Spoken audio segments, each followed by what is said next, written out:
in Pénitence chez les Jésuites by Keryu. Kerr was low-key living life with the Jesuits, right? He's like super honest about it in his letters to his homie Louis X. It's not a novel, it's his real life story. Kerr wasn't all about getting educated at the Jesuit uni. He was more like figuring it out on his own. He's all good with their intentions, but for real, he didn't get nothing from them.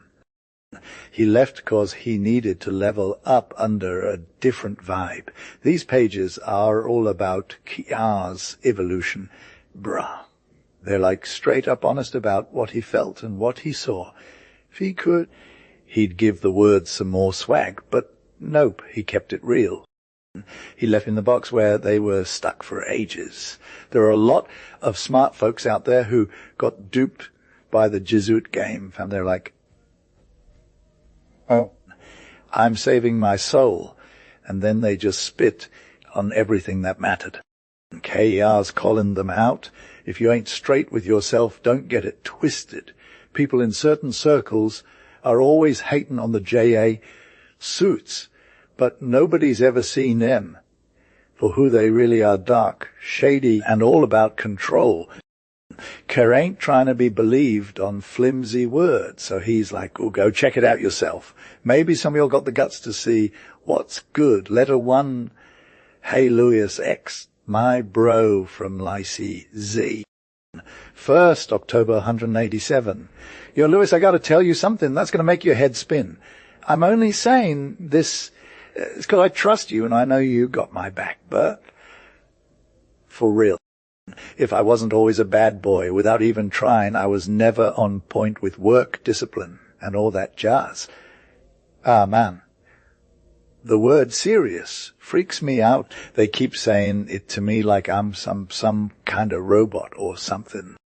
It's like they're suffocating me. I ain't trying to be no clown, Louis. I just want to tell it like it is. I'm low-key freaking out because ER's getting kicked out of school for monastery life without no books or no chill.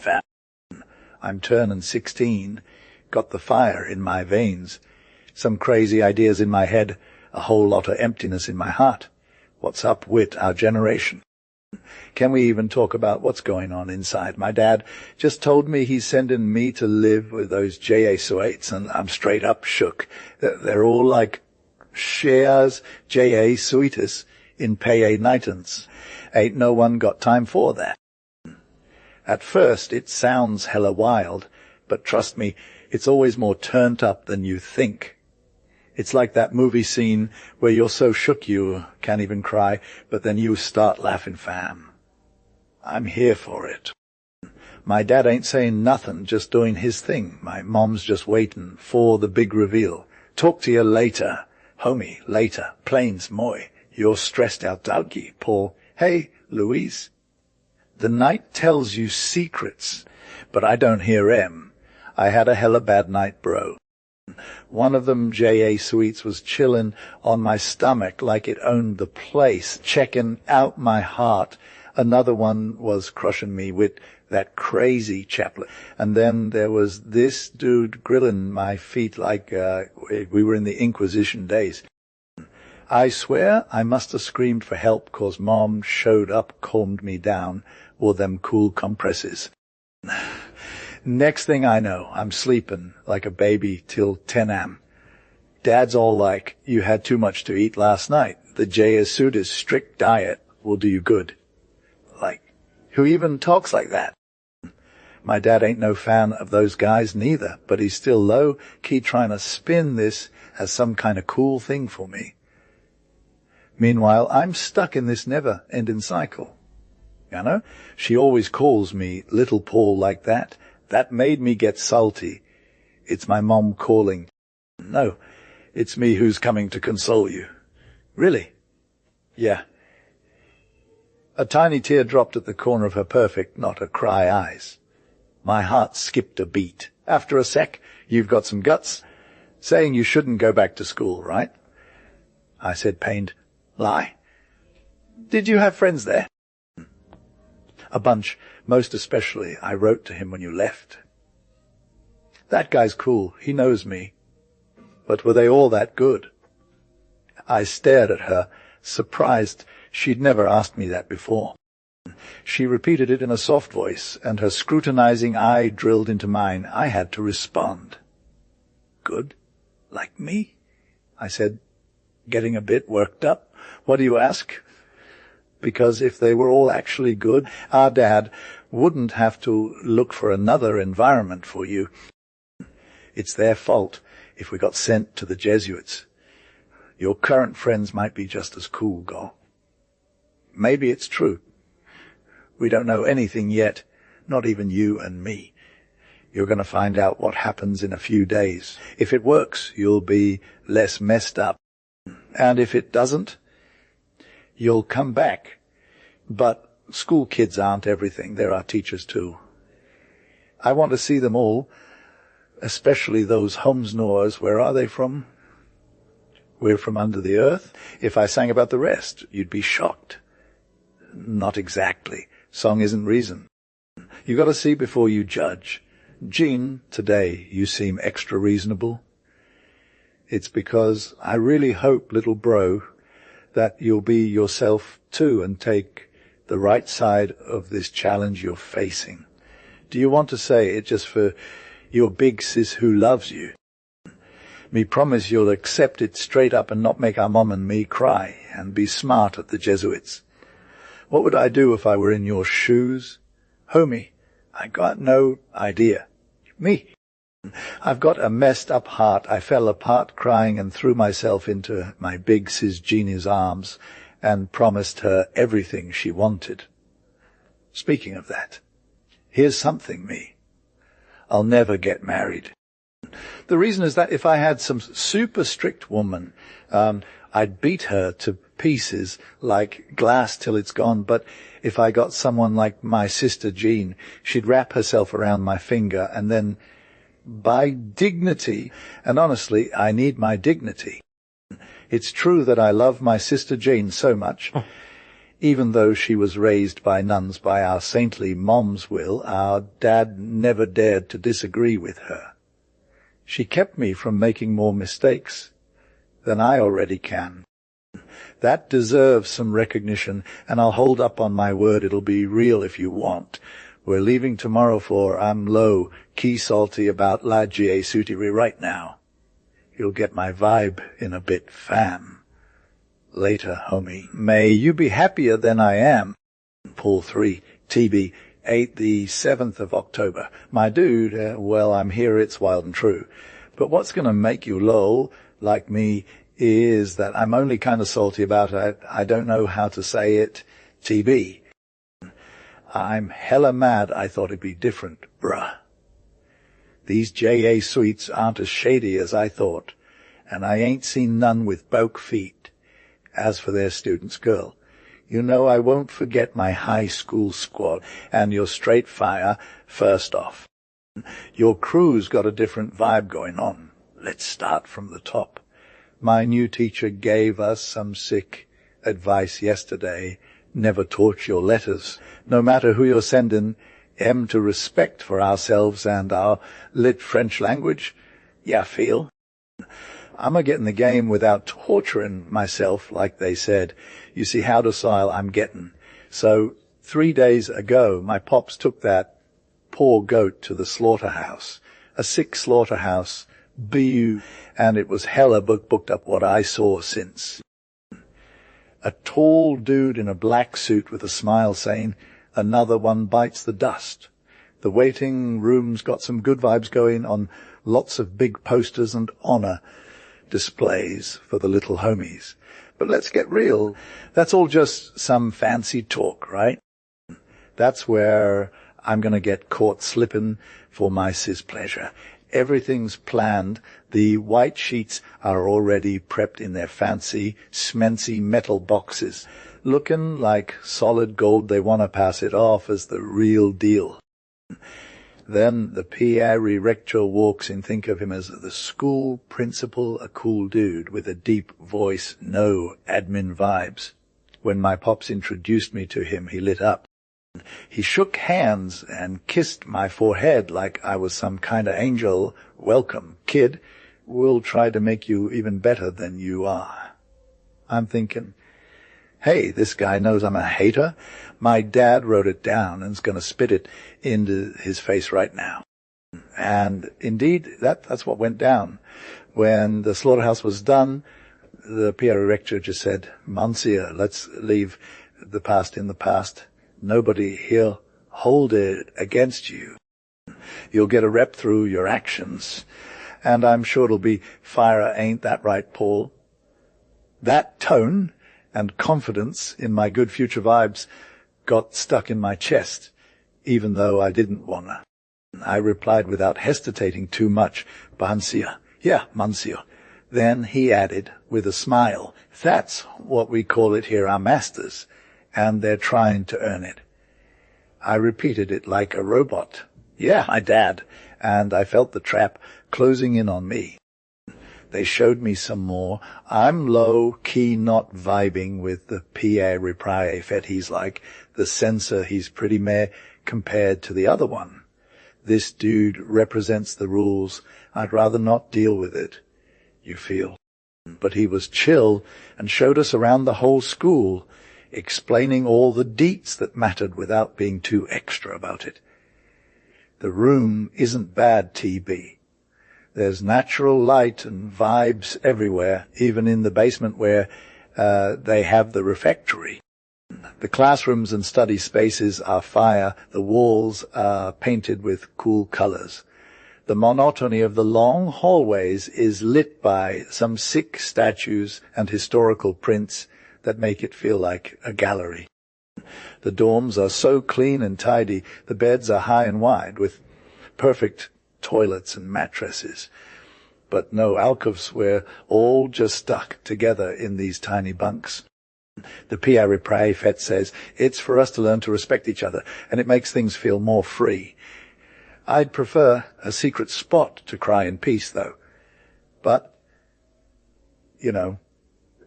gotta roll with it. It's been 3 days now, and the routine is getting old.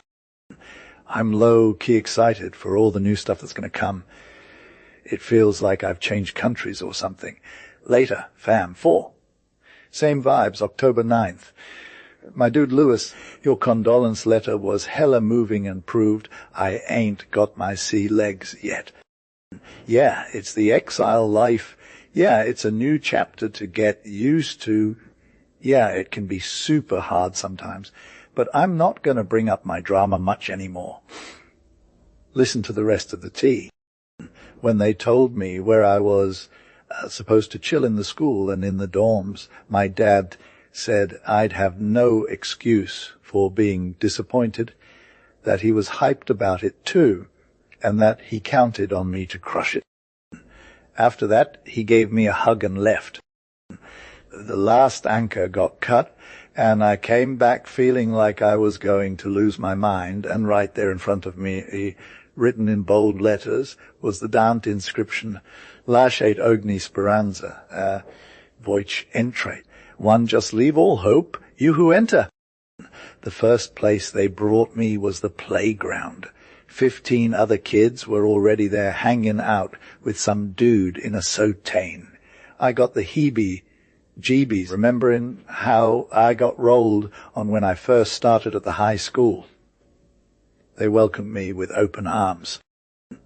Or not, since it was more like open fists. My old homie saved my life that day, though. Thanks for that, fam. So, where am I headed now? The surveillant steps up. Paul Kerr, I live du Riatoric, he says to the P.A. Reprie Fet, who's walking with me. Take care of him, he'll be one of your good kids. The surveillant slaps my hand and takes me over to the group. Nu Riatorician, meet Paul. He's yours now. Yes, piloter. Moi. Ray ponderant dux des plus junes, quemi parent check and sus unbras, sans stress. Alan's fair and tour de promenade. Tu says, nasin soms ossi, de la squad one class de bons enfants, tu vas voir, ed unlit professor. Tu ni 10 years pass. J tesari di set acul in attendu, ace me lesai alla du viens tu, me dit lan, di tel android. Uncolgi di preventres, nan, di likewise, allas tu seras miex ici, es tu fort, demanda lotra, bae pend, et nas voil paris al causa, I taught et I travers, dinos et etudes, dinos esperances, dinos crentis por lovna, com sinus nas eal chines tujas canas. Di tempsa otra, lolan dis diex die te chait por alicera, lamain, dun novel aravant, quul aminate and suit avic Louis. In moins dune here, Gervais fate vinct cinq connaissances et j a taste de la famille. Je entendu parler quel fois de l'esprit de corps queu gain chairs, les j suites sileurs élevés l'intendant de set face en genie men plaindre point. Tu conviendras quel est plus encourageant quicel de mes anciens camarades de cinque me. L'essor de la rentri gi supibin geni dormis pas mal, et common si levitat si primia jour scolaire, et quilli solial entrait lots joux parts, les grandes femutres, j felis ablia quae j tes in prison, dans la matinée mes du saint esprit it sermon. Gervais un pu die sapris peres et mi suis truvie die pesi dans un milieu quae mi parat asses die vot, trop die vot.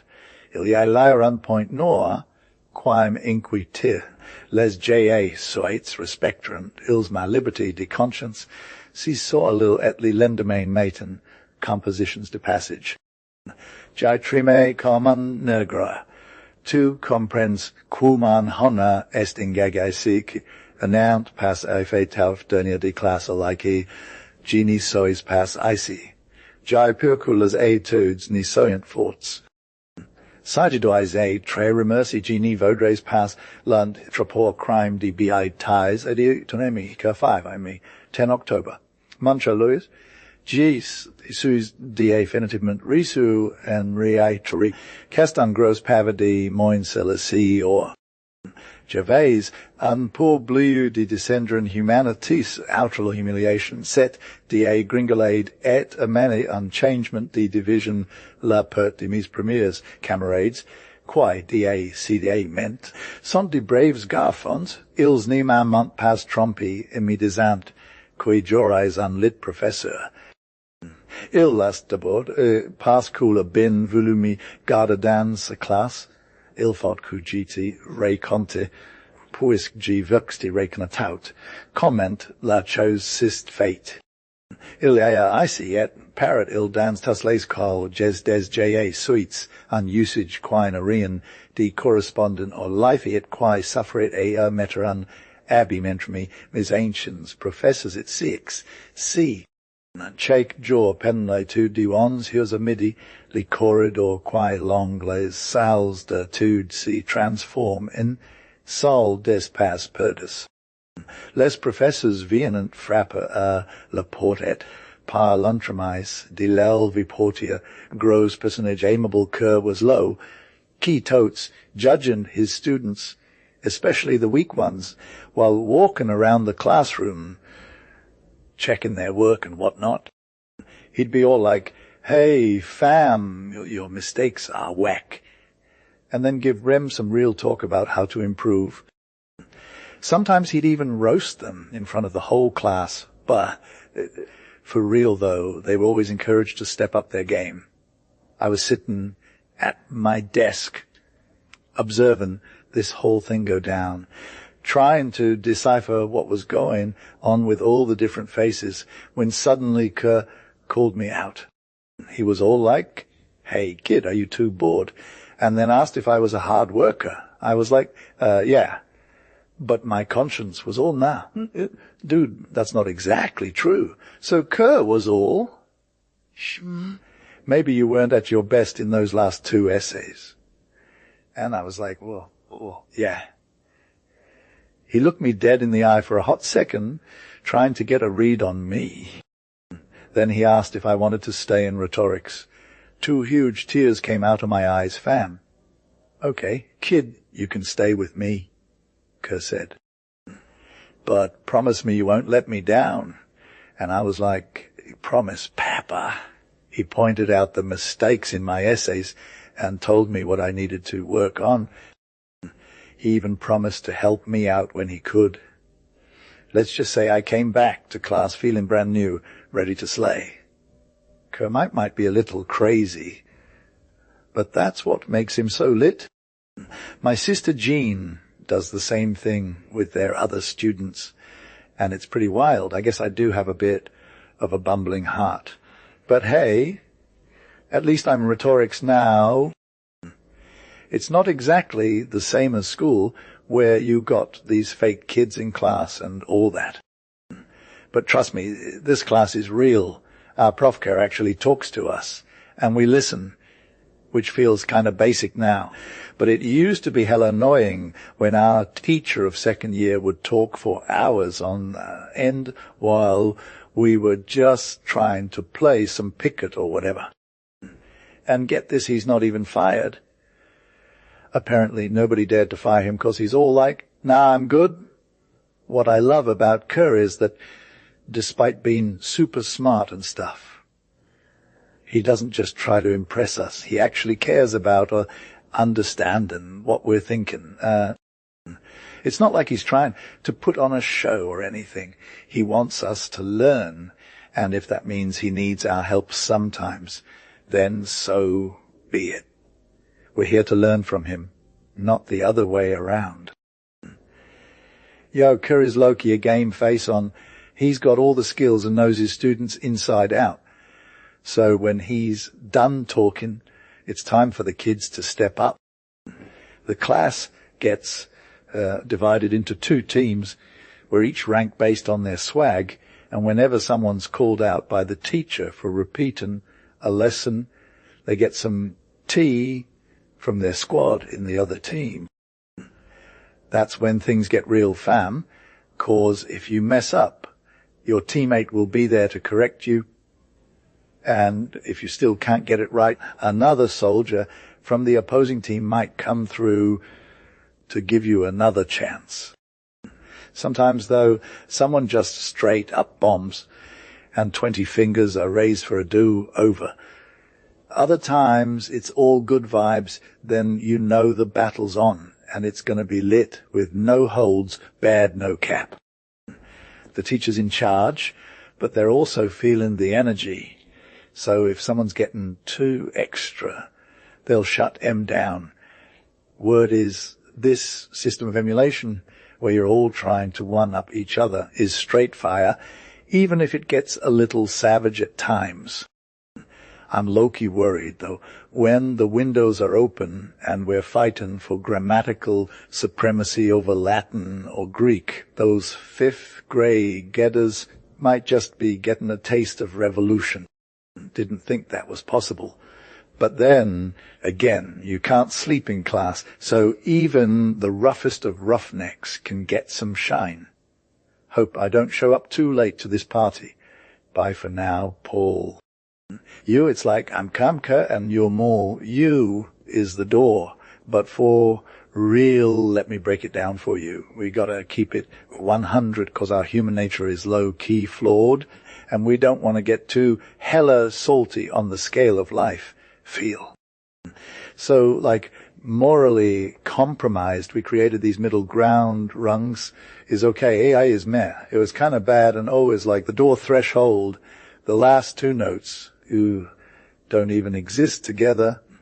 But 4 A's represent perfectionika, getting the hook every 15 days. I'm starting from 0. It's hella embarrassing. Lumal, my homie, told me that if I fix up those first as during the next 3 weeks, all is good. It's lies good. We took the BA Ranger law before it was even a thing. My study buddy Gene is cool, but I kept hitting him up for advice. Too much. He might have been the one who dragged me into this mess. We need some reform. It's your sis Jin. Bye. 20 October. Hey girl, when you get this letter, don't show it to Mom. Just chill the remice with the pigeon coop. It's all about finding that one big rock at the bottom right corner when you find it, gently lift it up, and you'll see some blue books with 5 cents on them. Don't even touch those. They're poison made by a snake named Voltaire. I'd be hella salty if he messed with you like he messed with me. Before I hit the Jesuits, I got rid of all my other sketchy books. We won't talk about those. Trust. Now I'm good, and you need to know why it's so. There's this dude, Gene, who's like your twin. It's a coincidence of these. He's straight fire, not just some fake devotee. We vibe on the same level, morally speaking. He makes me want to be better when we're around each other. Yesterday, we were chilling with his friend, and we got into this convo about Voltaire. Gene gave me props for his lit skills, but then he became super strict about it. You, Loki, a hypocrite and super extra. I asked him what he thought about some youngin from our age vibing with his sick work. He was all, no way. Boo. I'd be hella disappointed. And straight up said he don't want to be friends with me if I'm repping that fire. I was all, but bruh, you ain't even read the tea. And let me tell you, I got it from a solid source that his books are like the arsenal of all haters who don't vibe with the religion, and they're straight up trash in the eyes of the church. For a real one like me, though, it's all good. As for Gene, he's low-key right about the tea, but I'm hella extra and need my friend to keep it 100. If you got beef with me, sis, let me know. We can maybe forget these papers ever existed, okay? But I'm hella confident in myself and ain't worried about what others think. Gene and you are both straight fire, so just 'cause he's a goody too, shoes don't mean I gotta be one too. Don't get it twisted. Just 'cause we got similar vibes don't mean we gotta do the same thing. So yeah, I'm low-key starting to live up what you wanted me to do. But let's keep this on the low, eh? I don't want to be known as some kind of saint. I love you enough no matter what. Your bestie, Popolock 22, hey Lewis, you're trying to get a rise out of me by asking if I rock the monk's habit. Nah, bruh, I got my own style on fleek, a dope jacket with gold buttons that's straight fire for a casual look. It ain't no cape like they do in movies, but it's lit nonetheless. But for real, though, sometimes this suit makes me feel like the cloak of Nessus from Greek mythology, you know, that poisoned robe that was stuck to Hercules' skin, and he couldn't get it off until his own flesh. That's some deep stuff right there. Don't even try to gaslight me, Lewis. So, yeah, we've got to keep our priorities straight, order, silence, discipline, and being on point all the time. But for real, though, it ain't about being a jerk or trying to be in charge. It's more like having a solid sense of direction and navigating through life with purpose. And if there ain't no other devour out there besides my Christian one, then that means I gotta put my weight on that one. You're all about to be feeling the vibe and taking things as they come. But now you're all grown up and stuff. You should see yourself, your squad's got it together. They're killing the game, and they don't even flinch at following orders. Meanwhile, I'm over here trying to find my purpose in life. Yes, I'm low, key regretting or high-key wishing for the most extra moments with my passions, fam. But they got their own thing going on, and I'm over here thinking, well, sometimes it hits me hard when they're bringing that fire to keeping it lit. And let's be real, I'm hella obsessed with the idea of finding that inner peace and happiness, 'cause my vibes are still trying to figure it out. Where is that courage from doing what's right, though? Always yours, Paul. 9. Omi, 23 October. Hey, homie, I got deep question on that deep quest I asked last time. I got it from PX, the omnia for the big leagues. I'll spill the beans. You're not some kind of closed-minded haters, though. You're not even a straight-up heretic fam. But let's keep it real. You ain't one of those guys who's all about that life. Neither. Me. At this moment, I'd be super extra if I had to define myself. Voyance. Let me get back on track. So yesterday, when I was feeling hella down, like I told you before, I got called over for the first time by PREX. My homies from high school all came through before me since day one, just to get their timing straight. It's super simple, bruh. When your factoring student comes into class, they send a note in with their mailbox, and it's like, hey, I got this. But for real, only the omnias and superiors get access to those private rooms. I walked in low-key anxious, thinking I was going to get roasted, but I was straight up prepared not to get caught slipping. So Pierre welcomes me with open arms and a serious gaze, like the rector and my teacher did too. He asks about my health, how I'm doing, if I found good peeps, and if I'm vibbin' with all my teachers. Then he drops some truth heap, keep doing what you're supposed to do as a young man, be reasonable and be Christian. And I'm like, I let it slip that I want to be reasonable, but Christianity is where it's at. That threw me for a loop, fam. I must have gotten a little too real, because he gave me one of those looks that says, you're keeping it 100, and yeah, I got hella embarrassed. You thinking, son, that there's this huge gap between being a cool cat and being a good Christian. No way, bro. It's all just one step away. You gotta take it, or else.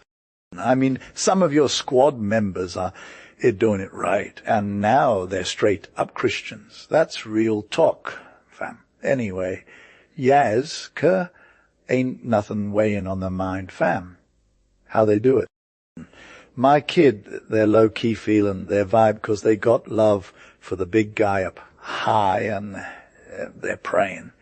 I don't know how to pray, and I'm not even sure who the good God is. Did you go to your first communion or what? Yeah, I did. I even rocked it hard sometimes. I remember it at church. And you were feeling yourself back then? Nah. Ever since then, bruh. It's on your mind, kid. That past can become the present if you make it happen. But for real, listen up. This change got to go down in full freedom of your mind and heart. You're at an age to think and figure some stuff out, not just following your feels, but making decisions based on solid reasoning. In a few days, that annual retreat is going to give you the chance to study up, find what's missing, and make your own choices without no pressure. Just chill for now, okay? If you're still struggling with praying, I got you. And if you get stuck, come talk to me. You good on that? I promised no cap, and it felt like I was leaving my worries behind, even though I ain't been given no absolution yet. But I'm low-key hyped for that retreat already. Your homie, Paul. 10 to my sis Jean, 27 October. Jean, sis Jean, do you see what's coming our way? I'm shaking like a leaf under this new Barbie blue dude, and if nobody shows up to save me, I'm done for. But you ain't got to come. You wouldn't even gain nothing by it. They say he don't care about age or sex. He's all about the hate, fam. That dude is a J.A. Sweet. And tomorrow he starts doing his thing at the college under the guise of a retreat. You feel me. Do you see your little bro, the patach, listening to like a dozen sermons, 1 hour each for 3 whole days, just soaking up all that fire on death, hell, and other wild topics that give him nightmares? But that's not even the worst part. You see him getting forced to go out there and beg at the feet of Pierre Barbie Blue spilling all his tea, good or bad, and promising to turn over a new leaf. Who knows what he'll make me do next? Maybe he'll tell me to take the cloak as penance for my sins and save my soul. I'm low key thinking. That's what he might want to do. But maybe I got it twisted. Your boy Gene says when I talk about this, he just laughs in my face and tells me, what's up? You're going to confess, and that'll be a 10-minute thing. After that, you'll be good for years. Sometimes I want to believe him on his word. What do you think, little sis? Got to tell you before, hey, I'm low-key feeling so extra, 'cause everyone around me is hella happy and I'm just over here, cheap up, but tip. I don't know if I can do it. Like, I gotta confess to this priest dude, 'cause every time I see peeps being all lovey-dovey, I feel like the biggest loser ever. Okay, you're a good soul, though, sis. So, I was thinking maybe you could send some prayers my way. Like, I was really messed up yesterday, but today's a new day, right? Can you pulls pray for me with a mama? She's got the saint vibes going on, and it'd be super helpful if she could pray for my bro Paul too. Like, I know he can be a bit of a wild card, but hey, we all gotta try, okay? I'm low-key sorry for messing up our feelings before, sis. Can you pulls just forgive me? I promise to try harder next time. Love you, Obi, too. I got this crazy story about this ugly chenille who was like the biggest deal ever. She went through some major transformation and came out the other side as a totally different butterfly, but not in a good way, though. She turned into a Jesuit. Yeah, that's right, sis. So if you got to pray for me, just know that I'm counting on it. Anyways, I got to go, sis. Mama and better come see me soon, 'cause we need to get this fam back together asap. Love you, Paul. Kia's life got blessed by the Almighty again, and it's kinda true, because old Paul ain't around no more, and my new Paul is straight out of his past, only keeping that family love vibe, you feel. He ain't got none of that drama from before, just a heart that's been purified by all that innocence, love for the Creator, and being loyal through thick and thin. I ain't gonna tell you, Paul, how many tears it cost me when your soul was gone, 'cause let's keep it 100, right? The ones from this morning are way more precious than those. You're my real one. For sure. Thanks. After lunch, I dropped off that letter to your pops, and he opened it with all the enthusiasm, and love. I was chillin', watching him read it. At one point, when he saw you coming out of that chrysalis like a J.A. Sweet, he had this little shock, but he kept it moving till the end, gave me back the letter, and just started walking around, saying nothing, only he was looking kinda pale. I asked him if he was feeling sick or mad. Now, neither, just with that letter. He was hesitant, though. I told you misjudging Paul, but then he said, can't we see what happens next? You get the memo, little dude, that people are going to judge your change on how you roll out. I ain't worried, though I know what's good about your heart, and God's got this. Just stay away from them two pitfalls, arrogance and discouragement. Pray a lot, ask for advice, and be a real one man. I got love for you, baby, like only a mom can. You're my world, so I'm over here blessing you, mate, an element. That's all I got to say, right? Tell you, Emma, I'm not going to write this one straight. Little bro, I'm too turned up with happiness. If you were here, I'd devour you like fresh bread. Oh man, I'm so hyped to know you're good now, 'cause you're about to be all good all the time. Don't worry if it takes a sec to get used to. We got you. We'll make up for it with love and prayers. Just know I won't be praying no more, but just for you, baby, especially your pops. He needs some conversion too, right? And ain't that crazy? Talking about forgiveness. What's the tea? I'm going to kiss you 1,000,000 times, little bro. Jane Kerr is low. Key the real MVP. You've seen me spill my guts more times than you can count. My wild thoughts, my funny bones, my heartbreaks. But you didn't know the tea. There's these deep-seated conscience things where people are too scared to even look in the mirror. We never open ourselves up to our friends, even the good ones, especially the good ones, because we don't want to get exposed for being basic. My mom and sis kept me from losing faith, but let's be real, I was still low, key hating on myself. At school, I ain't teaching you nothing.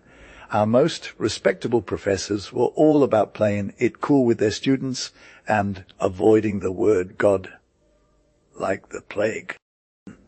Our poor priest dude would only give us an hour of religion a week, but even that was just a formality.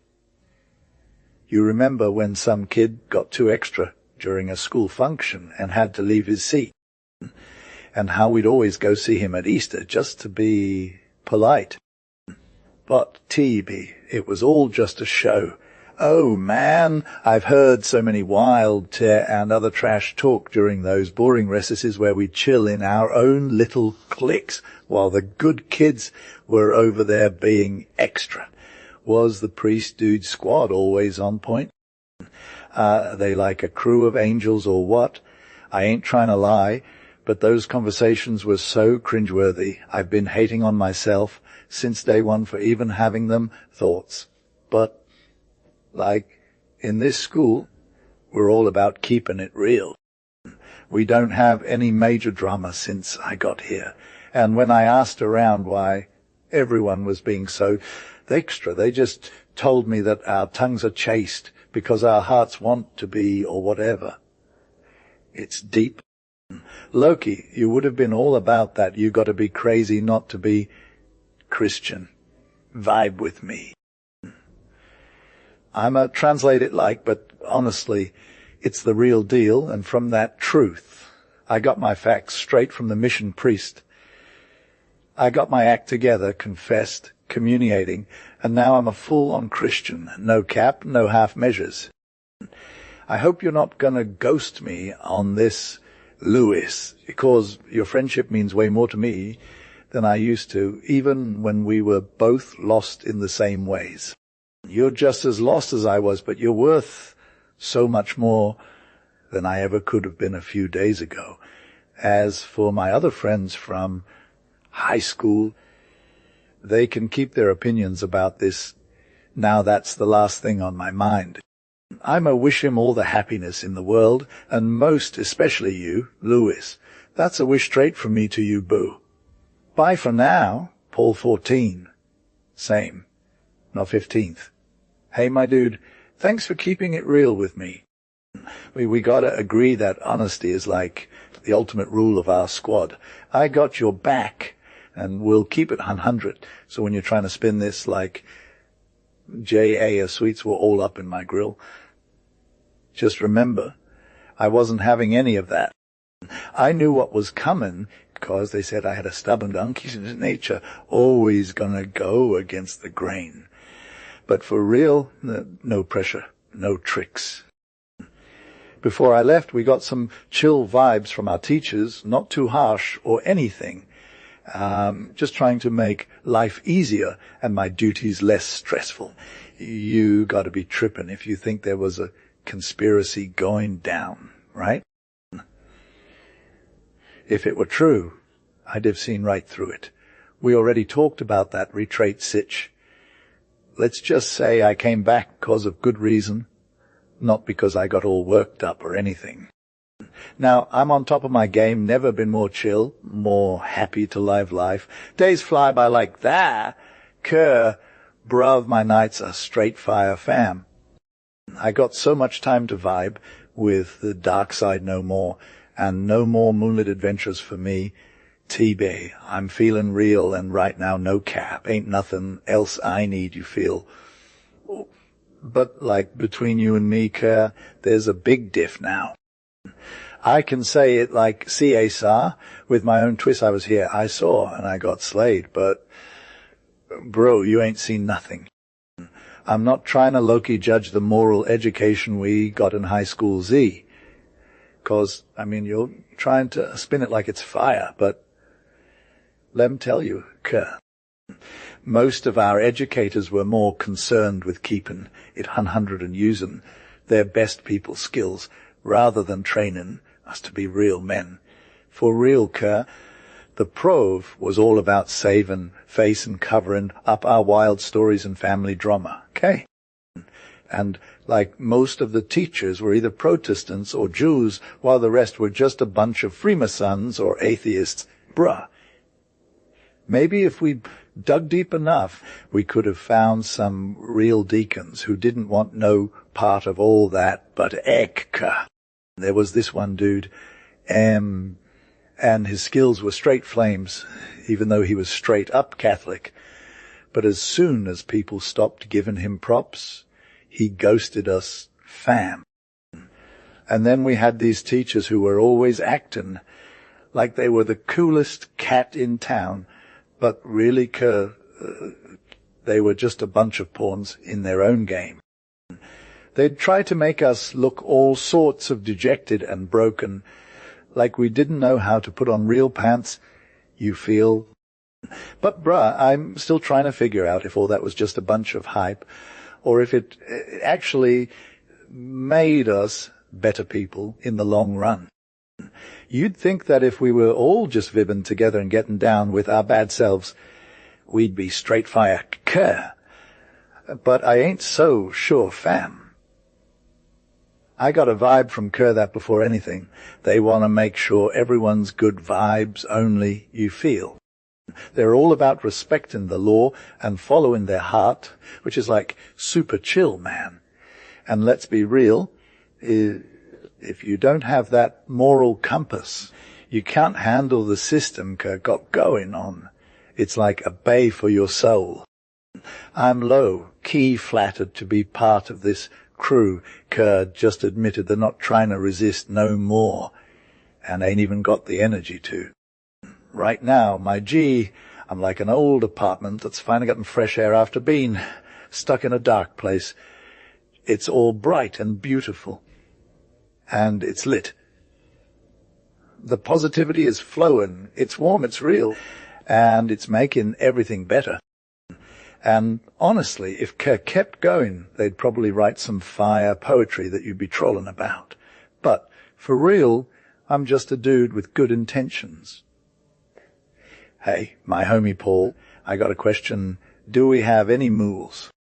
For sure, there are some clowns in Kia's class right now, like two kinds of clowns, the big ones and the small ones. The big ones, I've seen M before. They're all about being clueless and making excuses for it. They ain't never going to change, 'cause when you're a newbie, it takes a year to learn. But when you're a dummy, it's forever. These dudes are all chunky. They got colors on fleek, with round eyes that just can't even. They got these big arms and legs that don't know what to do. They're so bad avoiding trouble, they always trip up something. But when they get mad, it's like a herd of goats, crazy. However, most of them are good peeps, just trying to fly under the radar and not be seen. Since they ain't bothering nobody, we don't even joke about it. And their education keeps moving forward without a hitch. They'll probably get married in church, have kids, and become mayors. That's what we're told. 24 November can sometimes stop them from developing their character by bullying them. The second type is less often seen at school. These are the little goons, the fine, gentle, delicate, angelic or little girls who you don't want to break in half and who fear themselves breaking if they move too much. Kids from good families, more or less aristocratic, raised gently and tenderly by women who are sickly, used to getting all the attention since they were kids, trained to be soft and easy going. They're shy and awkward, so they cling to rules because it protects them, and instinctively attach themselves to the pants of teachers because it reminds them of their mom's skirts. These are the innocents of class divisions. You can't harsh them too much because they often take charge in class, and students always have respect for intellectual superiority. But in recess, where intelligence counts less than physical skills, bad luck to innocents who get their ear pulled to join a game or who, by accident, lose their team. We step in then, out of pure charity, and give them a taste of fraternal roughhousing that eventually wears off on their personality. Because we're smart people, there's always resourcefulness. The teachers watch from the sidelines and only intervene when discipline threatens to turn into abuse of power. Little goons are at least simple, modest, good kids. In general, I prefer them over the absolute garbage posers who always slouch and have a neck like an old trapped in a gelled up collar, sweating pottage all over their precious bodies. They're not many and aren't even clever enough to realize how ridiculous they look. I remember reading somewhere that you become stupid if you could just believe you are. These posers are still there. They think they're special because they think they're supposed to be, and they squish the poor humans who get hurt by their pity, not from wanting to fit in with the fashion of the day, but from taking their future seriously and seeing something more than party games, hunting or fun. Poor idiots, they just get worn out by their own pity, but it won't change them. Some of them do have means, they're pursuers of pretentiousness. Kaloki thinkin' his cuz ain't no ordinary spirit. He seems to agree what's the tea.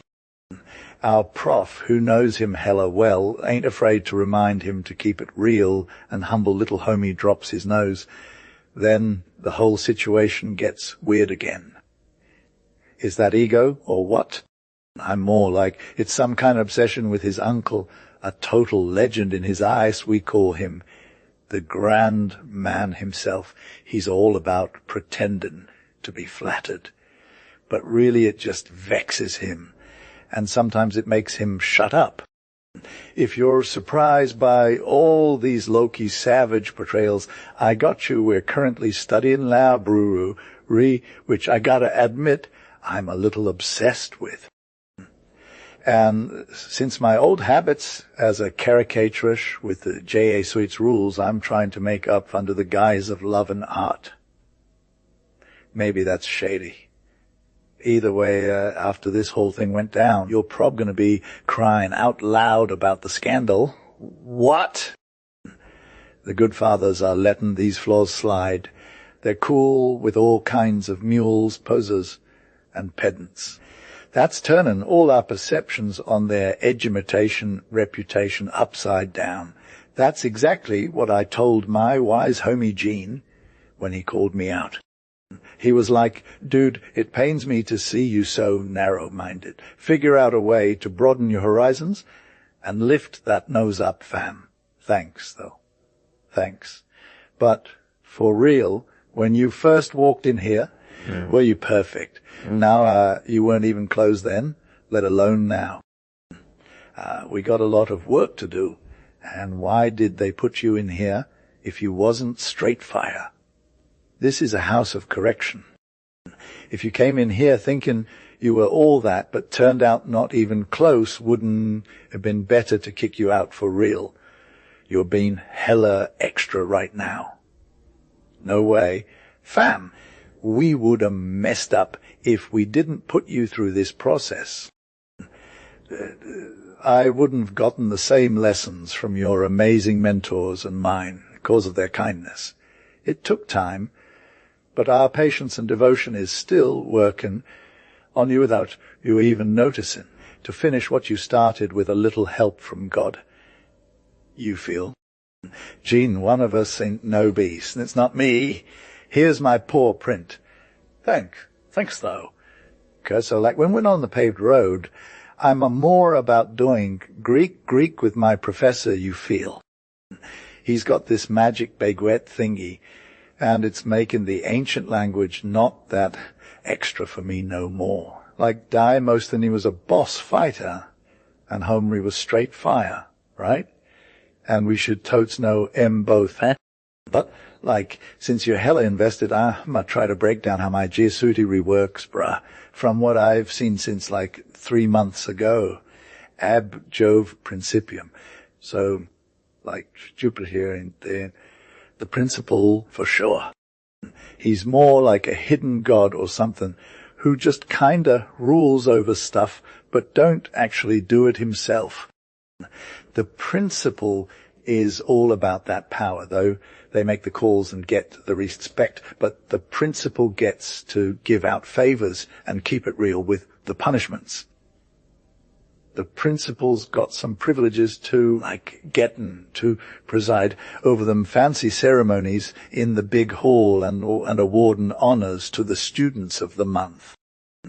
But they also got to be all about the Benjamins. They distribute rewards and consequences for good behavior. The principal's like a straight up og, but they ain't perfect neither.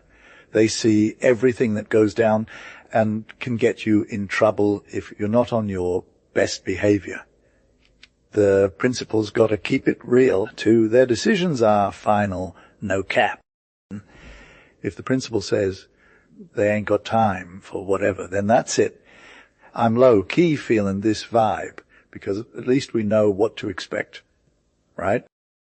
And let's talk about the principal's homie, the principal's secretary. He's always keeping it moving, making sure everything runs smoothly and that the students are staying on task.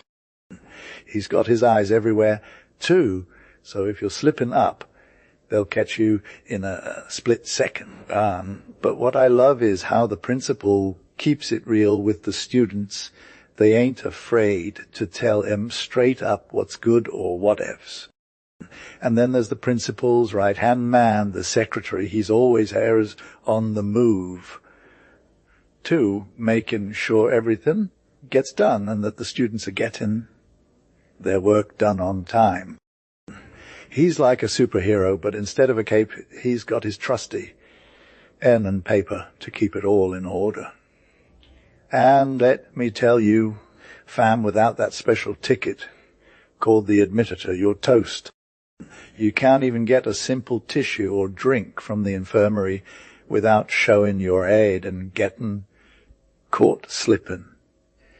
The principal's got eyes everywhere, and if you're not keeping it real, they'll be on your case in a heartbeat. Word.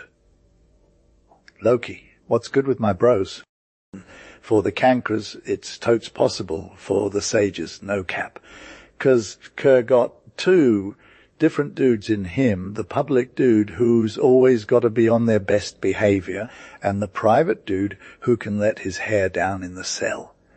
I just had a wild experience.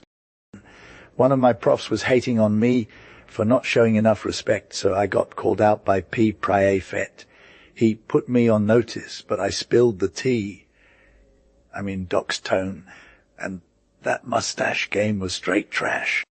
It gave me major side eye. I'd crack a smile or two, and throw in some words that showed I wasn't feeling it. Loki, he got the message. I got off with a warning and a promise to chill my nerves next time. Then I saw this poster on the bulletin board that said, if you want to know what your kid's up to, you got to talk to P. Rector or P. Praefet. It makes sense, 'cause they're the ones who know all the ins and outs, grades, assignments, praise, and complaints from teachers, good or bad. Their opinion on us is solid gold, especially with P. Rector, who's like the final judge and jury. That level of justice is fire, and we all know it. It's why the P. Rector is basically a god. They're always available to help, and their judgment is off the chain. Later, Paul Deck 14, hey, homie. So Thursday was a surprise promenade because it was pouring rain for days. We got lucky and got to walk around instead of being stuck indoors. We hit some sick roads out here. Not too many, but they're lit. First off, we met this squad of future catechists who were still looking all innocent and stuff. We all gave the P. A salute as we walked by him. It was super cool to see them showing respect like that. Then we passed some older dudes who didn't even bother saluting the P. Instead, they just kept staring each other down without saying a word. It was like they were trying to out-cool each other or something. Kerr was low-key a boss. It was lit, and he was a total baddest. Some of our squad, straight out of anger mode, were hollering the principal, "Hey, principal!" should we get all up in their grill. I got it, though, KR's response, like, "You'd be giving them too much respect. I'ma be real, though, that disdain was well-deserved." We listened, no cap, and just kinda did our thing, mostly teaching those pataches about proper education. If the principal had let us get all up in their grill, I would have been there too, no question. I never dissed a priest, though that's just weak and basic. I gotta admit, I loved get all up in Kayad's face, from his hat to his collar. Yeah, the adventure didn't mess with our principals, who were already super respected and super popular. Those two adjectives might sound like they're about to get lit together, but they were actually spot on. It's because of the same level of toughness mixed with kindness that I was talking about the other day. That's not just Kia's thing. It's their whole vibe, you feel. Jin says their strictness comes from Saint Ignace, who was a soldier, and their monastic regularity habits. The love and care they bring to the table, that comes from their hearts, for real. We're the reason they're called to this. We're their cross and joy, bro.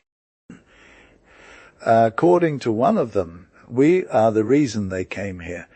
And when it's time for those formal announcements, where everyone's all like young students, but really it's just a bunch of adults talking over us. Nah, it's different here. When the principal starts going off on us during those public announcements, saying, "My dear children," it hits you right in the feels, and you know they're coming from a real place, not some fake-ass office thing. The vibes are way different when they're talking to us like that, rather than just reading from a script. You can tell it's genuine affection. That Fontaine saying our enemy is our master doesn't really apply here. We don't got no beef with our principles. It's all love and positivity vibes. We might not always get along with every teacher, but there's always someone you vibe with. Even if they're your uncle or a cousin, you'll still chill with M. Il y a deux jours, and I tant pas content de me tenir in allant au réfectoire. Il m'a appelé que tout court, j'en ai perdu la paix, titre d'honneur. It portent si tate jordi frights. Mays says, tu silment sic a chest qui nos frights. Ist si quan son, jas donna des frights alike. Il faudrait pour les moins anodex de qui crex ministerials tuners, rien vous mon cher, et rien mangi de ban. Il faut dire qui notre premier surveillant est la milieu petite homme, quan puis verve gros, ron frank, tout d'une paise, et madera, sauf quand il s'agit du règlement et des convenances. Ensinati, il court leveli doit pour a, tre compras et obi. Il est prantre, confessor trias curu de la division voisin, prae dicatur tras a praese des hillel veset musician remarkable. Son colga est buca plus June, notre anhani de quelques anni is, vif, ardent, and patos prostate dar pater, et bujua, supplet nervux, alla es ench. tidun pali di barzo di drapo. Il est dune crugeneri superbi avix as sotain, et says manches retrosos, says poings in art sundial fulgran. Il fot voa kama il enlevus monde el, visot d'une position enemy. Sistan die lyra graver, da di bra quae deri relui, prae sipit la moiti di la division, et lauta moiti est vencu davans. Moins diun lata absolument die sesperi, nas feli dege la porta in triumphi. Il singi naidi mil mani reservaria nos petits plaises in cor in promenade, alle derni resorti, les helves dant les parents amveant pouvenir gene tes sant partis avec Louis Dasley matin pour une excursion dans les montagnes. Musique militaire composi d'un claren et de plicias merlitans, pic nic prias dune source limpide, chancet joy iax devis jusco la nut, tom bant. On dinascitant un publici, li surveillant, li soigna avec une sollicitude de mammon due tu. Comment vux tu quan ni satach pas du fondi lel mie des hommes, quae identifiant ainsi levi avec les nantra. Et quan insert lehur venu, li surveillant dans son coupe di sonnet quae repel a, devoir este riex, o quan il vaux, nom de Latin abgo, and his mil petits efforts quae constituent la vide colia comment vux, tu quonly refuse. Si seret de l'ingratitude. Pour ma part, law school est mon adversaire à la belle au camp, gi loci cales desis sans scrupulet sans my engagement, qu'est li ju la bonne guerre. Mais, sage aves, li malio de lui causeran and quot will a moindre pain, ginan tendres pas un minute pour lui demande mon pardon. Voil pour la surveillance. Avec les professors nos relations sont in corps plus faciles et plus agréables, du moins quand on a passion comme jamin flat, à la catégorie des travailleurs si as a reex. Les surveillance charges d'assure l'ordre la discipline and recreation, re-effectoire or dortoir, part out du matin josco sor, et du sor jusco matin, ont antici complexit sovent. Quae quils fassent in greatel hom xda rear chap plus facilement, al influence de l'autorita quae vil, qui as former was fire. The teacher hit the intellect like a boss and it was lit. The dude is all about that style life. When a student got to write their thoughts on everything from dawn till dusk for a whole year or more, they let loose with their strengths and weaknesses. You feel weak, you cling to the teacher like a lift-raft, and boom, you got condescending vibes one way and some real respect another. It's not every day, though the professor puts in work, pouring heart and soul into making complex ideas simple for stubborn minds. We're all about it, from the first-timers to the last ones, all on good vibes only. So we get a chance to rep the strong ones, to give some love to Kaya's style and application game. We try our best. You see him show up at those lit academic gatherings, rounding up the elite squad for extra work, reading sessions, or just chillin' with some lit conversations. Sometimes it goes down hard, like an epic burn. You finish feeling drained from a box of draggy as in honor of little bro's baptism. And that's when you know Kirk got your back. You're not going to tell me the draggy is what makes life better. It's the sharing with the fam that matters. So if Kerr took you for a wild ride yesterday, don't him we got love in the game. As for my brave dad sending me back to Z, oh man, that would have been a real white out. Sorry about that honesty, but between you it's all good. L.A. Paul 18 deck. My dude Lewis, it came at me like a bummer. An ugly story could have gone full on tragic. I want to tell you about it for sin reasons. So here's I got this thing for you, no rhyme or reason, just pure flow. But I shouldn't be wasting my skills on whatever crap comes to mind. The thing is, most of my stuff ain't fire, so why bother? My vibe says satirize what gets me riled up. That's when the real art happens. I hate it, but maybe after that harsh lesson, maybe I'll try to tame this wild streak, 'cause, growth and all that jazz. But for now, my dude with a penchant for satirical poetry, watch out. KR's got some beef to dish out. Kerr is Loki savage, right?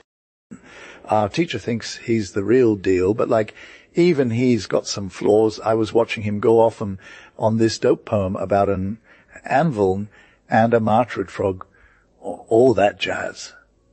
The other kids were vibing with it, like they're in awe of their own egos. But I was over it. You feel?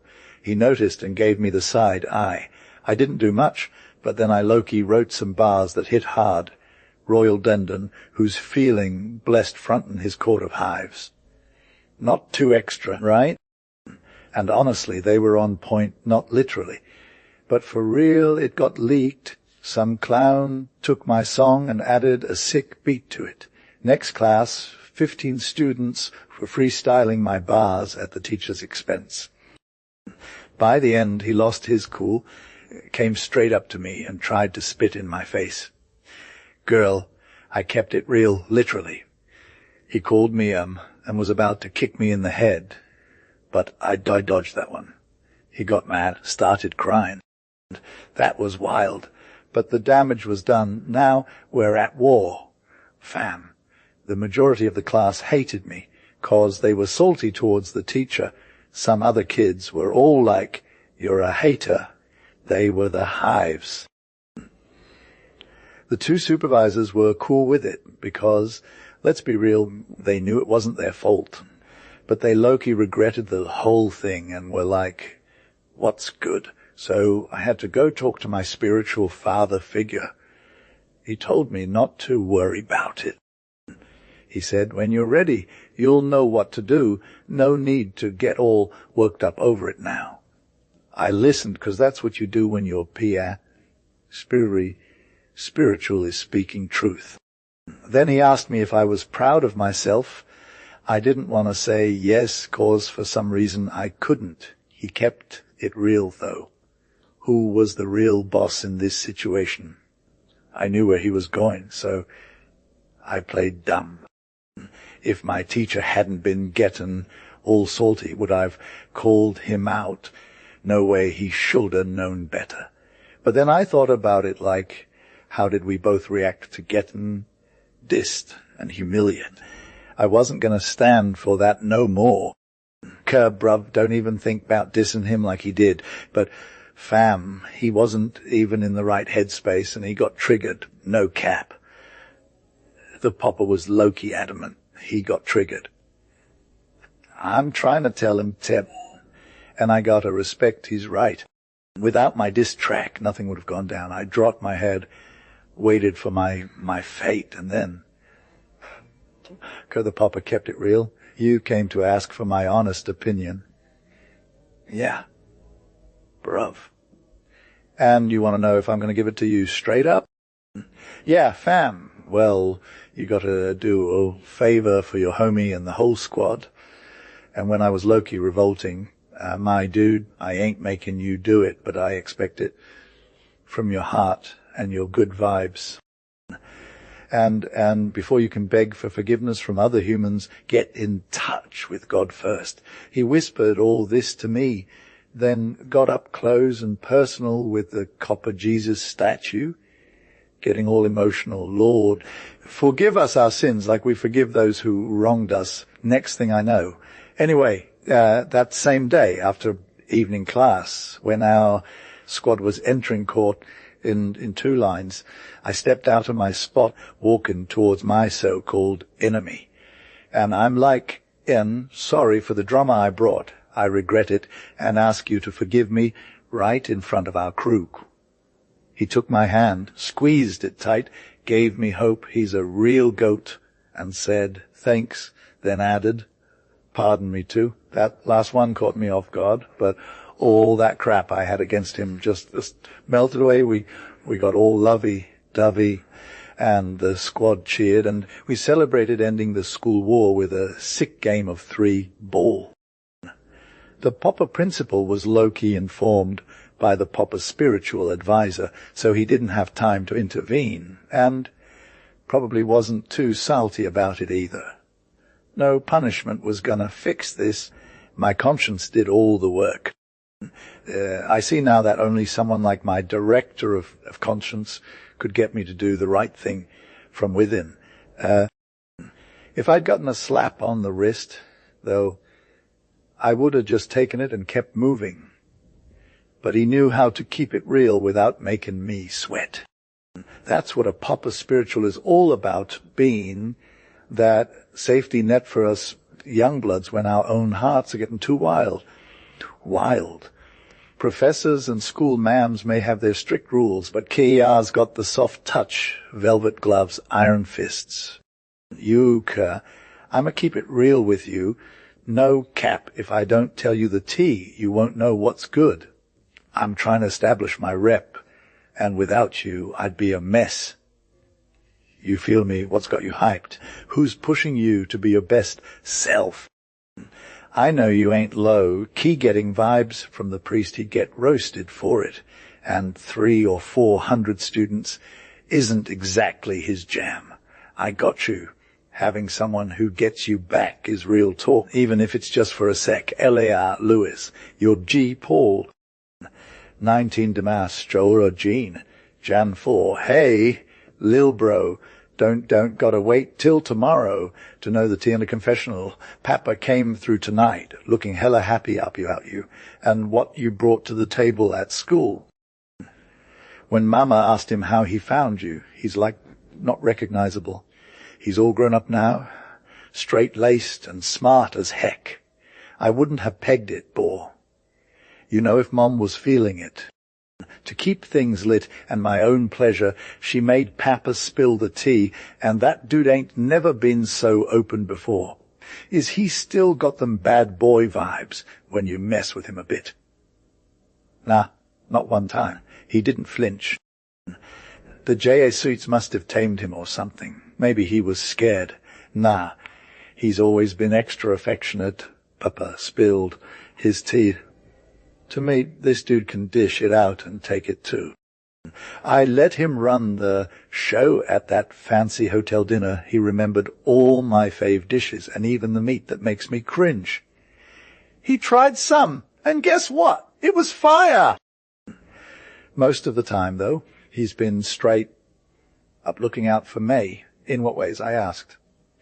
Like when we're doing skits. He finds me the best seat in the house first row. No distractions. I low. Key thought maybe he did it just to get some clout, but... Bruh! He gave me that look, and then Papa had a beef with him. You'll never be more than a hater, kiddo. Go spill that to your Ursulines. You remember when after that, Papa kept his cool round you. I don't push it no more. Mom swooped in and stopped me woes. He on point. I shouldn't say those kids are low-key naturals, but my lil bro Paul's got game. They make a sick team, my bro playing scapin' to the priest's G.A. Ronte. And you know about Junex. Paul introduced us as homies and mentors, and that dude's a total boss. Perfect Kerr is like the big cheese and that high school's hierarchy. Right? He's some kind of prier fet dude from a certain department or whatever. Congregation. Yeah, possible. So Kerr was basically giving a sick compliment to the principal P. Rector on behalf of the whole college. And it was all super cheesy, but in a good way, you feel? Those guys seem to be all about spreading love and positivity to the youngins. Like the Ursulines or whatever, but with a slight twist, right? The P. Rector just kind of dropped a major message. You guys say you love each other and your parents. I believe you, but it's not enough for us. Men need a stronger heart and actual action. And then he was all like, let's get practical. 'Cause that's how these dudes understand education. Fam, were there any ladies in the audience? Yeah. No wonder they weren't vibing. Tipaduka isn't just some J.A., sweet dude for nothing. He found a way to throw shade and say women have man hearts, too. And those ladies were all about playing it cool and pretending like that. Did you guys have fun? Kinder, especially when clears throat. My little brother told me to spill the tea. When he was done, tell us what happened, Papa. So the next part's going to be a bit of a snooze fest, but I'll give it a shot. So the morning of the comedy show, I got to sit next to my professor, who's actually super cool. Those guys are all about being chill and having good energy. The Reverend was breaking down what was happening in real time. First, they announced the grades for each class's composition, diligence, and excellence. Then, students went to meet P. Recteur, and he gave them a golden cross or something. They got all high-fived. Paul got decorated with a French essay prize by P. Recteur and my neighbor's kid got to wear a little badge from their French teacher, and no biggie. I just meant that. Said, "You're saying you didn't get emotional at all?" His mom asked. "I don't say that. Yayas ka, les ben, les trias ben, les parfaitement ben, divine Jane. Obeyen, tauto plus, si serit in cor trop portoi. And parfaitement ben, quae est dans ma valise, and I'm low-key obsessed with it. Naus irons prior divan est si pas chaxor in pihalerina gi propose di prairie interjeta maman ni loves vas pas trevitrop je suit. Kuduks to dia. E ben trop pix. Trop none asses aui. Il man menavoila chalp. Jayad miri les lustres et les vitrox. Et lui quiati il fate lui. Il mesta offered deal be a night, an entrant pusist message in latiti dances mains. Genie says si quil face eight. Il pride por quelquon, quae ni praepas bucop, fis J. Papa me regarda, mes moi gi regardes manet, quae facet dis ronrons, ser mis genux. Il si tira, dembarras and disant, avaca ea nergi allens digunur. Si voyage me crius illa istamac, and mes gi narais pas cru. Sis messieurs ont vraiment li tour di main. Giti cont tout sailor, mon pedit frari, or long et or large, pas quisella me inti res I normiment, and I'm hella invested in it. Il est gagni sworiment, and you'll see that everything is going to be lit. After dinner, Uncle Barnabas came through. When Papa told him the same story with the same enthusiasm, the brave dude had the misfortune of saying, "Les J. S. Jesuit sunt dis in J. lurs chest reconnu. Il est reconnu, rappliqua Papa, di son pedit tundes jours maigres, quon fate d'education, to as jamais you licensed common, and that you didn't know how to stop Ernest from becoming a total cratin, despite the 3 like as where you put him successively." The poor Uncle Barnaby didn't ask for his seat. Your friend Louis was super salty because he couldn't find you here and told me to tell you that the Jesuits are basically the ultimate Budskills. That was also Papa's idea before he came visit. He hasn't mentioned it since. I see why. If you had some free time, he wouldn't even clap or decorate you. My man, and I, who didn't have the same vibes, think like Louis. I'm asking for forgiveness for your teachers, though I still love them, because they're making you a better person. I guess they must have some reasons. But I'll take it out on the next party. 3, they don't give free time to that date anyway. Since then, it looks like someone's been forced into it. G. Tembras un piu bucup, passionment tas, or Jane. Papa reliably reported the recipe for your brother Cousinier's macaroni cake. We studied it with old Fanchon in view of our upcoming vacation. It looks pretty men, no matter what you say. 20. A mun piare? 10 Janvier? Mun cher papa? Yas? Did Kerr have a lit trip? Didn't you get sick on the way or nothing? I'm hella stoked you came through from so far away to bring some good vibes to your son's crib. I'm low key salty that Mom and Jean weren't there, but we got some real one on one time and heart to hearts with the fam. The sun is gone, bruh, I felt it the next day.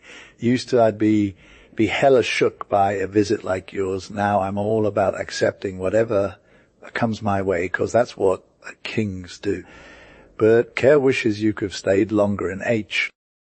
Until I became king, what throne? Lul Mao, I went from 0 to full on royal mode so fast, I didn't even see it was golden and had fancy hands and arms. The porters were shaking me like crazy. As for my kingdom, never seen it, never knew what it was called. It was super far east, land of the 3 wise men. So, without even knowing, you're now the og-papa of a total boss.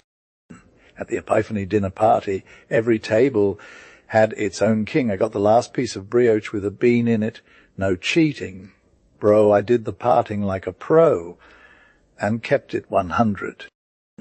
Took me to take a queen who don't even like me back to figure out those non-traditional families. We low-key went ham cheers for the king, and cheers for the queen. Then we got our 30 monarchs together round another gigantic brioche under a towel, hands shaking and feverish. I pulled that bean out and became the king of kings. The rejected royals took their new mini, their me cups with no drummer. They knew it was a new king in town. Next up, they put this fancy diadem on me full of diamonds and gold-painted paper. It had my name, Kera, all over it after that. We did the whole royal regalia thing, a purple cape to hide some comfy bed sheets, a scepter with a mean look on it for the haters and kindness for those good vibes.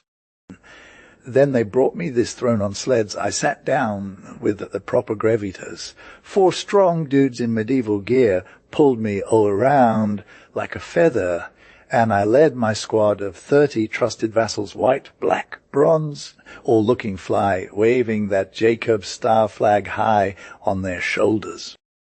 My name was already spreading like wildfire. I got the whole town hailing me like I should be Charlemagne or Napoleon or whoever.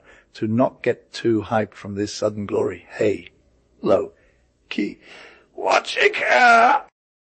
The people are like the ocean, unpredictable and untrustworthy. Be careful with their love.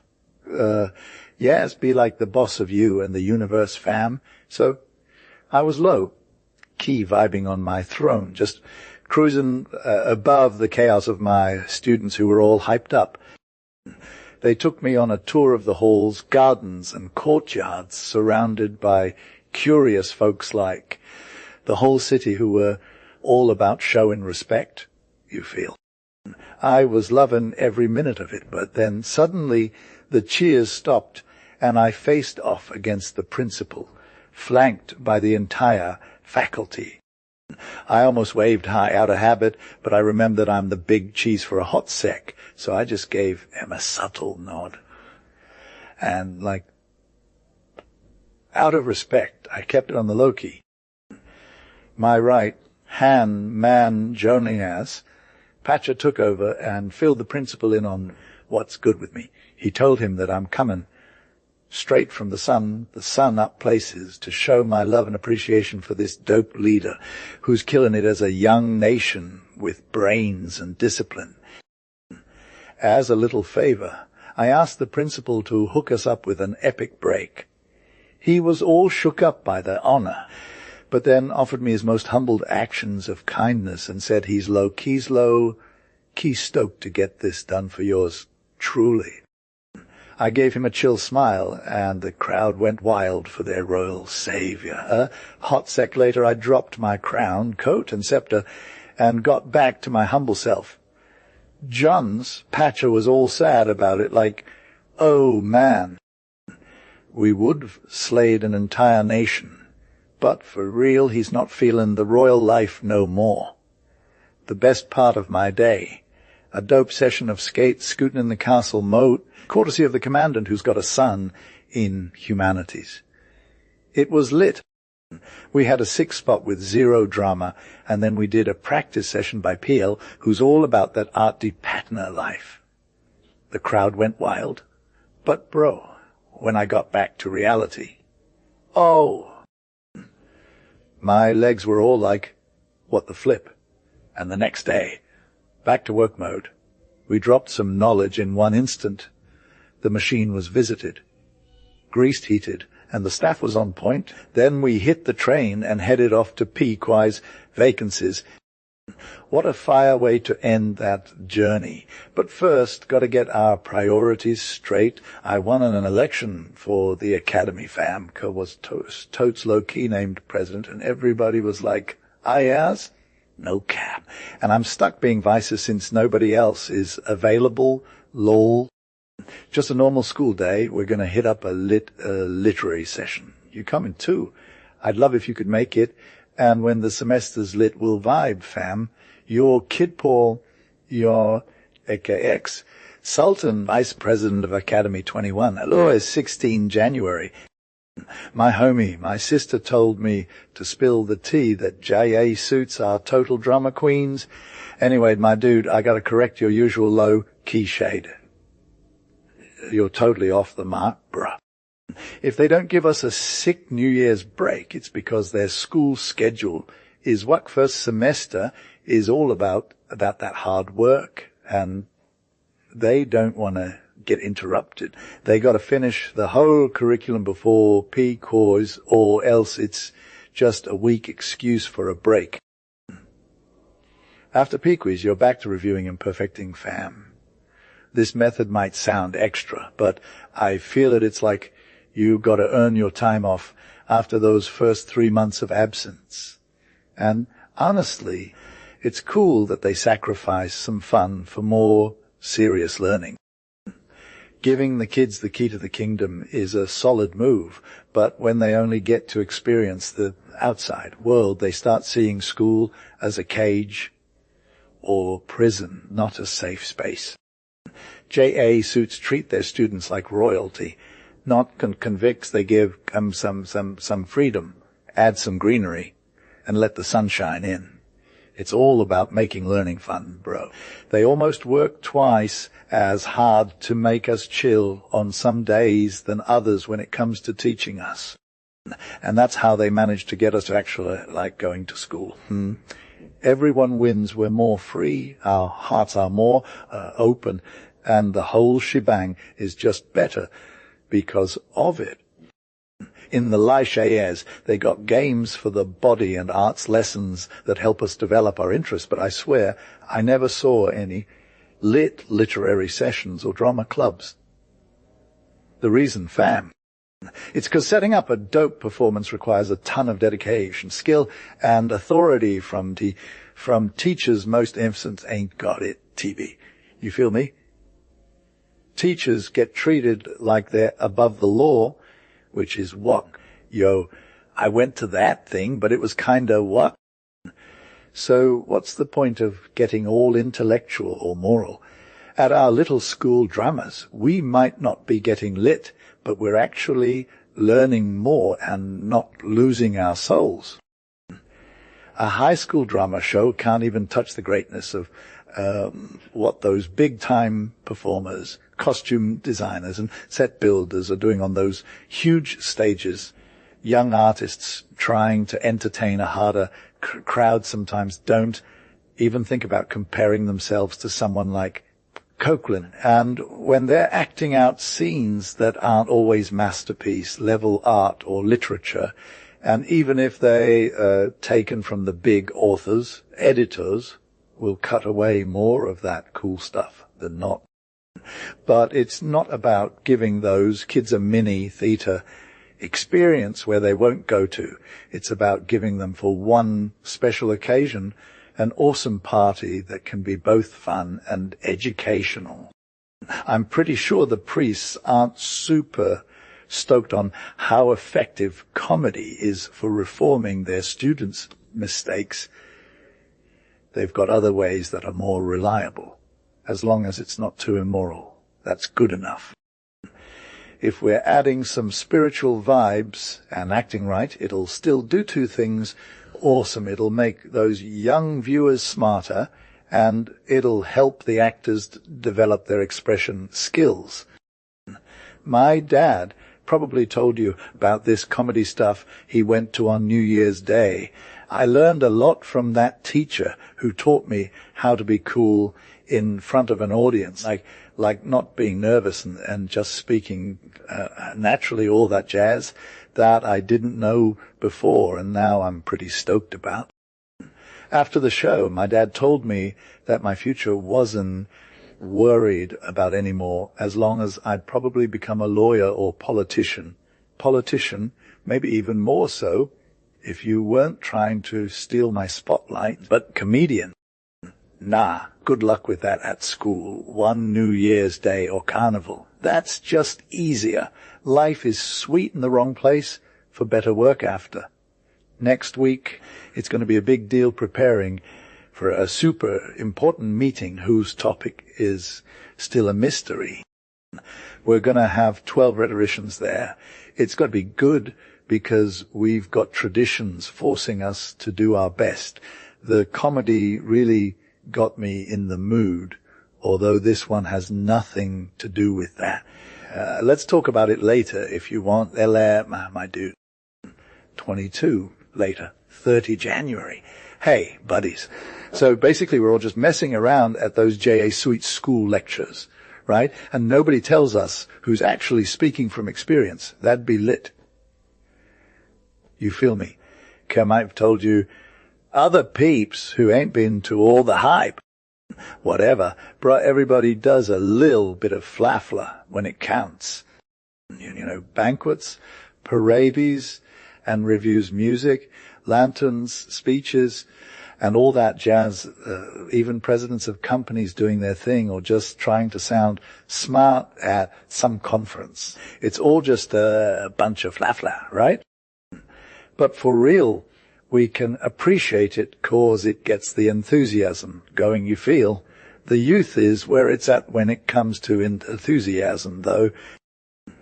We need that fire in our souls to elevate ourselves above all the mediocrity life has to offer into the realm of big ideas and saint causes. And if a little bit of illusion sneaks in, what's the harm?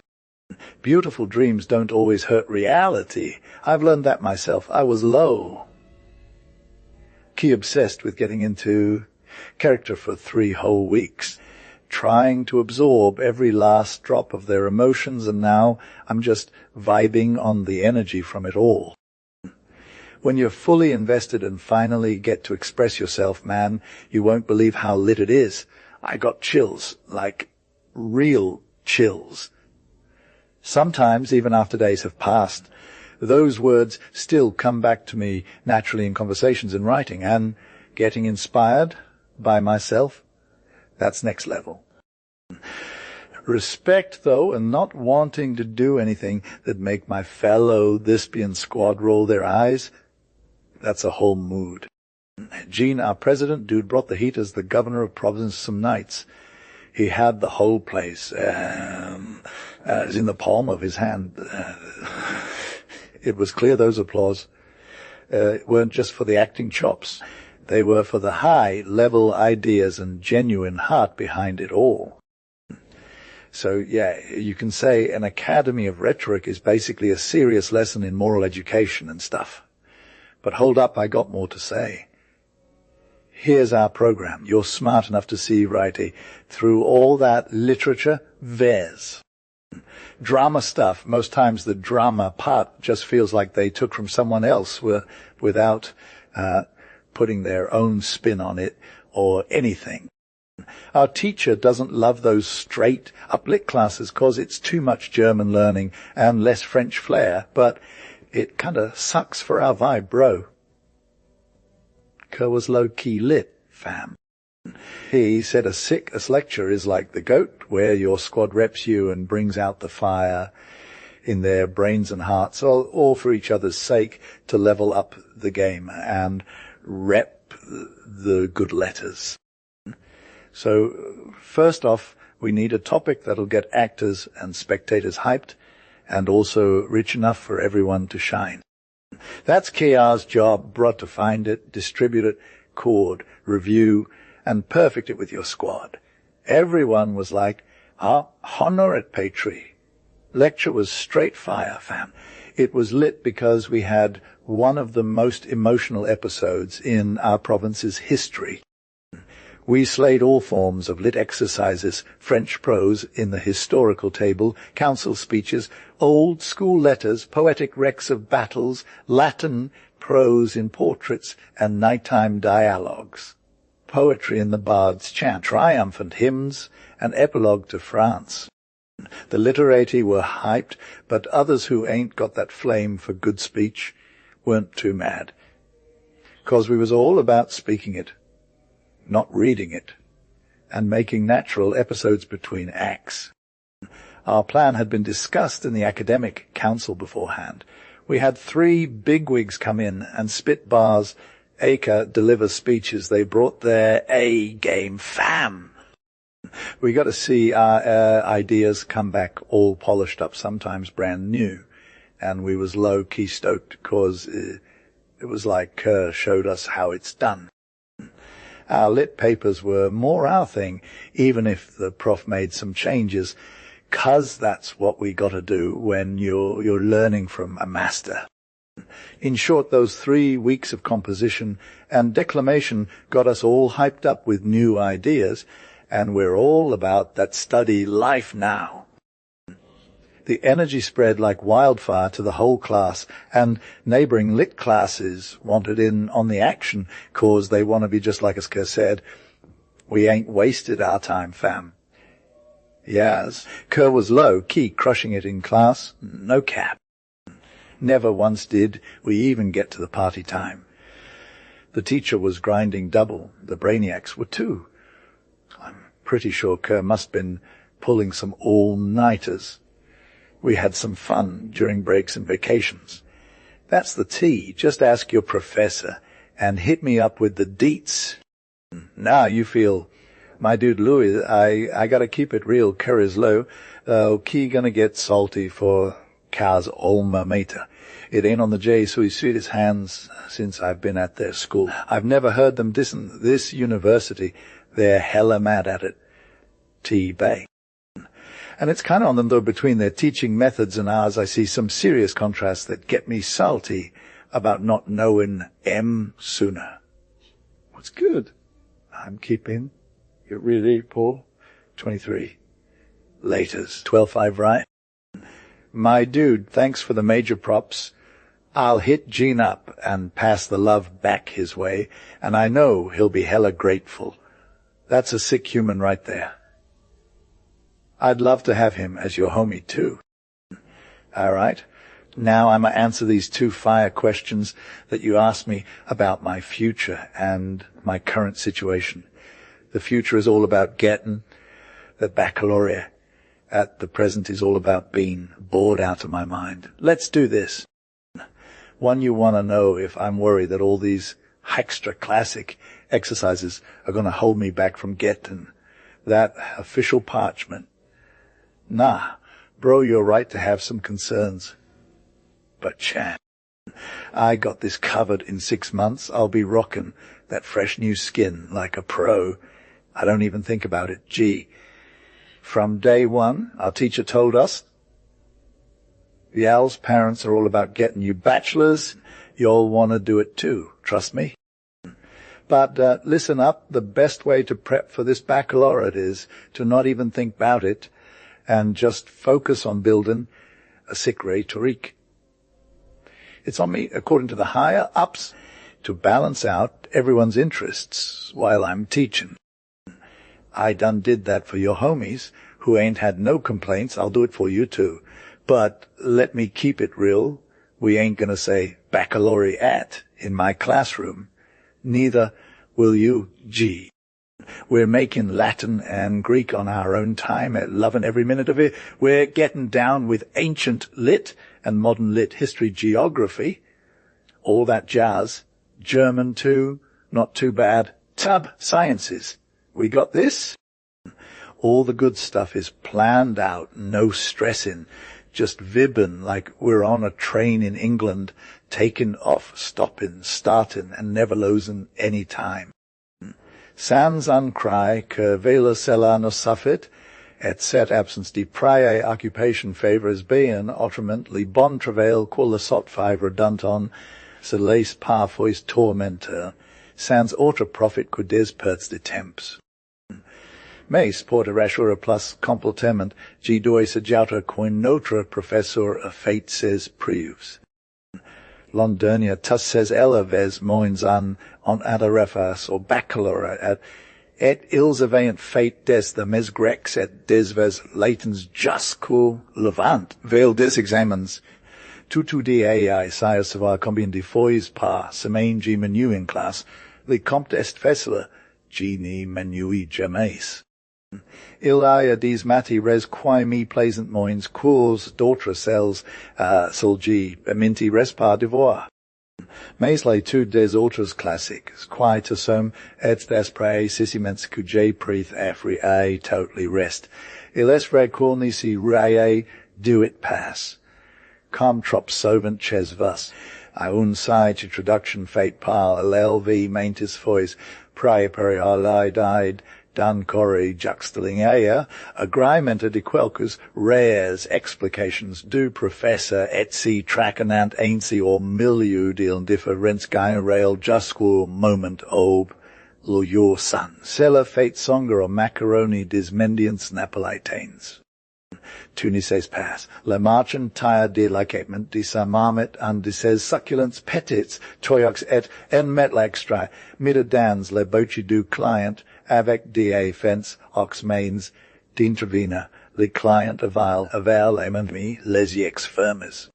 Quand il en aposes dioxus, la bonne femme coupe, or rasli souvent ratrape, li bout disponible, et le macaroni continui, si developpe uniformement. Nas avans plus de verite. Le professor nas explico nas fate explica par nas, introduction current, les auteurs secondaires, historians et pedits, poetes, cast le lecture. Ax grands classiques oris poetes, as quid offrent l'application plus par fate des reque etudi and rhetorique on rari serve la hanio de la prae election. Tu vas Césaire par un exemple. Les programmes de rhétorique comprennent, pour le premier trimestre, les principes généraux de l'ordre oratoire et les ergos du discours, pour le second trimestre, les genres de éloquence. Concurrement avec la théorie, nas étudiants les pratiques dans ce qui run die mostly et boschut. Voici comment notre professeur applique la méthode au plaidoyer pro Milone, qui tu connais bien. Il n'y commence point par pour de centaines de beide une savante dissertation sur chef d'œuvre quae. Quoi? Done. Quost, si que nas an retiendrens a moment. Il vat mi ex nas faire assister or profsis. Il ava dunc san liveret, nas lit avic intelligence in es pas rien. La première page de l'exord. Quae est l'orator, quae est li prae venue, quae sont les juges. Og si pas la si an near avec quel peril, dans quae etat desperate sont les assistants. Lo réponse as diverses questions fornet dager, un somme considerable de notions utils, so histoire les institutions remains in en and even me temps coil peak, la curiosity. Kayar's got his game face on and his skills of fire. The prof starts dissecting the text word by word and deep diving into the meaning and value of the expressions. Then he shows you that even under the surface of all the drama and structure struggle, there's a sick art form for turning it in favor of the cause, and most intimidated judges feel confident. You're not just reading a translation or studying language anymore. Kerr becomes the model, and the prep comes with the principles of oratory. As for keeping it moral, the prof will note any deviations like Milan's lawyer does to the truth of facts. A few more lessons like this one might be needed to study the rest of the intro. It won't take much, because that's where all the discourses come from, and it'll give you a ton of other cool observations. The refutation after the intro will pull out a fire model for debate oratory, talking about self-defense laws when someone's being attacked. The Milan Clodius meet up, including the backstory and aftermath, will spill all kinds of Roman politicking and morals, and you'll get to see how good Cicero is at spinning words without getting caught. In the discourse body, we pick some argumentation models and oratory development spots, then add in the most dramatic parts of the climax, so by the end we'll have a clear picture of Caillard's skills and work. How do you keep track of all this? Just chill, fam, take notes on tough questions, then hit up some students after class to quiz them. We repeat the previous lesson the next day before the new one, with added new points if needed. And every Saturday we have a review session for everything that went down during the week. You got to keep it in your head. Kerr was low-key vibe on saw it, and that whole ancient dude thing. It dims down the whole grandeur of Jupiter, who's finally waking up from his mountain top slumber to gaze upon and punish the crimes of that revolutionary tribune. But when Daimosani is, or like let me call out those marathon heroes who died fighting for their country and how they gave it their all despite knowing they'd die. Bro, it gives me the heebie-jeebies. Like I'm watching a flash of Reichshoffen's cavalry ride by. Hey, brave folks. Guillaume was saying, same I want to say eloquent patriot too. From Marathon to Rocroi and all that incredible infantry from Spain, where the dense formations looked eerily like, it's not that far off. And our professor isn't feeding us a bunch of generic praise about Boschute. We get to read him in class, feel his intensity, and explore his depths together. We don't come out of those intellectual highs when we dive into Sid, Horace's, and Palkted. Neil and Boschute are like cousins of genius. Next up is Racine. That's a mood. He makes his ancient Greek homies Europied and Sophical better understood, sometimes even admired, by his own skin. Don't me, dude, about my new enthusiasm for the Greeks. Since I can explain them through someone who actually gets it, and despite those awkward Greek forms, they make us appreciate this art that's both simple and profound, seeking beauty in nature's idealized expression, like Phidias' marble masterpieces. I'm tempted to low-key dislike the Latins. But I ain't going to be unfair. They totally benefited from the Greeks. Virgil comes after Homer, and we enjoy them similarly to Racine with those ancient Athenian tragedies. However, if you read Virgil once, you'll want to reread Homer 3 times, but there's one Latin that gets me to it. It's because Horace has that unmistakable Greek soul and a French twist. Obvi. His odes and satires are fire. His poetry is like a mix of wit and pure, unadulterated talent. I don't know if you're as hyped about Nicholas Desprez, ox as I am. He's got that sharpness going on with his rhymes that wouldn't even make Louis Xiv jealous. But I think he does Horace justice by fine-tuning those works. It's all about finding that balance between the two. Hey, Kerr, let me take you back to Horace's table, where I'm going to keep the spirit alive with hope of meat, and La Fontaine and Molière, like they're old cousins from the 17th century. The party's going to be lit. I didn't used to think about this fam connection that ties our most authentic French classics to ancient Greece and Rome. I'd just be over here asking my squad who's going to save us from the Greeks and Romans, but I'm low-key grateful now. I was just chilling for 6 months, and now I'm all like, hey, these classes ain't so bad. I only told you about the big players. We ain't neglecting the second-tier classics neither. They're like our mental health tea during the last 15 minutes of a jam-packed class. But even those ones, we don't just serve up for free. We got to choose the fire ones. Prof has got your back by keeping it real with these summaries and readings that tie everything together. And since he's all about that science and soul too, you get why this class actually a favor. It's like our own little intellectual party, and I'm low-key trying to soak up as much wisdom as possible from the OGs. It's like we want to grow up with these great minds, but without copying them exactly, we're talking becoming ourselves vibes. That's the ultimate goal, fam, and this class is like the shortcut to getting that degree.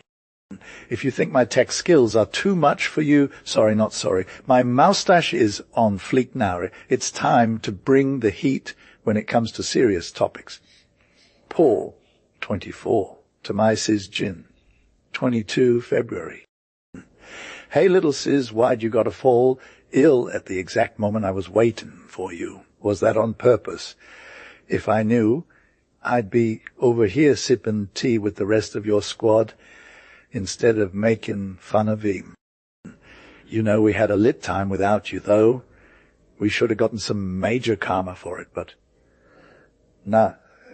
You're still going to get some punishment for this one. I'll make sure you're facing an epic water torture session.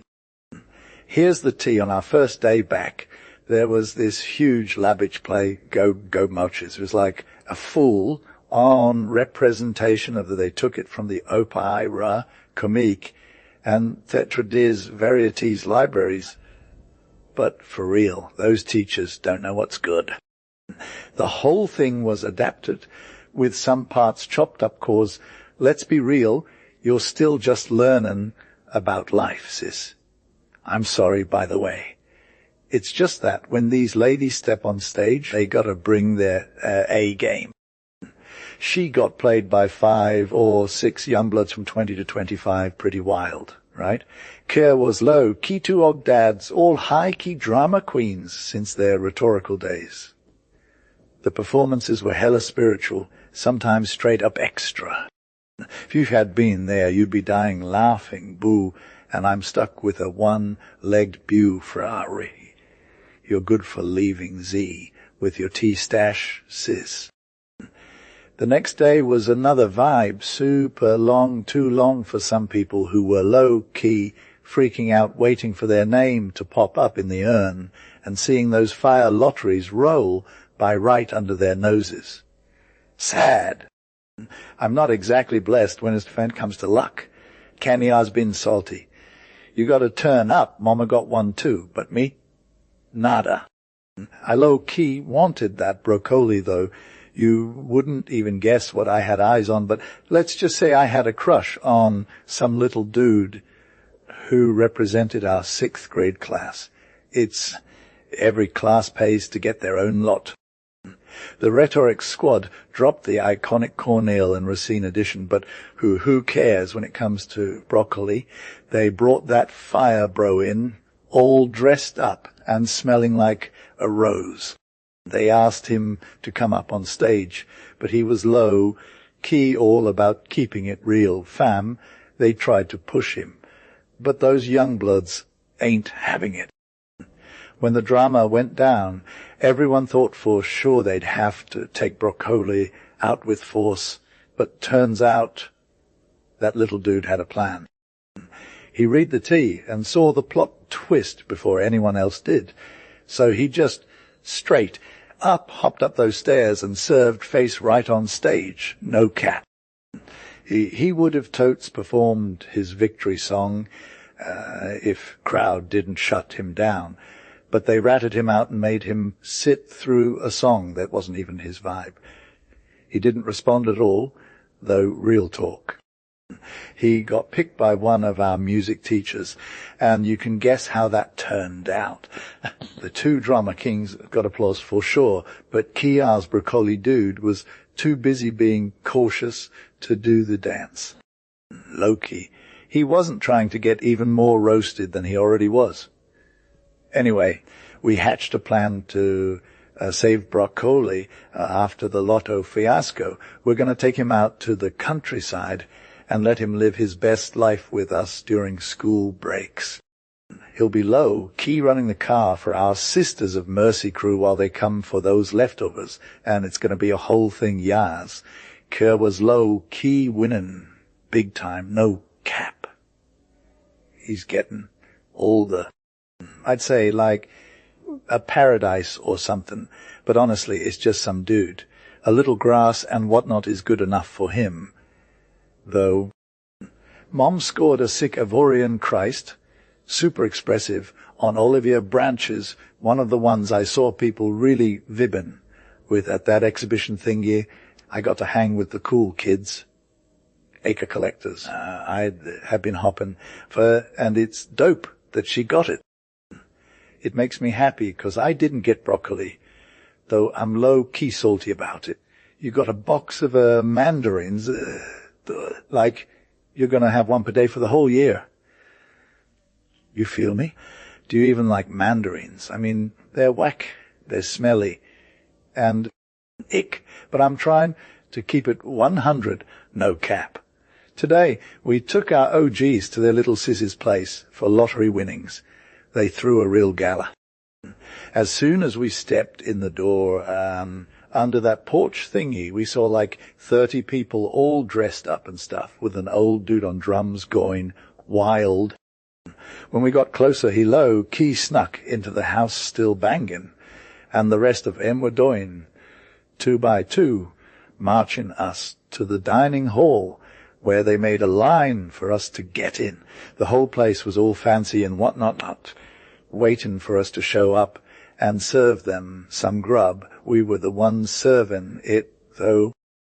We prayed, sat down, and had our little drama about who got the white shirt first is a thing. We served it up, and people were low-key impressed. Some dudes cut the bread, fired up the meat, poured drinks, and some even helped people with their eating, because they couldn't reach their mouths without getting hurt. It was super lit.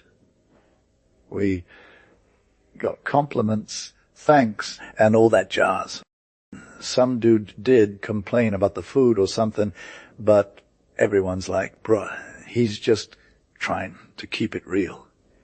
And we were all good with that. As people ate more, their faces lit up, and at dessert time it was straight fire, but honestly, my dessert looked whack, and I was low-key sad for the OGs. My lad, bruv, it puis, sinas quan lot dun perdu hazard, elorate pufort bayan, com moi, ni rian gagna, du toot. Sai jai avai as avic moi la case de miscorgine, hiriusment par prudence, jai laves prize avic moi poorly cacazo to me donares, sir place, le permission tasite de la distribuer tunno, et gel I distribue. Ilwai of 8 troy cents, ils a taint troy cents viux, donk troy cents binary addictions, quidgiti met stands to posh. Edi gairira, mignan. Se porten tu tennis euia, tradie domagi, Jimmy engage a tilas rembosa in troy cents bases, lancer on a space dequerent ans, est, si asses long, a fin quilti rest quelks, ans, quantu seras veil com moi. Don tis pors Jews p lies et magris, por quo gidi met les dux premiers et compta bien. Ves maman gairisses levite, givas embras orsi avec papa. Ni craignes rien por votre Christ os lores voca, 25. Amaya Mary, 25 raya. Chichai maman ni face pass, or truisi, could tuni vodres pass, quanti fet prod evangel, jaiu tort di loblia, imi mo quantis pots di tesain di mapitaitsa, et lisil manachitei, sies di la infermi, recugevas acris. Jeu quelques jours de tux et de fievre, sans danger ocon prey sent, G suis in plain convalescence, avec des James quae flagellant in cor et antisenti an piu plus vide quovan, le styra tant reste intact, G si ad orbisoin diviner vaus donna di mes novels. Jahabet unjoli chamber premier étage parcut sira, bon fortul voltaire quest put ve tratautsi, g de vrai james de bon escreden lil, silen eslon ventur, lit mollit, rider ox blancs, vutras rai cry ativser les cors o les hella ves juent. Lae hota et la loinement amortiscent li brute, mais ni mampapent chenpas de fer des tus de mu forte de isel recentis dari remis ridox. Por mi soina, jai anfra reinfermia quia trois hontes gens, and saint homit honesta dicerit Apras mavoa consensiusmen extea nu parla dae, les purges et le quinen, tatum me exhortant a la reassignation cere tieni, li voil maintenant quae, por me render des forces, mi duncom silvet converterma, personama, terrin de foigras, celan an progression savanta quae, aret de quae alarma tut autoristomac culamian. Antra temps, imi reegale dices miles tours de goblet et de carts, il est tres fort dans la party. Il merva equae, cutant al vera regiment de cuirassiers, il inservate precas de cinquecents, donate solvent ox chambre is des seances de hearers consecutives, tujers gratuites, por empincha les camarades d'alabar et jura de horse, le prestige quae lui donate son talent, loi servit emi unfair confessor plus done, et in effet ilni debate, pasmal placer says bouts de sermon, si gen juge par sioux, quilma insinues.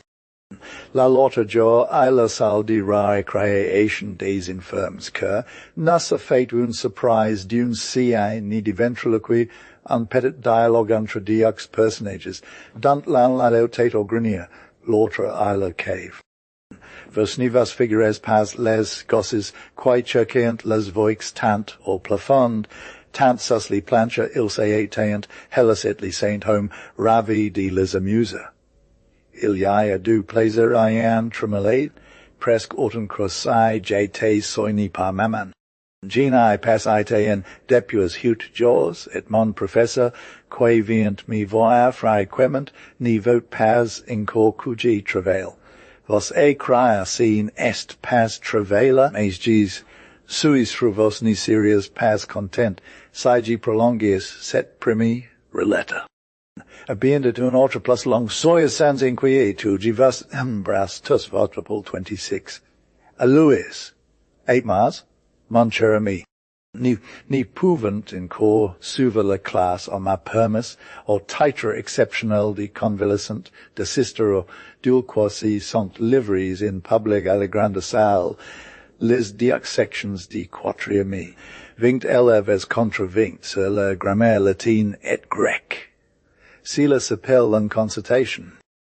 Il I have 8 long temps corge die seracin voyan, geni regret point or your quod J.A. passi.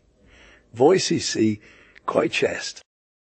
Oleva du rido on voitlas diox army as rang is in Betail, lun in face de l'autre, sa diox linus dix et dix dan kixi de l'autre.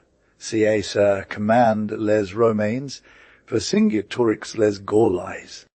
Au bas de la cantonade, sur le droit le professeur de la première resection, sur la gauche, celui de la seconde, chacun avec diox petits secrétaires charges de marquer les points. Les diox port insane inclinant devant les pays. Rector le coq, puis vent les planter, font dominant les champ clause, on a change en dernier regard de provocation, et les Betail comments. De abord sinast, cun escamach. Leginai roll romirain radicite, dans ton natural on passage d, says commentators broncha, li chef gaulois, Louis Dunno, le rari replique, in autumn de lanes, et sans broncha davantage, bu da, but it bel exemple. Les deux seconds infant autumn. Li troisi mi romain hey a site un court de seconds sur un motsan, a mul gola les, prompt comme la claire, Louis Lance li motte la face, et li secrétaire du camp triumphant proclaim one victoire aux Gaulois. CS les primi reblesha, dotters suvent decide de la toujours faudroyantes, quelques fois bravement rendus. Quand li premier rang a fini, il passe in demi, tour derrière li second, quae entra in un lat avec li second rang oppose et ainsi de suite, jusqu'au secules diverses leçons, autres et grammaires, son épuisies école Prae fait, juge du tourno, eight dunily signal du combat suivant l'explication latine, comme pour les leçons, les sections ont pré par les MME mes passages d'auteur. Angolois, D.A. segni par son professor, lit unphrase indicu, la disque grammaticalement et la traduit, si la mulvi trove I reprendre, il corriget geg yano plusieurs victoires. Le Romain est ensuite somis à la MMMioca. Listen up. So the test ain't just about the grammar and stuff. It's like each battler's got to answer all sorts of other questions to grammar, etymology, history, and basically anything they can get their hands on. And then there's this whole thing where you've got to apply the rules to your own thoughts, do some oral exercises and whatnot. The teacher's always trying to show off their skills, making the students' brains go wild with all the thinking. Dude, it's actually kind of lit. Watching these 12 or 13-year-olds who are straight-faced, no joke, get into this intense battle of wits. You're like, wait, what's going on here? They're just trying to take each other down one by one, and then there's this little dude, all French, and stuff, getting wrecked by his opponent and just breaking down in tears. The class is going to go wild for him. He's all my dad said so, and the teacher's like, hold up, kid, and he gets a pass. Then it's back to Greek grammar, same drill, same excitement. Who's going to win? It's super close. Both sides are all equal, no cap. The teacher announces mortal, and the loser drops dead, figuratively, of course. Slowly but surely, you're whittling down the competition until it's just 4-2 from each side. Things start getting intense again when they throw in some surprise questions. But the last-minute struggler is all like, got this, and tries to keep it together. Meanwhile, the second Gaulois is totally hella uncertain. Kerr was all about that second person singular of the first aorist passive tense of he gave that first one as a distraction, mort. But you can't get away with that in the middle of the battlefield. Vercingetorix is low-key face to face with Caesar and Levi Nuss. He's all like, I got you. And slowly, deliberately, he's responding and asking questions, pale but determined. Caesar is hella salty, but he's holding it down. In the second round, his lieutenant takes a hit. The crowd is huffing and puffing. Who's going to come out on top, Rome or Gaul? The history books say it's got to be Rome.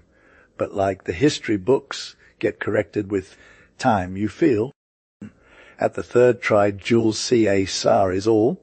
I don't know what to say, fam, but Vercingetorix is all mort, and he throws down the gauntlet. Death.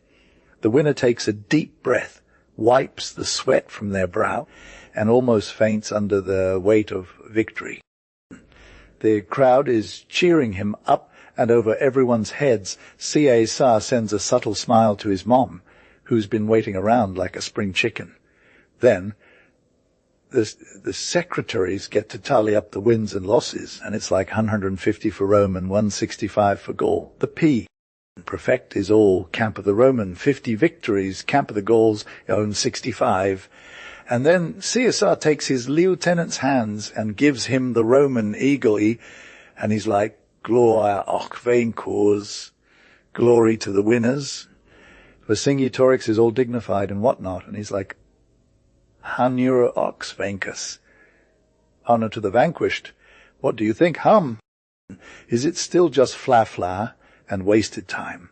And if every single one of us came through this trial by fire from low to high on that social ladder, would we gain something for our studies?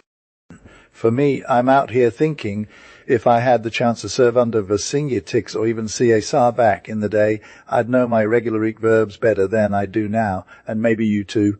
G27. Same. March 15th. My dude Lou is, I'm back from the campaign with my prof. It's my first walk since I was feeling me. It was lit. The air was like velvet. The sun wasn't too harsh for our lungs, but not too heavy on our heads. In the fields, there were thousands of primaveras blooming, and in the trees, birds were getting their nest on. And everywhere it felt like a refreshing sight, with all that new foliage still on. Like, God is good, my prof is low, key amazing, he came to fetch me from the infirmary, just so I could experience this beauty and shoot some small talk. We talked about omni recibili, all things possible, and other stuff. I told him I was thinking of pushing myself into that. Whatever it is you feel. KER's plan for teaching public school. Bruh, I'm dead serious about it 'cause I want to help out with the youth. You feel? They're just straight up losing it over here, and I want to give 'em a shot of some Jesuit vaccine to get 'em back on track.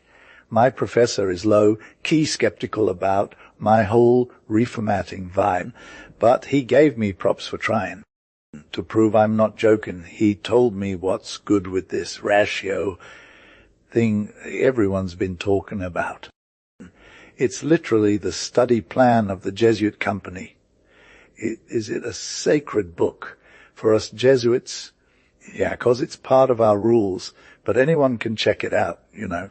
It ain't that long like some other books they wrote to make people think it's garbage. You want to read some excerpts? Thanks, Dad. I'd rather get the tea in your words if you're feeling me. I'm hyped to contribute to education. Maybe one day I'll be a big shot at the Uni of France. If I ever do, you better believe I'll hook you up with an award. Fam. Not for my sins or anything, but as a rep from your old homie. Maybe I'd consider, though, 'cause it's low-key rare. You want to know. Let me break it down for you, Kerr. This ratio thing got one main principle. We got to let people grow naturally and develop their faculties to become the best version of themselves without overthinking it. High soul and logos discourse are talking about the soul, fam. You know how you're a reasonable human. You got 3 superpower abilities from nature memory: sensibility and judgment. Now, don't get too salty about judgment being kind of lacking. The balance of these 3 skills determines your future intel and success. It's like the secondary school thing is all about taking them by hand to reach their highest potential. What you say, Dad? Are you just here to be a brainiac or something? Let me clarify.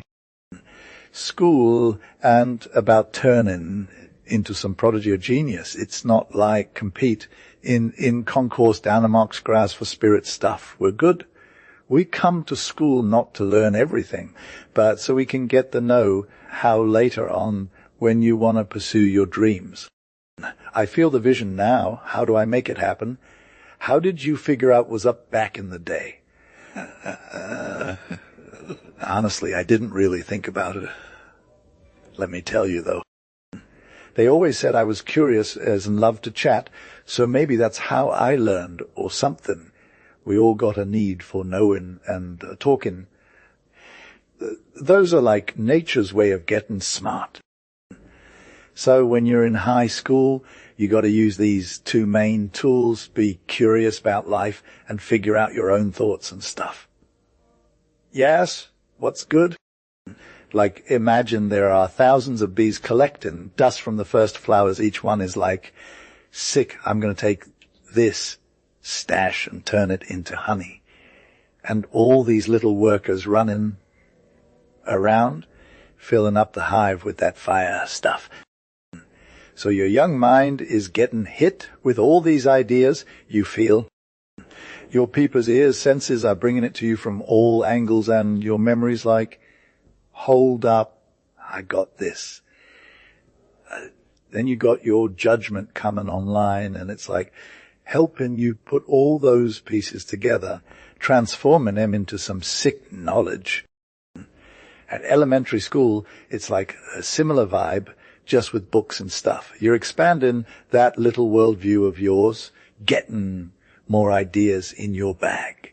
But then they got to add some practical math, drawing, music, and other stuff to the mix. And let's be real, you could have been all good as an honest worker, small business owner, or farming dude. But nope, some kid is like, I want to be a pastry chef. And then they're all, for the love, I just want to eat cakes. But for real, that's when it hits you like, what if you went to college? Would have been lit? But no, they're all about the 6th grade age range for starters, cause they don't got nothing on those Robet classes. But for real fam, them 7th, 8th and 9th grades exist for the PI res. But everyone else is like, no thanks. And some families can't even afford that first school to start with. Then they're all worried about you reaching your limit, which is just a myth. And there's those schools before college, and it's like 3 courses grammar, letters, philosophy. Grammar's the foundation. Letters are the main event, and philosophy is the crown. The cours de grammaire goes from 6th to 3rd grade, keeping that memory sharp while getting that Latin and Greek thing going, applying it to all these exercises, getting that talent popping. But like, what do you say? Is it better to waste time on those math and physics classes, or what? Les sciences, mathematiques et physiques, maybe. But honestly, most kids ain't ready for that at that age.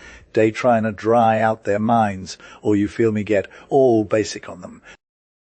But wouldn't living languages like Spanish give you the same cultural intel as Latin and Greek, with some added benefits for real life? Let's just chill about that practical stuff for now. As far as literary training goes, we got to stick to the classics no matter what. 'Cause ain't nobody going to replace Emperor's fam. We got a few reasons why. One reason is the history, bruh. The Greco-Roman civilization was straight fire, first hitting our Gauls and Franks, then running it up on all them Christian gens who came next. Now, the French language, thought process, taste, and vibes are hella influenced by those ancient Greeks and Romans that we can't just erase. It'd be like taking sap out of a tree or removing the best part of a living being. So what could you even inject into this dude instead? English or German? You know about them sick new ops where they hook up weaklings with fresh blood from some animal, right? Vaguely. That's like super lit. These dudes go from 0 to hero in like a hot sec. Just got to watch out for the side effects you feel. Apparently only some get all hyped and want to hit the club, but if you're maining that French life, you can't even touch them English or German vibes. My bad, Dad. Can I just learn from the French scene instead? They got value, and sometimes they straight fire comparisons to ancient Greece without too much drama, if my rhetoric prof isn't totally tripping. It's 'cause they're valuable young blood that we got to study them. And also so you can see what's popping when you put in the work. Rome and Athens, where our earliest lit years went down, given us a sick foundation for the 19th century. This new generation is like, we want to do better. They could have done it if they stuck to that romantic vibe from the get-go, but instead they got all hasty, threw out their heritage into the wind, and now they're all over the map with no direction. Dad, you're extra hard on me. I ain't been harsh, son. We do have some cool exceptions, like you'll see later in our lit class. But I got to keep it real. French lit is tight, but it's a pretty narrow scope and not exactly the most solid foundation. Yes, let's stand the Greeks and their vibes. Fam! We got to study them, love them more than any other culture, and rep the Greek glory if we can, but also bring our A game to fill in the gaps and keep it lit against their flaws, like artists doing it with marble or paint. And, since forever, there's been no better literary or artistic form than the Greek one, right? You know those two Horace Linus Graius Ingenium, Graius deditor rotundo musa loqui, praecita laudum nullius averus. Translate that freely. Greeks had genius, Greeks had fire-talking, with that unique passion for glory, warred. After the Romans brought the Greek ideal to us, all modern nations since then have been low-key learning from Athens or Rome its ultimate ogue about lit poetry and art. We'll keep doing this till we drop, 'cause the Greek ideal ain't just some cap or trend. It's like a perfectly rational and dope way of life that's straight out of nature. You know, Dad, you're preaching to the converted. Acme. Yeah. But also a recovering convalescent who might need a chill pill. Can we keep this on the low plus? On the flip side, what's next, Dad? If you're trying to be woke. I will, for real reasons and others too. We just got here and I see Papa Minister coming our way. Fam, Papa Minister is like my spiritual pops. You know him from before. As a minister, he ain't exactly chill with the students, but he's a big deal in other ways, second to Papa Rector for all things order and organization. And I saw Papa Prefect himself come at him with that beret, asking for permission to snooze till 5 the next day. That's Papa Minister running the show sacristy, kitchen, interior work, and all the domestic services courtesy of Fra Recoadjutors and hired help. He's got all the keys, including office and cave access. To my eyes, his paternal energy is so strong it's overflowing with compassion, and he hooks us up with a drink and some Reims biscuits to get our blood flowing. We chill on a table, enjoying life, and when Papa Professor is saying his bravier in the streets, Papa Minister comes over for some e-sports action. He's like, hey, let's play some e-checks. Then he takes us back to school in that fancy car so we can skip the walk. Later, Dad. I wish you all the same vibes, but Loki, it's hard 'cause your professors are always on a mission to pass down their knowledge, and that like ain't exactly easy years. Tomorrow I'm back in class and I'm so hyped. It's Paul, my dude, 28, 26 March. Hey, Lewis, since you're feeling my teaching style and asking for more, here's the next part. We were chillin' on campus during recess. My squad was playing barrel with some enthusiasm, but I was low-key stuck on a rustic bench under a tree, just vibbin'. My awesome prof came strolling by and saw me. You're looking pretty lit, dude, he said. Like that chill Romaine guy who's just in the shipping, doing some work, but not really putting in the effort. I'd rather do better, though my legs are hella weak. My dad, if I'm being real, if you had some time, maybe we could catch up. What's poppin'? Tell me. Ain't nothin'. Just finishing that conference from last week. I stayed woke. You got the solidest mind in your body, or just them leckigs? I'ma take it.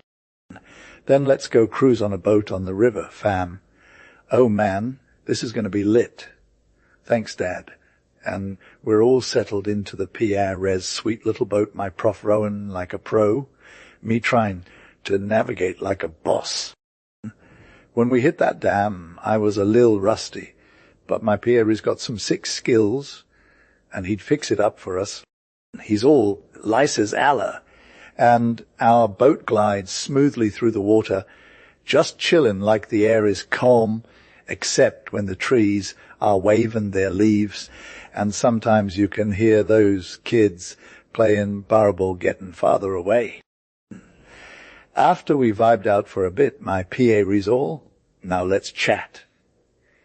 We're at the entrance of the lettering class, so we're good to go, no need to explain everything, 'cause we've already been through it, right? So in this class you got to do poetry and eloquence, but don't get too hyped about getting that baccalaureate prep. Just chill and enjoy. I feel you, Dad. It's all about the teacher. For real, that's some solid logic, fam. When it comes to learning, who gets more does less, right? In lower classes, they're low-key gorging on that grammar goodness. They got a solid grasp of the three languages, French, Latin, and Greek. They aced their daily grind with those authors and practiced their skills till they got lit. Their memory's on point, and now it's starting to develop some real taste in literature.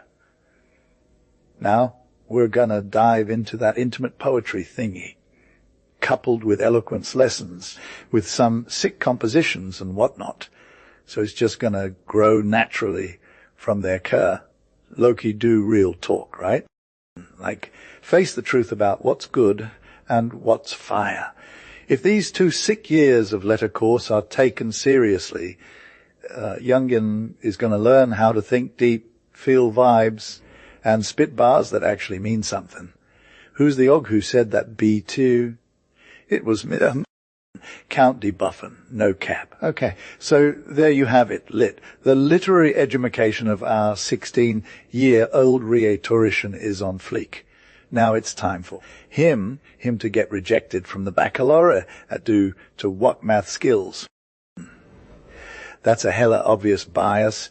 Ain't no one got time for that. If the Council Superior of Public Instruction had some sense, they'd get it progress in science, change a thing about human nature.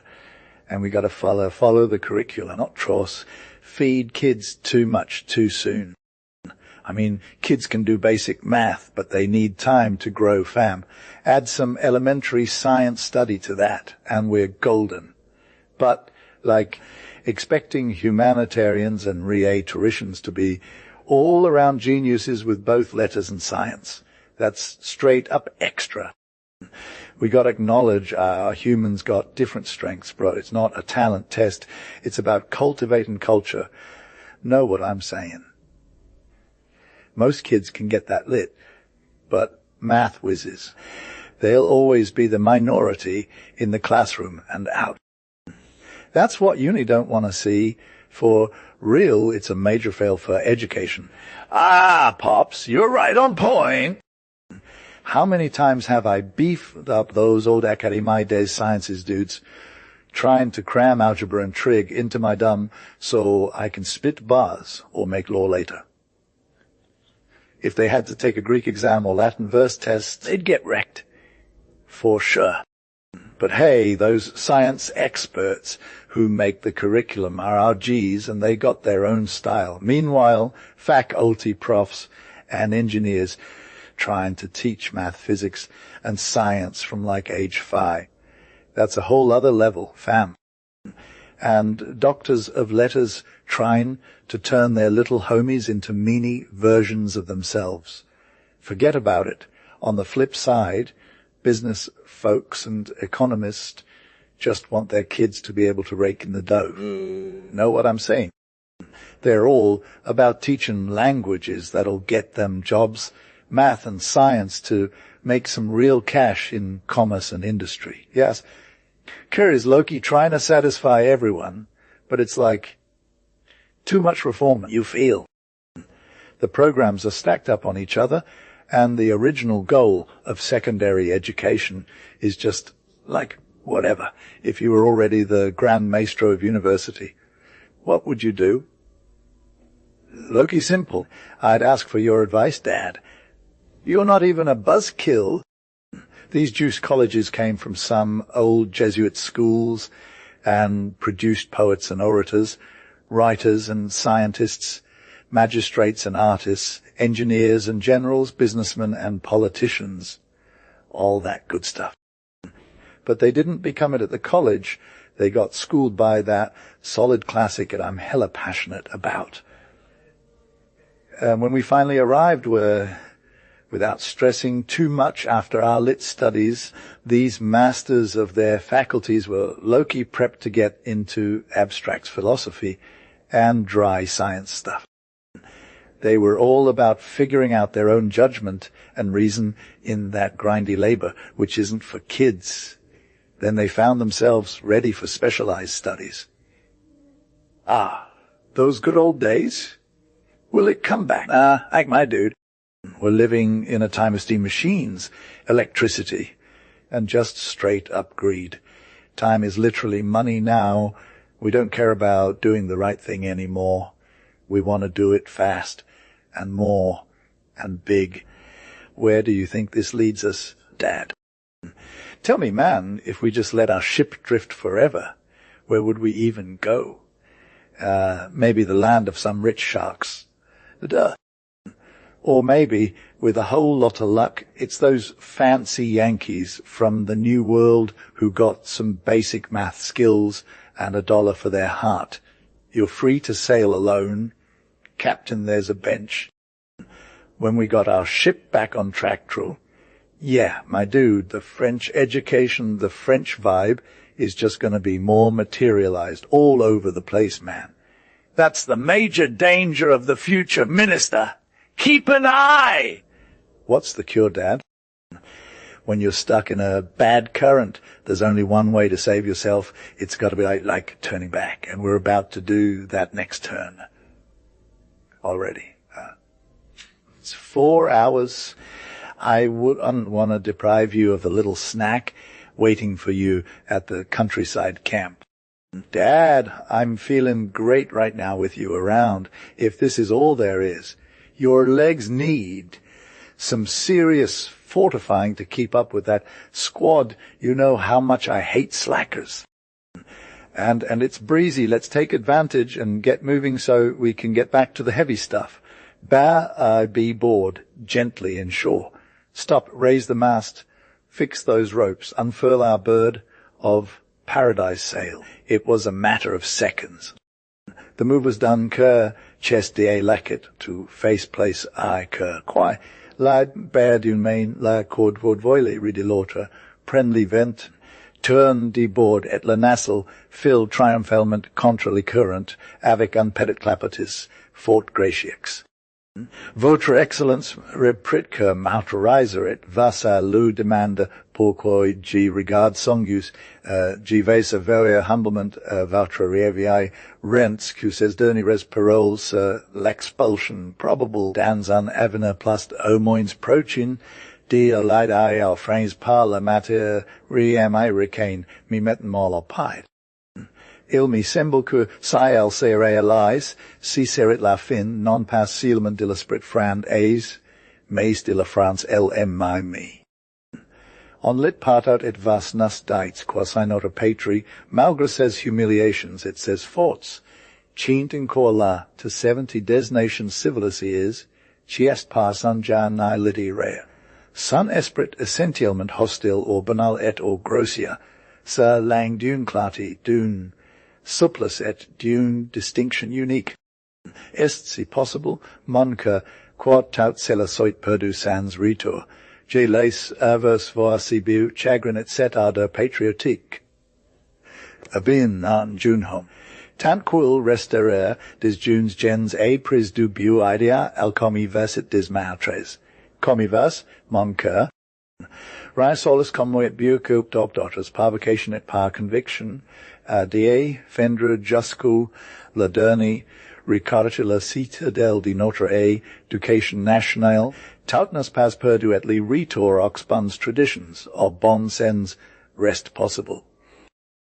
Illae a days choses cul omni tu pas facilment et quae losquunus croit mortis, si rel ventres viventis lomi franes esprit et tua, esti selsla, vas mi rasheris, meis cupensis, vas manca dil tutility pratique des langues et treng res.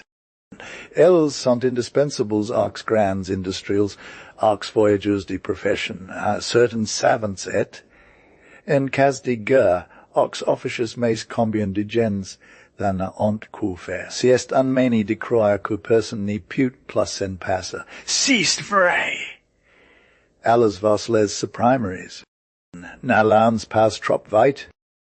Il est certain l'experience, la die montre quonel vi intelligent et travailia put traver au col gilimoyen de prendre lia li germanique au l'anglaise, emeli li parle un pieu, sans faire tort à ses études, pourvu qu'il ait la bosse des langues, de bons professeurs et que ses loises ne soient pas absorbis par li dessin la musique, lai l'escrimet autres arts degree ment.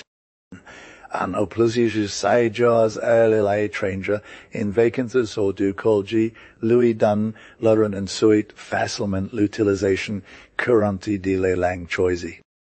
Mais vouloir imposer al ensemble des élèves médiocres aux bons, obligation de tutor à la fois trois langues classiques et encore une langue moderne, chest, à mon sens, une aberration. Ulzig ignorant dinen Savoia aucune. On primarily grec. G cranes casi porva grec est depus quelcus anaias le wine tinor li barc emissaire coupable de tus les pahis et de tus les insaxis de legend collieri. Quelc ans les buses naipedron pas grand chosi me set expression serit an vrai malhia por li velopament Jean Roll Daniel de l'Esprit Français, quae vasliloqui, la die rive des Grecs est way more lit than the Romans. You think Latin's gonna last? Yeah, it's hella connected to our language and also with our career studies, law, medicine, science, fam. I'm not talking about theology, which our reformers are all about like a fish in water when it comes to church stuff. Who knows even if some of them, the sectarians, when they talk about scrapping Latin, they don't see it as the language of the church and sacred sciences. If those dudes ever become the masters of France, we gotta expect total chaos. God save us. But practically, Dad, how would you organize language classes? You're pushing my limits. That's cool. I'll respond that everything depends on you. Me. When you're in charge of the education portfolio. I'm far from it. But when I am, what should I do? Get rid of the mandatory character in foreign languages for exams and reserve them for the entrance exams of civil or military schools, businesses, or universities. By the way, their study wouldn't be taking up unnecessary space in the classical program at colleges and could be reserved for only those who are willing to put in the effort, like it's done before anyway. We don't need it to clutter up the schedule anymore. And we can still give them a shot as an optional test at the baccalaureate level, just like with other exams. Sounds perfect. Ha! Why can't I be minister? I think I'd abuse my power to invent that system for math too. Why not? Wouldn't it go against ratio? Young rebel, you wouldn't leave anything standing. What's fundamentally wrong with overloading the programs and piling up exams till they suffocate under the pressure, instead of giving them space to breathe and grow naturally? When the university gets its act together and recognizes that they're going in the wrong direction, it'll be easy for them to adapt their exam programs and save everyone's interests. Wouldn't she call in some good Jesuit dads to help her out? That'd be proof of a full-on conversion. Work on that. You can count on me, Dad. God bless you, excellence. But while you're in charge of steering the education ship with a crew of Jesuits, I'll take back my post at the helm. I'm going to fill up the sails and row towards getting back home. I hear the school bell ringing for snacks. You're all set, my dude. Louis, maybe longer than you wanted to know about studying at Jesuit schools and their teaching philosophy. If you want more info, prep your survey for spring break. For now, nighty-night. I won't bother with new updates until then. Yes, Kerr is low-key a lot of work to do with these decorations. You feel I'm running out of time, so I got to say au revoir. Paul, my devoted one. Paul, 29. To my mom, Fireprill.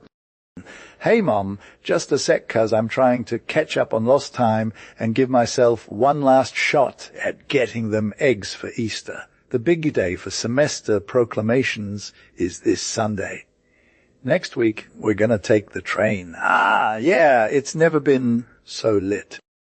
I'm not hating school, fam, but think about it, Mom. We ain't seen each other in 6 months. Is that even possible? Do you still recognize your little wild child of a son? Everyone says a mom knows her kid even when everyone else is wrong. I want to see if that's true. I've changed so much since my last departure from the Z High School. I'm basically a new dude to people who don't know me. So I'm arriving on Monday. We're going to vibe all night till next morning. What time should we get started? Dude, I got to clear my schedule because of everything I have to do. But I'll try for real this time, maybe after the Surlendomain.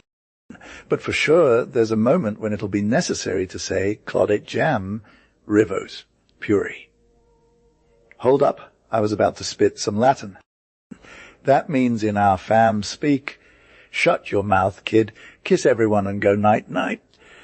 I'm shutting my mouth. I'm hugging everyone 6 times over, going to bed early, and getting 24 hours of sleep in my crib, dreaming about being back in that innocent state under a mom who loves me like when. The next day, we're going to hang out with our squad. 'Cause of them, homie, I'm writing you this note. Louis is cool. He knows where I'm at. My other high school friends might know too and want to play me like a fool to see if I'm solid or just trembling those poor little altar boys who get dismantled with a smile or an harlequin show. Don't believe it. My little homies, keep your distance. My horse is on the loose. I was low-key thinking of going back to Z as Paladin Roland and trampling without mercy anyone who's going to look at me sideways, but my spirit dude told me nope and made me promise to be chill, welcoming, charming, maybe even seductive.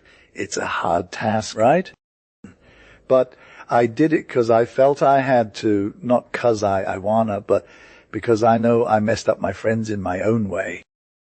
I ain't going to preach to them for the sake of an example. I just want to show them what it means to be a real dude in flesh and blood. Yes. Kara's like super hyped to be back and stuff. And he's low-key a boss now, 'cause he'll only tolerate some pretty lit jokes and conversations at parties, you feel. So, Mom, can you hit him up for our next squad hangout? Okay, we'll try to make it even more turnt if he comes through. If he does, that's a win. And if he comes back like that's even better, it means he's not too afraid of change, and they might start vibing with Kiar's energy over time. That would be lit. My vibe is still going strong as always. But before I drop some more tea, I got to give you the tea on another thing. Mom, your boy Paul just got a new ride, and it's like totally on another level. He went all in on this other chick who's even better than you, fam. They got hitched last weekend, and it was low-key lit, but also super sad for us. Mom, I know this, Mike, because you're some pain, but I'm trying to stay positive, cause Kura's low-key the real MVP now. This new title thing is giving me life. It's going to help me level up and take on whatever comes next. Later, Gators. But for real, Paul, son of the Virgin Mary, and Mom, 30. April 25th. Hey, Paul, like, everything around here is so empty without you, man. You brought the energy, the life, and the sunshine now. It's just a mess. The house doesn't even have the chill vibe anymore. Mom's been struggling to smile since you left, and she hasn't slept in 6 weeks. Dad's been Maya for the past 2 days. He just walked around the garden alone, twirling his moustache like crazy, looking for something or someone every 15 minutes. He'd give your dog a squeeze when he came back inside, but only after kicking the poor men under the couch. It was pretty dark, fam. One time, I was chilling in the corner while Dad was being all over room when Legrand shows up. Hey, how's it going? Papa says. And you? Sorry, Jane. Sorry, Monsieur Legrand. No, like your son, Paul. Is he sick? What? Sick from hunger or something? Is it because of the job? He's got his A game on. But what about discipline? He's as strict as a nun. I give up on him. He doesn't even care about me. Pestka, I'm low-key freaking out about people not loving us less, lol. If they didn't, we'd have an excuse to be salty, and people would think we're hella extra when you're not around no more. Yaz, I feel you're hella unhappy 'cause you're too lit. TB, I know some dads who would switch places with you in a heartbeat. You're straight up blessed by the universe, bruh. I get it, dude. And that's what's got me shook. We're low, key lame. Let's talk about something else. And you, petite, take those red eyes elsewhere. They're hella distracting here. But I didn't ask for more drama, and I ended up crying like a total simp in St. Maman's room that I found on my knees. Paul, I'm such a simp. If you're all good now and nobody recognizes you, shouldn't I be hella hyped? And since it was the Kolji that made you who you are, shouldn't I regret your return? I want to get real with you, Kerr. First off, from the bottom of my heart, I thank you for bringing happiness to our parents. What they felt when you left is like nothing else. You can tell by how sad they were when you departed. I thought based on your letters that you'd be all good, chill, and not too extra, but you're straight fire. No one even gets a bad vibe from you. No sass, no drama, no expectations. Fanchan's all like, why as someone finally recognizes how great you are. I'm sure they messed with you, but it's all good, 'cause she's been seeing the real you since day one, and she's low-key obsessed. I'm low-key impressed, fam. You've leveled up so much since school, and now you're straight fire as a dude. Don't get too salty about it, though. Okay, the real credit goes to the big guy upstairs and your pops. I gotta spill the tea. I wouldn't be able to keep it to myself. Everyone at Z has been hating on you hard.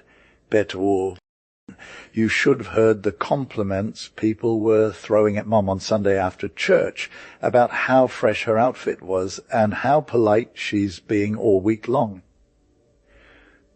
And during those visits, she's always vibing with an open face and having real conversations.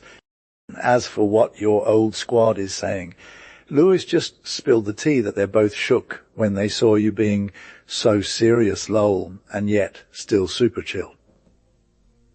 Apparently, G tried to roast her at confession, But she shut him down. You go.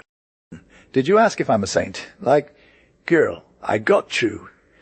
But now everyone's been humbled, and those haters are too scared to speak up. I gotta admit, Paul, having you around makes me think. I'm not a total heathen. I believe in the big guy and the Queen of Heaven, for real. But I should probably get my priorities straight, be more pious, less extra, more charitable, you know? My parents are cool, but do I deserve their love? Sometimes I mess up and make them sad. They don't hold it against me, though. I wish I could be as solid as you, like, you're the real Miffy. Do you want to help me level up? We can do this. As for our roles, I think it's time we flip the script. You'll be my big bro, and I'll be your mini me. You'll guide me, call me out when I'm being a hot mess, and we'll make each other better. Don't worry. I won't love you less because of this change, no way. Later, big bro, your little sis Kerr, I got you. So, like, you want to know why Kerr isn't tiny, Kay? It's not because they're all about being low-key perfect or whatever. Like, when it comes to the soul, nothing is small, you feel. So, my girl, since you want to collab with this old person and their spiritual vibes, I'm down. And for real, if you want me to break it down for you in 30 pages, here's the deal, 26 reasons why your soul still needs a little work up. And then 33 ways to get there, fam. First start small, then go big, cause let's be real, it's all about the journey, not the destination. I got this intuition thing going on, like from that one time when I was sipping tea with the Holy Spirit, that your soul is going to vibe with me in no time, once you dip your toes into my spiritual source. I know Kerr might seem extra, but trust me, it's all about simplicity, brevity, and accuracy. You can already tell by this intro, it's not your typical tea, cause I'm low-key passionate about getting real with the truth. Now, like, if you want to move forward, let's do this. Want to dip into my spiritual realm. Don't worry, I'll make sure you're compensated for that extra energy, cause, let's be real, I ain't doing it for free. Oh, and side note, Kerr, what's good? You think you can handle the truth. Your fam might not get it, but I got your back. And, like, those ladies from Z, they know a thing or two about keeping it real right. Anyway, listen up, kiddo. My intentions are pure, and if you're feeling me, we can vibe out. But here's the thing, dreams and reality ain't the same, so don't get too caught up in what you want to see, okay? I'm real talking, not just vibes only. So, yeah, Kerr, want to dive into my spiritual source. Cares like PP cest, bruv, and sorry, TB, yeah? I'm low, key confessing and communicating 'cause I gotta feel. Sacraments give me life, fam, the beef that tolls away in the fields every day. But honestly, I rarely get those divine vibes that make me forget about the grind and my own drama. Sometimes, bruv, I'm just vibbin', with the doves flying high up in the pure air singing their hallelujahs. Sentimentality, lol and vain trying too hard. But Jean, you feel me more than anyone. Those sacraments chill my dry heart and make my path less rough. But it's like a refreshing rose drop that I don't deserve 'cause of these frequent ego trips and self-love fails, 'cause that foundation is still messed up in me since my conversion. I even converted, though. You're always hyping me up as the ultimate boss of myself, but Teeb, you can't know how deep-seated the sex drama is in a 16-year-old like me who's seen some real mess, and my soul still got scars from that. I'm keeping it real with my director and these solid friend squad vibes around me. It'll take time before I'm straight without crutches, but only with God's help. Gee, so how am I supposed to help others on their own journey? Maybe you were thinking, Jean, I could get some of that fresh direction from you by proxy. But this ain't your vibe, says you're like a white rose with 3 or 4 tiny thorns. Perfect, just the way it is. Me, I'm more like a bushel of holly. Can't treat us the same fam. But for real, Jean, I don't want to cause no drama, and we could vibe out if you were down for making things more legit between us. You want to take our bond from casual to useful and solid. I'm all in, but what do you call it, though? Are we too old, too smart? Can't be just sib or bro anymore. Let's just keep it real as Frère Riet Secker. You got my back like always. I'll try to get mine too, and we'll figure out how to grow each other up by saying our truth when the time is right. And, yeah, why not start with a solid month of Marie? Just watch this Koji inauguration today. The chapel was lit, and all the kids were like, "Salute to Mary!" Bruv, our fave jam session was lit, and we went hard in the night, belting out a sick Magnificat that probably made the angels and our neighbors go wild, for real. We built this fire on the wall using old boxes, paint, and some serious imagination to create a legit monument and a dope little grotto of Lords. The basilica is straight fire, repin, M. Paul Kiar's art vibes from a famous artist, and it's low-key iconic. In the bottom, the river is flowing like a boss in silence with its crystal clear waters and natural pebbles. And then there's this sick grotto that's all about the Immaculate Conception, whose Vibben with Bernadette and our squad of 60 goats we're talking about, our whole crew. The whole area is covered in trees, ferns, flowers, and it's like a testament to how much we love our queen, you feel. And on the front, there's this dope little basket made of satin rose, where people just leave anonymous cash for Marie, and they're all about sharing their good vibes and daily acts of kindness. You getting yours, sis. These spiritual vibes used to roll me eyes, but now I'm hella into 'em, and it's like a serious game changer for my heart.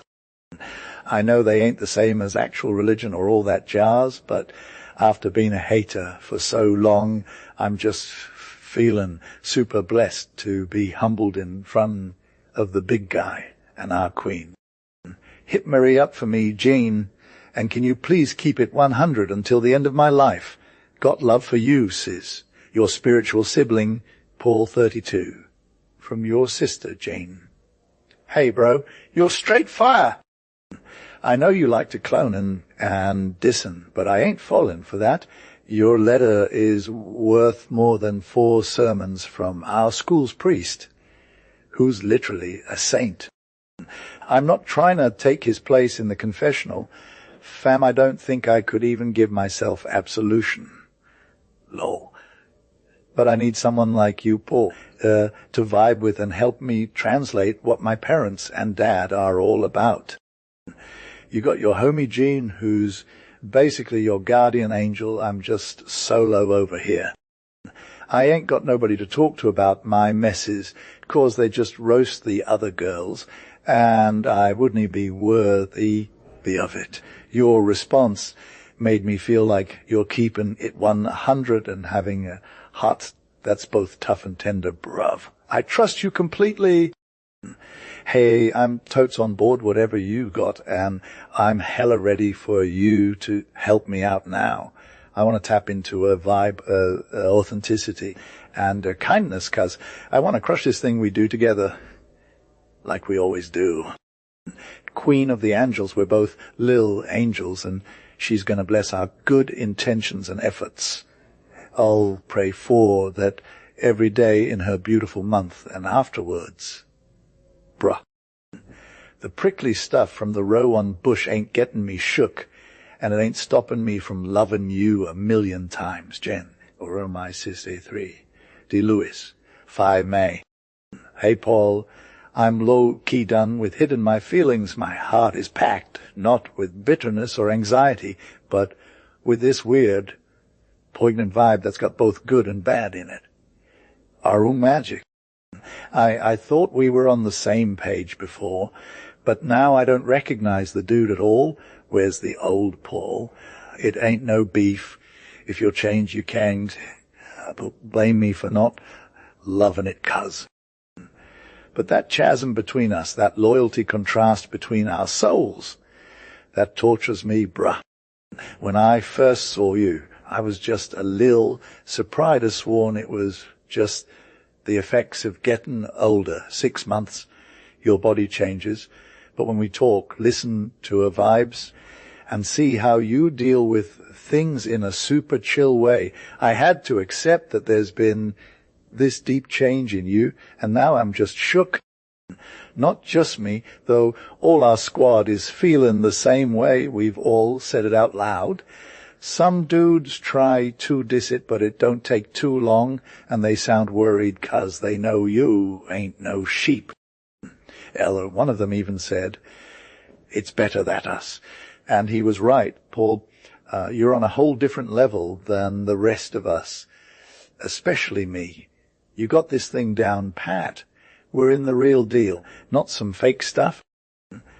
At home, it's all about vibbing, not searching for some strict rules. Life's too unpredictable to get caught up in that.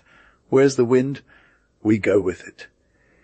I don't want to be stuck in this limbo no more, fam. Your letters got me feeling something real, honest stuff.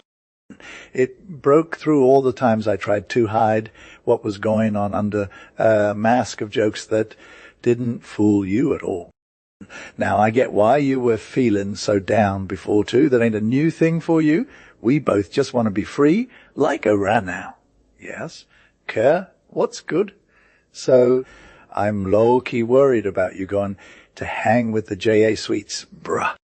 But if it's got to happen, I got you. I'll be right behind ya. No cap. Tell 'em they can't touch me no more. Spill the tea. Fam, what's on your mind? Your boy Louis, 34. A Louis, 7 May. My homie Coda, like, the day God decided to welcome me back as a prodigal son was way more lit than my first communion, you feel? This conversion is going to be my third one. So I got to say, thanks for the heads up that it's coming soon. G. I've been low-key asking Emma redo Solver to make sure we ain't separated no more since 6 months ago, and now I'm getting that vibe, too. You know how that is, fam. You're asking what to do. Nah, bruh, I got this one on a whole nother level. Cuzker passed through some real stuff to get back in good with his pops, who's also mine. We got to get down low and ask for forgiveness. Dad, I messed up big time against you and against God. I don't deserve to be called your son no more. Then, like, the dad thing happens, and we're still brothers? Fam. It ain't hard. Gee, it's like looking back after all that drama gets sorted out when the good vibes of mercy kick in. This human dad is like a real-life version of God's dad, so don't worry about nothing, bro. Kerr will come visit me at Pentec. Tetra, it's like my first communion, but for the whole college. Man, if you could just roll up with Kerr and come chill with our director and sort out that little debt with him. It'd be a breeze. We wouldn't even need 2 days off from work. Gee, just tell your mom I'm coming through, 'cause I got reason to believe she's low-key feeling us too, and we can make this whole thing super lit for both of us. Tell her Kerr says hi, and they ain't gonna mess with you. For now, take a deep breath, 'cause the real deal is that genuine desire for conversion already counts as a conversion, and mercy comes straight to those who looking for it. I'm redoubling my prayers so hard, G, to get this moment of freedom sooner rather than later. But on your end, hit up Amape Redimisi record, that's Mary, fam, and ask her to calm your nerve. She'll hook you up with the courage you need to level up that heart purity game. Later, homie, I got you. Tonka, 35, DePaul, 10 May. Yes, Isker, we did it. We're going to vibe at Pénitence chez. Hit up your spiritual dad and hit me up before hands. So I ain't got to say too much to him. That way he don't get caught off guard. Feel you'll be there, G. 'Cause I got this. Yo, it's low-key sick that your dad is hyped about not traveling alone. He told me, you'll see this college, homie, and he'll hit me up with the tea. Our moms are hella excited to get our squad some lit times together. They don't know the real tea, at least mine doesn't. But yours, she's got a lot of sauce. As for your sis Jane, she's a mini simp. She was in the family meeting where we decided on this trip, and then asked me if it's just to make some Easter eggs. Like, what even is that? I'm dead, and I had to roll with it, so I said yeah. And now I'm low-key embarrassed. These tiny humans can be wild, but whatever, I'll take the burns. Bibby's still the og, by the way. You had a fire idea. Homie, thanks for sharing. She makes all the moves and cuts through all the bees. I got this, and I'm hella hyped to be here. So 15 days, let's get this. To make it more lit, I'm going to have to sauce up my backcot. I just realized my slang game isn't as tight as yours. You had me feeling it during these vacancies. Gonna work on it. Your teacher has a unique way of prepping you for the baccalaureate. I'm curious to know where you're at after 6 months of classical rhetoric and how you'll make the most of your mini semester. Hit me with the deets. Fam, I got my eyes on this future genius. Don't worry about the details. I got you. I was low-key praying for myself. But since you made it out okay, I'm gonna get here too. Pray hard for me. Homie, I count on it. Your low-key and grateful friend, Louis 36. Louis. Hey, Louis, just took a trip to the PX to announce your arrival and drew a portrait of you in the wild. I didn't sugarcoat it, but I had to give some real tea. You might say some bad things about me, but that's just what I am. Don't go into this with a chip on your shoulder. There's got to be that first impression, and it's going to sting a lil. But then comes the smile, like a ray of sunshine in spring. Just relax. You'll get the vibe. You're going to fit right in like I did. And trust me, these 15 days are going to fly by. I'm hyped for this, but also kind of anxious. Until then, Riksuong, like, the speed of how quick those 2 days off will go is so lit. But for real, we got to get our minds together.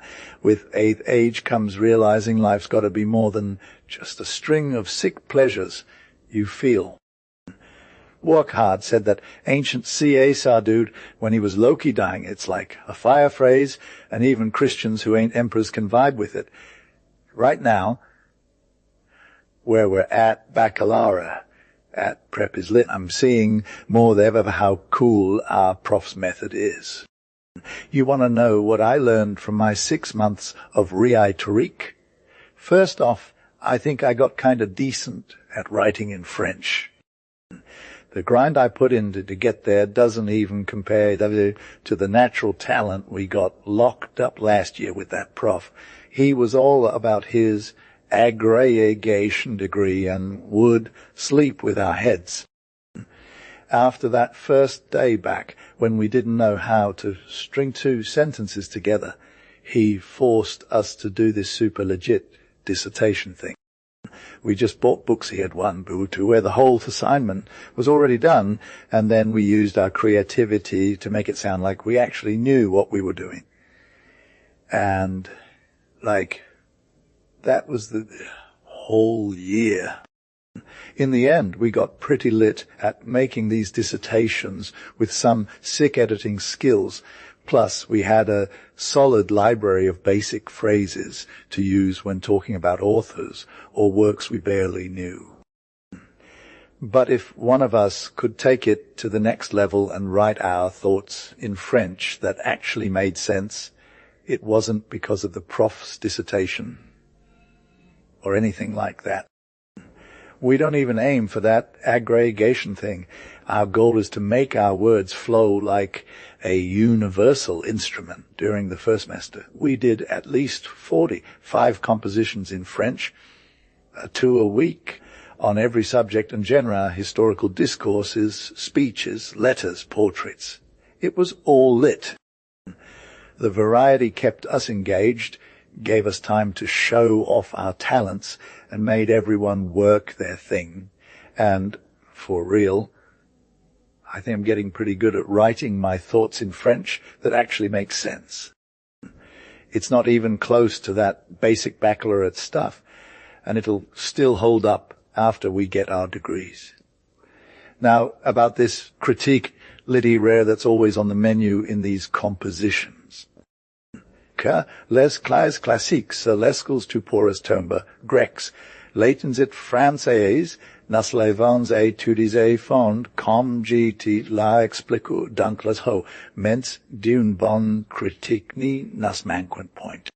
La repetition ganae rail pa pays it pa genres, quin nas phasens durant ses derniers mois. Ech verida nas donalis idea as d'ensemble et nas permettra comparisons.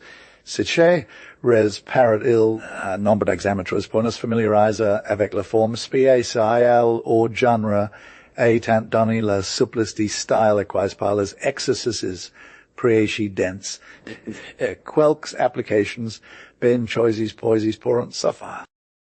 Voil pour la composition française. Inversion latine, nas sums forts combis terts ame me davantage, nas in avans fate dux par semaine, selan anan progression croissante de difficile, dabud les historians facils, puis les potes, pas commodes quelquifois, pour li dernier trimestre, li profond et abrupt to sight, les traites oratoires et philosophiques du copiac siciron, les savants cas, que du sage et subtil sinique. Delias. Nasavans you check jaw, dans la pré-election du professor en exercice incomparable d'introduction, et G mets in fate corpus avor fuli, avec liai dans tus les sens, pendant 6 mois. Les meilleurs androids des bons auteurs, an elvi de quelque intelligence, ni restera jamais coi devenant, an text latino grec, quand il nil pas vu de survey.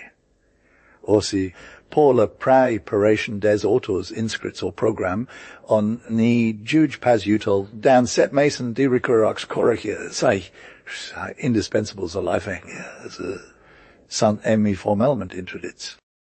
Quelquefois, pour nas faire connaître nas rappeler l'ensemble d'un droit, les professeurs nas in leur introduction rapide, que nas souverains sur les textes si seratout. De pius picus, nas donans ox mati, res de pure mai moia, le temps cure, claim le repetition gini rail, mais tus les loisers quils nos lacent sont consecres, comma operavant, alitude des trois langues classiques par la pré-electionale version, par la composition française latine, par the mi grec. Oi mon ami lidi ami grec, lo reaction profonda tu, as dad covert, ches moi, loroja joa, for plus loining co cu tu ni pense set elva jusqua set e puvantel on nom li ami grec. Le premier cool ma follow liber ici, ma fate sur da han, mais il ma rendo un gros service, il ma proave victory usement, cugi ni surveys pas un mot de grammaire. Aussi gifus classi dans dernius genili dit a person, mais geneata telment vexico trois mois apres, je savais ma grammaire et je constatas que mis progrès dans l'intelligence des autres surveillant exactement mes progrès in thymi grec. Aujourd'hui, je compte parmi les hellénistes de la classe et je les home report man plaisir.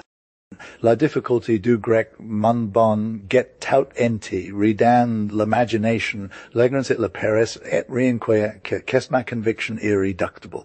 G and tens venir it les vers Latins. Nas in phasens in cor, quoic an piu moins quevant piaquais, et eo me en pensum. Lotter jo, pendant quali professor parlit, an impertinent moinu vinci metasa lopica was low key vibben, out the window in class, and then he starts spitting bars like a boss. I'm dead, bro. The priest stops him to ask why we're all cracking up. Paul Kerr, that parrot dude who's always saying yes to everything you say. Then the whole class breaks out laughing, and even the priest is getting in on it. He tells us all serious, like, Kerr, as punishment for all the commotion you caused, I need you to spit some fire about that parrot tonight. And make sure it's lit. Kerr tries to vibe with him, but I ain't lying. It was just a joke. So here's what I came up with. Dignus eras intra scolum, passicule, nostram, canta probmus enum, nos quo, dicta patris. For the noobs, when our priest says his thing, the parrot dude is basically a savage, though. We give him props, fam. We get to read Ki R's poem out loud in class, and we're all like, yes when it's done right. After 5 minutes of chilling, the priest lets us take a break from our books. I'm not trying to be extra. I was kind of hyper that time. Now, about right in Latin and Greek, honestly, I think you need to get familiar with those languages if you want to do this thing right. For me, it's all about the composition, like, have you even tried written in iambic pentameter? It's no joke, fam. You got to be able to adapt your rhymes to fit the meter, and that takes skills. I'm low-key thinking that only a select few should be spitting fire about Latin poetry, K. But hey, if you're one of those people who actually gets it, go for it. For the rest of us, we might need a little more time to figure it out. I mean, let's get real, written good verse ain't easy. It takes practice, fam. If you can't even make your rhymes work without slipping up, then why bother? Stick with something you're good at and don't stress about being a poet. So if you want to learn Latin, just get in the zone and start writing. And if you're feeling fancy, add some style to your rhymes. If not, that's cool too. Just keep it real, fam. Our teacher is trying to spice things up by throwing in some fireworks from Horace, Aristophane, Molière, and other classics, so our lit class is actually kind of lit right now. Yes, care is low-key lit. These classes are fire and full of interesting vibes. It's also super valuable, you feel. Our other courses like history, languages, math are straight flames too. And the weekly debates with Coles are always turned up, minus the Sabatines. But I ain't told you what those are, right? Let me spill on that next time, when I'm low-key hyped. For this time, I've already caused enough drama.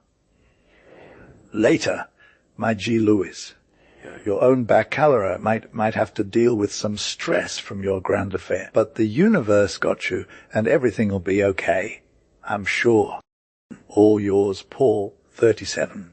Same, 22 May. Yas, Kerr, I promised you about my Sabatine, but I messed up because it's like you're condemning yourself to hearing the same story again. But you wanted it, so here we go. Sabatine comes from Sabbatum, which is Saturday. That day, during the second part of morning class, Dame Eloquence and Dame Litterae Rachel switch places, one at a time. Under the watchful eye of Father Rector or Father Prophet, some students get up on stage to share their own take on it, sometimes with help from the teacher, other times straight fire. The readings are lit sometimes just for show, but other real, so everyone can shine. That one guy who's always a solo declamator. They're like the rock stars of the classroom. When you want to level up the game, especially with rhymes, you got to get in on that oratory battle. It's all about keeping it real, even when the haters come out. Sometimes it's like a trial by fire, a lawsuit with briefs, plate wires for and against, summary of arguments, and then the verdict is dropped. Other times, it's just a cool convo between fictional characters or people on some book-related topic. Last time, rhyming was low, Key Savage going head to head on the hot topics like letters, Ves Sciences. I was team letters, and you know why. You do. But I kept it 100, no drama, just straight facts. I drew inspiration from our convo with Professor Paul, but still tried to keep it chill. The arguments for and against were already on the table in those 2 debate papers, and we had a whole class discussion about it afterwards. It was like, Gene's gonna represent sciences, and you're the real Mevip. He knew he'd get roasted, but he went in anyway, and I'm low, key proud of him. The day before the Sabatine, Professor Paul listened to our speeches, gave his 2 cents, and basically said that 40 centuries from now, everyone will be looking up at those pyramids and going, yeah, I remember Kerr and their sick rhymes. Admit it, though, that was some next-level anxiety. I almost lost a whole night's sleep over it. The next day, for the cherry on top of honor and terror, he gave me the seat of honor at this epic battle royal. Kerr was low, key occupied by the principal rector, but by the provincial bishop of Champagne, who rolled in the night before for his annual visit to the school. That's how it works with the Jesuits. They got their big shot right after their general, like priests and archpriests after the Pope.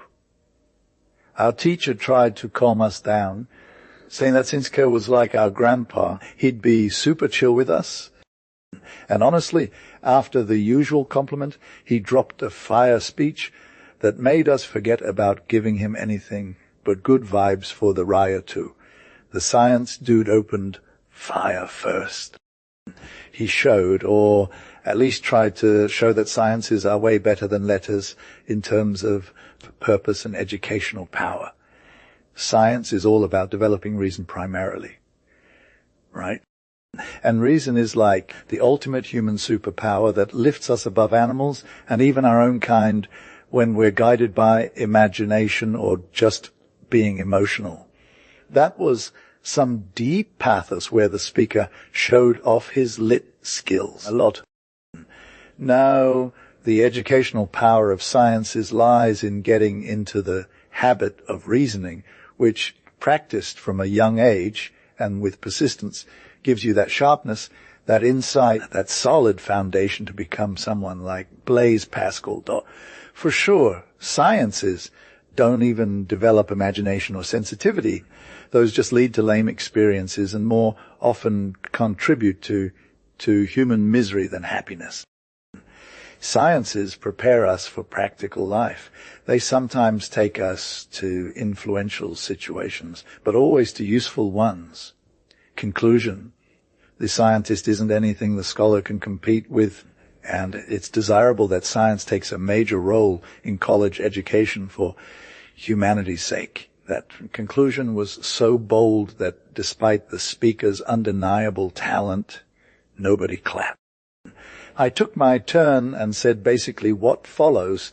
We think letters have a bigger advantage over sciences because they form the whole person by cultivating all noble faculties in their natural order of development. Kids don't start reasoning right off. They just take ideas into memory, then come to judgment and reasoning later. Forcing them to study science from the get-go is like sucking the life out of their spirit and bursting their little brain. Pascal was a genius who became one at 12. He's proof that the rule usually applies. Anyway, his early math skills didn't bring him good luck. He was stuck in intellectual impotence by 26, just like most polytechnicians today, except for his provincials. where literature played a big role low-key, because says reason is like the ultimate human power, and we're all about that life. We put philosophy on the top of the literary education chart because it's literally the science of reasoning. But let's be real. We don't just drop knowledge like that. We wait for people to level up their thinking skills first. You can't just believe that literature is going to make you a genius overnight.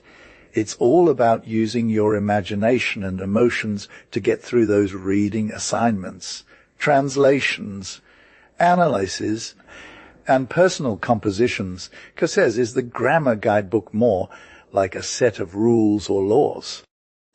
Don't these syntax rules just keep challenging students' opinions on their essays? One problem is not another thing, right? And isn't a speech just about style and logic? It's all good, but reason alone ain't enough to make humans great. Beauty and morality are key, too. Science is cool and all, but literature gets to focus on understanding and appreciating the beauty and goodness in life. That's why Kerr says there's this amazing double-lipped culture from ancient Athens and Rome that's like a superpower. People who go through those books end up being basically fluent in both reason and emotion. It's like they're born with an esprit fran, A's that lets them get all fancy with beauty, morality, and logic. But here's the thing, science can be kind of strict, right? It's all about facts and figures. Because says our ideal is different. We believe in teaching people to be well-rounded, complete humans who aren't just good at math or science, but also got a sick level of understanding and appreciation for life's finer things. The audience erupted into applause because Kerr basically said that science isn't the only game in town. The teacher smiled and congratulated Kerr on making some solid points without being too arrogant. To be real, if you had applied all that scientific stuff since 6th grade, we might have lost a pretty dope writer or orator, he added. Then Kerr reassured everyone not to diss science and its great minds. They're what make the world go round. But there's still room for people who are called to greatness in other fields like poetry or public speaking. Kerr, bruv, these new programs come through and they're always like, hey, let's change the game. But, TB, we gotta remember that nature's got its own rules. And talent's not just about being good at stuff. It's like a gift from above. Fam. Being an educator is like being a cool aunt who helps you take your first steps, then gets you to run, and eventually you're out here living your best life. Gee. That's what Key R's been saying, and I'm low-key impressed, bruh. But for real, if we start thinking too much about our future careers too early, we might end up stuck in a dead-end job, and that'd be what. We got to take it one step at a time and make sure we're not being too hasty, you feel. So, don't get it twisted. These classes are still important because they'll help you build skills and knowledge. And that's what will set you up for success in the long run. It's like having a solid foundation, and then when you're ready, you can start exploring other interests and maybe even pursue your passions. I'm hyped about this because Kaya is all about embracing our individuality and finding our purpose in life. We should be proud of who we are and what we bring to the table. It's not about being a useful person. It's about being an awesome human being, you feel. Anyway, I just wanted to say thanks for being part of this crew. 'Cause let's keep pushing each other to be our best selves. And I'm super hyped for what's next. Can't wait to vibe with you all soon. Later, cuz. Paul Yaz, Kerr is low. Key the best thing since sliced bread. And those church vibes where your heart's got the spotlight. It's like you're sipping on that good tea, and the best part is still feeling the love deep down in your soul right after a sugar rush. I'm not saying I'm a basic foodie or nothing, but it's deaf real. This time the Rosie came poor, and I low-key cried my eyes out. I wasn't the only one, though. Louis came to the party with me, with those cute little first communicants, and when he got back to his seat, he was sniffling on his napkin for like half an hour. When we caught up later, he was all emotional. Thanks, Paul, thanks. My dad would have been hella salty if he knew Lou to mess, had the nerve mess with communion though, but he kept it 100. He just gave himself a good old blow and then checked his watch like, is my train still on? Man, Jane, when you ain't got your heart in place. That dude's a real one. He's straight up honest and loyal, no cap. It's like he's always keeping it real, even if it means being vulnerable. But for real, it sucks that he's stuck in these childish habits that make him feel all kinds of emotional.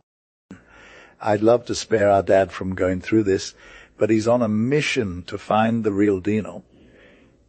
It's up to us, Jean, to help him get there. Maybe we can show him what it means to live right by being good examples and praying and all that jazz. My priest is always trying to convert our dad with some extra mamass love, but he just rolls his eyes. I hit up the church. We say our prayers together, and we keep it real. Can you join me in sending our dad some positive vibes? Let's pray for him. Yucca! So, I want to come visit you one day to check out our chapel with its sick decorations, flowers and lights, along with the choir and their 50 kids singing hymns. Oh, and Baito, we got word that the principal of that other school down the street was trying to keep up with us Jesuits, but Loki tried to create a fake sacred battalion for their own school. Like, bruh, you can't just make people believe that by announcing it through some official paper. The dude is totally clueless that being a monk isn't all about wearing the right outfit. So I've been low-key used to this whole vibe for a hot sec, and honestly, it's still fire. But that first communion ceremony, that's where it gets real.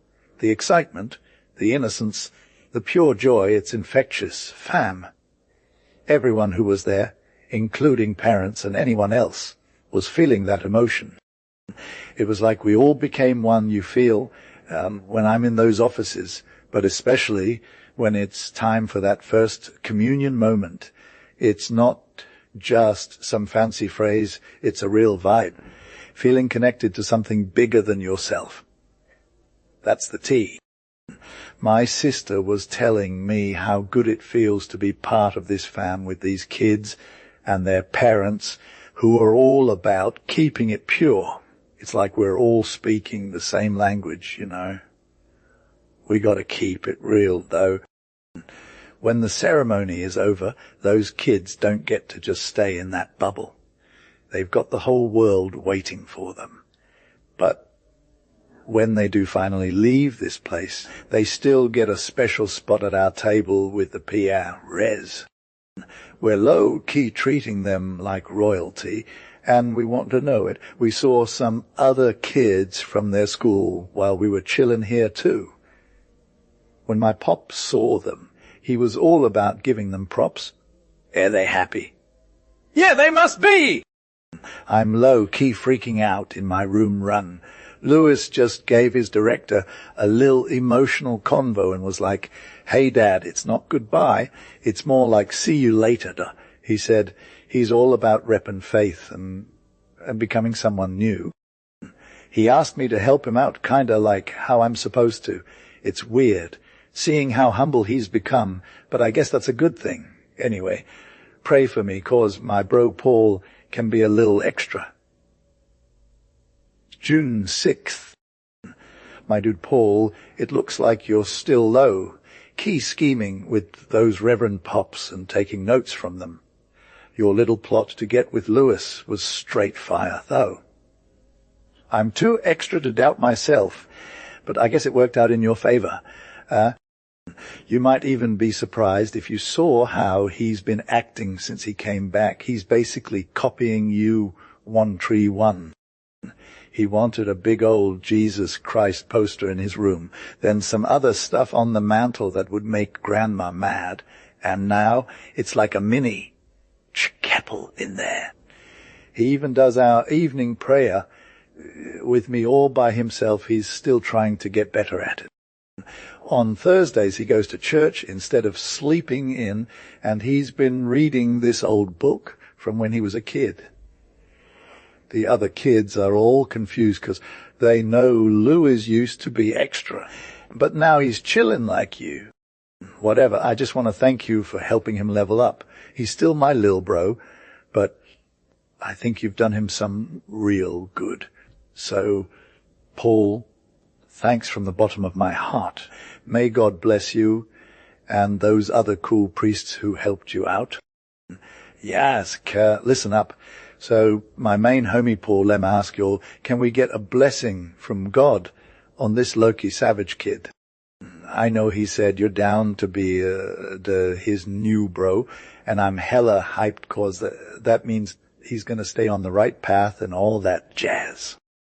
Plus, it means I get to call you my son, too, and maybe even get a little extra love from you without your mom being salty or nothing. Peace out, my Jason Major props. Adele X, 40. Ama Famil, 18, Jewin. Hey fam, just wanted to give you all the tea on what's good. We're low-key entering the grain harvest season, aka the month of laurels and glory, where it's all about getting that woo you feel. The prize-giving ceremony is coming up in 6 weeks, and I'm hyped for the kids' papers and mamas to get their turn in the spotlight. You know who else deserves a crown? My homegirl Jean. Can someone ask her if she want to be part of this? I hope we can score some sick wraiths for each other and have the squad vibe. You've earned it, Paul, and I'm low-key excited to see you get your prize. So, today we had Mass with 12 kids from the choir, led by the Rev. Recto. And we were all hyped to get this lit. The chant of Veni Creator was straight fire, and it got me feeling all kinds of spiritual vibes. I don't know how others felt, but for me it was like the universe called out to us, you feel. After that, we had a meeting in the big room where the principal gave us the lowdown on what's good with the competition. It's going to be super competitive, but our pops know what they're doing. They got the magic touch. We got to put in the work and keep it real, no cap. Next up, we had a meeting in the classroom where the principal gave us the deets on the composition rules for the prize. It's all about staying focused and keeping it 100 fam. After that, I was low-key vibing, thinking about how our pops use their connection to the unknown to elevate things and get us closer to the goal without even trying. Then we got into the nitty-gritty details of the prize rise rules. It's all about keeping it on the down low and staying true to ourselves. Finally, I dipped out of class for a sec to jot down some sick freestyles, and now I'm low-key hyped to get my turn in the spotlight. Low-key, I'm keeping an eye on the competition to see what they're running with, and we're hella hyped to get back in the game. It's going to be all about those youngins trying to slay soon enough. After 3 hours, the prof is like, class one standing, and the train goes from express to rapid and then super fast. You know, those genius ideas always pop up at the end of the day, fam. I want to smash this clock. It's always moving too slow. The prof says 5 more minutes, but he's just low-key amused by all this energy. The machine is about to explode. It's time to get this done. as secretaries, gather the copies. Oof, we're going to have 12 times the same thrill, minus a few extra credits that only take 2 hours. But on the other hand, we've got 6 hours for those lit essays that decide who gets honor prizes. After a sick morning, you got to see what we're made of when we come back to class. My left neighbor is sleeping with their fist and clenched front of an open book. I'm just keeping it real and making sure they don't get too salty about it. My right neighbor asked if they could redo their tie and visor, but they keep getting pricked by the fabric. That's not a good sleep strategy. I've got my own thing going on, though writing you letters all over the place. But when 3 hours hit, it's time to say goodbye to Mom, Dad, and Sis Jania. Bibi is going to jump in the river to find something to do tomorrow. That water is wild, fam. I wouldn't drink it if you paid me. There's a river that runs through our city, though, and it's got some good stuff. It's like a secret spot, but don't get too hyped, 'cause only experienced swimmers are allowed in. There's this one boat with a lifeguard who's always chillin'. Just like him, he doesn't care about anyone except himself. Anyway, you got to be careful. Mom, I'm not worried about the dude on that boat, 'cause I can digest anything, and we're already 3 hours past lunch. On the other hand, sometimes there's a surprise in store. Mom, don't read this part. It's for guys only. Yaz, was low, key chillin', in the water, sippin' on that river like it's his fave drink. He wasn't worried about getting stuck, 'cause he was just a little extra and got outer there super quick. They gave him major props, even though he kind of face planted into the gravel. On the flip side, they knew our boy Kerr when he was a total boss in China, still brave and humble as ever. So yeah, after we're done getting our aquatic vibes on, we ain't worried about morning fatigue. It's more like, did I even eat? We got that little bread that they give us after class, but honestly, my hunger is wilder than a wolf's. If it wasn't for my highfalutin job as the panettiere and getting to scoop up an extra slice, it'd be hella out of proportion. You feel me? Jen, there's this youngin' around our age who's all about buying that premium bread for her brother who's on the outside looking in. But then she's got to bring one of ours back and crush it with the squad at dinner time. We're low-key talking about a major German right there. When you come visit, we'll be sipping on that free tea, no cap. Sometimes even getting a little too thirsty. So you know what they say, let's get our blood pumping with some exercise, fam. The college has the best of both worlds. Each division got its own field where we can just vibe and have fun without worrying about no drama. We can rock, jump, or even roll around. But defo don't want to get too extra, you feel. As soon as we hit that field, our gear gets put away in a corner or something, and then it's all about getting that 6 sunshade on for the day. Some are more into tennis, others are rockin' billiard croquet, or bulls, the strong ones, hit up gym class with bar work, trapeze, and whatnot. We got something for every vibe. After sunset, we're just chillin', getting our supper on at that rustic refectory where the sparrows and pigeons come to visit us, and then it's back to the city, feelin' that breeze in the evening, making the journey all smooth sailin' with them good old convo. We hit up the water fountain for some hydration, say what's good to the squad, pray a lil, grab our backpacks, and just chill till morning like we're running the country or something. That's my story, fam. Kerr, it's been one of my days. When I recap, I'm like, how did I get so lit? Because I am, fam, for real, though.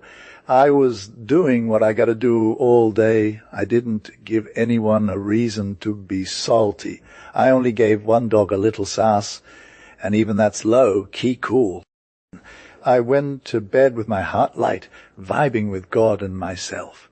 Tomorrow I'm back at it with a new level of enthusiasm, my squad, my peeps, and the good Lord above, who blesses me with all these good vibes. Saint Mom and Jean, can you guys help me give thanks? Thanks in advance, all three from me to you. G12, hugs too, with extra love for whoever loves me most. Loki drama, fam. Hey bro, I'm hyped that you're feeling the joy of pleasing God and your mom. You found a dope formula, at least on paper. Just see how it plays out in real life, bruh. Since you asked for my take, here's what I got. Don't get too extra. Don't overdo it, even when it's good. Just like the Jesuits, they're all about being low. Key spiritual fam. My spiritual advisor told me 20 times what to say, so I'll pass on that wisdom. True, be devout but not ostentatious, kind but genuine, be firm on your principles but chill for those who ain't on your vibe. It's easier for me where I live, but you're dealing with a whole different squad. Bro people who are hating on your every move, just waiting to find something to trip you up. If they think you got to change overnight into some holy ghost dude, forget it. You'll just be a poser or a total simp. Don't give Rem no reason to hate, fam. Be saints, but keep it real simple. I'm keeping your visit in my thoughts as a dope dream that ain't faded away for good, though. Next semester, your tutor will come back with the right vibes and some divine guidance, and we'll make sure you get there safely. You'll meet June again, and I know he's got nothing but love for you. Fam, sorry, he couldn't see more of you. That first communion was lit, but it was all about family then. I'm not surprised you still think so highly of my family dynamics after what we went through. Yot, let's get this straight. About our games, you're asking me a tough question. Do they entertain everyone? And I'm like, no way, bruh. There are some that really bore me, like the ones where you don't move much. They're low-key rare, thank God, and mostly just for when it's scorching hot or raining outside.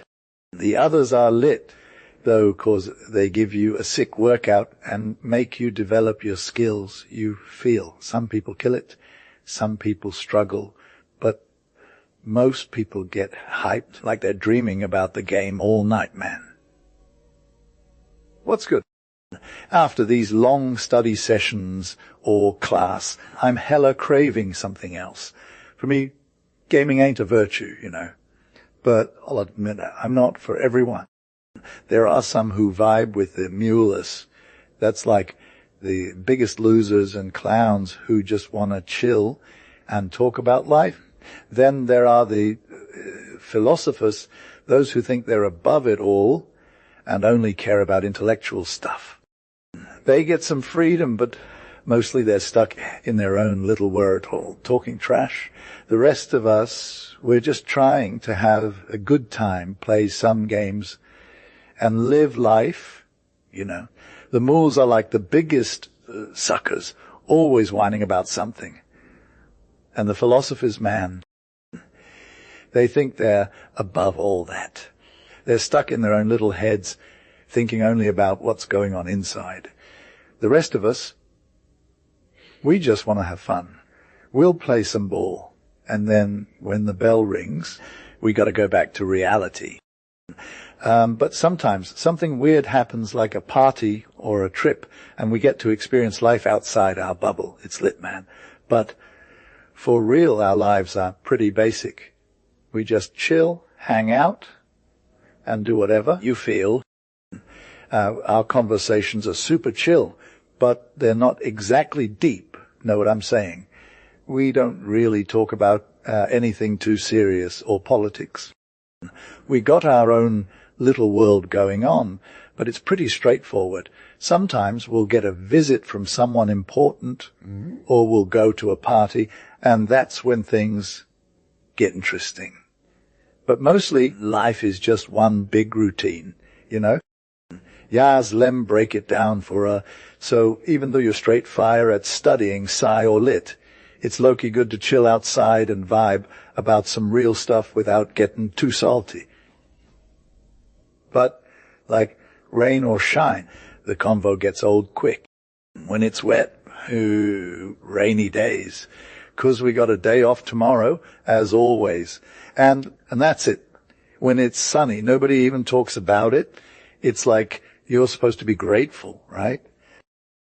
But for real, when you have seen some stuff and are low-key on the cusp of seeing more, what's good to talk about? It's like tempting as hell Salon's balls.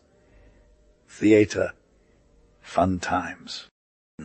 A jokester throws out a wild statement, and next thing you know, everybody's laughing, but some people are just trying to be cool, and others are just weak. We've been there too, fam. But for real, the game is over when it comes to that temptation, and we got to think about hygiene and all that jazz. So, like, above all else, it's about being and good and doing right. And our dads got that on lock. The kids who want to be real with themselves know this. If they ain't playing every day for fun, they're playing because they feel like they gotta, when they gotta get that work done sometimes. It's all about balance, fam. Our moms and dads put that pressure on us to play games during the week, but then on Saturdays we got the big real notes out, and priest dads speak for principal is all like, yo, if you're getting a 1 or 2, don't even think about playing. Ward. Here's a true story, though.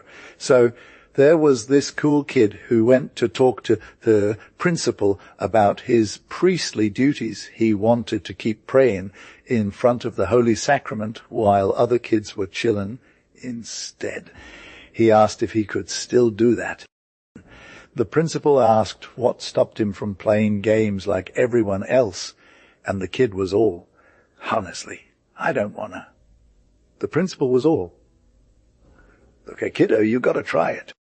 It'll be good for you, and you might even make more joy for God than if you just went to visit the sacrament some other time. He told him, piety starts with winning yourself over.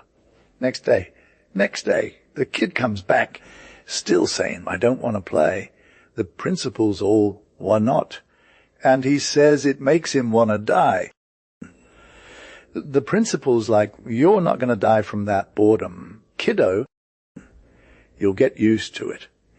And then 2 days after that, the kid's mom comes in and asks again about praying. But this time she's all surprised we don't support it more, 'cause her son is so passionate about it. The principal's just chilling, like, yeah, we got your back, kiddo. We support piety, especially obedience to the rules. Leves pas cruca. Pardon, madam, mais il est low qui important colas junes, di sandaliu gi apprenant affaire, pour leur bien-être, pour la formation de leur caractère, certains choses quae les innuent, sans danger d'elles pour leur santé. Oh, geni mirae sodrai jamesa contraria mon infant, et savas ni poves pasli dispensa de jura. Bien, madame, Gisirai oblididi li retira. Madame li portreve sonali F. Linga quae dans un instant viendra prendre vos ordres pour faire les paquets de votre infant. Je vos offer mes respects, madame, et vos souhaite bon voyage. La demavate pas comptier sur un solution si prompt, ni si radical, mais il était trop tard pour reculer et eliminer son chéri.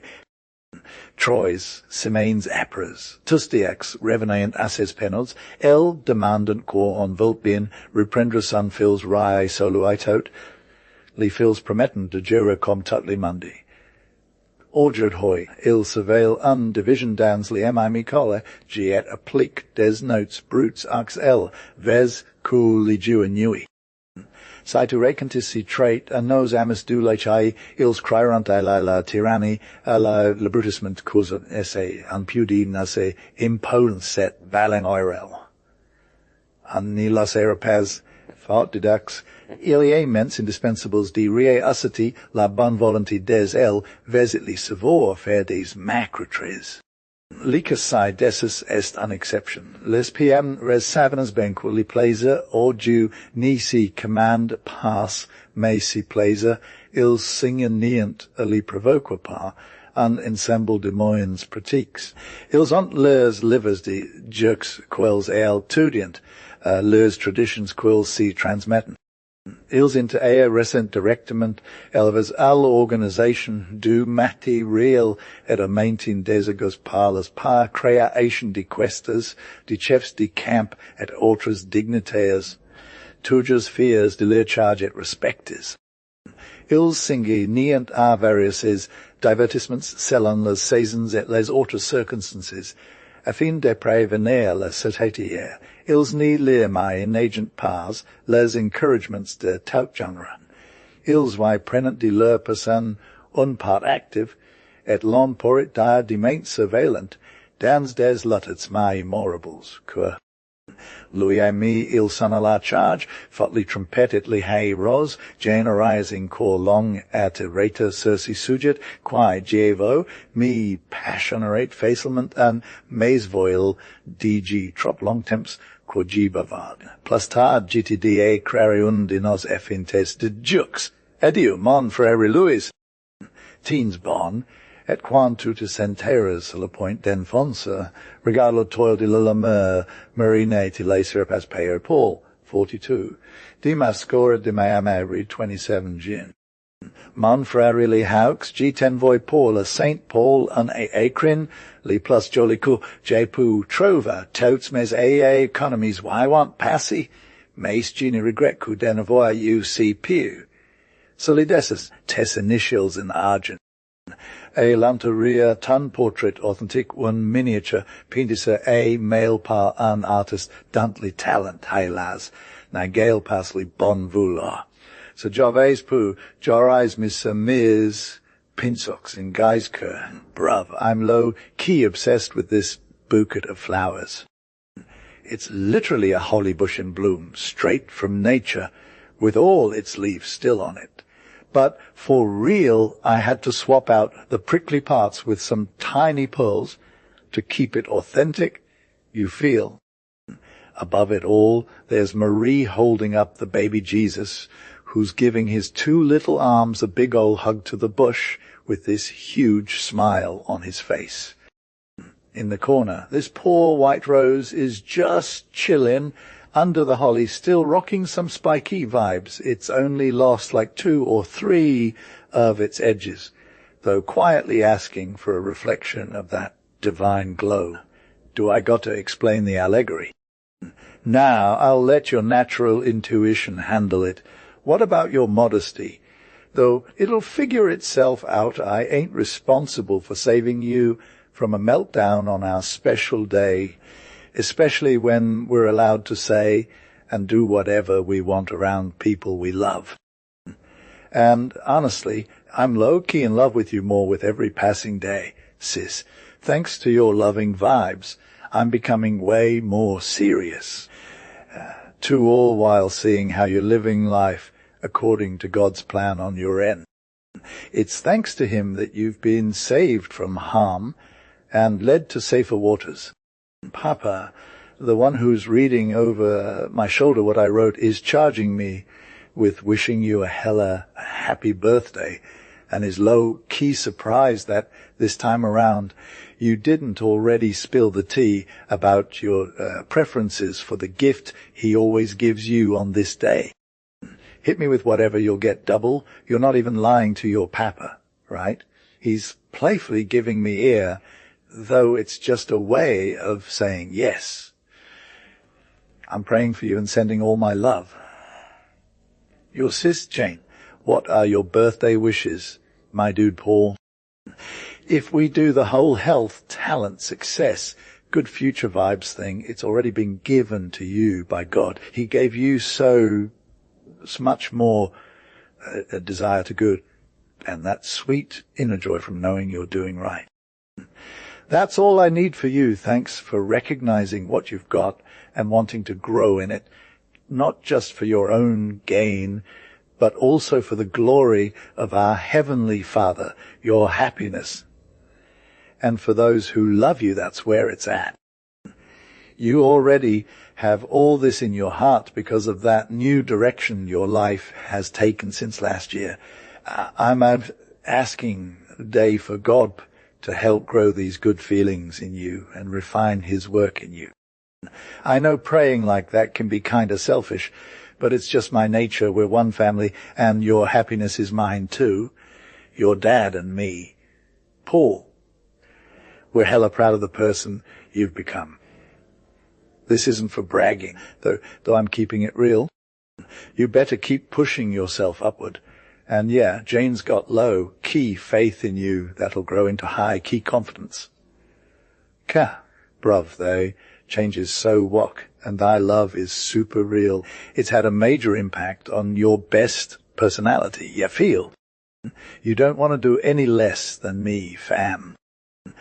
On this fire miniature, the little white rose is low-key losing its points, but I'm counting way more than that, and then I'll hit you with the truth.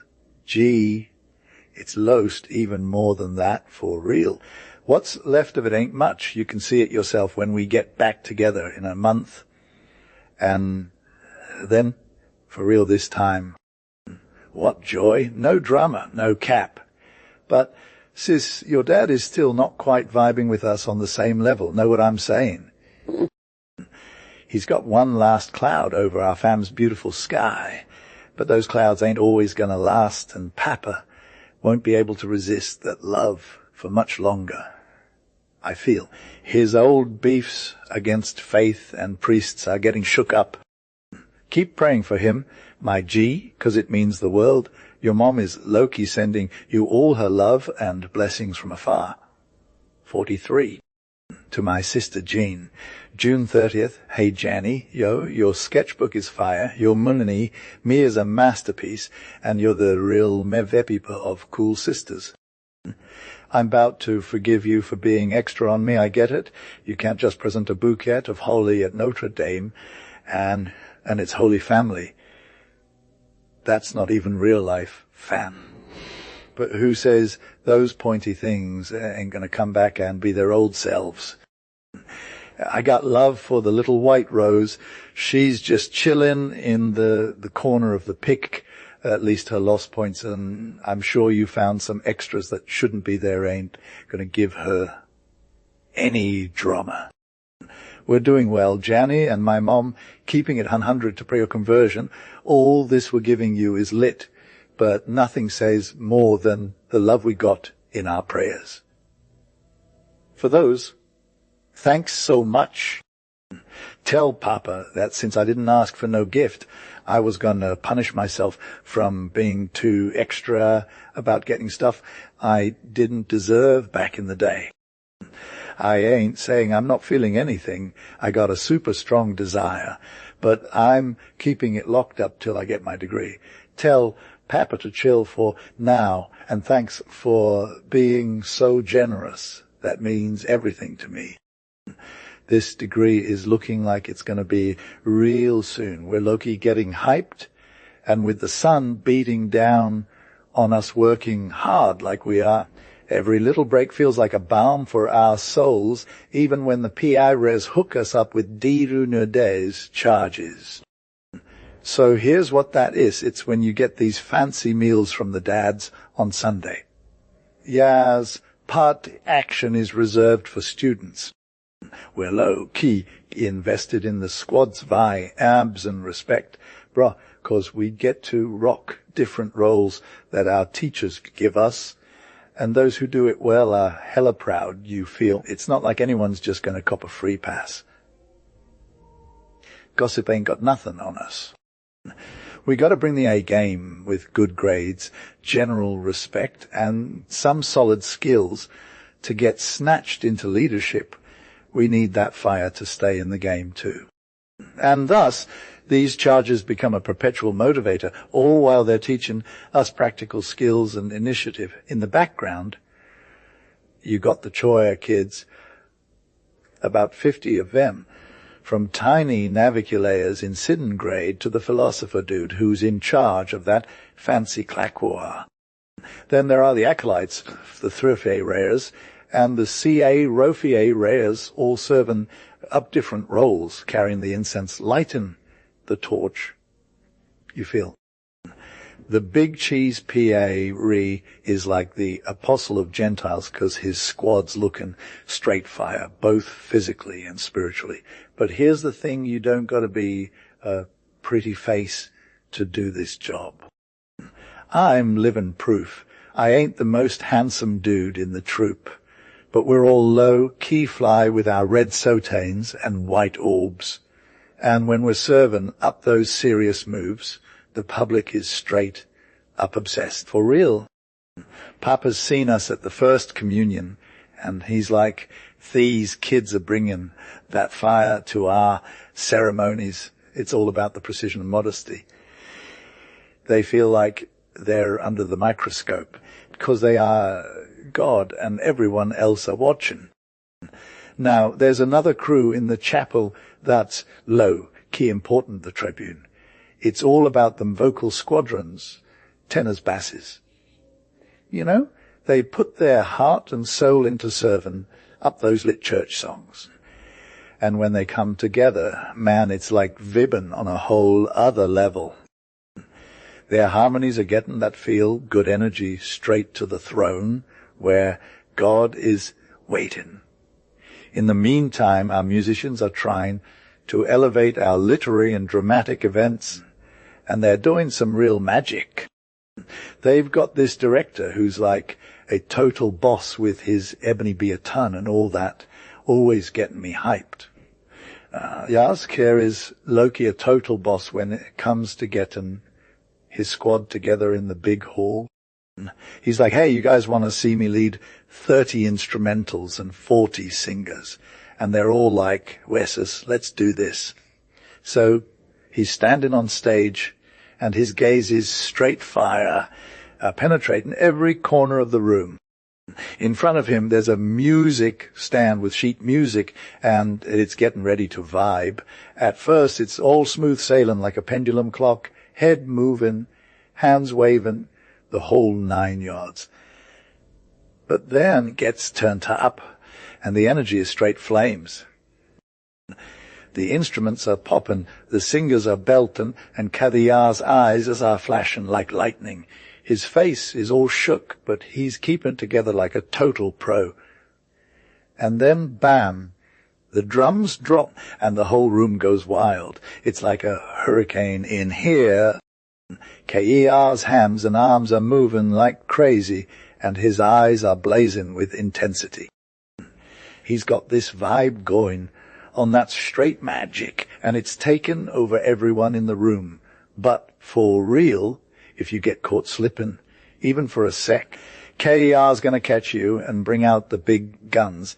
His baton's like a whip, and he's not afraid to use it. And trust me, you don't want to be on the receiving end of that. Anyway, after the show, there's this chill moment when everything quiets down.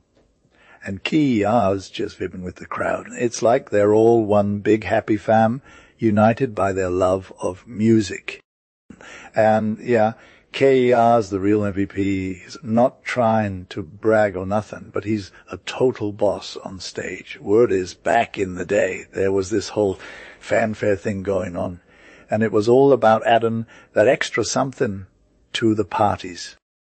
But now, with the baccalaureate and all that jazz, they had to cut it down because it wasn't exactly science-y or whatever. But hey, even though we don't got that fanfare no more, Kadiyar's still bringing the heat. He's like the conductor of a symphony of awesomeness, and his music's straight fire. And when he's not making magic happen on stage, he's just chillin', jamming out to his own tunes. That's what I call a real artist, Yaz. Kerr, Loki had put my Stradivarius away 'cause of the baccarat, but for real I gave it a little poetic vibe. Don't worry, you keep working on that piano. We're going to pick up where we left off in vacancies. I'm hella more into them little concerts with the squad than hitting up all those posh parties. I've been missing you guys so much. The whole fanfarons thing didn't kill off the artists. Dramatiques, Vibe, T. They're like a secondary branch of the Academy crew. After the Choi kids, there's nothing more lit than the Academy, my homies. They're all about keeping it tight, and you gotta bring that congreganist degree to join.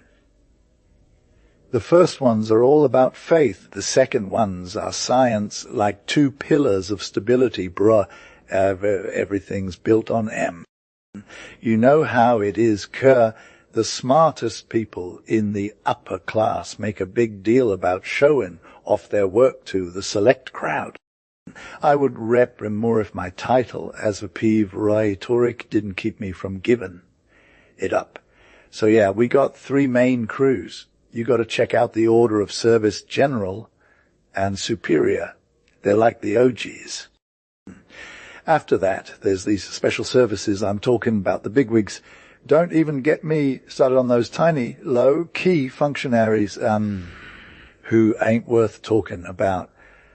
I'm talking about the real players. First off, let's vibe out with the precision squad, like the heartbeat of everything.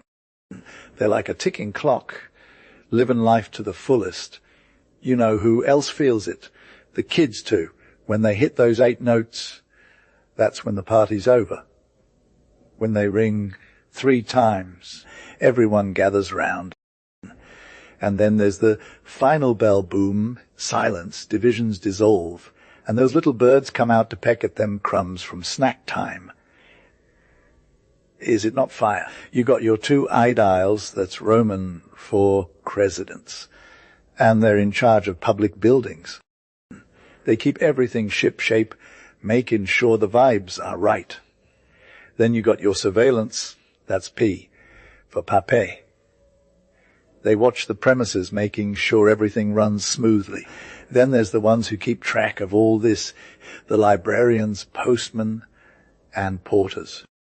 Everyone works together, but they change up every 3 months, so nobody gets too comfortable, you feel. Kerr's got a story to tell, fam. Like, there was this one principal who had all 4 departments under his wing. And TB, they also had a crew of questors. Basically, they were like the Roman magistrates, but with a twist. These dudes were in charge of collecting public funds. The big shot questorers, they're always open for business at certain hours and are hawking all sorts of stuff to us students, from common objects to study gear. Even some snacks for real, though that's a lie. They'll take your money, but they say it's all for the greater good. Meanwhile, they're just laughing all the way to the bank. We're like, hey, we trust you, so we pay up. And, you know, we give them that nickname, Ein Infants d'Israel, as a vibe. They'll fine us 5 cents for misplacing stuff we were careless with. It's all about keeping us in line. Some of the questorers are more like right-hand men to the music director, art teachers, gym instructors, you name it. Me. I got stuck being the questor des jokes. That's video games guy, alongside my homie Gene. It's not a cakewalk, though. We've got a ton of responsibilities, just like the games themselves are always changing. We got to prep for every game, so it's all about planning ahead. Each player needs to know their instrument inside and out with the right equipment, too. It's all about that next level gameplay. Balloons, poles, flags, you name it. We need all that stuff to get our rec games going. But hey, after all that work, we're reaping some rewards, fam. We get to chill, enjoy some banter from the haters, and maybe even score some props, like a shout-out or two. And, of course, there's the grand finale, die Kuna dies charges. That's like the cost of living dinner. After all that stress, we're just trying to relax and have some good vibes. So we roll into this fancy cafeteria thingy, and it's straight fire. We've got top-shelf grub horsed over as main courses, the works. And on the stage, there's our principal dude, or a P-recture, hosting the whole shebang. They brought in some big names to spit bars about a student's awesomeness. And honestly, it was pretty cool. When the principal gave that toast about how we reps all the hard work and talents of the college, yeah, we proved him right. Each department came through with their own verse, and it was hella lit. Kerr had a lit for like an hour, sprinkling sugar and salt, dropping some fire vibes, and getting all up in the good old-fashioned joke game. Nothing was missing from the sick beats to the Loki diss tracks. It was like a second dessert, and it was way more turn than the first one. We rounded out the night with a dope choir going wild on the tribune, getting the whole crowd hyped about the day's festivities and how we were all feeling the love. The roof didn't come down, but it was shook like crazy, and our energy needed some fresh air to chill out and keep it real. It was the last hurrah of this kind of shenanigan we'd ever have. The end of the year is coming, and I'm low-key sad about it. What's good? We're all just trying to get our own happiness, right? Why can't we have both? I got love for you, but I also got to rep my squad. So yeah, take it easy. You're Paul, 44. D. Lewis. 2 Gillett. Muncher Paul, I've been vibbing on the advice you gave me about not getting too carried away and staying low-key. You're a straight-up sage, and I'm trying to keep it real with your guidance. Hit me back when you can, okay? My vibe is getting better by the minute, but it's still wild, and I gotta be careful not to take the leap too far.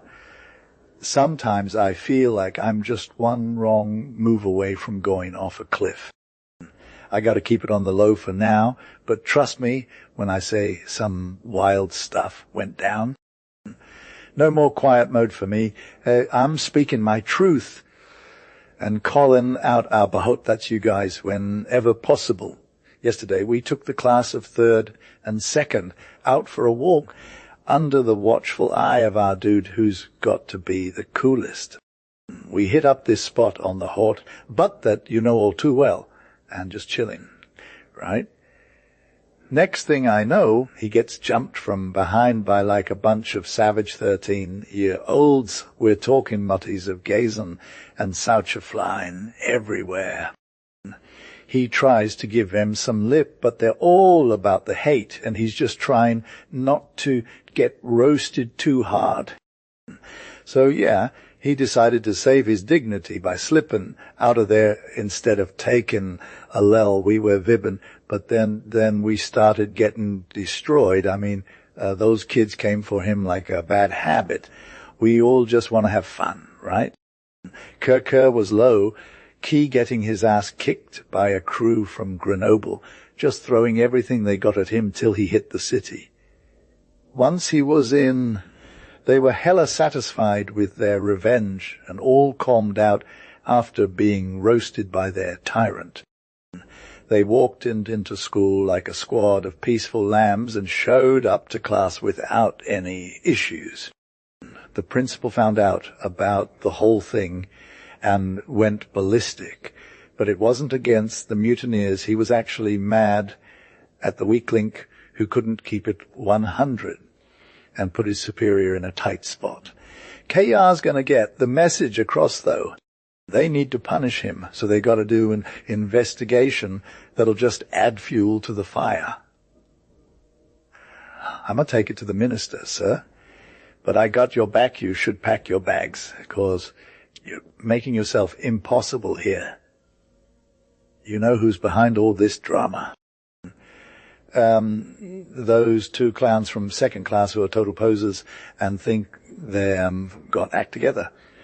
When they get questioned about it, they'll just wing it like pros. This week the prof was spewing fire on stage, saying he only knows 3 doped characters in history: Satan, Cain, and Judas, all victims of blind oppression. The little hipsters will say they're victims too, and tried to do some real talk by, killing their despotic overlords.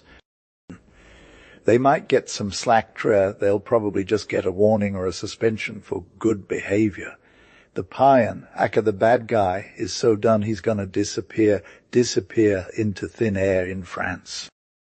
The prof is keeping it on the down low, cause in history class you're free to think whatever you want, and that includes questioning sacred legends.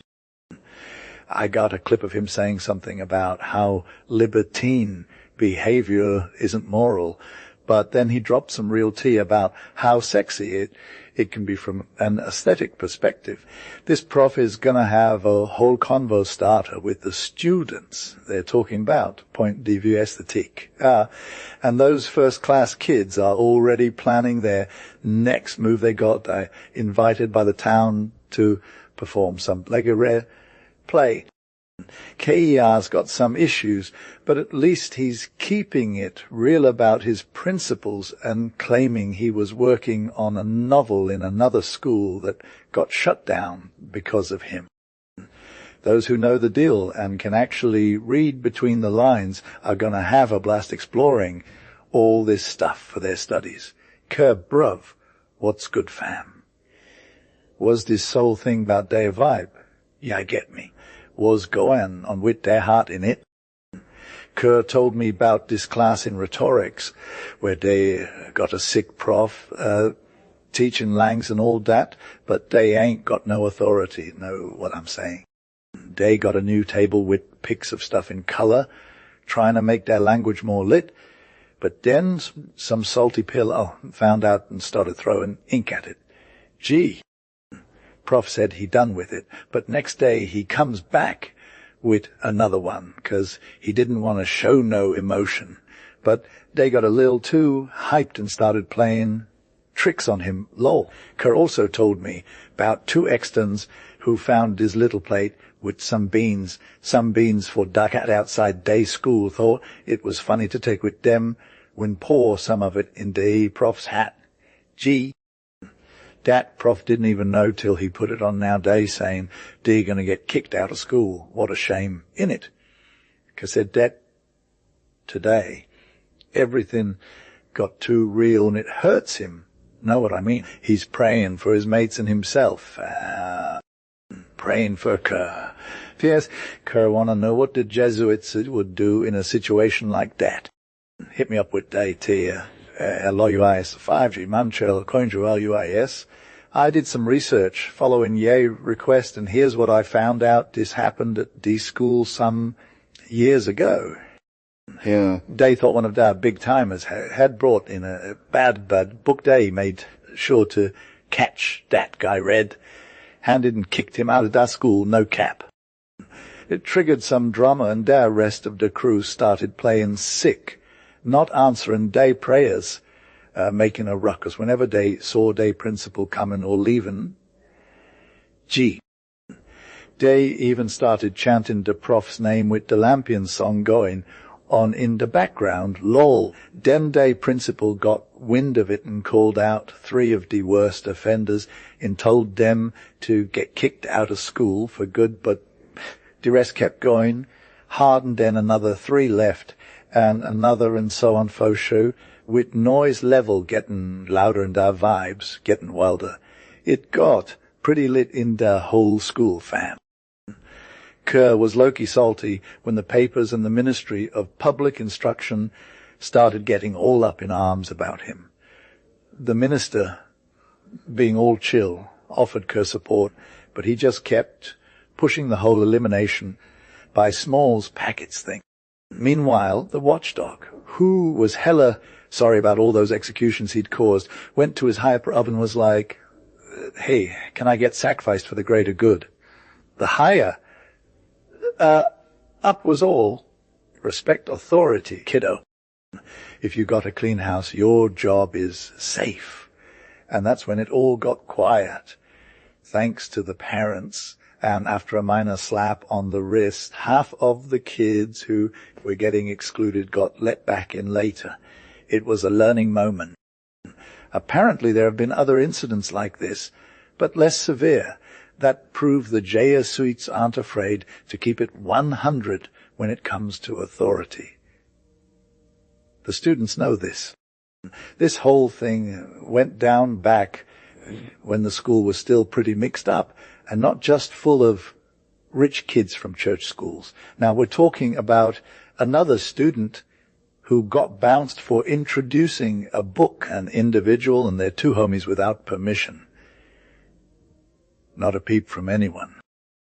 As for the riot and all the drama you're describing, that's just what goes down when people get caught up in the moment or are feeling hella extra. A class or even a whole division could probably do that, especially if they think nobody is looking. But there are some boundaries that even the worst kids won't cross, 'cause they still got respect for authority, even when it's not showing them enough love. So, what's going on? I've seen two main reasons why this has been a thing since day one. First, the whole parental vibe of authority. Second, the fact that it's just super chill and doesn't get too harsh or anything. Kerr was always getting roasted and slipping up bad. The old man never yelled at him, but he would always call him out in front of us, saying, "Oh, shame." One day, the kid gets all teary-eyed in class and tells the prof, "Oh, Dad, I'll take any punishment you want. Just don't diss me like that." The old man's like, "I see you're not even close to being fully woke yet," he says. "He ain't gonna hate on you no more, but you better get your act together." From that day on, Kerr was straight fire. Another dude in our class, not as bad as Kerr, but super young and extra clumsy, just chillin', listenin' a lot and movin' his mouth a lot. The prof gives him a warnin' once or twice, then he's out 5 minutes. This dude, who's used to gettin' played by other teachers, starts laughin' and fivin' himself under the table, thinking, for so little, I ain't got nothin' to lose. The prof acts like he didn't see a thing, but then he calls him out again when the dude's still looking all goofy. The prof is all, "Dude, why you thought 5 minutes was an advertisement?" Kerr just shrugs and says it was a lesson learned. Since then, Kerr got a few more warnings, but they're straight up. No nonsense. He gets the message. In one of our lower level classes where we got to chill outside, the prof pulls off this dope trick to keep those extra messy kids in line. He writes recreation on the board, and if you mess up, he takes away letters until it's spotless. Sometimes, for good measure, he'll give them a free pass if they're straight A bound, but if that table's still clean by curfew, you ain't getting out of there.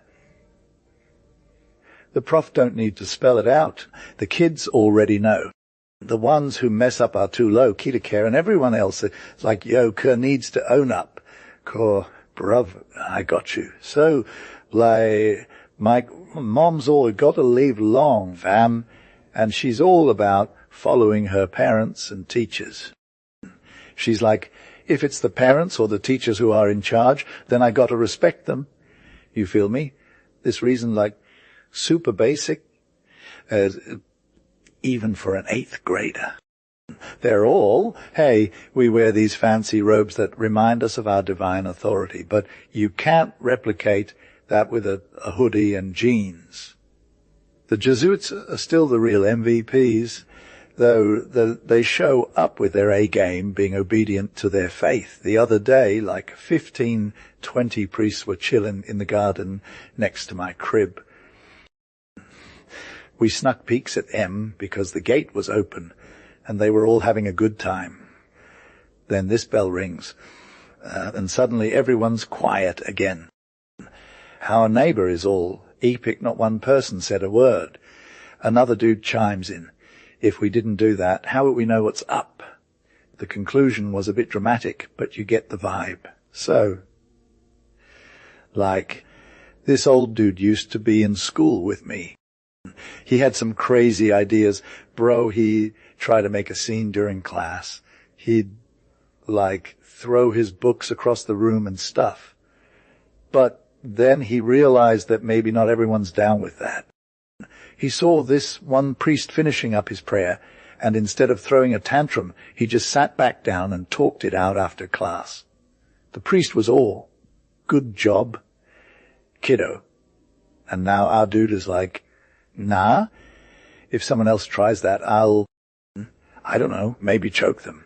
Two minor incidents, but it's all about getting the vibe from these teachers. If you want to get a real feel for how cool these religious dudes are, you got to spend a day with M, just peeking in on their daily lives and seeing what you can take away from it.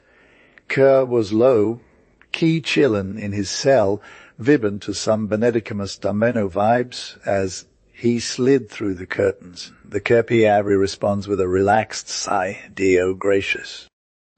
He gets up, dresses, cleans himself up quietly, and hits the floor on his knees in front of his bed, praying for all them lazy youngins who can't even be bothered to wake up around him. An hour later, he rings our bell, and KR's day begins. This dude is hella smart, spending hours watching plums fly across paper, books with big mouths blabbering on M, repressing all that bad behavior, given permission to leave, dealing with laundry, getting medical help, cooking meals, playing with the kids, and even playing with M like they're his homies. He's going to take the little rascals on a stroll to the bathhouse, wherever, and then at night he'll bring M back to the dorms, waiting for M all to get cozy in their beds before doing it all again. KR's not tired or stressed. He's just living his best life, repping that I'm a devoted servant vibe. The professor, on the other hand, gets up at the same time, maybe even earlier, 'cause he had some unexpected stuff to do yesterday and didn't get a chance to grade all his papers. After his hour of prayer, he's going to say Mass, which we get to serve too. It's like his thing, you feel. He takes his half hour, and it's clear he lives for that. When I leave, I'm feeling like I got a little something extra with his blessing, like I'm carrying around some of his devotion. In the morning, we're up at 2.5 hours for class. He puts in work, teaching and whatnot. Then, during lunchtime, he's calling out to each of us individually, just chilling and talking about whatever we want to chat about, like he's our homie or something. So, yeah, this dude's living the dream. I'm not sure if his meals are straight fire like some ancient Roman dude or something, but I don't get invited to his dinner parties. So, yes, careless employee. Dansley Loki de lire cellule, lo prayer operation de leurs cause, la patient correction de nos devoirs. Si est com, set second teacher, chi est parfois super rude in chavanni. Ci pensans contest, in voyant la lutential met anotanos chefs d, couvre d'apprentice et la précision parfaite avec lesquels il naslas render compte, sans y manque un seul jaw. Mais brav, ches comme un stimulant portas. Siasli quoted in, mais cuditi, chis supplementaires vienant se greffa dans les current diloni, compositions, examens, consultations, sabbatines, academies, Saia ansis rei creatives. Pia ses et eventes a la gran sal, tu ses cor in cor.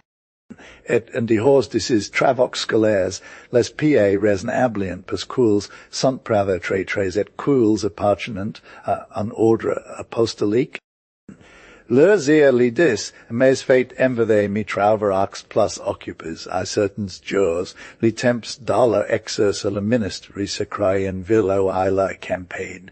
Disemployer activement, ox tvuvers de charity, de cria poor les simples et poor les savants. Or colgi ama me, bon nombre d'androterux praticent, confessant dirigent les consciences. Chake division says Troyes confessors attitres, oxcals chake el, viest libra dial alla porter, quand il vet, says ennuus, says miseresit, says difficulties, et tu piex quaequa a certains jures, set employ de piari spiritual ni fate pas unsini cure. Giconis tel director quae, en dihors de sis occupations journally res pas regularia, rement that dex hiors ae sun bureau de consolation. Quist, si in cor. Lir famil, cis nas, lir avena, cis nas, libet tot lir vi de vument et abnegation, cis nas. Tout set ensemble place lotorite de nos matras religiox I one hotter, o dislaxis dimicritines ni sorrent prae tendra et quae eo cres plat, tis matthew tres sans diunifoin, et comment vux, tuquon fast des e mutes contra de perils homs, els sunt an non sens, si quil fallit de e montra.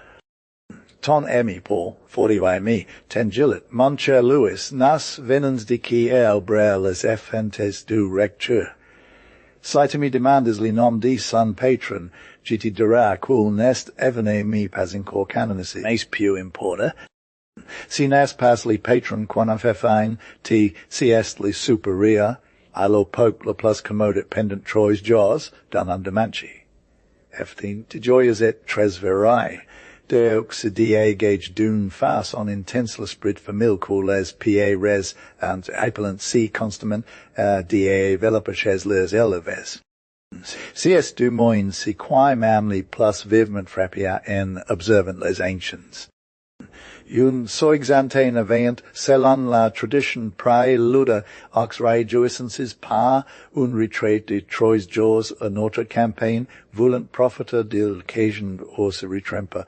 Sos la direction dan de leurs anciens macraeters dans li courage et l'ama du devoir creditin. La samedi soa uls venrent in grand nombre applauder undis plus bells traged dies du longhe gendi la velet. Les granzer, les etentanus, pa quelques Junes, yo. Old folks were hanging out with the youth. This collab was straight fire for the vibe of representation you feel. It was like the OGs and the youngins were like to throw it back to their pops. On Sunday morning, despite being a holy day, the school was hopping like crazy. Oriflammes waving in the wind outside all the windows, and the national flag flying high at the top of the central pavilion, getting that patriotic feel. At 10 a.m., we got our mass going, bringing it all together for a moment of faith. Afterward, the principal gives a shout-out to the OGs, then drops some names of the deceased from the year. Yeah. It was like 12 souls lost, a whole crew of Youngblood's parents, and fam members, some left too soon, one in pretty sketchy circumstances. You gotta be ready who's gonna be on that next list. Everyone gets their thoughts together. We pray for those who came before us, then for the living. You mix it with old hymns, and it's like a party. The OGs get back up to sing, stirring the youngins, making a dope playlist of all Kani's harmony at its finest, symbolism, unity among souls. When we come out of chapel, it's like the main stage for recognitions. You're that dude. Whoa, where you from? I'm back from Tonkin. You feel, what's good? Just chillin', waitin' on my medals. You're still the captain. Nah, not anymore. I had some time off, but my son's on it now. Hey, Reverend Pops. Great to see you, young and wild like back in the day. I'm doing all right. A beautiful water fire woman, some little munchkins, and I'm keeping it real about being a good Christian. Still a counselor, huh? Yeah, and getting those sweet endorsements, and so on. We got like 30, 50, 200 folks from near and far, all ages, styles, and vibes, just chilling, high-fiving, roasting each other, talking about the real stuff, reminiscing about old times, and just being college-ins again. Some want to show off their pride to the younger crowd. Yazka, we got the scoop on who's taking our spot in hall, class or study hall, and it's low-key trippy to know who inherited your old number. And for real, have you seen this dude? F. Linger Modi Yidley. He's like right? The one who used to chill in that local spot with a bunch of rusty bars, where he found his way after some wild escapade back in the day. Then there's this other dude, an old regulator, and he's all about getting the fam to gather round for dinner bell. And T-View, it's hella cool when they come over and teach us how to make them chandels 15 to 20 meters high, no cap. We got our squad form up around the pops we know, and we're catching up on each other's lives, swapping stories from back in the day. They always go on about how it was the good old days, and for real, they sound so convincing that you want to believe them. But no cap. When the clarins and timbres come marching in, we know it's time to get our seats. When everyone's sitting, we hear the P. Rector say a blessing, and low-key, it gets real. The P minister comes over and blesses the table too. Who doesn't love a good benediction? Then it's time for Deo Gracious, and Ted, it's straight fire. After that, we're vibbing on another level, with everyone speaking at once, but somehow understanding each other. Then, bam, the whole room falls silent. It's like the ultimate showdown of Babel if all these people could just get along. But for real, when it's time to raise our glasses, we're feeling that nostalgia, and it's hella special. The president of the Pops gets up and delivers a fire speech talking about love and loyalty, and Teeb, it's got everyone in tears. We're all like, yo, this dude gets it. They're acknowledging our appreciation and making promises to rep us for life. Then we get an invite from the P. Rector to be like the OGs one day, Loki a vibe. And for real, when that poet comes up and blesses the mic with some fire verses about Satan and the Sacree Sea War flag, it's time to turn up. We're vibbing on another level, and then we get these dope couplets from Pops and two OGs, Loki, the real MVPs. Yeah, Kerr. So, like, the school's stage crew is low-key hilarious, right? They're all hyped up and stuff, singing this fire song that the whole room is vibing to.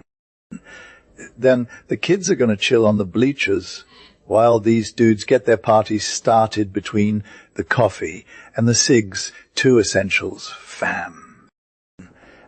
Meanwhile, the amphitheater's gradins are getting turned out with spectators and spectators of all ages, all waiting for our turn to serve up some sick moves. The principal and guests are settling in at their fancy seats, and the main event is about to go down. The prayer announces it's time for the biggest party ever, and we're low-key ready to get this thing lit. Paul 47 is calling it a day, but he'll be back for more later. Anyway, after the fanfare kicks in with that sick Villageois march, Broccoli comes prancing around like the Archangel's white charger, looking all superior and whatnot. He's got that I'm the coolest dude in the room vibe going on, and it's pretty entertaining. When he's called upon to greet the principal, he gives a sassy little nod. Got to respect the prep. In the first race, Broccoli is totally crushing it, but in the second one, not so much. He just stops at the obstacle and expects everyone else to follow suit, but no. The whole team gets booed for that one. The third round brings some hope, though 9 of us are all racing together when Broccoli takes the lead, but 2 others try to keep up good effort, guys, while 6 more are just over here, looking extra salty for not trying hard enough. Then comes the jump, and you know what? Our bro Broccoli is sure thing. He nails it. The village folks prove once again that they're a bunch of basic deck dudes who can't even jump a little fence. Meanwhile, we're all just over here getting our comeuppance for not trying hard enough. When the dust settles, Broccoli gets some sick prizes, a flower crown and a bag of sugar to go with it. We're all shook for him, TB. Next up, the gymnastics squad is serving some serious fire, and I'm like, yo, we got this. But fam, I had to pay the price for my win in the long jump. I got a nasty cut on my knee from that fall. No biggie, though, and finally at a scrimer. Had just dropped the sickest move. Whenever you're ready, we'll drop a sick one. The gosses in their PJs, with their shorts cut short and beanies on their heads, came next, armed with batons, doing these sweet moves that were straight fire, with precision where you could tell it was their old dude, supervisor's hand guiding them. Suddenly, at the signal, they put down their tiny shields and their softball-filled pouches lined up in 2 battalions behind their respective flags, and just started getting lit, blasting away to the sound of a march. The projectiles crossed in mid-air and ricocheted off the metal grate. Not many shots were fired, 'cause they're hella good at covering that one spot that's kind of vulnerable from the waist down. Occasionally, though, you see some morts sitting on their hands, looking all dejected in front of their useless shield. But then listen up, you hear a whistle blow in one camp, and it's all right, watch out. The enemy starts consulting, squeezing each other's shoulders, and then they just flow into attack, charge the flag. However, the others are all about defending that love is love vibe and going hard. The attackers come at them with rage. 3 of them get taken down when they're trying to grab the handle. 3 times the enemy retreats. But for a sec, the defenders are running low on ammo. The attackers take advantage and snatch that flag, shouting, "Victory to the Blues." And the Blues reunite the flags, come marching in with their shields up, getting all sorts of love from the P. Rector, while the Reds keeping it low-key, just bringing up the rear, looking like they just lost the game. But, fam, this is a battle that's going to be remembered. The exterior division takes over then, and they're all about that polo life where you got to use those curved sticks to pass big old caoutchouc ball between 2 poles in the enemy camp. It's hella intense, bro. You won't believe how hard they fight for that ball, trying to get it past each other, erasing it and throwing it back and forth until one of you finally gets it. The sweat is dripping, the figures are getting all dusty, and those bare feet are getting pounded with blows they didn't even see coming. That Pomdy discord just keeps going around, causing drama from camp to camp till one of you finally slips up. And that's exactly what happened after 20 minutes of straight-up drama. They played another round by the 2nd Division, and it was all about taking down a citadel made of 4 towers and a central keep represented by those big quills. The first team tried to knock them down one by one, but the other team had some sick tricks up their sleeve, using their ekasses to block the throws, Ke was totally on it. This battle was lit and went down for like forever. For some rare, the archers were low, Ke serving up sick moves, where they showed off their solid legs made of wood. They looked hella attached to their natural legs. You're asking if there were any cavalry charges. For sure. Were they on 4 wheels? Nah. It was way more chill. For horseplay, the straight leg became a lance or rifle, and the left leg just did its own thing as a mount and took off with whatever pace, trot, or gallop felt right. If the spectacle wasn't always hella graceful, it at least had some laughs to it. All that was cut up by some dope in term des a goose chase with 50-centimeter planchettes for souls, a speed run with lit torches, the classic sack race, the grenade toss, and other stuff that entertained both the little and big kids. The last act of this comedic show was reserved for those 2 rounder chariots from the 1st Division who made their grand entrance in line. These vehicles were super nostalgic for ancient war chariots, with a bed, 2 dudes, chivok, standing on the platform, holding reins with one hand and sword the other. The warrior solidly planted on his 2 ankle regs, but following every flow the horse could draw. It was all out smashing it with a single whack of a stick as they went under at high trot, having water in a pot full of steam. The danger was for the next dude, who came in usually right when he needed to get wet. Everyone was hella hyped, and even I was feeling the heat. Once we were done with all those pots, we had a super lit speed run for the ring. You know what that is. Then, finally, it was our grand finale of 12 chars, commanded by your boy Ke. It was straight up fire without me bragging about it, but you'll just have to see for yourself how sick it was.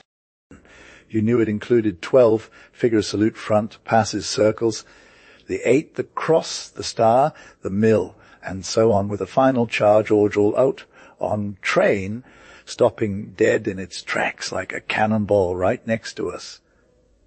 The fear they had made everyone go wild. That was left the grand finale, where this fortress stood tall at the end of the arena, one level formed by a raised platform that went over the wall, the second by a tower with crenellations ruling over everything. The whole place was defended by these dark devils with white teeth and eyes moving around like their hell demon cousins in a holy fountain, pushing screams as if people were getting murdered. Our soldiers started breaking those gates with hammers, and once they shouted, "Vive la France!" they rushed in, did some general shooting, then came at the enemy at the sword point. The terrified dudes retreated to the upper level and held off for ages. Meanwhile, without them noticing, a dozen little hunters snuck up behind them. Yes. So Ke's squad went hard. They took the tool, made a sick move, and started trolling the haters from the top. Suddenly they're caught between 2 fires, and they got to ditch their guns and ask for mercy. Meanwhile, the 12 hunters form a pyramid human chain on the tower. The most lit one climbs to the top, holding the flag high, getting the crowd's attention. Fam. It was hella iconic. Later, the 4 divisions get in line, with the little guys fronting up with their shields, the middles with sticks and spears, and the big guys with their fancy swords and chars. Everyone marches by waving to Pete, Rector, who's vibing to the triumphant music. But then the crowd goes wild when they see some OGs coming for old dudes who are low. Ke got that youthful energy still going strong. They're rocking chairs or chars, following their cadets around, probably their grandkids or something, and it's hella relatable. It was literally cringeworthy. Can you believe I felt a tear roll down my eye, and I screamed, "Vivant les anciens!" Junes. The OGs replied with Vivant les Junes. The energy was lit. But then another vibe took over, like Vivat les PA Res, like the dads. It's clear who they're rooting for. I'm low-key sure that some old dudes were feeling a whole nother level of sadness, seeing their old alma mater go down. This is why Jesuits are loved by their students. Fam, it's all about respect. You feel. We're hella far from our old school now. Tomorrow's a new day for the youngins. We're gonna take off at dawn on the beat of the bugle and drums, 2 hours by train, mass at St. E. Picnic lunch in the wild. Class hike under the woods with the prof. What a chance. River vibes, dinner back at school, sleep tight, dreamy visions, and waking up to fail our exams. Sick transit Gloria Monday. Later, homie. Sorry if I bored you, it wasn't on purpose. Your Paul 48, D. Lewis. July 15th. Hey Paul, what's poppin'? Listen, the whole staff is shook, and our whole town of Zay is in a hella fine mood about it. You told me before how much I was freaking out my philosophy squad. Well, now they're all about that drama life too. One major scandal just broke some dude did. A physics experiment was low-key getting played. The vibes around the class were still hella bad though. Yesterday, word spread that some legendary potluck party went down at school. For weeks, every night, when everyone else was sleeping, a low-key nasty dude would sneak out with 2-3 philosophers, open up this secret door he had the key to, and just chill in the city with them. Then they'd bring him back home like an hour or two later on the same route. Next thing you know, another dude does again with his own squad. And then the first one's all over again, and everyone who wants to join in is like, ah yes. The more senior dudes get the same treatment too. They're all in on the secret. How did he get caught? I don't even know. This whole thing is a big deal. Everyone's saying the minister himself is going to come in and investigate to figure out who's responsible. It's all super bureaucratic, though. We all know how this ends. The pawns will get sent to the academic council, and they'll basically disqualify them from being part of the university anymore. The night owls that their parents haven't kicked yet will get scolded, but like in a totally aesthetic way you feel. As for me, my mom is all get out of this trash and doesn't want me to ever set foot in it again. My teacher is literally heartbroken about the whole thing. Your dad is low-key winning right now and's going to write you a letter. I'm stuck with my mom and got to take some study sessions until the exams, which aren't that far away. Next year, hopefully you won't have to go through this alone at school. On the bright side, something bad will come out of this for sure. Your devoted, Louis. 49, from my dad, 17, Juliet. Hey son, usually I just let your mom and sister handle keeping me updated on what's going on with you. But today I'm taking it upon myself to brag a little bit, because you're my awesome kid. These new compliments aren't even for you, though they go first to whoever else is worthy. Lewis, you've been telling people about the drama that's got us all in trouble at school. And honestly, I'm kind of disappointed too, because I thought we had some standards. But I still love the university. It taught me stuff, even when parents aren't exactly what they're supposed to be. You can't just forget about them. Back when I was younger, this kind of thing never happened. We were all about respect and morals. Now it's all like, well, I guess we have to deal with the times we live in. I used to chill at that lycée where I went to school, and I had no idea you were low. Keep putting yourself in danger. I was hella dismissive of your mom's constant worrying about you. Fam, if I took away your privileges, it's mainly because you weren't hustling enough and you were being super extra. The moral side of things just didn't vibe with me. I messed up, and I got played too fi-fi. Without trying to blame the whole university system, which is low-key historical facts, the author thinks they got to back it up with some general testimonials. M. Sigwalt, a member of the higher up council, gave a statement in front of the Rebut Commission. Most of our students are morally abandoned kids, and I ain't exaggerating when I say that. No matter what people say, our students aren't being moralized by the education we give them. Inquity tamai p. For 8. Roquefort, those old school repeaters, now called repeaters, are usually youngins who can't even pass on some decent occasion to others. I, 60/50. One of these repeaters, the head of the Masters Repetitors Association, said November 1st, 1896, during a banquet hosted by a rep, the biggest desire of repeaters would be to get all those weeks off with 24 hours straight and sometimes live life like everyone else. We're going to cut that part out, 'cause it's low, key mature. M. De Horsonville responds to M. Labacy, nether from Lewis Lee Grand, where I used to go nor Sainty Barbie, where I was an intern, did anyone pay attention to our education or souls? And then he cites Mirabeau on the big city. Gathering people makes them rotten like fruit. He continues, Sainty Barbie was a bunch of rotten fruit. It's rare for someone to escape that early rot.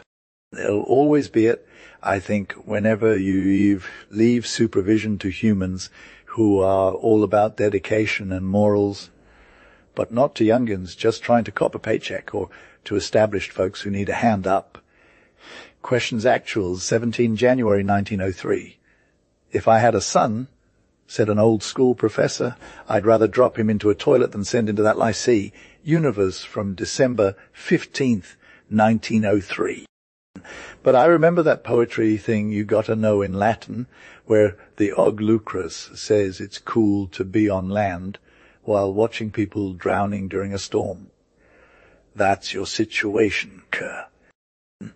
You barely made it out of that rough spot where maybe your goodness and family honor would have sunk with the rest of your squad.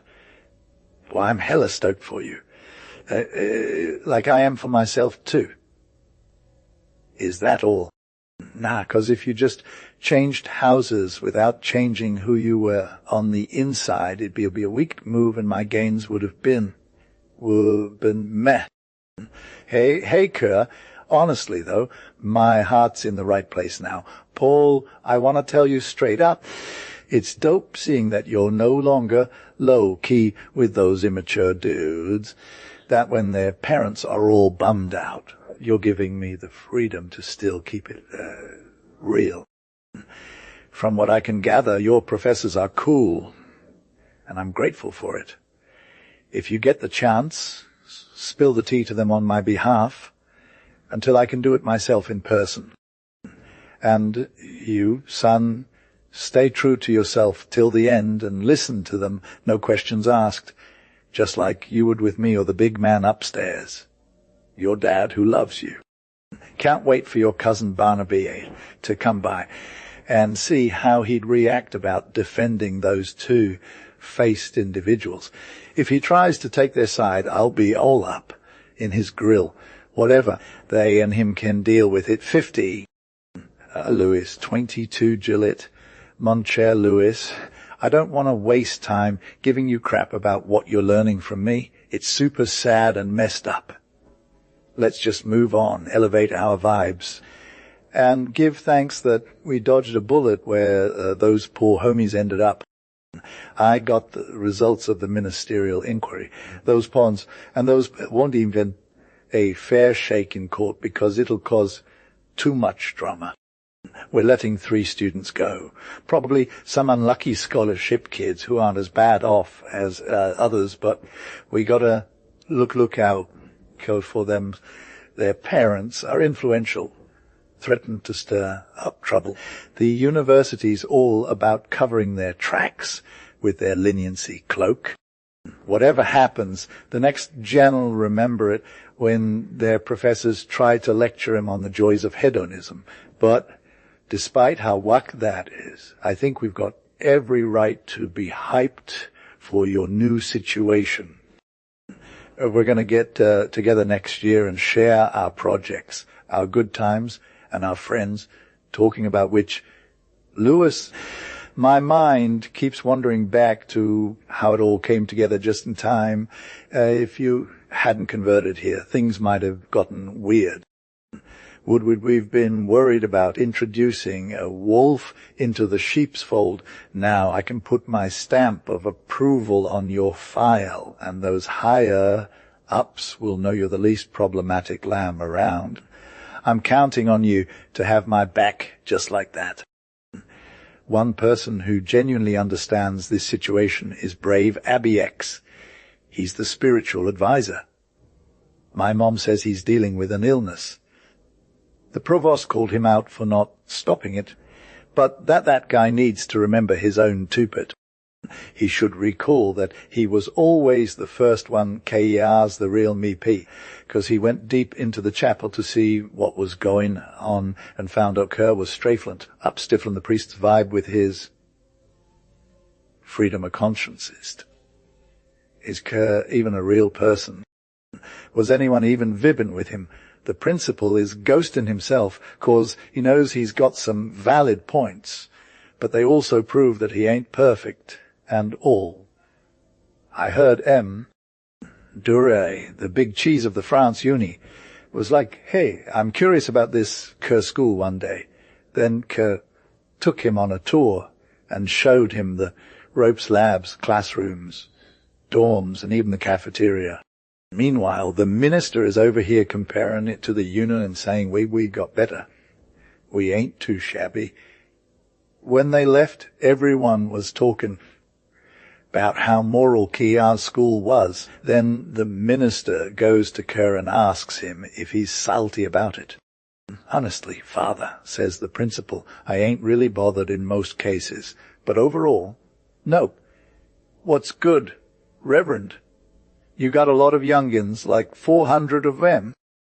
Same energy, same vibes as our crew. They're all about that passion life, and sometimes it just don't pan out. The minister is like, Ward excellence. What's your secret? And the principal is all, well, we've got a papa spirit for each kid. They can chill with one of our most seasoned priests when they need some guidance or something. It's like a spiritual Beth. The minister is all, I get it. But you can't just fight us on this, and then the principal drops the mic and says, KER's school ain't touching that. Wood is spreading, and the next excellency who comes through is going to have to deal with the same moral pressure. But let's be real, the uni's a whole different story. They're all about the money, not about getting spiritual. I got my own plan for reform, because I ain't giving up on converting that whole school system just yet. Want me to spill the tea?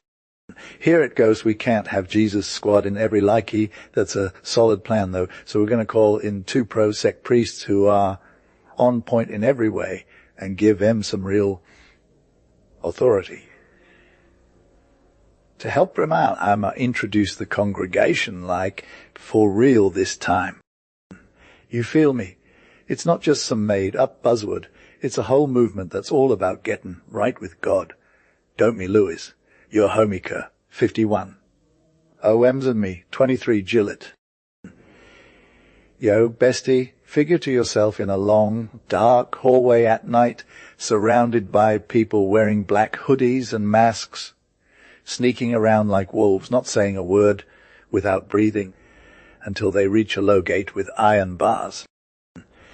Through the grill, they whisper some syllables. The gate is open, and they descend a spiral staircase, knock 3 symmetrical knocks on a second door, and finally enter a subterranean chamber with bare walls and almost no light, where other conspirators are waiting for them, silent like the dead.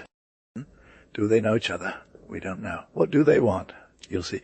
When everyone arrives and counts, one of them, a Jesuit, steps forward towards a big table in the middle of the room and plants a dagger straight into it. Big if. Is that giving you chills? That's just their way of opening up the meeting. Everyone takes their seats, and then, with a spooky voice, the president invites each one to share what they've done for the cause. The cause, is basically defending the rule of the company of Loyola until death ad majorem Dei gloriam. Are you in? Well, all this goes down in books and maybe some secret societies, but not at school. Our congregation isn't a secret society. It meets and functions during the day without any shady stuff or its purpose. Our main goal is to make us perfect Christians by practicing generosity from a young age, especially fighting hard against the evil within ourselves and outside of ourselves. What methods do we use? First and foremost, piety, not that superficial piety, but solid piety that goes hand in hand with effort towards good. We offer them a model and support in heaven. For the big guys, it's Notre Dame. Here's why. Queen, she's got the ultimate power over her son Virgin. She's the ideal representation of purity we need right now, especially when we're young and tempted. Mother. She's all about love, mercy, and kindness, which our souls desperately need every day. The commitment takes place in public at the altar with a solemn act of consecration. It's basically like a chivalrous contract where I'm freely offering myself to the Queen of Heaven, who, as loyal vassal, will graciously guarantee me help and protection in my biggest deal for salvation. That's the whole mystery. However, there is a pretense reason for our critics. If the Knight of Notre Dame remained isolated, he'd risk falling into certain situations. Finding a decent job that matches your skills is hella hard. The knights-errant days are done, and the Jesuits didn't need to wait until now to realize that association power is the real deal, whether it's in the school hall or out in the world. Fam, that's the tea. But my personal goal is all good vibes. Why would I stop being it just because I'm chasing other people and being genuine with them? We've been doing this for over 3 centuries.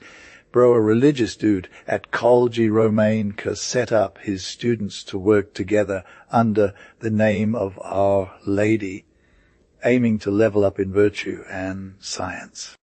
The popes were all about encouraging those kinds of meetups, and they spread like wildfire across the globe, getting everyone from little kids in school to low key workers to royalty, and even popes themselves on board. One of the first went down in Paris at College de Clermont. It's called Louis. Le Grand like here. It had legends like Saint Franois de Sales and the big Conde in its crew. We're just trying to keep it lit, but we can say we're carrying on their legacy.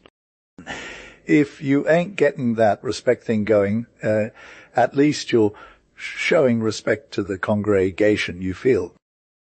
We're still keeping it real with those old rules. If you want to get certified for the big honoree, you got to show them some solid proof of piety, work ethic, good vibes, and character. Then you face the council made up of top dogs led by the P director. They decide on a majority vote, was it fire or not? It's a whole mood. Your squad is always low, key judging each other, but the priest has your back word. I got this scoop from you're a Forger, Monsieur Joss. Yeah, that's me. They put me on the council, and now I'm dropping knowledge like this. With these recruitment vibes, you know Keya's got the moral elite of the division running it, but we ain't just some relic box for keeping mini saints in jars or wax. We're also an ed jam instrument. Yes. Let's get into this congregationalist thing. It's deaf clear that not everyone's gonna bring the heat, the same energy and success, but if you're low-key passionate about it, you'll be leading the charge in no time. Being down to earth and making decisions are key moves, fam. These brave ones, we got to respect them even more, 'cause they're usually high ups and the OGs of their crew. Congregationalists get chosen by the people. For real. The higher up positions are all about the people's voice, and superiors don't get to just make rules. They gotta give props too. So, you see, this institution has real power for good and a solid barrier against the haters. If our school had its own congregationalist group, that scandal wouldn't have gone down, and those shady comments wouldn't be a thing. Maybe we'd even found someone to shut up the dude who started the libertinage aesthetic scene. This family stuff is like super valuable for congreganists. It develops initiative, know-how, and self-governance skills. That's like their masterclass in influencing others. If I had more time, I'd break down how this apprenticeship works with the outside charity work, direct relationships with the community, and even participating in Christian social projects. Don't me if you're surprised when I'm low-key obsessed with this convo. I've just been repping what the P. Rector said during our F. Evans A. today. Before they scatter, congreganists get together one last time for a chapel service, reminiscing on their promises to Mary, praying and promising to keep it real. They sing praise songs, pray, and communion, it's lit. The ones leaving turns kneeling down, holding up the Mary flag, making it clear they're going to defend God's glory till they can't no more.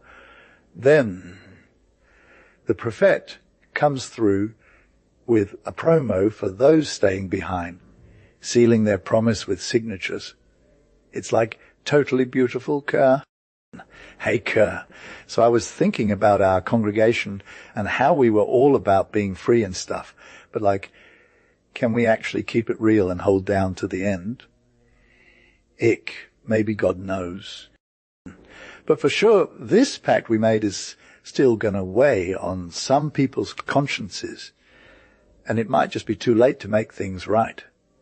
I'm all about being low-key heroic with God's help and keeping my immaculate vibes on lock. This fest was so fire, but it left me feeling hella sad. Gene's coming back next year, and I'm hyped for us. We're going to create a triumvirate squad. That'll be goals, you feel. But I had other peeps who were also my ride or dies, and they won't be back. We were 5, and our bond was like the tip of our fingers, vibing on one frequency, loving each other like we had one soul. Our thing was being good, pure, and generous for God and each other, with the guidance of our P. Directeur, we formed this secret alliance where we'd check in on each other's flaws, subtly try to get those who were stuck in paresse or discipline back on track, encourage those who had already turned it around, and keep respect and authority, charity and purity wherever we went. My dude, you'll see how far an army built on those principles goes, and it'll be like nothing else matters. We'd love to make it last forever. When I saw those 3 philosophers rise up after their declaration, my heart was wrecked, and don't tell nobody I sniffled hard. You see, my G, your Colgy entry is key for me to get over this and rebuild that alliance. Get ready. And sorry about all the chatty pants. Limited, Jaytays, just or call Jides Jesuits da, o Jay fate marai turi. il mi fez elas yux mi toya, puzzle mi disetai. Ad apras il me dit javus remersi, monsieur. Ma problemi quesc jan manques dux por optana traras ben, mais javes pali prix di trapadi du laki pass, cu j changes di col. Jimmy Susan pu regredi por les pia res quem donatot, mesels me retain plus di succes moi, Jesuits content di savoir quils sont contents de moi aucune mention vot lir estimation, side amest important. Et toi moncha papa, quan l'examinata, and demanda quel chose, tu arais voulu cugi reni mes novux mafatres, she says bien qua non, car javes aubli ta dernier letter. Allahs, for in disset mention, true as honourable quimi die shonor erate, tes yix et ox mowens. Geneves pas besoin por ti conveying cugini perdis pas montemps a col g vax dia dansi temps lel, on anavate, pas deliverit scalare et lel universitit nanitate me, pas a prendre in compt. Mais, mon cher papa, viens in tot confiance et simpliciati demanda maintenant lerere compens Q2 mauvais promise pour Saint Paul. Sependent sagen pal di radi compens, ni pens pas crucest unritor offensive di man gos mi dantan. Jimmy suis fate des choses, mais geni suis pas devenu insensible. Geman fish, Jaya pris ches, les pie res shrechrechi satisfaction plus hort dans li devoir accompli pour liamimimiet pour Dieu. Et jai orsi pris I estama selan savalia chesta dia or desus di tatli rest la joy du mi quae est in pax avec san creatur. Set joy, mon cher papa, she says, kutu pass. Tu is ill maintenant, dans nota petit foia, sa uni pa aelurs, I ni pas lavoia. G mi sens plus mal cugi, ni poris to dia, nas in sufferance tus, ma bon dos et sainti mai ri, te petit gene, tu in suffers, toi me, oh. Nidis pas non quand on ali si ossi profundament bonque tu les, on ni fate pas suffer les ein tres quanem, li plus a mon san si suffer soi. Me, Jesuits dans la veridi, nest si pas. E bien mancha et bon piari, si tu penses que je mai right rather compens por lifuts, jai fates por toi, depus pres dunnen, por di fair honier it plaisa, jenen vix pas, dortan ritor redidi et a la pratique di tis divorce. Yes. So like, I'm gonna keep it religious, but not in a judgy way, Kay. I'ma just vibe on the spiritual stuff and not try to preach or nothing. Can we just say that I'll be praying for you, like, a lot so your intellect is lit and your willpower is fire, bruh, and I'll just wait for your heart to respond, Kay. Your Paul, 53, from my dad. For August. Hey, kiddo. Congrats on getting that Bayern mention at school. If you'd been all about betraying your teachers, I would have disowned you, but you're way too cool for that. I'm hyped you're feeling the love and respect for them. They deserve it, no cap. And let's be real. We've seen the grades. We know you ain't been slipping. So don't stress about that. You got this fam. So when you asked me about getting all religious, I was like, chill, kiddo. But seriously, I feel you, and I gotta admit, your intentions are good vibes, only, gee. We ain't always been about the faith, but we do go to Mass on Concordant Sundays. Maybe my mom and Sis can come with us next time. We'll take Em to Lourdes too, 'cause why not? I got one more thing for you, just 'cause. I know my situation's a little wonky, but I'ma get it done when the time is right. No strings attached. Don't worry if you don't want to get any gifts from me. We'll keep it real. But your first diploma, that's something special, and I got to celebrate with you. We got plans, bro. Your mom and Sis will come with us to Lourdes after the prize distribution. They'll be rocking that bachelier hat like a boss. We'll take it slow, cruising on foot for 10 days. You can pray for me, 'cause I've always had a soft spot for the Virgin Mary. Word. Your papa. From my sister Jean. 5 August. Hey, Kerr. So, what'd your dad say? We don't know, neither Mammy nor. Kerr, bruv, I'm low-key curious about your letter. It just dropped last night, and Kia's dad is hella obsessed with it. Like, he went straight to reading it during dinner, and now we're all vibing off the energy you brought. What's up with this dude? Is he even a real person? I'm giving him a sick, crazy old uncle vibe, but for real, who is this guy? And his heart? Is it even in his stomach or his shoes? I mean, if it was in his chest, would he have been hyping you up instead of ghosting you after you came back from that wild experience at the monastery? When Papa read your response, I couldn't help but go hard with the yes, little bro. And Mama's all. This is our real Paul, yes. Papa was like, he's going to be a real one. And we were all about that energy. Then, when you started talking about Kia's love for the Jesuits and their reverence for them, he's all, oh yes, I get it.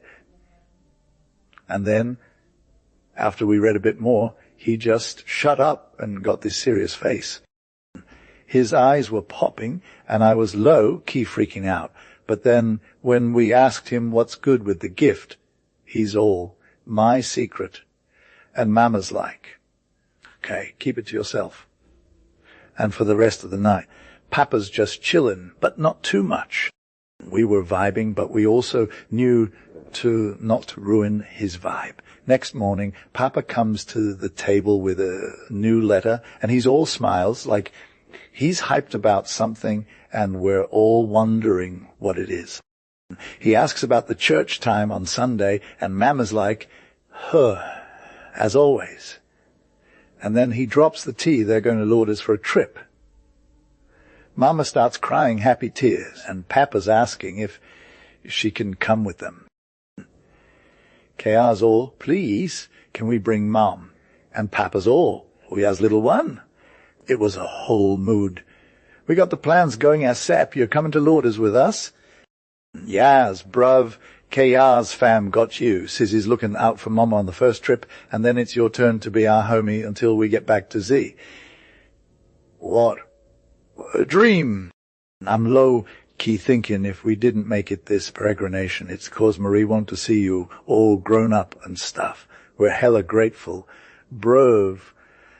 Especially for poor Papa, who just made a sick move to the other side. We'll catch up at Colgy tomorrow.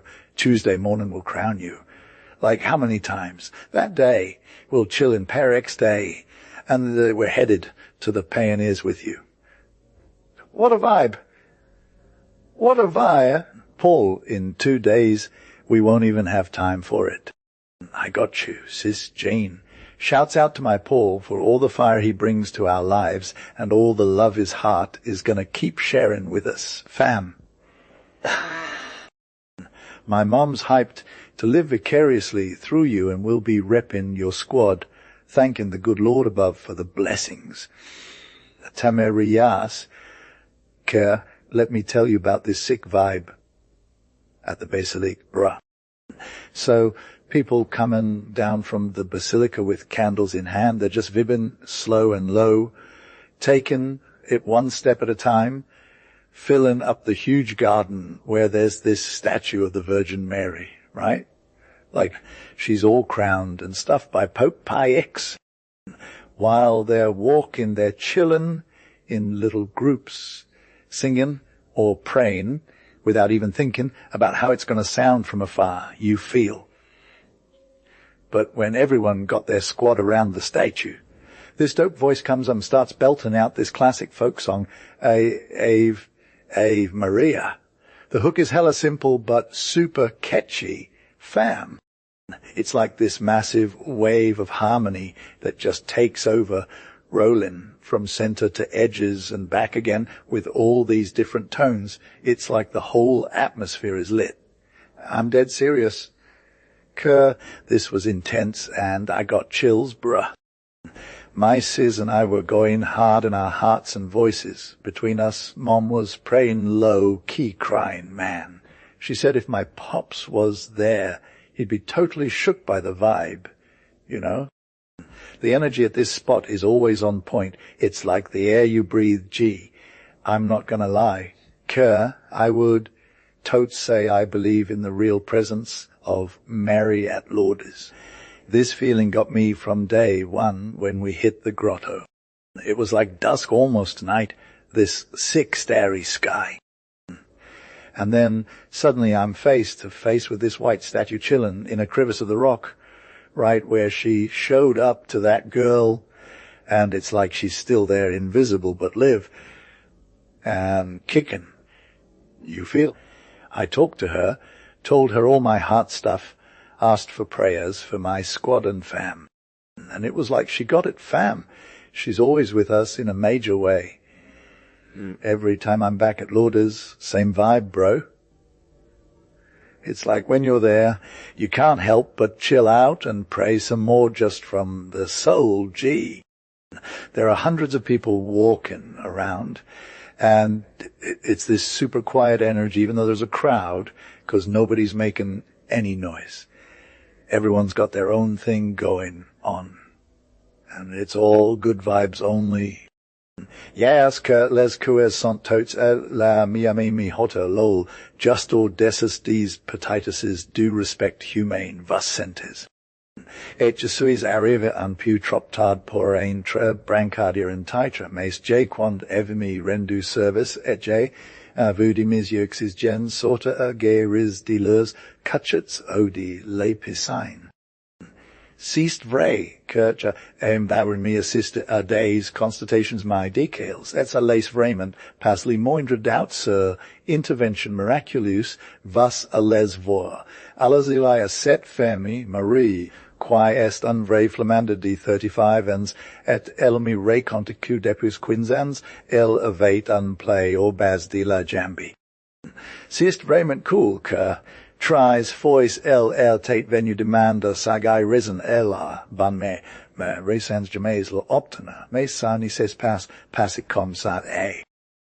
Au contraire la play a, tate devenu si profond, et side dolorius, les proches lui disseant cool, alate in trefol, et cool at nolate pas viva I Lourdes, me s'elevegon inspiration so dane, que et el leur ditus e generivians gai rai, vas mi promelitus confess. It's his parents, quae sont pas and me creatines il simaquent ox el clats, mes el insista. Uls lui want jura, quois el vet quels vont a la confession, et sia functionica, el est alia I Lourdes, non sans avor horriblement suffert de la rote, et el predevent le grot, puis el cest fate plonga dans la piscine et foil. Elia tate gay rai, so jem ami vai mi pas de trace du mot, que et el ma mantra eox mi e dicens. G, I demand de vilas te bonavone le mien, et de ad pagnerai nos vertus in cor mal affamis, les sicuses trop rudes. Mais omni part pas in cor, cur il fate sai bon ici quon vaudre resta tujurs, mais mon porva papa doit attendre avec angoisse, cur vastly voile pour loi faire prendre patience, gel de seres aui rapportas gai risen spiritual j spiri. Au revoir, mon cher Louis. Offer mes respects to bon abbe ton ami Paul. Yes, cur. Lem get this written for yet low-key. I'm low-key grateful to you, Paul. You're a total lifesaver, fam, not just cause of the sick grades and all that jazz, but also because you brought some real heat to our squad's vibe. Your Finn Danny wins, 7 trophies, and diploma are fire, but let's be real, the real reward is knowing you ripped your fam and God like a boss. Anyway, the tea is that I gotta move on, 'cause Mike Colin is taking me to another school in X. I gotta stay woke and serve the youth over there, teaching Ray Tariq. It's a sacrifice for show, But the Jesuit life ain't easy, you feel. We got to keep our faith real, and that means putting it all on the line. I'll be low, key thinking, about your swag, Paul, especially in my prayers, fam. And when I meet up with Cur X, who's going to be teaching philosophy, I'm hyped to see you killing it like you did under me. Maybe one day we can bump into each other on the streets of life, and I'll know that you're living your best life, too. Last but not least, I gotta wish you all the best, Paul. May them hard studies next year make you a total boss, like an actual man who's got it together. With God and Christianity on your side, we can do this, fam. Yaska. I got the tea. I'm low-key successful now. There's only one condition for you to join, but I'm hella nervous about sharing it with you, 'cause I don't want to humble you or nothing. We're trying to get you to follow our leading. Like, take our advice when you need it. True, if you're down, you're basically already invested. Gee. Do you feel like you can handle this new weight? I get it, mon homie Paul, that your old squad's drama and the way they've been treating you is hella frustrating. Maybe there's a distinction to be made. Break up with the haters, and the people who don't want to change, let the ones who are genuinely sorry come to you and just be cool about it, you feel. Don't snuff out that spark that's still lit, okay? You and Lewis might be able to save some of your crew and form a resistance against the man, and try it with God's help and the blessings of Notre Dame de Lourdes, my dude. I'm asking her to protect you from all the drama and get you back in school in a few weeks, just like you left, or even better. I'm sending you my blessings and love, paternally speaking. My respect to your parents and homies to Lewis. Your devoted servant in our Lord Jesus Christ, SJ58. From my homie Jean, September 12th. What's good, Kerr? Is your spirit slowly giving up on the sacred peak and coming back down to earth? It's time for that, but I'm low-key bummed you missed out on spending 8 days with me at Mont d'Or, like 1,000 feet above sea level, in this sweet valley where the Dordogne River flows. That would have been a fire transition from Lourdes to your hometown. You'll just have to guess what surprise I'm about to get here. Imagine walking into that bathhouse and facing off with some dude who looks like me, all bundled up in this white flannel stuff, and he's staring me down. We lock eyes, and it's the smiley face of P.X., our future philo teacher. Hey, father, what brings you here? I'm just taking some baths, drinking some weird water, gargling, vaporizing, pulverizing myself to death. I'm so bored after my students. Lucky me. Nah, bro, I'm so down to meet you. How long are you staying? For a little while longer. Meant for like 20 days. You're going to see me again. One you want at the Hotel Desire, Strangers. But it's our joint where I live with my parents, so it's cool if you want to meet them. I'd love to. What about you, Jean? How's your doctrine going?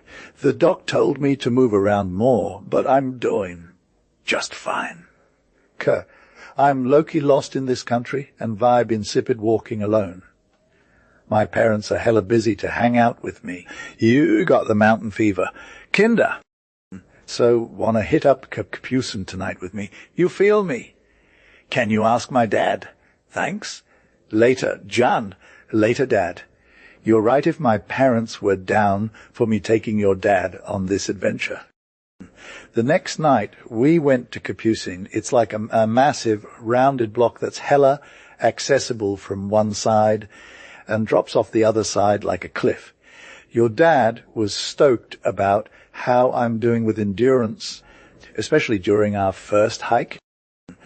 The day after, we checked out a sick waterfall and got some fire views. My dad taught me this dope trick to stay hydrated without getting dehydrated in the heat at these glacier sources.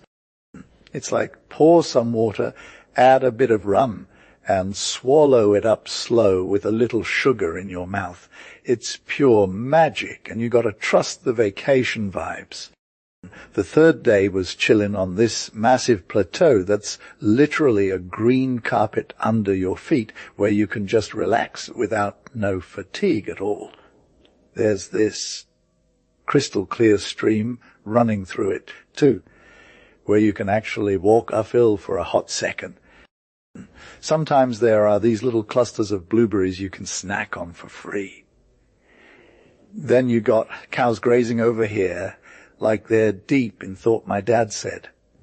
But they just give you some good vibes instead. And the air. Man, it's like a whole different world full of oxygen that makes you feel alive and stuffy at times because of all the pine scent. When you breathe it in on top of these mountains, it's like your body is getting fed or something. And when you come back down, you're like totally stuffed.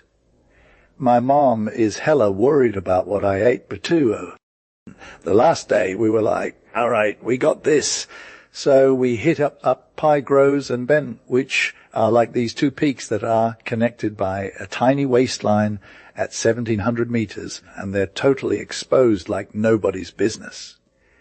But the view, it's fire, even if it is kinda limited, looking out over all the mountain chaos and this Dordon Valley below. When you're up here, you feel so far away from everything else, and tiny compared to God's creation. I think that's why God likes worshipping on top of these peaks. We met this little shepherd girl who was chilling with her cows while knitting, but then she starts belting out this sick Ave Maria like she's in church. It's like she knew instinctively that nature is actually a temple to the good Lord. Kerr was low, Key serving up some seriously clear water, and the wind was still keeping it hella fresh. We dropped our Benedictine, chillin' on the grass at the base of the rock. We could just vibe and enjoy our grub, no cap. After lunch, we gave ourselves a little self-care session, each getting our own mini spay treatment courtesy of Mother Nature. You ain't even got time for water. Today's all about recharging our batteries so we can get back to Grindon and hit up the Pays de Sancy tomorrow. Fam, it's like the King of Mont d'Or, 1886 meters high. They got donkeys for the low-key enthusiasts. You see, my life ain't all sunshine and rainbows, but it's hella fulfilling, you feel. I gotta give props to PX. He's got a good time, no lie. But, like, the Jesuits are all about hiding their source, right? They're all, hey, we're saints, too. But my pops, who's still a total Christian, but never met a Jesuit in his life, was low-key surprised. I didn't see that coming. At least they don't make the faith feel uncomfortable. Ward, my dude, if you were here with us, it'd be the ultimate chill vacation. Sucks, 'cause I'm seeing you stuck in the flatlands, inhaling polluted air, getting dust in your eyes, breathing toxic fumes, guzzling questionable water, eating like a robot, and sleeping like a baby while tripping on some harsh concrete ain't no picnic, bruh. Your poor grandpa would come over here and be all, well, you gotta make it so hard for yourself. My boy, why are you not coming to the Sancy with us tomorrow? We got an extra donkey. I'm talking about the one that take you on a tour. It'd be lit. But I gotta play it cool. I wanna get the whole crew together and set up some study sessions for you. You won't believe how lit we're going to get hiking, but also like getting all deep on philosophy and stuff. We'll be low-key serious when we need to. 2PX is a total straight shooter. He's got my back, and I've got yours, fam. We got to represent the congregation well, your skills are fire, and we're counting on you to bring some real vibes. When you almost get that 5-star mention, you got to step up your game. You know what they say, an educated man is twice the man. Hey, let me tell you, I'm low-key stressing about the math homework, so I'm going to take a break. You got to step up a game. Lead the way, no cap. In Telepic, if I'm going to give you too much info, it'll be like, Gene's always on a case, and it's going to be whack. Don't me though, the elephant's a low-key cool animal, I feel. Town homie Lewis come in through soon. If he's like you just saying I ain't mad at him either, you good. If not, then you wrong, 'cause I'ma cuss you out. Me anyways, good vibe is, Gin 59. Dimaska, 8 October.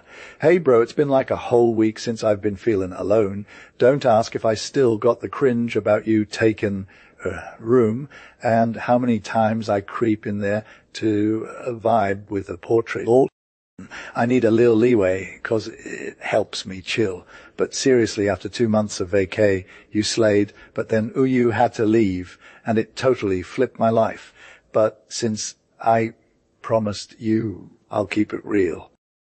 Mom's trying to move on with her life too. She's always talking about Lewis, who comes by our crib pretty often. Poor lady, though nothing but grief now that her son's gone. Her BFE's still salty about how the judge forced her hand into putting Lewis in them PA res, and it gives him nightmares just thinking about all the drama he might get himself into. He told Papa all about it, and Papa was like, you're worried about becoming a JA. Sweet. That's whack. It ain't gonna hurt ya, trust. Papa said that, and then he got all fancy with his church outfit. Now the whole town's feeling, Papa's preaching. The sermon's not so boring no more, and he even wants to go to Vifapras soon. He's low-key into them psalms now. Did you hear? Lewis's letters from Louis are straight fire, all about that good order, strict rules, and respect for authority.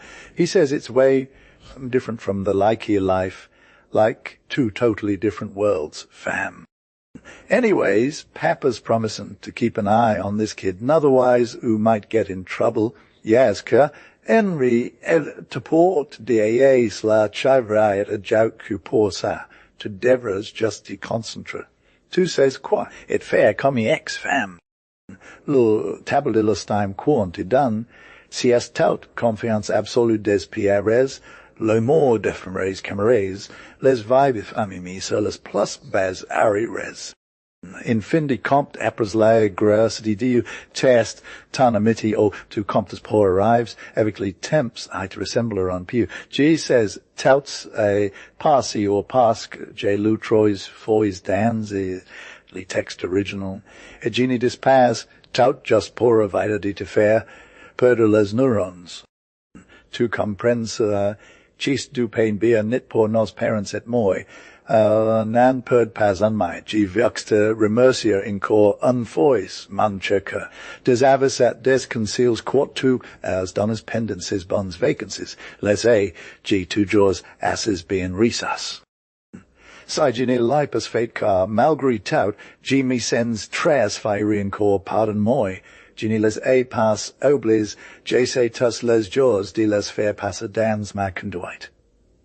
Mais sai tu a tes li, to irate me ex. Tu mas dicu cause ditis etudes maintenance plus ca reuses. Tu ni poras plus nas a crier, orsi longment quo londernia, si sera ungross privation. Gerais mi savoir tautsi, que tu fais et vivitave o jolijor, a fin de m'encourager par ton exemple, I mi ex remplatus mis devoirs. O moins, prians ben lon por l'autre, mon vrai frère, et aimans nas comme le bon Dieu nas aime. J. Tatran, tama, riosi, mon cerca, regretly ni orquil nas allens a tre condamns tus parlerie, duction de tes loises, mais ton devoir pass avant nota satisfaction. Remplusly tujas valament, avicle a de duet de Marie, 60, a ma sword 10, October. Ma bonjean on es james trehiku pas es emes. J.A. Pre-Lewis DC souvenir kun an philosophy Deutsche vor Maudritzer Rissalang. Silni vel not pas as riska de cometa des exaggerations to jaws regrettables. Quil dice do call gitatli bien cool in pensa il non dira james trop. Mais porsi qui regard les vertus qual mi permessi libi realment gi protest contra li ver grossissant travers. Liqual sun amiti les mijor quand il mara vu quel temps de plus praes il in rebatra. Di san quietate man oltre emige in vien de mi antor in cor plus trae. Tuni says putain trapas si chest quan priae fet de congregation chez les Jésuits. Sistan elevi quan placer li chandelier por a clara, dices vertus tot un division. La chapelle de congregation il prae side les raians unistrate assisted dices dux assistants. Dans les grandes circumstances il complement au nom de tout li colgi li pi rectoro les illustres elitranges, quae nas honorant de lir visit. Si est in cor I Louis Couon record, law school was loci campaigning to the Supremes for an amnesty or a sick favor, like getting out of classes or something. If he had some dope qualities like intelligence and character, his classmates would be totes down with him being the one to mediate conflicts and fix problems. My homie June had been crushing it as prefect for a whole year, and it was clear that no one wanted to take his spot. I mean, Kerr was on point. What's not to want? The Council of Congregation was all about it too, especially me. But 3 days ago, when the council got together for new candidates, Jean stepped up and said, hey, P.I.R.E., I've been carrying the weight of prefect for a year now. It seems like changing the title would be good for everyone involved. With your approval, I'm out of here, and I'm asking you guys to consider another face for this job. There are plenty of qualified congregranites who'd do it way better than me. The PA didn't say nothing, so we voted and Kerr got the top spot. Because he's my main man, Gene. I was straight up dissing the vote, saying I wasn't feeling the responsibility and that Gene made it hard for anyone to take his place, especially not me. I asked them to redo the vote, but nope, they stuck with Kerr at the top spot anyway. And now Kiar's the one in charge, which is hella weird. Meanwhile, Jen's all like, good job, Pinker, and rubbing it in my face, saying, your turn. But I must stay true to myself, okay? My parents and Jean are always saying a special prayer for me every day, so I got this. Also, as the head honcho of the congregation, KR's got to be the president of some conference. That's all about teaching us about charity and community action. It's our thing where we try to help out the low-income families who come to visit us on Saturdays during recreation time. We got these teachers who are experts in their fields, like philosophy or history, and they lead workshops for like 10, 15 kids at a time. They're all about spreading knowledge and building character. You, KR's crew, is all about helping out the low-key fams, you feel? We're talking regularly drop in visits led by the P, director, right during recess. It's our second way to vibe with those who are struggling, and it's straight fire. Or visits get them hyped for church and break down their stereotypes about rich folks and all that jazz. They spill their guts about their struggles, and some of them start getting back into the Christian thing. Meanwhile, we're over here learning to empathize with others' pain and sacrifices, and we're willing to sacrifice too for those who need it more than us. You got to admit, this is a dope mission, but like all good things, it comes with its own set of challenges, the Benjamin's fam. We need dough because these low-key folks got real needs. Some are living straight up miserable lives and ain't nothing left to give. I hit up my homies at school every Sunday, but those college funds just ain't deep enough. We'd be in a perpetual deficit without the help of good vibes from outside. Papa, Mama, Jen, you're all good souls, right? So for real, I got a mission for you, sis. I need you to beg Papa every Sunday after church for some cash to support our parishioner. I'm talking about a real one, not just some book dude. I hope we can get at least some decent cash flow going. It's all good. I'm willing to take it from my future inheritance, which ain't coming in any time soon. Mama and you, girl, try to find the time and yarn needed to make me some sick threads every week for these little ones. We're talking about something warm for winter, a sick pair of socks, a cozy sweater, all that jazz. If you could get your squad to do the same work and bring back some second-hand gear, I'd kiss your face. We got a regular distribution every month and an extra special one during Christmas. I'm hyped. Our little Kerr fam is going to be looking sharp for the holidays. So, when's the last time you've been in touch with Z. Lewis? That dude ain't part of our crew yet. He's not even a KT chist, but he's got some major opinions and is straight up making moves as one of the top students. We're low-key hyping him on. Now, Jane, this next bit is just between us. I'm straight up impressed with how you handled our separation drama. You took it like a pro girl. If you had acted all emo and stuff, bruv, would have doubled your vibes too, 'cause low-key I was feeling the strain of breaking up with these new close fam ties, no? But, like, everything got its time, and happiness is just where duty's at, said our P. Director yesterday. I ain't got a hate on you for nothing, Jan, but I'm still hella grateful for the love, honesty, and good examples you brought to my life. It all helped me grow. And now I can say these 2 months were pretty lit for my soul. Your presence didn't mess with me none, not even a little bit. It's like your energy was super positive vibes. You want to come through and be part of my daily grind. But, fam, you got to understand that life in college is all about routine, ain't no drama, right?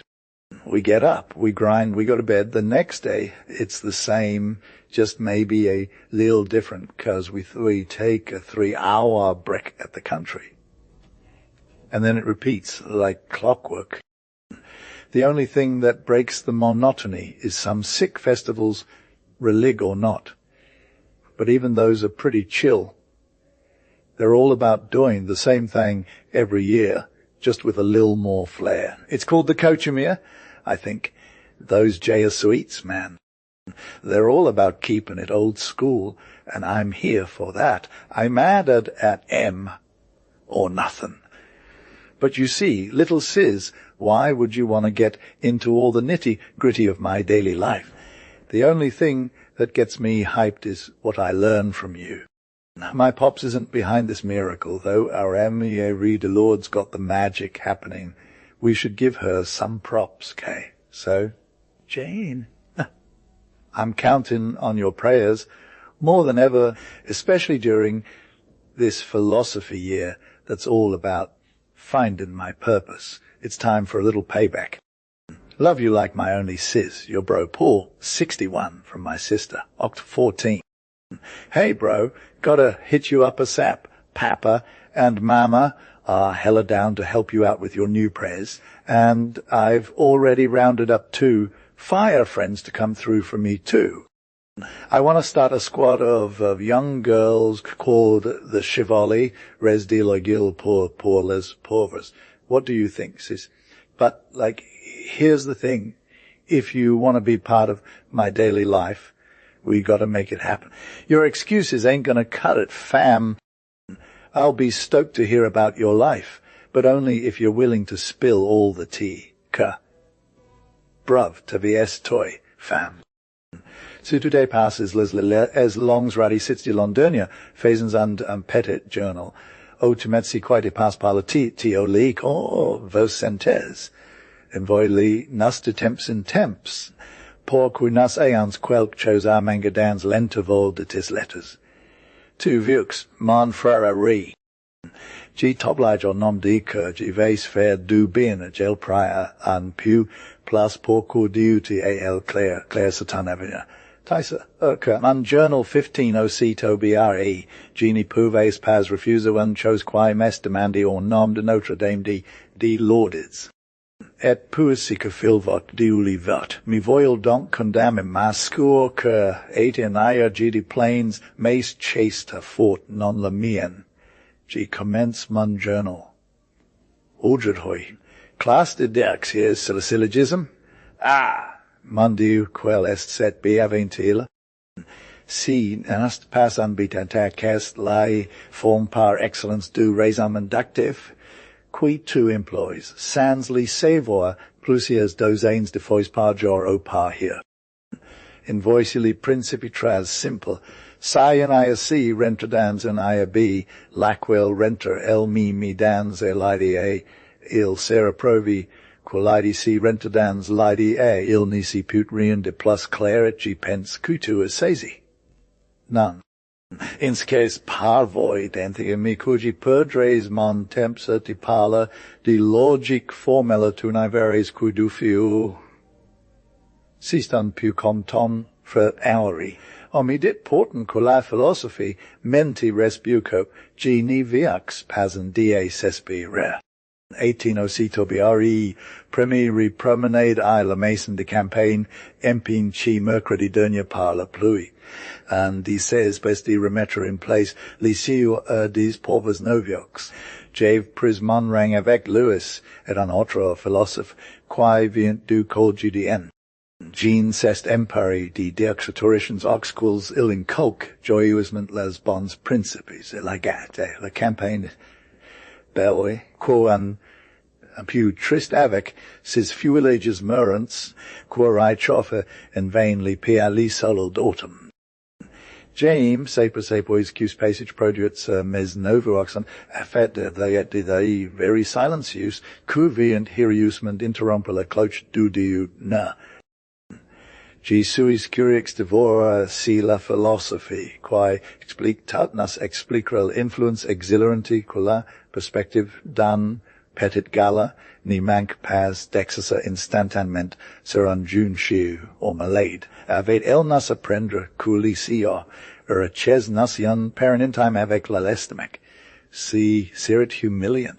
Mais mon appetit di 17 and sen moc, apras li ditu ne quae fupiax et pigae selon lucige, on si re pandit sur les pilices, et on organisoen party di beras monstra. Di temps eota, nature element segit un bon dispute pour savoir si, an tel est pris, on cri, on gesticule, on si demenemni, come I'm dead serious about eating my nose. When you're really worked up crying, it's actually kind of therapeutic to scream after 8 days of silence, and I get why the basic kids get hyped on highways. Someone like Gene or another sensible dude comes along and says, enough, let's not waste our time. Everyone gets back to their thing. In serious cases, we go to Kerr for help, who usually doesn't have a problem getting everyone on the same page. If needed, they become a higher court and make a final decision. And that's it. But now I'm chillin', I put my gear away, and we're goodbye. Beautiful countryside until 6 months, 22 October. I just got out of our annual fall retreat. For now, I'm keeping my thoughts and resolutions to myself, which are written down in a special notebook. You'll only know, Joan, having finally found inner peace, I haven't even thought about Barbie Blue, who, by the way, has nothing to do with the new preacher dude. He's been going on and on about our duty as big kids to prepare for future battles from a young age. I was totally blown away by his arguments. In one convo, he explained some stuff to me, broke down my selfish weak objections, and said, "You've gotten a lot. It's time you give back." This has got me thinking. 30OCTOBRE. It's Brother Alphonse Rodriguez's birthday. He's the big cheese of the good brothers under Kaitni Yada's guidance who handle the house materials. Everywhere they're at, looking sharp and happy. Everyone wishes them a great life and happiness. And it's from the heart, because no 8-year-old kid on our block would even think about confusing them with regular employees. Their modest attire, piousness often seen in church, and devotion that we admire often make it clear they're only guided by love for God and their neighbor. Their future is probably those well-behaved students who make it easy for them, but sometimes maybe even fun. However, there are other types, the Gomyaks, who one brother can't keep up with their crazy fashion, or the Sans Souci, they just can't seem to get right. The Gurmits and Day Laikats, always looking for a reason to mess with the kitchen, and our cook brother, the Dolets and Grinchaks, who make life difficult for one of their brothers who's an infirmarian. And that's just it. It takes so much patience, selflessness, and all kinds of virtues to be in this vocation. Most students get it in their heads when they're on good behavior and respect these dudes. They call them Pierres and Reading Goat, but with the same spiritual vibe they don't have. I'm low-key surprised that Kerr isn't trying to be extra like everyone else. Each person has their own vibe, and I'm still dead about how freaked out I was when I saw Kerr's brother's face at first. Don't get it twisted, though I ain't saying he's a total Adonis. In fact, I'll admit that he can look kinda gruff. But outside of being all stern about his job duties, he's actually super charming and tries to be polite to the ladies. You can tell by the way he smiled goodbye. Kerr Brothers got a huge smile plastered on his face. It's lit! He tries really hard to get mad when we tease him, but you can see right through that he's doing it out of a sense of duty or whatever. His heart is all over the place, and if he's got a door, the key is always on display. Anyone who knows him would vouch for that. The worst punishment the superior could give Kerr is making him watch for some dude get locked up into cell with no way to... But honestly, the saddest one there is probably not even the prisoner. I used to chat about Kerr Brother, the infirmarian healer, and all-around genius. He's literally the bravest person Alsace has ever produced. He's always making us proud. But then there's the Frere Procurer or accountant. This dude's a total wild card. Some people say he's Jewish, converted, but I think that's just rumors. Who cares if he was born Abraham? The point is, he's got skills, and those skills were way before he became a Jesuit. His dad gave him the chance to develop Gem, and Kerr ran with it, giving his old man some major props during tough times. People come from afar just to get his opinion on stuff.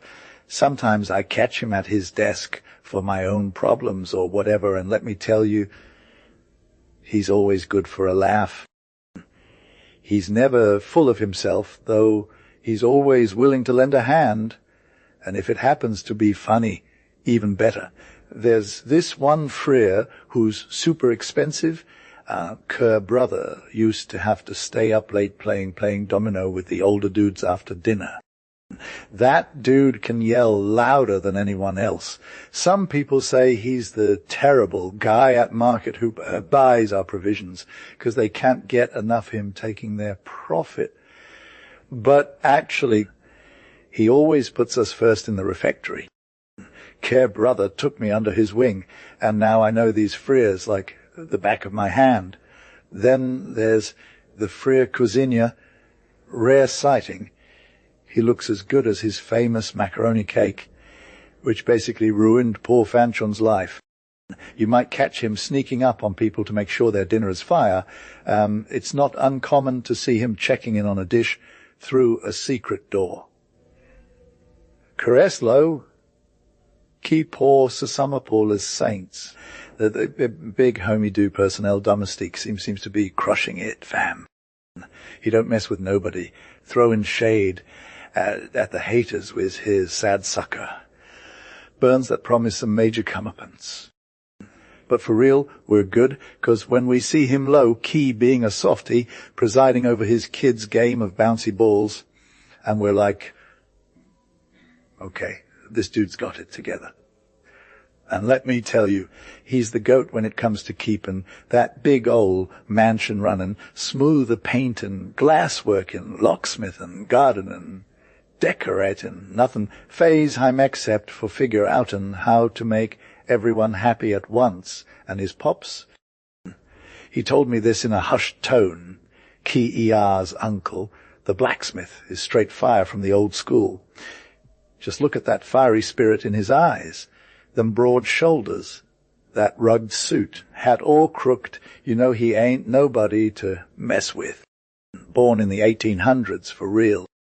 In his youth, the king was the king of the parish church, where his instrument still hangs ex voto in the choir. Nowadays, KR's way into his 60s and complains about not being able to lift nothing himself anymore, back when he used to carry heavy beams like they were feathers. But on Sundays, when we're singing psalms together, that organ can't compete with his mighty voice, and it gets real. Our music director sometimes gets salty, but KR's a Picard at heart, and ain't nobody gonna make him shut up. It's said that for 30 years now, he's only drank water so he can live to be a centenarian. He says, but it's all for good vibes. He died at 93. I'm low-key feelin' these OGs and don't mind chillin' with M whenever I get the chance, especially the old heads. They got that joyous humility flowin' like a scent of peace from heaven. The other day, runnin' into the old lampmaker, this holy dude with light in his eyes asked about his lamps. They're good, he says then, without no explainin', just smiles and adds, try to earn eternal light. I was like, pray for me, bro. And we vibed. They ain't savants or nothing, but they're straight good at serving up love. And the big guy himself, Kerr, was low-key hating on the vibes from some regulars at the street and club. Bell tolling was giving them major FOMO and disrupting their free thinking. We're all about death being the end, but refusing to acknowledge the church's last office when the Day of the Dead brings back that church call for prayers for the dead and the memory of loved ones who, passed on to the other side. We're like, wait, am I still more than just a dog? And maybe we'll also salute the cross under which our pops are resting, if not for Dudeks, who's got a devilish tongue. But little girl's gonna rock some flower crowns. That's lit. And it's not basic, we rep them civil deaths too. Poor soul. I prayed for all these unknowns whose graves we hit up today. They're our fam. But I prayed more for the ones who are close to my heart, my grandparents, especially my mom Julie, who still pops up in my kid brain like a living portrait of goodness. Could I forget how painful it is to think about G.A. Rod, my older bro, being taken away from our love, and there's at that perfect age when flowers start blooming and turning into fruit. But who knows what God spared him from taking him at 15. Death ain't got nothing on me. I'll give you all the peace signs before tomorrow or today if that's what God wants. The preacher dude said this in differing shows up often around 16 or 18, and there are two reasons for it. One, we're scared to lose our chance at salvation later. Two, it's an instinctual fear of work, effort, and all the fights you got to put in to get a spot in the world. It'd be so easy to just go straight to paradise without any fuss. Yes, concluded the preacher, but there ain't no paradise for slackers yet.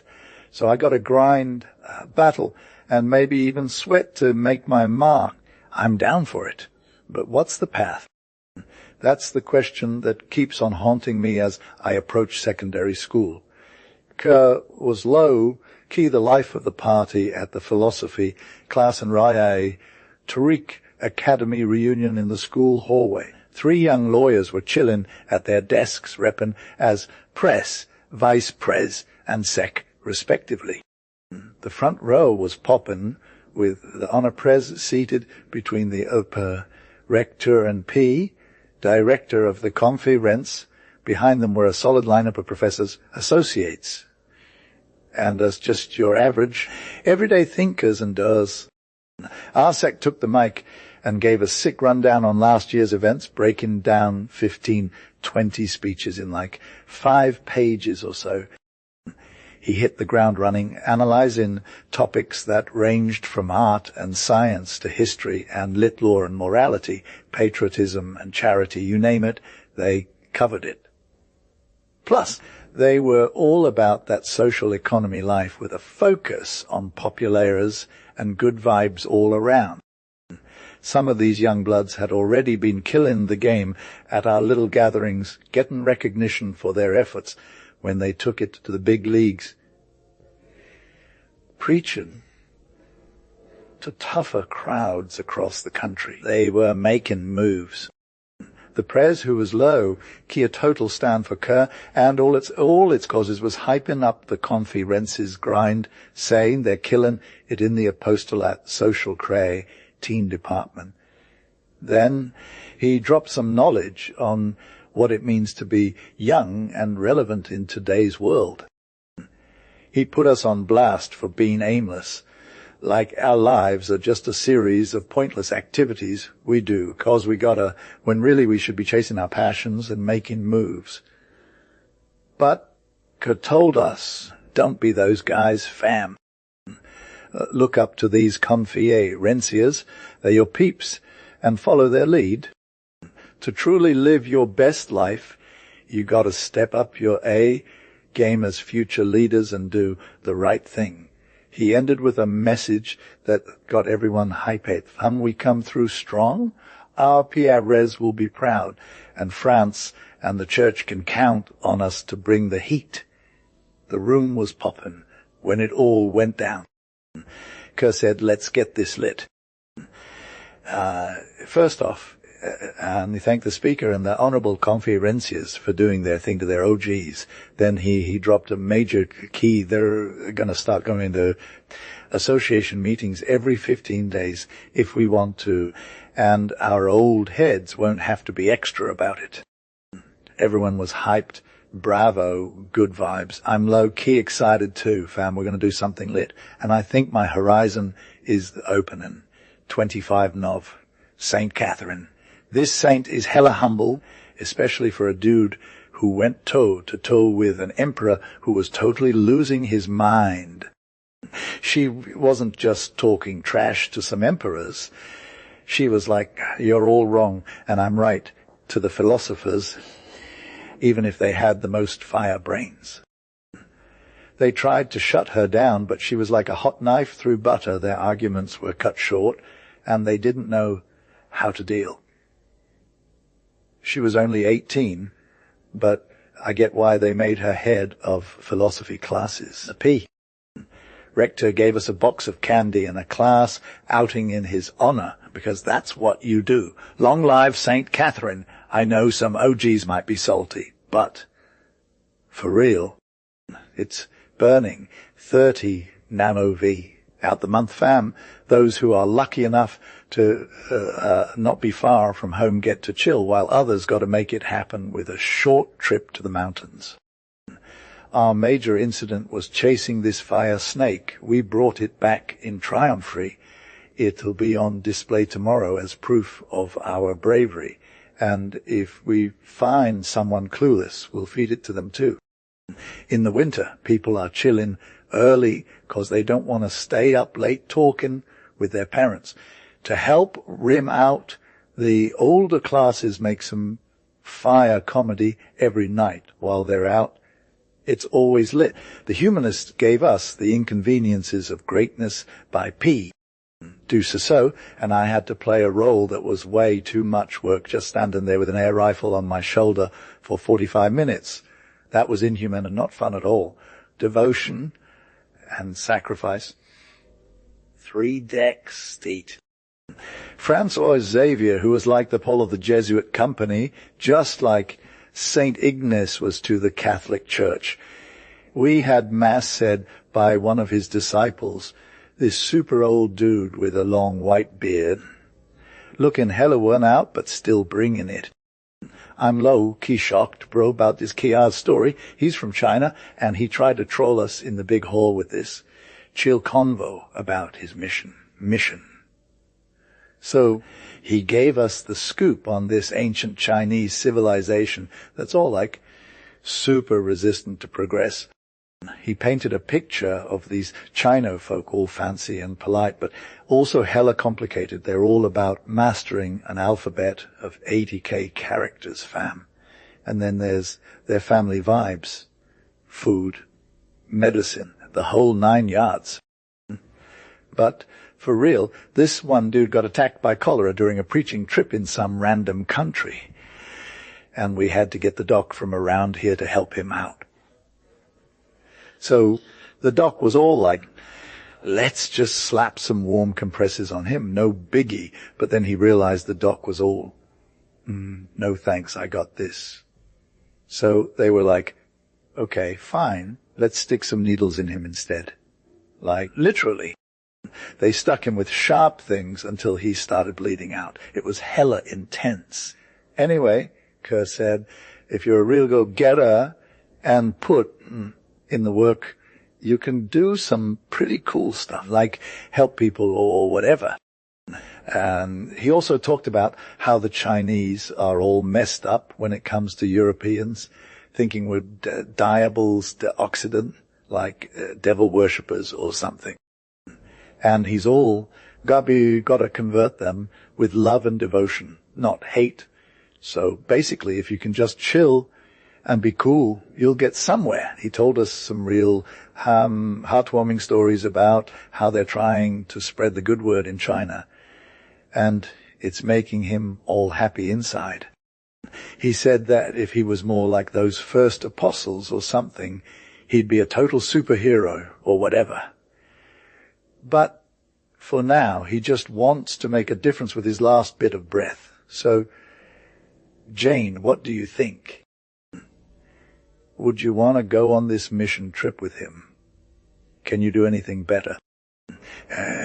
Do you see him be, Loki, this morning I woke up and found a dope lollipop in one of my shoes.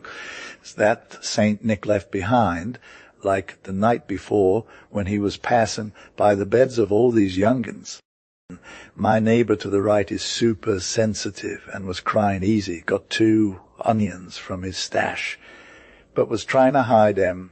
My neighbor on the left is a total goofball and scored a sick raw carrot that he's going to chow down on. Some of these chill or lazy folks found their old homework sheets again without even bothering. Moro, there ain't no little wins, no small lessons. 8 December, Immaculate Conception. My prectorial duties got me invited to the congregation of Ancients' Patronal Fest, and I'm low-key honored. We had like 50 or 60 dudes all about honoring Mary by doing their Christian and French thing. The priest was getting hyped and stuff, inviting us to take some bread from the altar with Jesus' body on it so we could feel the vibe. Man, if only 50 or 100 of us did this right in France, the country would be all about Christ again. 25 DCMB. Merry Christmas! Merry Christmas! Here Comes the Saviour. While I was up on that stage, screaming out that jam, and parents and students were getting hyped in that tiny chapel, I was genuinely feeling it when Jesus showed up in my heart.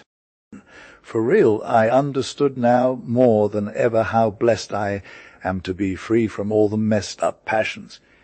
Now I'm low-key obsessed with serving him till the end of my days. Don't get me wrong, I know what's at stake, but I'm counting on his mercy not leaving me weak.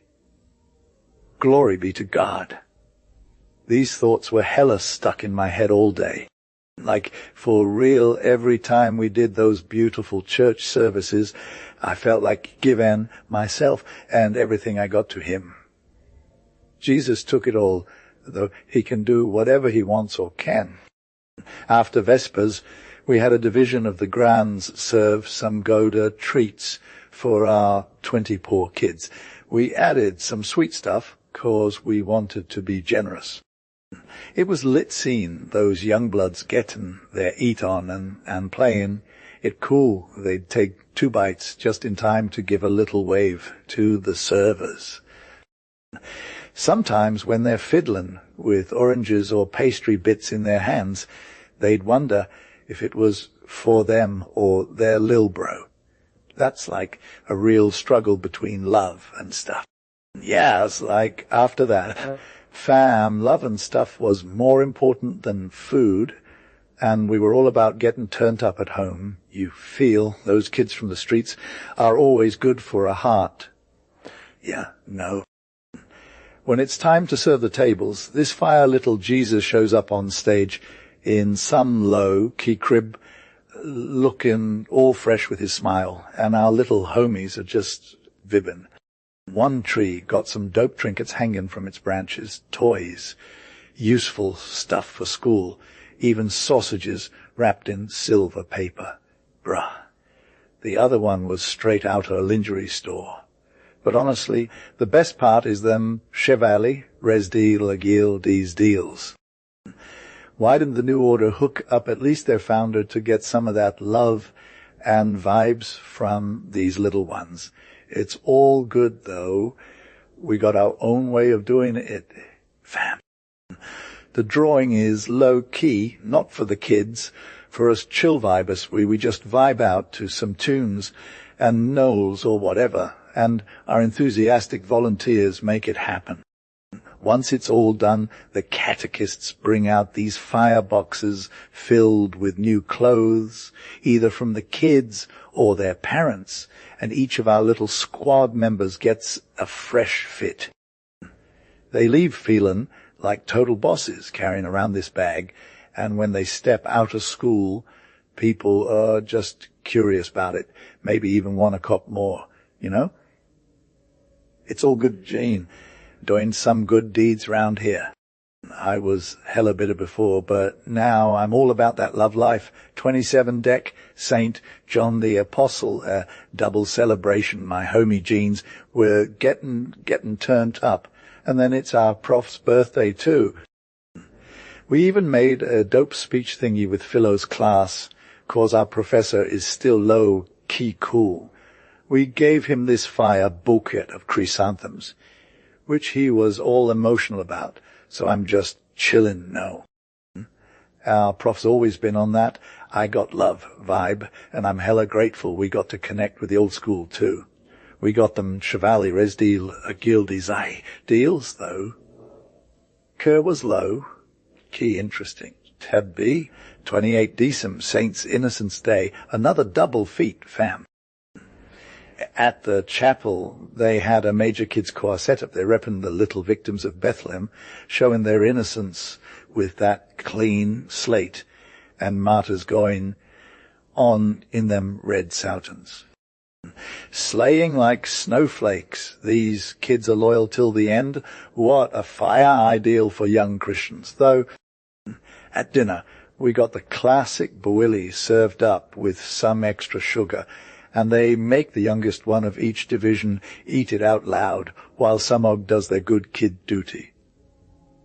If he's down, he gets treats from his squad and props from the teachers. in the mini division. They give him respect tree. They put him on stage, set them up in a chair, and they're all about that learning life. Watching him mark the ruffians, hand out passes to the wise kids. It's actually pretty cool. They keep it 100 fam. I'm low-key going to introduce them to my uni, 30 decim. We got our detailed notes from the first trimester in class today. Tomorrow we're dropping the results in front of parents. My mom is hella stoked. Louis is too. We both got accepted with solid grades. I'm hyped for them. If one of us didn't kill it, it would have been a whole mood for our fam vibes. Shout out to my good mom up high. 3 Janv. We had some sick days, but they're over. My mom is like the most loving and wise person ever. She knows exactly how to mix love with wisdom. And when I saw her praying during that end of year service, it gave me chills. She's for real, fam. She always hooks me up with God's love and mercy. Madam X is feeling good about Louis, too. He's changing for the better, and she's vibbing with the priests who are low-key cool. Jane, my sis, was getting wild at that comedy show I performed in. She said, I killed it on stage. Is that a compliment? Either way, she brought the heat, and I'm still trying to live down the embarrassment curve. She's been low-key wise, and we had some real conversations over the past 2 days, fam. She's got good vibes, my big sis, and I wouldn't be surprised if she's got a solid spot with a serious dude in a few years, unless she gets slammed by those Ursulanes, you feel. Today they left and the teasers took it out on me. I'm still hella hurt. What's good? 7 Jan V out. I'm low-key freaking out. No, I'm high-key freaking out. This time I've got a major flake in my heart. But what I'm about to write ain't for Jane. Gee, I don't want to mess with her imagination.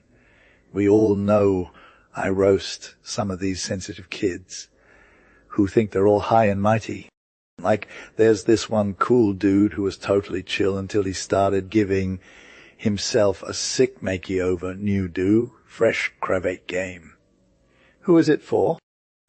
The haters figured it out in a sec. His eye changed up when he saw the procession pass. By now, it's all dreamy and soft. He starts searching around, finds his match, and the heaps get flustered. They ask if he's okay. He's like, no, bruh. But then he's lying through his teeth. He got caught slipping. I'm dead. There was this one promo where there were these 3 little pages at the parade offering free candy. There were 2 white kids and 1 black kid, of course. That dude came up to me with a sick gold chain on, shows off this one goodie and says, take that one, it's fire. I took it back, saying, thanks, homie, same energy. He smiled all innocent, but then he did it again the next night, and I couldn't shake it. 12 Janvier. This ain't going away. I saw him in my dreams again. Face is unremarkable. Mouth is average. Nose is a lil snubbed. Eyes, though, I'm pretty sure they're blue. It's hard to tell from afar, but yeah, probably are. He's around 11, 12 years old. I bet he's a good student 'cause he reps the same crew as me. I don't know his name.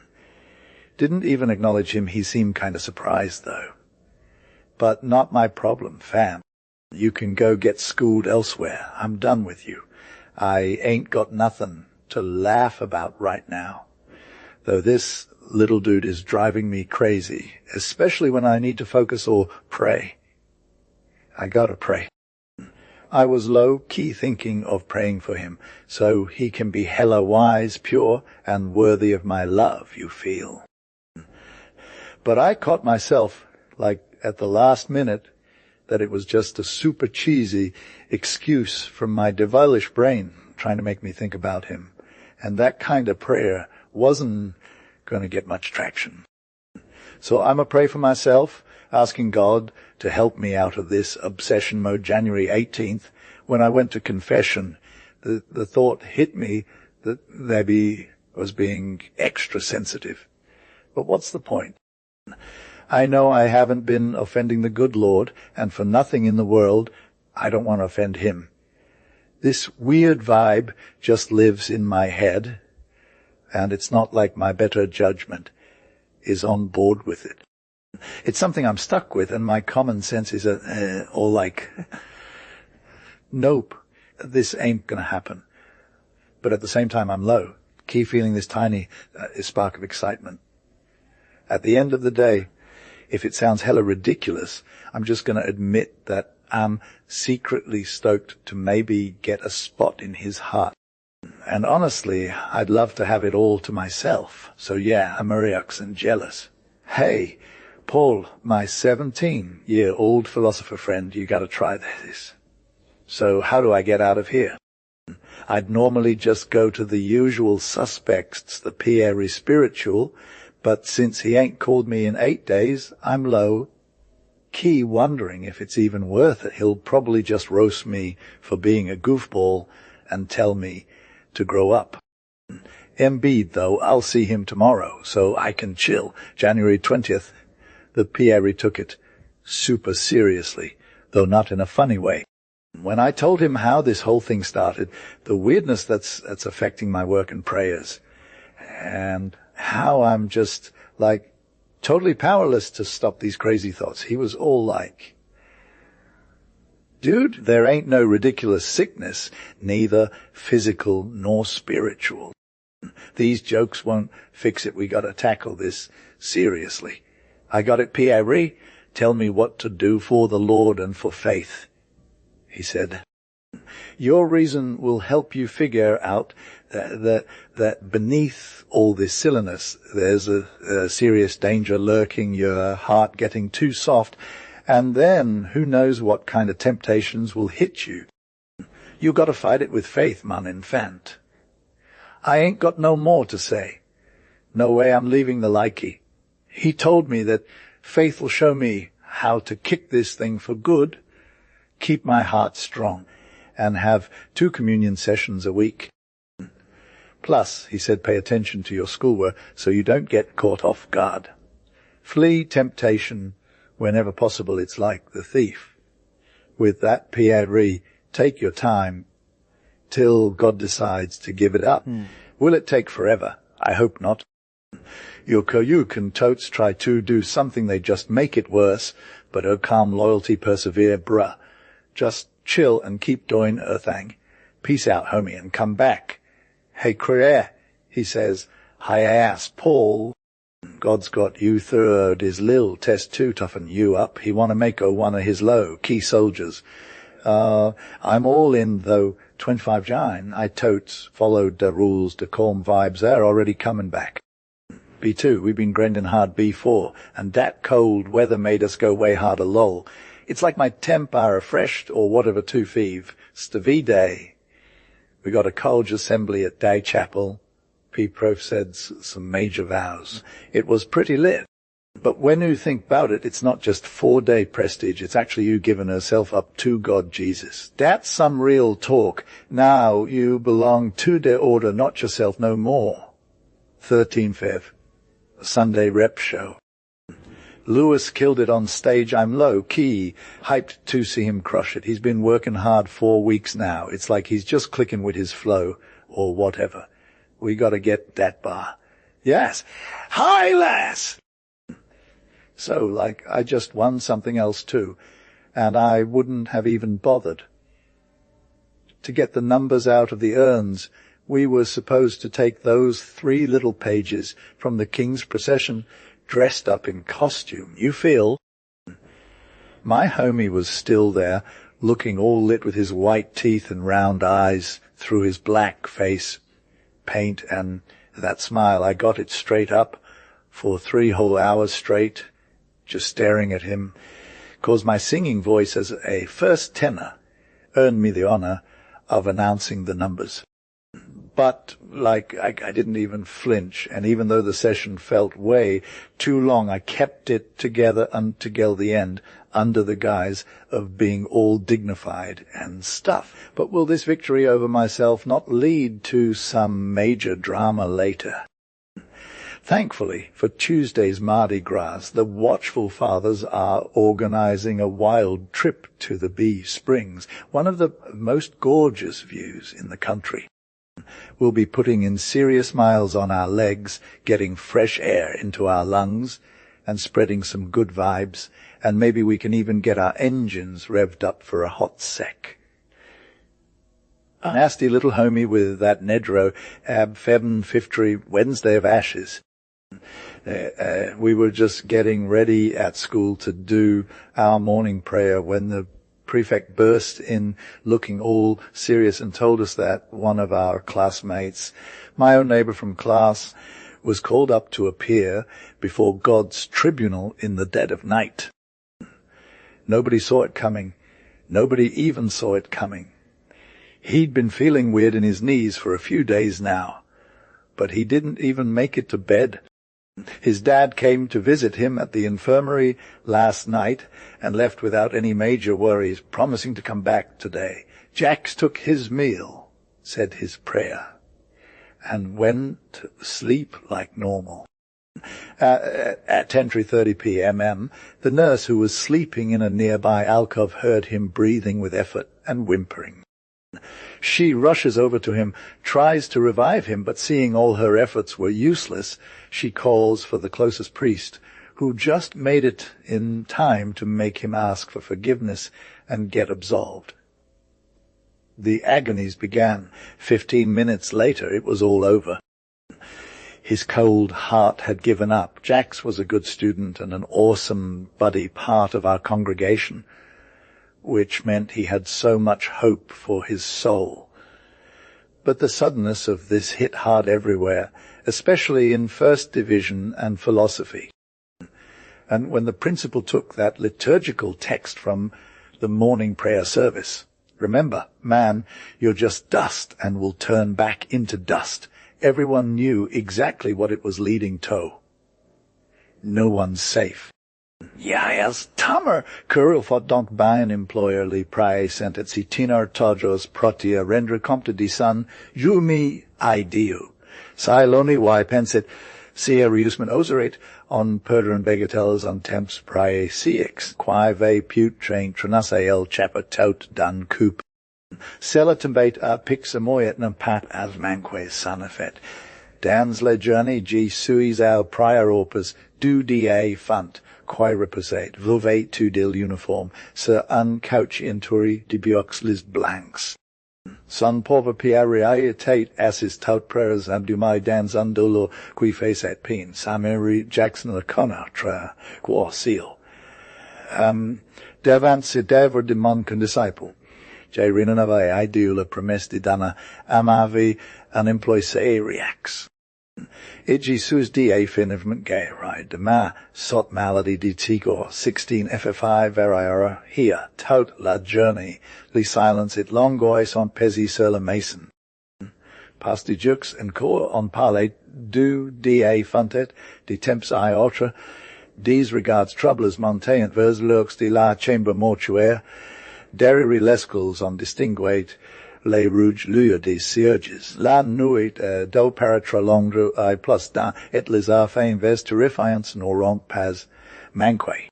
Moi un voice cot jai dit poor Jack is undi profundus it pus jail a pre demilesa dorma pasque jan aves grand bisoin.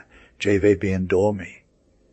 Si matin service fund brasolinal, or milieu dan a movent reculement. Apras labsaut pendant la cloche tintate san fre misanta diu, la die will puil mortel de notre camarade si dirigia vers la guerre, precae des pierre resit suviditas les eloves, tisen ti nu. J tenors avec trois autres philosophers, les cordons du poe li. Jax traversa ainsi toute la ville, sale par les respectueux pity des habitants. Sur le quai de la guerre, honorari cita, in cour des praires, Nas jet mes de l'obie neitzel circuil on limit dans unforgen. Dessus on plaça la grande croix de violets, quae symbolisate nos regrets et nos esperances.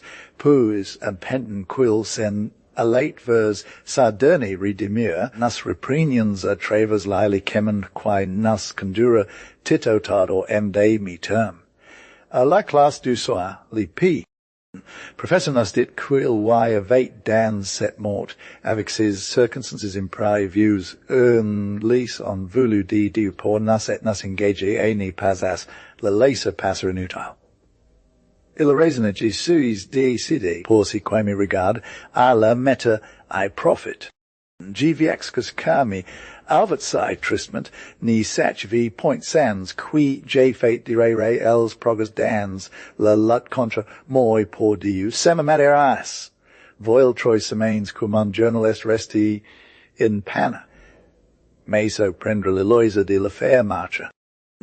Dis as li lendemain du die part de Jax, li p professor array uni las fortis test de la classe pour la préparation d'une séance de philosophie. Jimmy sus truvi du nombre cas, apras avoir quel temps, regimbie contra sis tud si arides. J reconnu quils, and dial intelligence de nobles satisfactions, et Jesuis fini de mi faire des excuses pour ni pas allarela la biblitha coup. Yes, it's all about the fields, fam. Kerr was low, key, hype for today's sesh, which was like a super important day for St. Thomas d'Aquin, the Og theologian and philosopher. I'm sure you wouldn't been salty, Jane, because we put in major work to make those abstract truths accessible to intelligent peeps. I saw some queens vibing hard to what was going on stage, but maybe it was just their moms or aunts watching, so let's keep it real. Love is blind, and the Ursulines never told you about our ancestors who lived off coconuts and were low-key doing some wild stuff like our primate cousins do in cages today. But then one day, could just happen to be like, hey, I'm going to talk, and another dude was all Ward. I speak the same language. And that's how a monkey became human, bruh. There are 4 major scientists who want to sell you on this idea, but they're actually just trying to get you to believe it without even doing their research. The most famous one, Mr. Darwin, is English, and English people never laugh, lol. However, he's not the worst in this situation. Some of his fans are just jumping off his words to attack creationism, though. One of them, Karivogt, was like, we got to kick the creator out and make room for human action. But, as always, it's easy to say but hard to do. These scientists are just trying to replace creation with science, and they're low-key making it look extra. The monkey, their Og ancestor, didn't get here alone. If God didn't create him, where did he come from? A German dude came up with a super simple family tree for him. The real deal is that matter's always existed. We just found some random dust particles floating around, and voil, a tiny organism called a man, or whatever that means. With time and other crazy circumstances, it transformed into a living being, then another one, and so on 21 times, to be exact. After that, it became human. The German dude says they're 21 generations from the monkey, but I'm not buying it. Yes, let's get into this old school vibe, fam. So, Kerr and the intelligent humans were low-key trying to figure out the whole transformation thing. Right?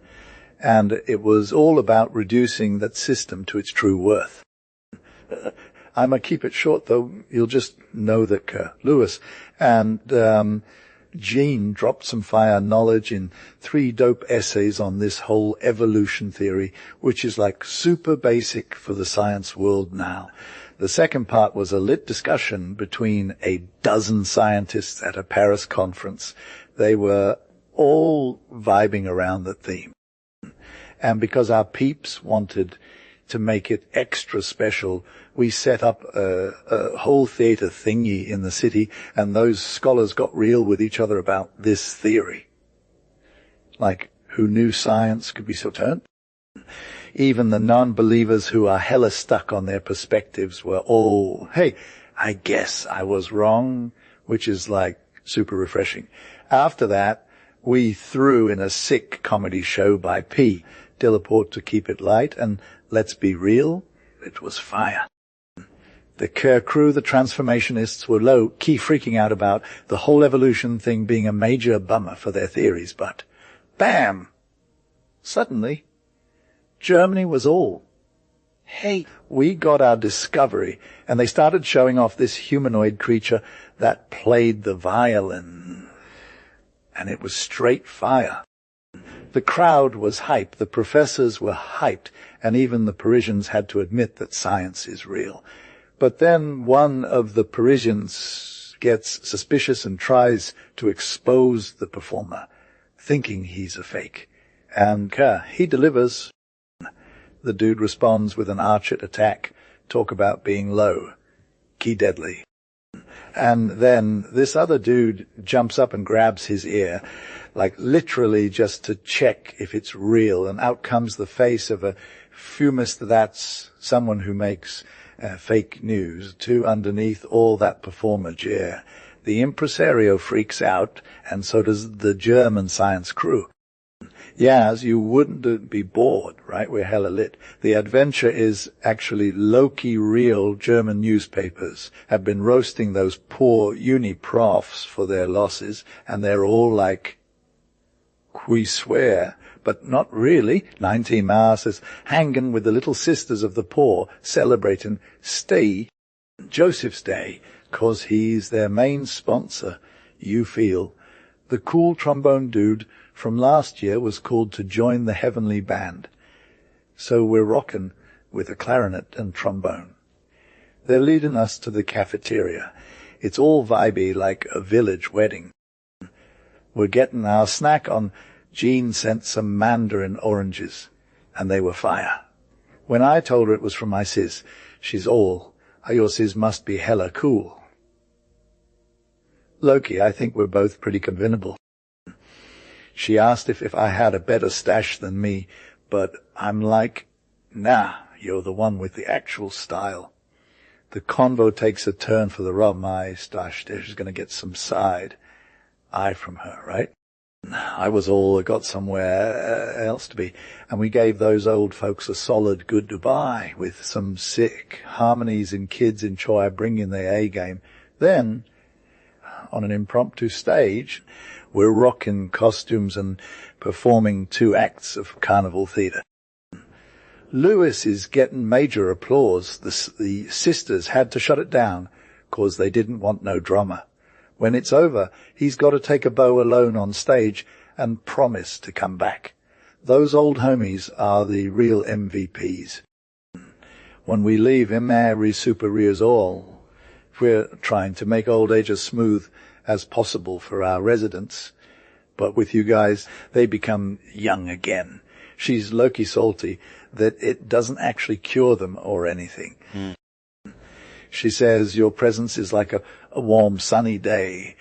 They get hyped and start counting down the days till next visit. They even get the leftovers from school lunch, but that's just not the same as eating with you. When you come, you're basically the angels of God. Our old kids can feel it, and their faces light up when they see you. 25 Mass Annunciation of the Holy Virgin. With my re-election, I'm getting this birthday present like no other. Lewis is getting baptized as my godson. He was dead serious about it too. He said his goodbyes to his family and everything. We gave him a spot in the catechists for poor kids. And he's hyped. He's already killing it with Jean and me on some condisciple improvement projects. Kerr was a totes extra kid from a sketchy school, always all about that drama life. Lewis just low-key took him down with ease and made him soft towards authority. I got to be my own role model. He's now mine for sure. March 30th, Thursday of the resurrection. I'm at school with my squad making pea pews this morning, thinking Mum and Jean are totes on it. But our poor dad is solo at home, probably super uncomfortable, maybe even feeling a little bitter about not having enough courage. My God, have mercy. I won't let the minivacs pass without hitting him up again. I'm hella invested in getting my soul back, if that means giving up everything. 11 am. We're all gathered at Congreganistus Chapel with Pian, Rector, and his squad Diacre, Sus Diacre, and Kidchoa. They wash our feet like 12 times during this weird cat eats us ritual. We were all vibing, but then it hit us. The priest is literally on his knees in front of us, pouring water on our feet, wiping them off, and then kissing them.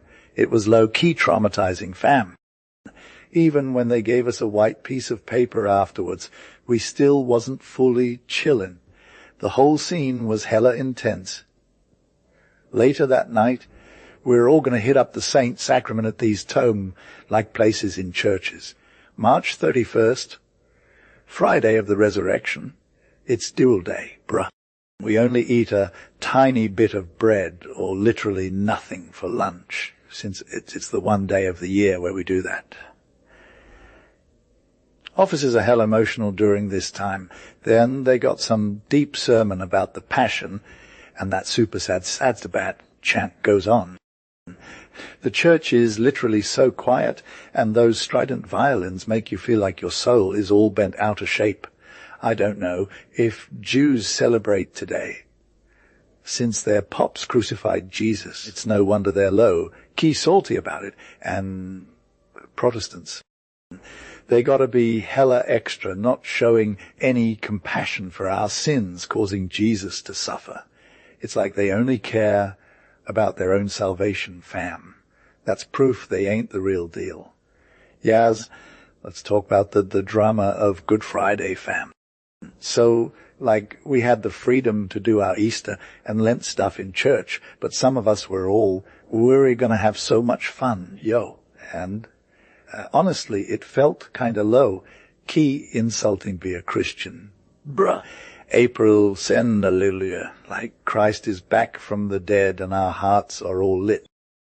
Everyone's vibe is changed, everyone's smiling again, all the songs in church are hella joyful, and even the sun seems brighter and warmer. It was low-key beautiful to watch our little kids enjoying Mass under my supervision. Some of them were like, can we go outside and find some eggs? And, they knew where to look. April 7 continued so. After the Mass, we all gathered in the garden around Father Director. He's all, you guys can pick up these eggs over here, and don't touch those ones. Then he gives the signal, and it's like a wild egg hunt, bro. Everyone's screaming with joy. They're tripping over each other to get to the eggs. Eggs, the baskets are filling up. When everyone's done, Father Director checks if anyone got too lucky and makes sure everything's fair. Then lets us all out. I'm low-key thinking about another bird that's waiting for tomorrow. It's gonna fly the coop and go find its squad. This bird is straight up hyped to get some new gear to cross-shaped pieces of cloth, a certificate of excellence with per-op time written on it means that it was done perfectly, and like a solid note from the principal. 2. April 15th, after the return, the first thing I did when I got back to school was tell Father Director that my dad finally promised me we'd go to Lourdes for confession together during our break. The PR is all, I'll say a special mass of thanks tomorrow. You come and serve it to me. He's also asking us to pray with him. 2, so the Virgin Mary can help my dad stay in good vibes and that I can earn some extra points. Later on, I made a deal similar one with my sister Jean. She's got this whole thing going on where she keeps the fire going without messing it up why avoiding getting caught in the crossfire. As for me, I'm like, all right, God, help me keep fighting against all this negativity, but also, what if I only have a little time left? What am I going to do? Kerr was low, key questioning his life choices. He didn't want to be a soldier 'cause he's got that wild temper and wouldn't want to do anything else. But under which flag would he even bother? He'd pay the price of patriotism with his life, but military life is just too extra for him. It's all passive machine, like the only real battles are in the streets of intelligence and public action. Would he be a professor, writer, lawyer, politician, or Jesuit? That's the real problem Kerr needs to figure out by the end of this quarter. Not and Dame better come through for him. 17 for April. Convo with Jean. He just wanted to keep it 100. Whoa. My dude, I got a confession to make. What's good? Is that some weak joke? You think we're still getting old and tired from telling dad jokes? Lol, you look different today. So serious. Super serious. Listen up and shut up. I'm dead speak. We only got 3 months. Oh, man. You shouldn't have said that. It was just a cry for help. Let's talk about it. I stretch with my scarf. So, you gotta know my secret. Do I have to spill the tea? No way, 'cause I want to tell you. Go ahead. We got just my scarf. We got 3 months to figure out what we're gonna do with our lives. I've been thinking a lot, praying and asking for advice and my ideas. I give a thumbs up without making eye contact. Are now done for real. I don't feel made for this world. The world can't handle you. For real, though. I quickly fix my scarf. What would even offer me? I wouldn't risk my soul for any less than the best. And what's the point if I'm just going to be a waste of potential? Kerr burst out laughing. But, dude, whatever you want. You're already lit in life. Why not take over the world? I've been thinking that too, since hearing those other talented folks complaining about how their efforts don't amount to anything. It's all on you, bro. I'm just a small-time hero like Montalembert. You can delegate your greatness to me. No way, I got my own limits. You feel that sense of powerlessness. It makes you want to step back. I know myself. If I don't have people around me and leaders who keep it real, I'll lose myself. I need comrades and a solid crew to make something happen with what God gave me. Jesuit novitiate. Yeah. And your parents, they sent me the letter. They said yes to back in the holidays. I'm free to leave in 3 months, unless my college degree changes my mind. It won't, thanks to God's plan. You're going to be fine with it or not.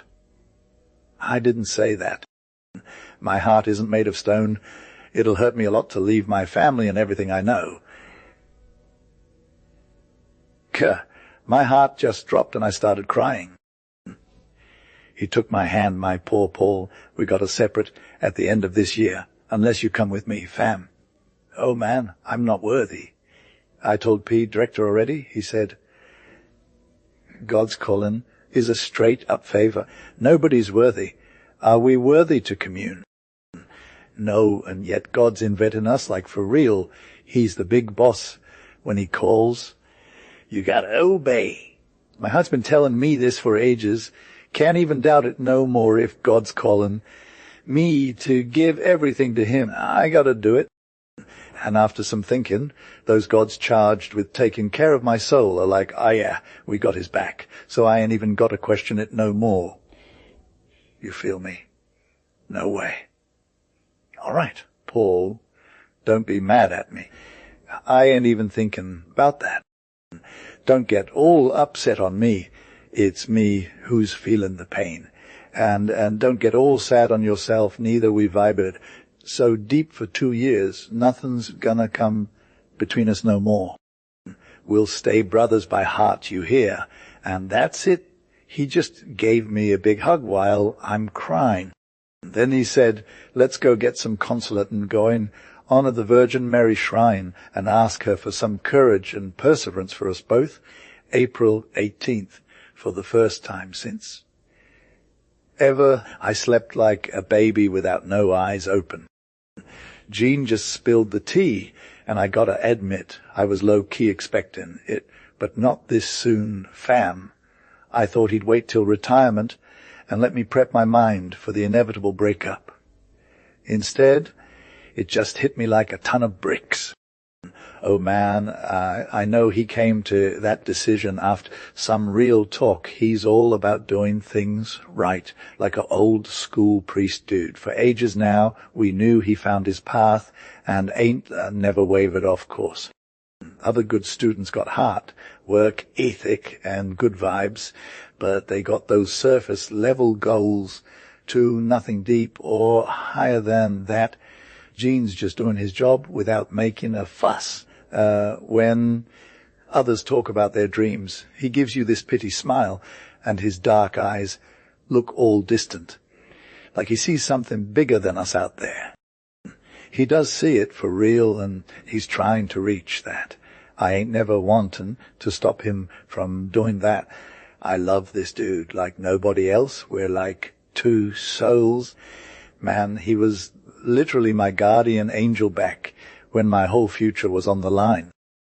But if I love him, it's cause of who he is for me, first and foremost as God's Colin. And if he's going with it, that's all that matters. I gotta say thanks to God for making this happen. Kerr was low-key stressing about the fact that G had to say goodbye to his chill vibes after 2 years of daily hangouts. And now I'm like, can I just go with him to novitiate? This morning, he looked straight fire in his religious intro suit, or like, let me teach you about Christian life, when we were still in college making sure I didn't mess up too much. Once we got out of those first humps, we'd be working on the same thing, our vibes and skills matching for real, and whenever one of us needed a little help, the other would be there to support him. The teachers back in college were all like, you two are cool, good luck. And they wouldn't judge our friendship at the convent either, so we'd be low-key rocking it for the greater good and God's glory. Why not? But first sure, Kerr's called, and I'm still trying to figure out if I'm good to go too. Gotta save my own soul, ya feel. I want to do what God wants me to, no cap. And if he asks for the real deal without any reservations, I'll give it to him straight up. But is my friendship with Jeff enough to make me think I'm called? Can I even call myself on that? This uncertainty is rough. 19 AVR, the P director told me to chill and didn't want to say anything official about it, but he was like, just take some time to think, pray a lot, and trust the universe. I spilled all the tea to Jeff. He's got my back and said, and he'd help me get that higher light from above. And in the meantime, told me not to get too salty, 'cause that negativity ain't gonna do nothing but make the devil look cool. 24 AVRL, is it the answer I've been searching for? Just heard some fire talk by Comte Albert de Mun, Secretary Gen of those Catholic circles, about social action and Christian life. I'ma keep it real. But his vibe is straight fire. He's still got that whole officer thing going, even though he don't wear the uniform no more. Classy, articulate, calm demeanor, makes you feel all the feels, for sure. Most times you're like, I want to work hard to make this happen, duh. And at the end he was talking to the youth, saying it's time to stop being timid or lazy and get with the program. If we got that real Christian heart and French spirit, arming ourselves with faith and courage, let's join the cause and help move the flag high and proud, so everyone can feel safe under its folds and find their strength. Kerr was low-key vibben with his God. Those words had me shook, and it felt like I saw my spot marked under the Christian flag. You feel. If I ain't a priest, I'm going to be a social justice warrior and Catholic too. No cap. I wanted to chill for a bit before telling my director about the vibes I got from Munn's conference. They still had that fire, though. I'm actually finding joy in thinking I can make a difference morally, and then do what Jesus would do spiritually. That's going to be real. And if God is down with it, I'll have to be too. The big guy hasn't taken those new impressions as some kind of sign from Providence and didn't change a thing about the direction we're on. I got to keep thinking during this last month before retirement so I can take my time and weigh the pros and cons, then make my move under God's watchful eye. This month is for Mary. We're going to start it all today at chapel. The Virgin Immaculate has been straight up protecting me since 2 years ago, that I want to keep asking God for help and expecting good things from a mama energy. My mom of the earth and Sis Jean are praying too, because they already got my conversion on lock. They're going to get me some serious divine intervention to make it through. May sound the horns. Let's go. This is our general. Halt, soldiers.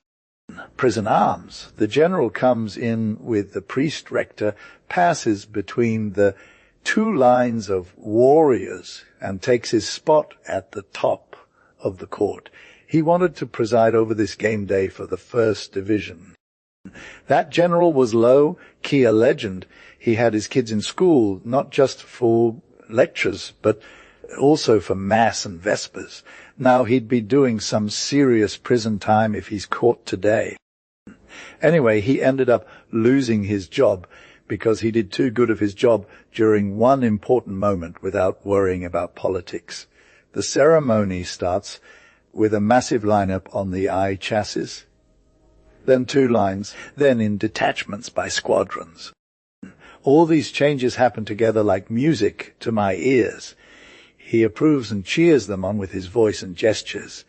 The maneuvers that follow are all fire at first, then getting harder and more complex. He's genuinely amazed. When it gets to the hands-on stuff, he's watching with so much enthusiasm, like reminiscing about other intense battles he was part of.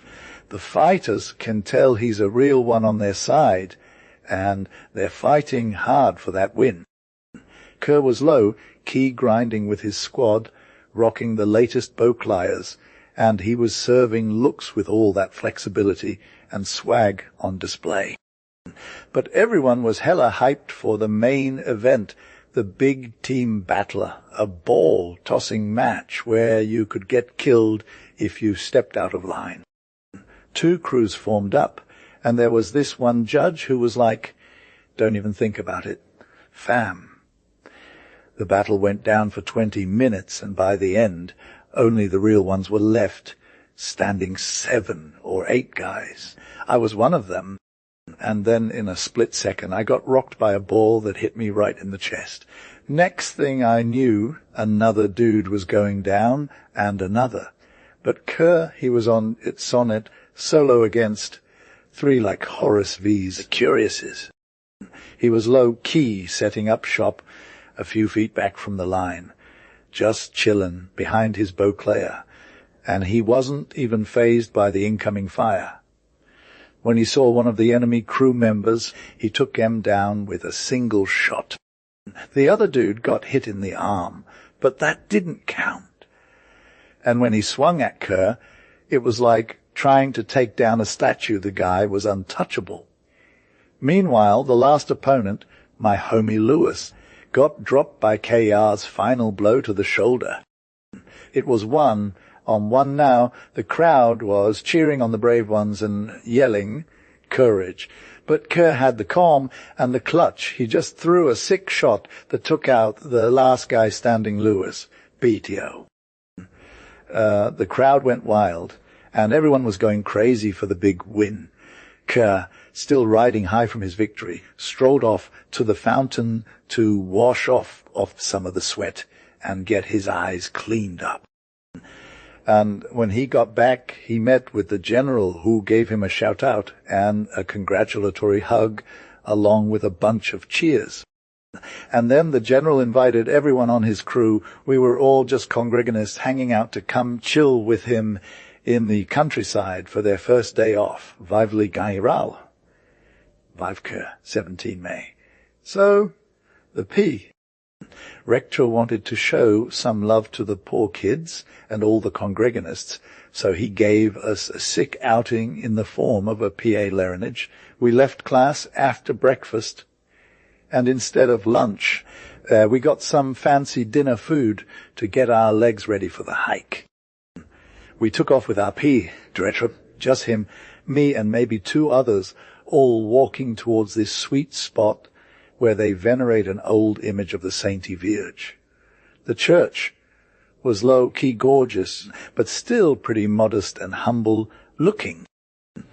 And then we got to the shrine. It was like stepping into a sacred space. We were alone with just the statue and some candles. I don't know how long we were there. Time kinda lost all meaning. Kerr, Loki, everyone's chillin' at congregation places, each dignitary in their own spot, and we're reppin' the rosary for good vibes on the next retreat. Father Director gives us a sick message, then we get down low to give it up to Mary. And the prefect reps it loud for all of us. The priest shows up just in time to bless us with his miracle statue. So one of us starts strumming some harmonium, and we do a Magnificat, which ain't got nobody ignoring. We dip out a nota, Dame and its chapel dude leave a tip for the sanctuary, and now jam, the mountains go time in front of us, proving us all crazy. Our legs just want to move, fam.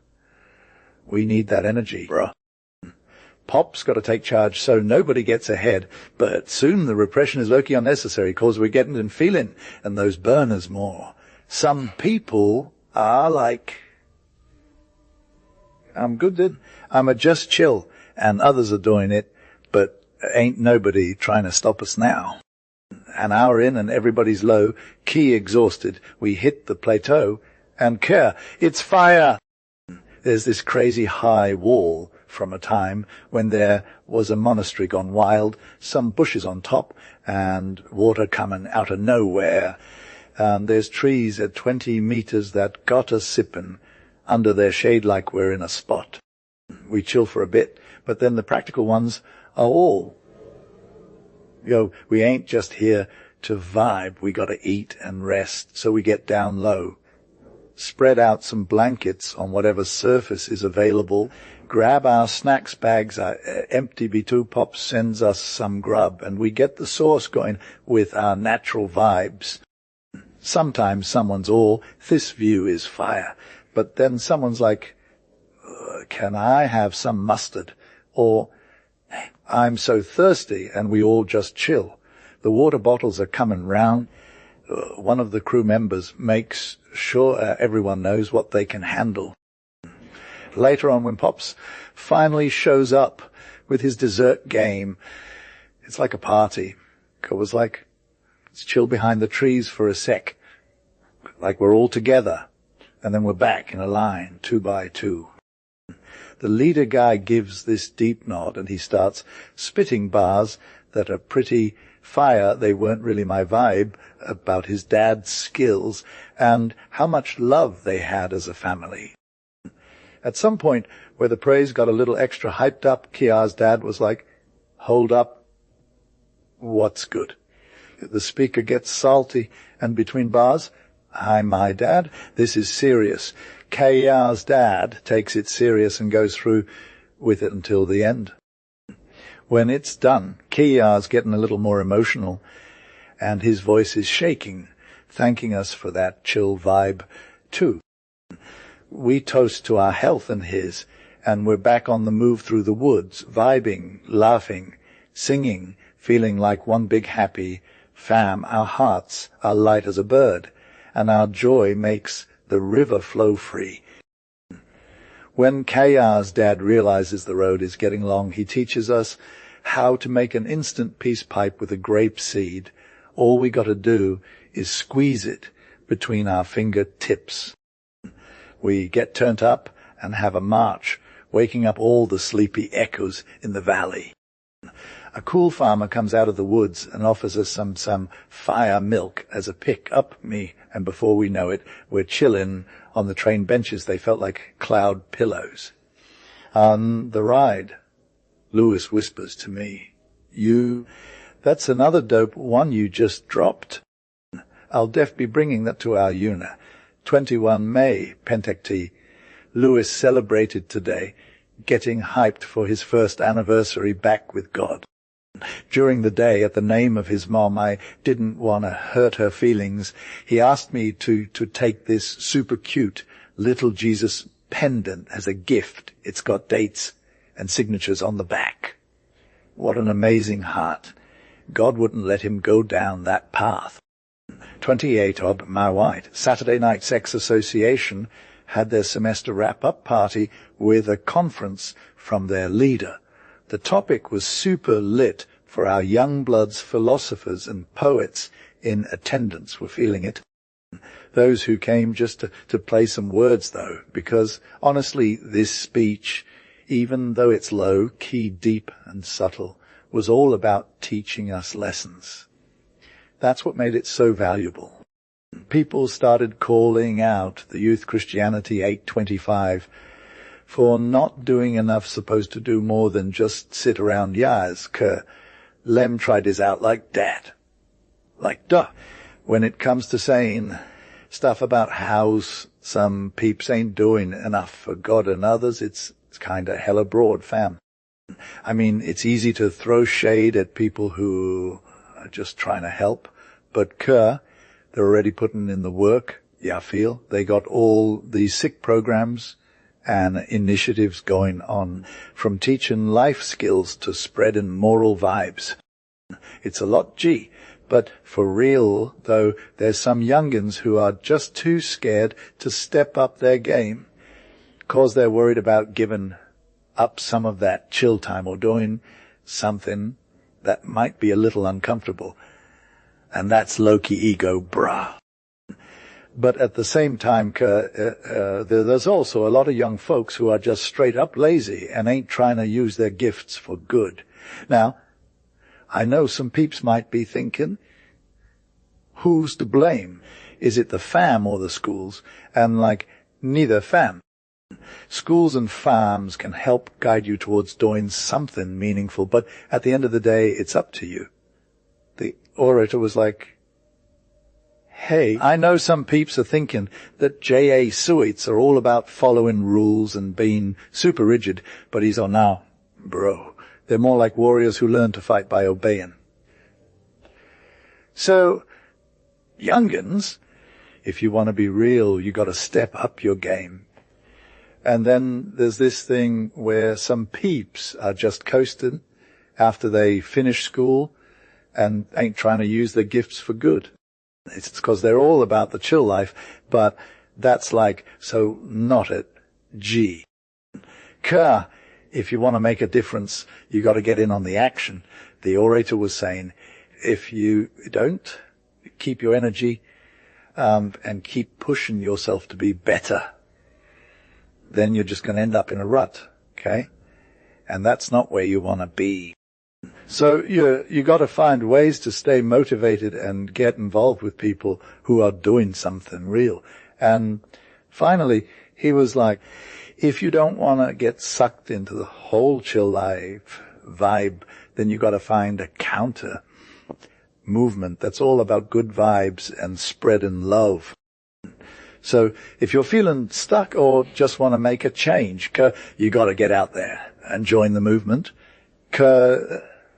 Cry proud 10 fair, something real legit for God's sake, right? Don't think that just 'cause you're trying, you can just skim through them, youngin' things, and think it's the last thing you're doing. Teaching kids, hanging out with crew or whatever, helping out the struggling fams, that's all cool and all, but it ain't enough. When you got heart, you look up, and way down, you ain't scared to go for the big leagues, know what I'm saying? Like being a real old like Hervé, Bazine, or getting up on stage like Montalembert, or even just being a boss in government like Garcia Moreno. If you're trying to get to that level, that's already a big deal and all that. Another thing, care, you got to want it for real, all in, no cap. So first off, got to put God at the center of your life. Know what I'm saying? So he keep you from getting too soft and conserve them good vibes.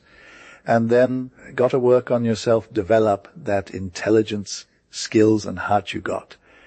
Another thing, kia, you got to be both the good dude and the get stuff done type, or you ain't even worth it. So when you got those two going on, you can count on God's grace and success. I was listening to all that with my own two ears, and it made me think that even without being a religious person, there's still some room for my vibe in this world. Even if I ain't exactly Montalembert or Garcia Moreno, you feel. Eloquence is key. When it comes to politics, just chill, okay? Like, take it easy on the desserts. Fam, forging. Our little homies just took their first communion at church last Sunday. Now they're at school, rocking them fancy outfits and bringing their fams along for the ride. The priest introduces M to the chapel, and then we got a bunch of artists making it lit with their instruments. After the mass, the director's all like, you guys are excels at everything. And every kid gets a token of appreciation from the principal. But one lil homie gets snubbed by the priest. So his mom comes back for him. And they're all good fam. We end the night with draggers, and it's a vibe you feel. Yes, got quae suit, les catechistis, prae sedent les tables et font ex emmes honurox plats, avicon apie tit orsi democratique cuselui dis infants. Prae sedent tostans unfoisen cor, alla santi di tautlimand chacan onsa botonia, rietsa casque umfilia, Jordan des Pierre, reset lon repren, gament, lichemen de la ville, avec mon petit toast expire my presidency, el m'avait valu quelques joys innocentes, sans parler des honors, un precedent de catechism, d'enfants parvus pas encore en Montalembert, ni en Garcia Moreno, mais petit poison deviendra grand, et tout chemin conduit I Rome. Nine Juayan, procession solenello dans les cors du coggi in l'honneur du secreci ora en avant derivila croix marchant se diox rangi is les divisions de helves, avec leurs banni res de congrégri gation et de classe, li clerge in ornaments d'or et de soy précide im die aithment li de sus liqually p. Rector port, li saint sacrament, suivi des premiers communions et des fid les, li court G7's lentiment, au milieu de la verdure et des fleurs, des draperies et des cussons, des guirlandes et des oriflammes aux couleurs variées. Check division, sesting inae, die cora ses fronte, reseta dressa parta de petits aux pittoresques au tout. Juscoaux instruments de Jew, si convertit and homage or divin mafetra quae pass, dans la grande decor, domini parle statue de Notre Dame, si dress li reposo our principal. Note sine y monti, escortidi ses prusain tres, elio exposi antra lis lumi res et lis fleurs, il appelle a luetos adorations, in bass, les divisions formant un vaste circle, in cadrant la soixante infants de chigu, quae, selon de savantis figures, balancant leurs incensoirs et jettant des roses a fuli is. Puis litantem ergo eclate, chanti par plusieurs senti voix, et accompagnant des sonores accents de la fanfare chant, de triumphi quaevos and poin ohi et vocerate les larmes. Quand le pretradere xitiello erasen, tuslas genox pliant et le benediction du tras hot descend sur la foule profondement reculi. De ritor I la chapelle, avant guli tabernacle reprenli divin prisonier, tot l'assistance, implore submissia record por son, people of pass. Domin pas populo tu, it pendent quod la longthae ori des enfants diciaver et des pretrase tres secul avic un me gestus lenter vers la sacristis. Les elves jetant in cor vers lisil avic un land superbly refrain patriotique cretin diu declare mens, o diu vainqueur, sauves Rome et la France, au nom du Africa et she Les incredules it les sectaires puvant rire de ses manifestations piuses, renframailles dans les mers dan called J. Ils n'y savant, pas si cuvot la preridum seul, umi quae aim vraiment diu. Nae combien ux ebebi mes pier serant piu devant lui, ligero vaudre les belea dan suffle. Quant a moi, set bel f to augment ma confiance and dieu, affirmi me rai solution de li serva comi avildra cugi li serve. 13 GUN, si soa avature de le retrait. Geni la voice pas venir sans anxiété comment pour it, illingen and triotrement, pisculias. I'm low, key stressing about making the big decision in my life, right? But, like, peace is promised from the start for dudes with good vibes. I'ma give it a shot and hope everything goes right. My director said I got this, and I'm counting on the prayers of those who love me. And honestly, since last week, I've been thinking hard, and I feel like I've got the deets for making a good choice. Retirement is going to be my jam. 18 Jane and E. It's done. It's lit. I'm not become a priest. Oh, I didn't take this path with a fight and without breaking my heart. The P. Preacher told us about how we got to save our souls eternally, the struggles youngins face in today's world, and how self-sacrificing for God and humanity is the real MVP. That made me want to spit out all material stuff and go down the most lit path, not just safe, but generous too. Everything the P. Preacher said, my brain was like, yeah, I get it.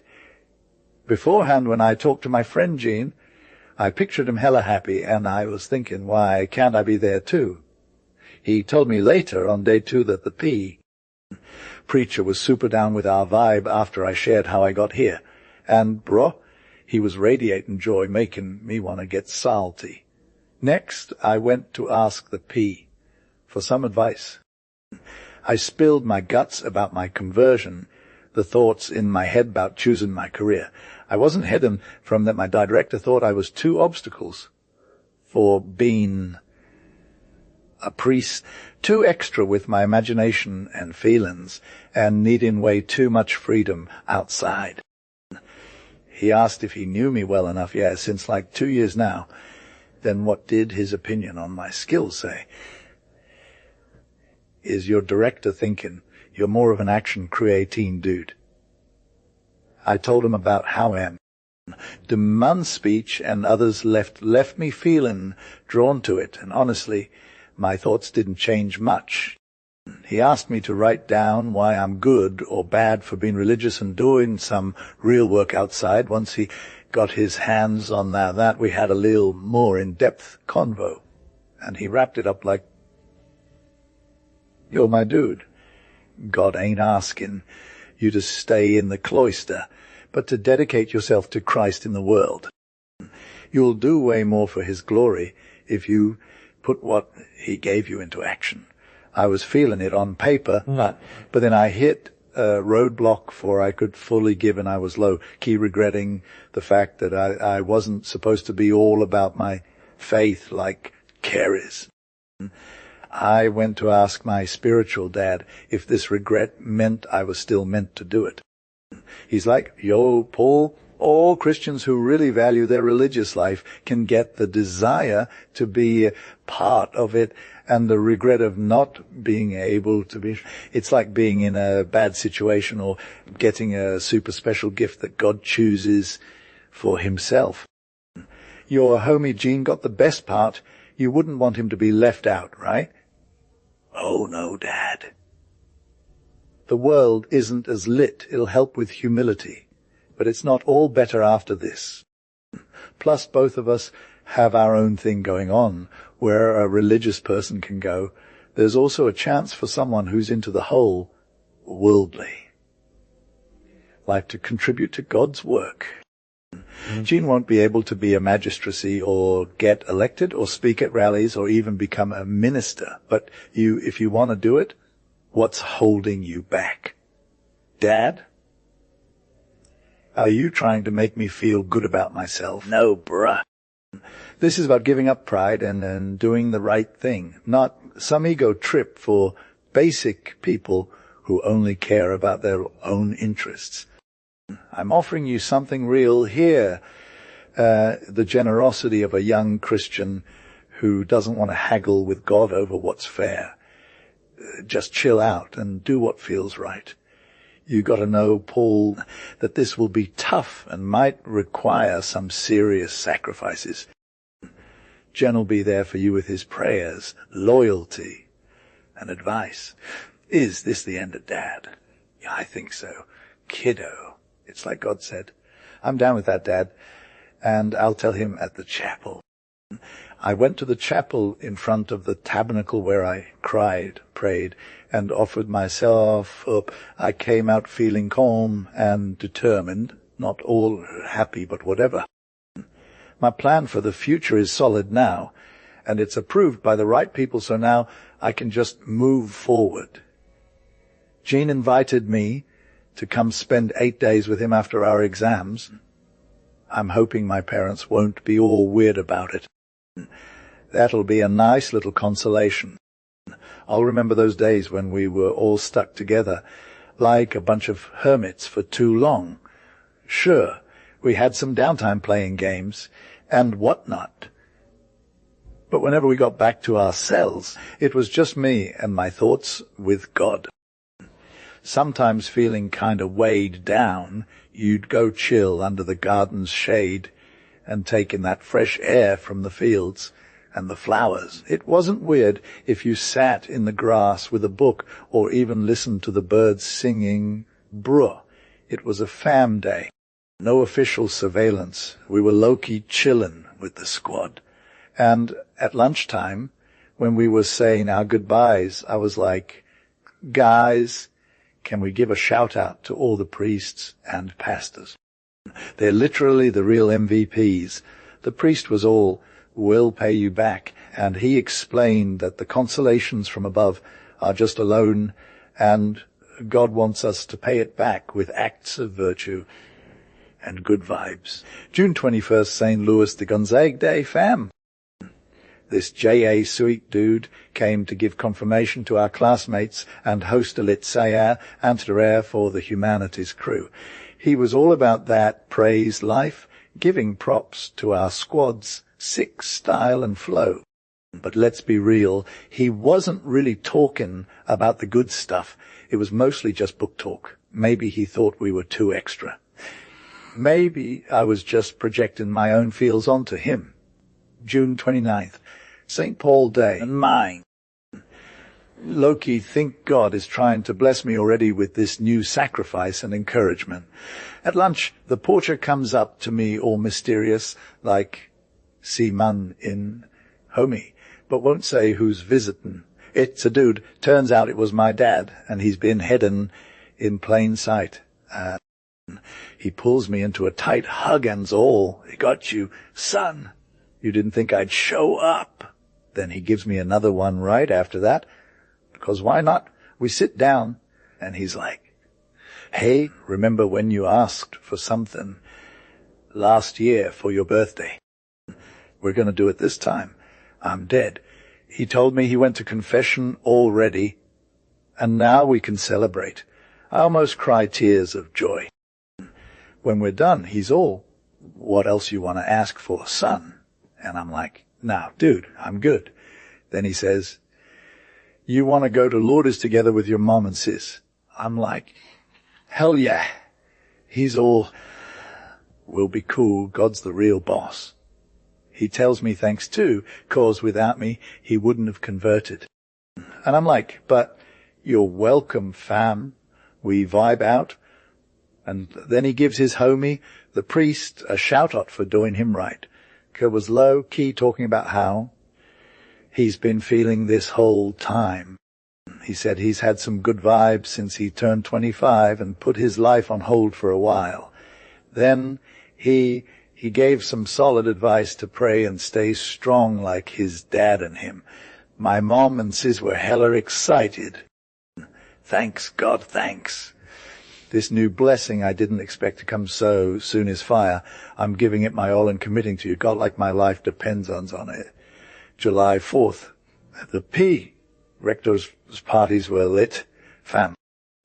We had our own little family shindig, just like last year. It was all good vibes, no drama. I didn't have much time to spill the tea about my role in that one scene or the whole Olympian thing. Now, Sis Jean has got to deal with me being gone. Exams are coming up and duty comes first for real. And Loki, if you want to know the truth. As I get closer to leaving this call, I'm feeling this intense sadness. Before a month is out, I'll be old and far away from here, where I've spent 2 years of my chill life that won't come back. Sometimes I gotta dig deep to keep from giving in to these feelings. It's like super hard, but I need to stay strong for it. Anyway, let's get real. We're all about that labor life. 5 labor. July 16th. We had the goodbye party at congregation, and Jean was the org of us all. He promised loyalty to Mary, Queen of Heaven and France, and I did too, in my heart. If God's got it, I'll keep my word. Just a few days left before we say goodbye to this chapel that's like our hearts, you feel. It's the real heartbeat of the collar, G. I'm hella emotional about it, but with good reason those words from the P, Rector of Fire, Venerant mihi omnia bona parita cum illa. All the good things came with congregation, and that's a fact. The Virgin Mary was my rock when I was 16 and 17, and she'll be there for me too in this new chapter. She'll hold me down, no cap. Amen. July 31st, A to D, Saint Ignace, founding of the Jesuit order. It's all about celebrating our roots, fam. Yo, last night was low-key lit before the departure. Tomorrow, the chains drop, the hideout opens up, the sun takes over the dark day, and the unlucky captives can now breathe in that sweet freedom like a pro. That's some sick words, just for all you young bloods who think the ultimate life goal is getting those vacation vibes. Fam, this naivety is hella pitiful when you're on a higher level, thinking it's all about living forever and finding true happiness. For me, it's more like the last day of a condemned soul, but the day was still fire, and we got a lot done. In the morning, we had General Communion, where we prayed our hearts out, and I'll admit, I didn't join in for my dad's, though. Then there was this lit mass with music. It was brand new from the PC, with a panegyric from some stranger who thought they were low. Key roasting the J.A. Suite S, Jean just lost it in his tissue, laughing like crazy. You got to see the good intentions of people. I don't what kind of dinner they served that dude to pay them off. For all those hyperboles, ours was on point, but whatever, since we're their kids. The haters say they're too nice to their own kids, but we're the ones who deserve it. Not every day is a party for our granddads. We got our prices distribution going on at 2 p.m. and the speech about some high-level stuff. It was straight fire, not too long or too short, not too extra or too basic. Nobody complained because they didn't even get to hear it. They replaced it with this dope dialogue between students about the best perks of vacationing. Mind blown, fam. These Jesuits are all about the moral stuff. You feel me? They got that moral source in every bite, so you're never quite sure until the end when they deliver. I shared my friggin' brotherly love with Jean for the Sagesse Prize, which we got from the students and the master's approval. And we also got the honor of philosophy. Everyone got 2 prizes. One was fire, one was a solid second. That's 4 good times, minus the other crowns we gave out to the altar. During this whole thing, we said our last prayers together, addressing the Eucharistic God with our smoke. In some years, Gene's going to be up there saying Mass, and I'll be serving as his kid chore member.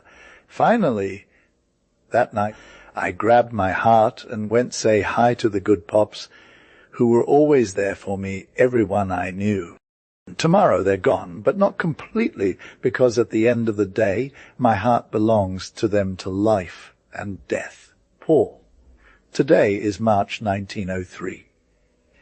Kerr was low-key honorably living with his fam for a week, and they treated him like he was part of the squad. He met up with Margaret, who's 15 and looks just like her bro, but she's hella young to remember him, you feel.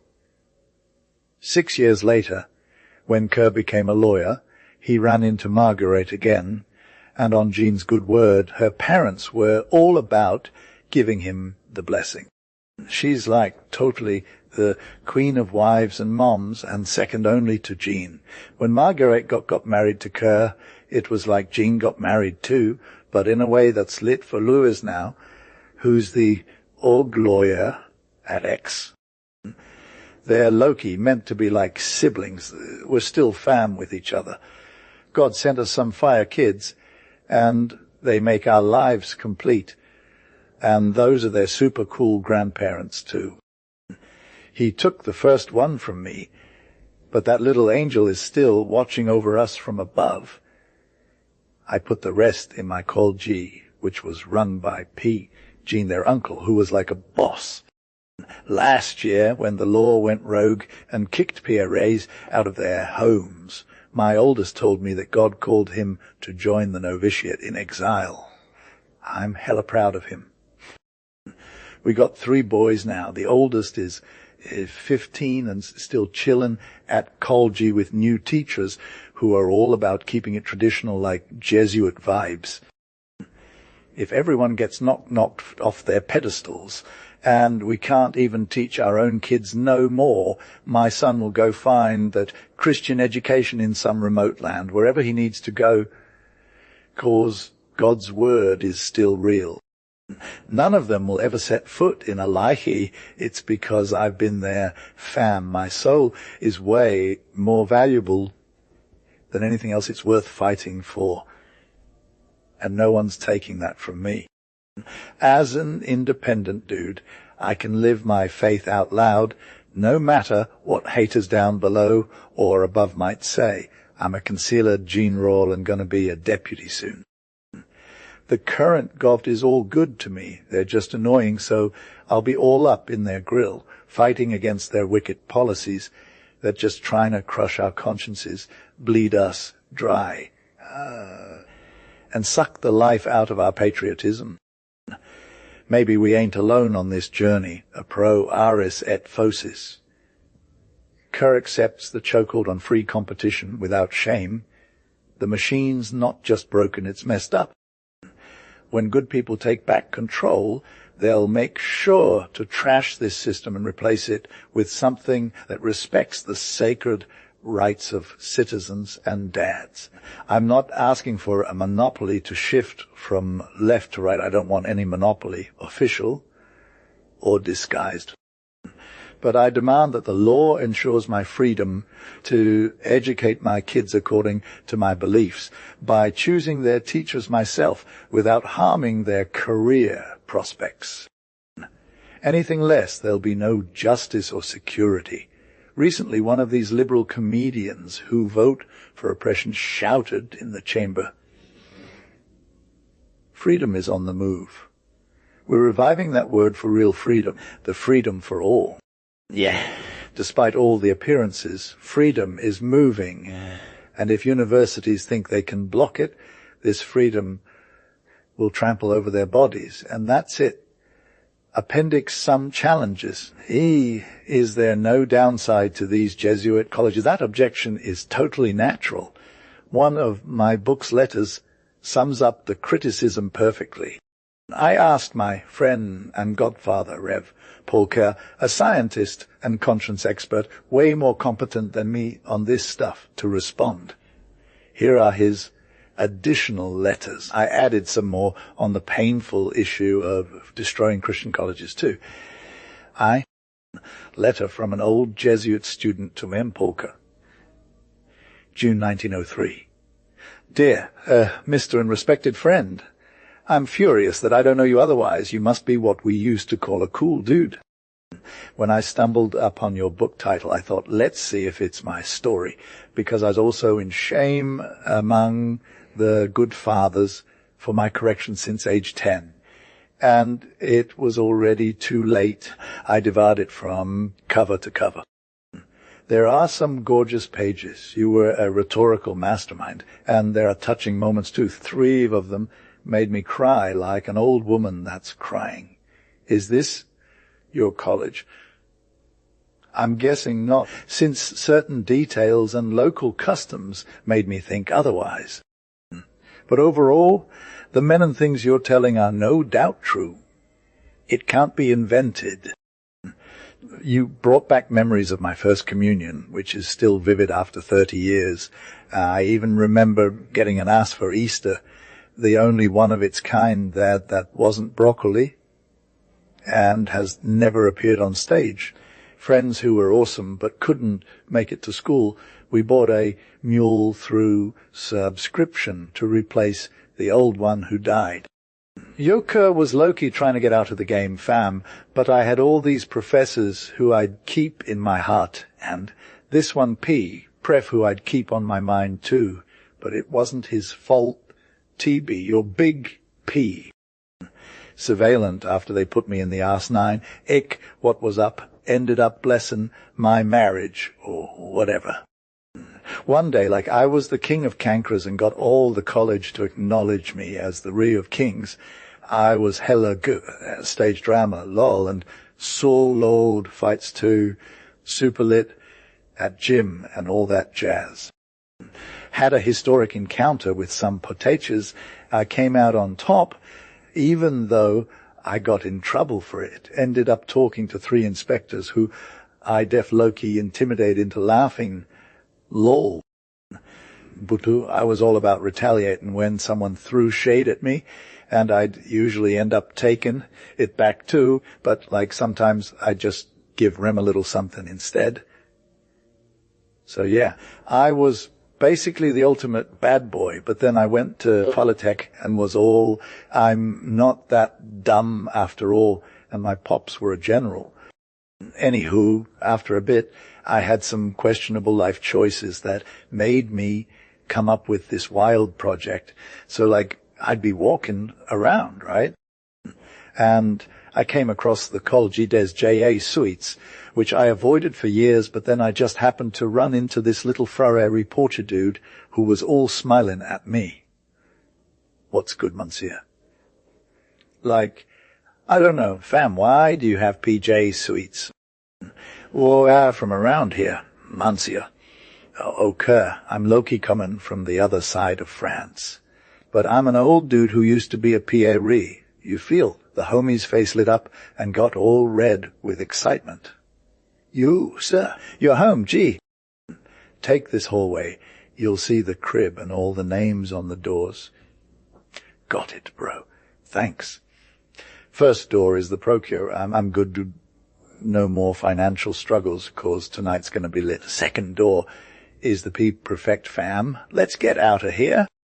Third door is just the PP familiar face. Talk, talk. What's up? Hey, PA. Hey, Lieutenant. You ain't got nothing on me. An old dude like you from X. Tough love a solid handshake. Then he gave me the side. I changed up a bit. Do I attach him? Oh, us a scrippin'. Him, man, you're such an airhead. Me, if only I was just an airhead. But, Pierre, it's like... My dude ran over to his chair and plopped down beside me, wrapping his arm around my shoulders like my mom used to do. He asked if I was stressed, and I was like, man, you have no idea how messed up I am. Pierre, if you only knew why. Do you want to know? You're the one who knows everything, right? I was suffocating under all that pressure. I even thought about pulling off this whole heroic suicide thing. But Pierre understood me and then gave me a piece of his mind like he was my big bro. It took him a while to calm down, but eventually he sucked out the drama and made me an offer. Let's get me back on track with some real talk. Since then, I've hung out with Kerr a few times. He helped me become a proper officer, which is what I ended up being for like 20 years. Today I'm going to keep it 100, that whole mean, brooding chick who used to intimidate everyone because she was so ugly and intimidating, transformed into an actual goody Christian dude. Took me longer than you, but we both went on some wild journeys. Got to have a little pity for me and pray for my old sins, you know. So how do I explain this whole situation? Never thought about blaming the Pierre Res for being goofy. Didn't even think of it during college or anything. It was just who I was, bro. Temperament and family upbringing made me super resistant to discipline. The Pierre stamp, not that fake one from some idiot like Estoni, had left its mark on me deep down inside. But it took this whole once in a lifetime thing for it to finally break through. Seeing people say we're all just the same when it comes to being reckless with our youth. Yeah, maybe, but I'm glad I got out of that mess and came back stronger. Lou, I'm not gonna lie, but some of them still struggle and never do. I know people who, on the other hand, after starting out strong, ended up going downhill. In the city I live in, there's a high-ranking official who wakes up every morning demanding a continental breakfast, while two wannabe judges are doing their best to be super unjust and bland for their rich patrons, multiple ambitious folks who have given up on everything, including flag, faith, family. To get a seat in our political assemblies or just a red ribbon, several officers who've sold out by paying off some shady organization to move faster, wealthy business owners with no conscience, kids from wealthy families who deserve public flogging, and egotistical bourgeoisie who are too scared to do their social duty and tremble at the thought of getting roughed up. They're not the majority, thank God, but there's still way too many. I hear it sometimes around me, and I'm dying inside. You should totally add a chapter to your education essay about what led these defectors. You can use my story. And since I'm on a roll, can you please answer some questions for me in that extra chapter? One young professor at the university told me after reading your book, the ratio of the Jesuits could still work 30 or 40 years ago under the Empire. Since then, the world has moved. We got to get our education on board with modern democracy. On one hand, classical education can't be the main thing anymore. The aristocracy it created is extinct. Reality has replaced ideals. Science now will be popular and positive. On the other hand, religious sentiment can't be the only guiding principle of education anymore. We don't need priests anymore. We need good citizens. Our Christian education should make its part to civic morality and social science. I want you to know, my dude, that these ideas aren't mine. I'm counting on your writing skills to crush this enemy for me. You're a master of pedagogy. I'm just an old soldier who's not used to the battles of the mind, but I still care deeply about what my old masters are fighting for. Defend them. I'd be forever grateful if you did. Called it ad I, Father Jean to M.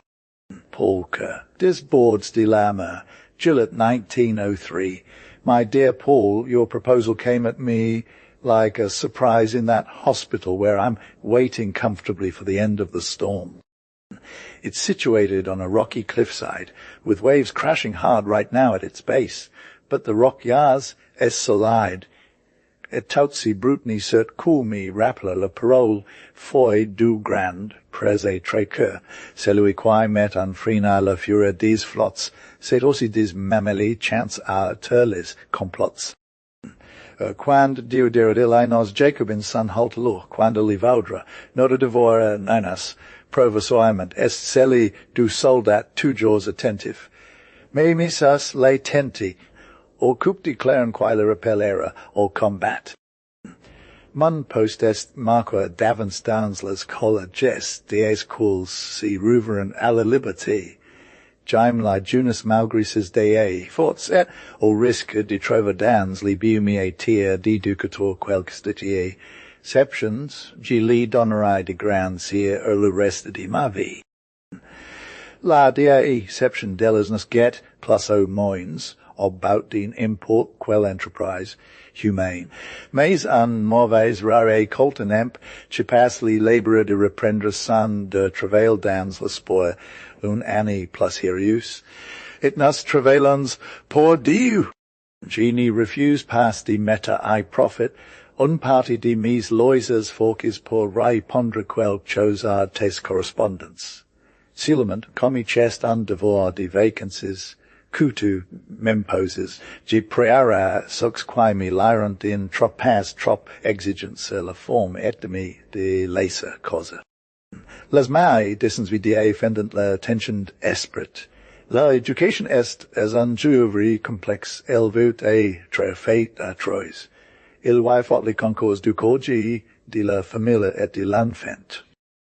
Jai connu anga on de quinzo seasons quae, apras quois passes, chesnas, fut convencu demoralid et rendu aesan pia re. Li povra muncia, in prenant congidu superia, ni put sempincher de lui dia avic wun certain amertum, javes espere culas ja suits freant quelc, chose de mon fils. Li fils, quae sis trovate, le reprit vivement pieri, si tu maveus mis dans colgi in cinqui me, o liu de mi meta or lici, on norite pass besoin maintenant de mi chassa. The pieri basalisi tiet partit.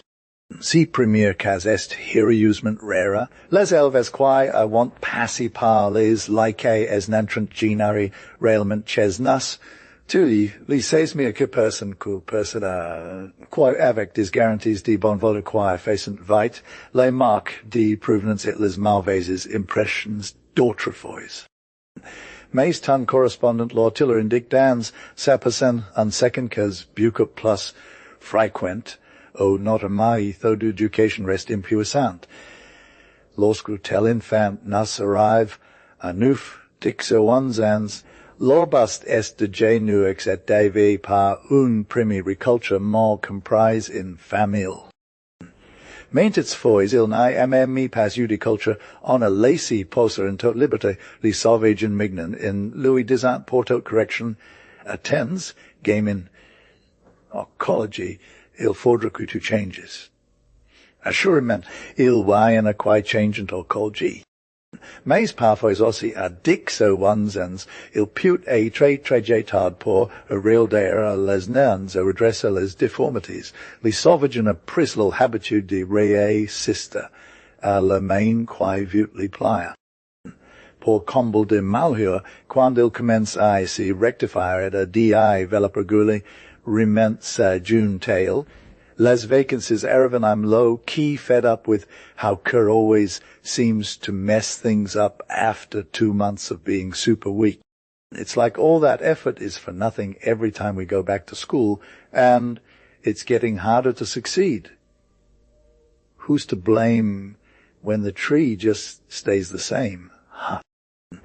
I know some kids whose education would have only been a guarantee if their parents had taken care of them first. Those dads and moms who actually get it and can raise their kids to be decent human beings are super rare nowadays. Yeah, most people focus on getting that fancy degree from Sorbonne or Saints, but in the grand scheme, that's not even close to being enough. Let me tell you, I'm going to spill some tea. We're all salty on those Jesuits because they're always getting that education money for rich kids. I get it. They're not exactly accurate in how they say it. But let's be real. If the rich and famous crowd is where they thrive, there are definitely some good eggs in them too. They set a good example, contribute to raising the bar, but you know what? They also have way more kids who got screwed up by their first education because it was super basic. Those ones end up with messed up brains, no ambition, and just being overall mess. So yeah, if Kerr is always reaping that sweet JA suit, education gravy train, they got to be getting some major consequences, no cool college vibes or respect after graduation. And when you add a crappy first ed to the mix, it gets way harder to deal with. Like, have you ever tried to tame a wild horse? It's like impossible until you just, like, totally break them. But kids, forget it, they're always going to find ways to slip up.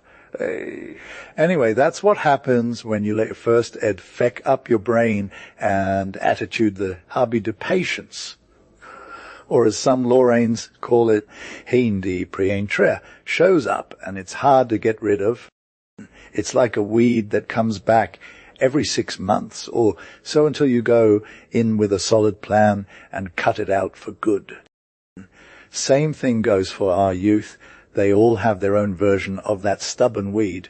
We just got to help him learn how to deal with it, okay? Kerr wasn't there to help Kerr fight. It's a super hard project that can sometimes make you want to give up. We're still working on it year after year because we have this big goal in sight but haven't seen success yet. Some people might feel better when they see other people succeed so they can just chill and let their own struggles slide. But for a young dude to learn how to fight against his own temptations from a young age, that's the real deal. It has to be kept up no matter what. Those who say schools are to blame for all the bad things that happen to people are like forgetting one important thing. This stuff is real life, fam. When that young philosopher left us, he was giving us some fire promises and vibes. But we knew too much about how fragile human nature is and the tricks the devil plays. We were trying to protect him at the end, telling him to pray, seek guidance, and stay strong. But, like, sometimes our own flaws mess it up. The collegian, that's Kerr, in high school grew up, became a big shot, got all caught up in the city, and started thinking he knew it all. He got jealous of his freedom and started chasing after some sick new connections that would make him forget where he came from. He forgot about those pure friendships that were like the ultimate safety net for our teens. He wanted to be this big shot, but was still all like, I'm an adult now, which is like a major ego trip, bruh. Anyway, Kerr started skipping church and prayer and just did his own thing. It's like, what happened? He got lost in the wild world of his dreams without any guidance. The priest used to be there for him, but then it became a major source of stress and guilt. So he just cut ties with all that. Next thing you know, Kerr is wide open to every bad influence out there. Yeah. Those confessional dudes see this stuff all the time. They're like, oh no, we got to fix these broken lives. And yeah, those stories are super sad. They make you cry blood for mom, and when Kerr comes back, it's usually too late. But let's be real, we can't just sit around and watch our youngins get devoured by the world. That would be some major whack move. We did start these Christian youth groups in Paris and other big cities, where we met up with other peeps who were into Key ER's vibe. It was like a safe space for them to find themselves during those crazy times. But it's time for more of that. We got to keep pushing the mission forward for our young friends who are all about change and making a difference in this world. Kerr just dropped a fire dissen, the haters who think they can come for his fam. The thing is, we're not going to sit back and let them badmouth us. We got game. We ain't no cops, so we can't just take M down without a fight. Some of these people escape, but that's their own doing. Is it our fault? Now, we did our job, right? If some dude turns out to be a total trash can, it ain't because of what we taught M. They had to lie through their teeth just to get where they are today. Word from someone who used to be on the right side is that it ain't all sunshine and rainbows. This kid took years to clean up his act. Is he good for dirt now? You can't just wipe away your past fam. If you're going to come at Kerr, at least have the guts to call him out like a boss. Some dude tried to take shots at us in a book that made some families uncomfortable, 'cause it's all about how we vibe with our kids. A day John Homie thought he could take on Nessus and turn our energy into something bad. But, bruh, his ending was whack. It was like he was trying too hard to be deep.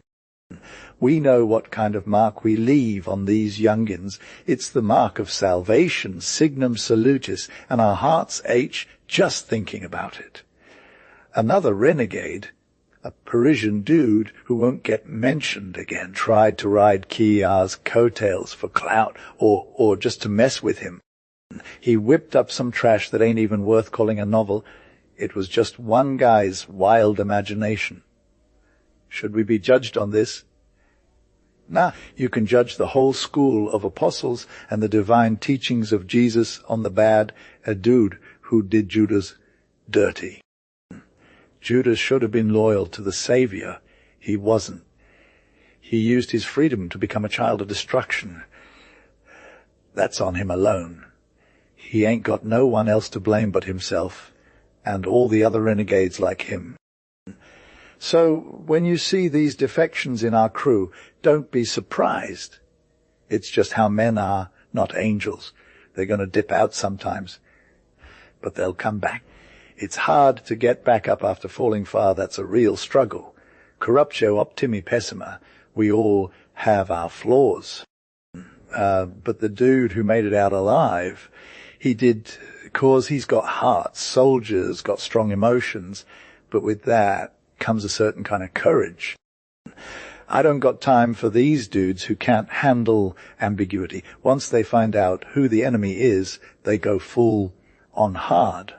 It's super rare to see ambitious folks turn over a new leaf when they're all, man, I'm low-key, salty, or whatever, sycophants who worship themselves and power, all hella jealous until they're nobody, or almost nobody, total tyrants, when they're actually relevant, bruh. These guys need a wake-up call or some unexpected drama to snap them out of it. But what's the move to shake this whole squad of egotists, self-absorbed and lazy folks who only care about their own interests? They're not like, I'm good. when someone else is struggling and they just chill while others do all the work. And if you try to bring it up, they'll be all. There's nothing to see here. That's literally the biggest problem right now. These folks have the power to save France, but they don't want to put in the effort. I'm low. Key thinking our old school teachers aren't exactly on point. I don't think so. You can name a few ministers, some deputies, and judges who were all about it, though. Usually, most ambitious young bloods are just trying to get that front of line spot, as long as the judiciary and the military still have their cool factor going strong. They're good to go. But then came these new rules, no more job security for magistrates, all those anti-religious cop jobs. It pretty much ruined the whole deal. The only thing left was the army, the big quiet one, which is also super big, devoted, and respected, you feel.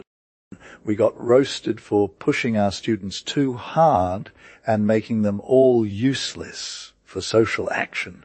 But if you actually look at it, I think parents are the real culprits here. Still, I'm going to keep my word. What's really going on is a fam problem, not even close to ideal.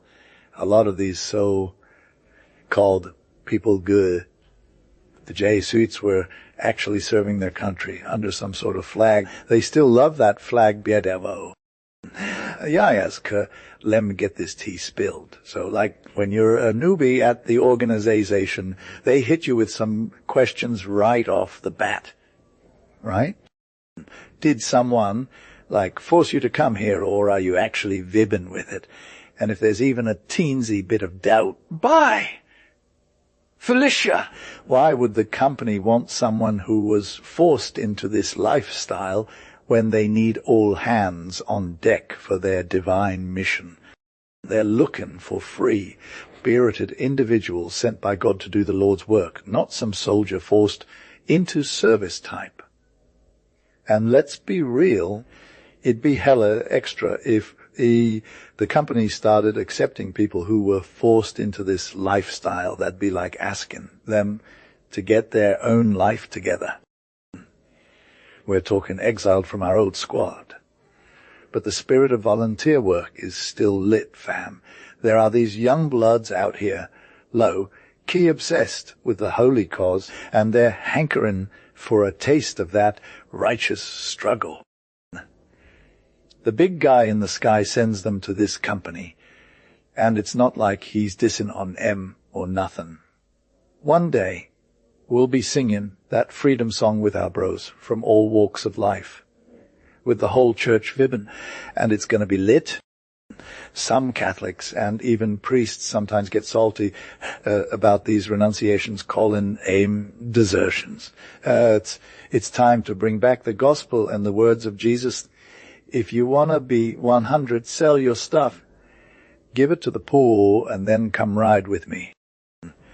The blood of martyrs is just one seed for Christians, our lives. The church's existence and salving the world are all about sacrifices, including ditching those earthly attachments.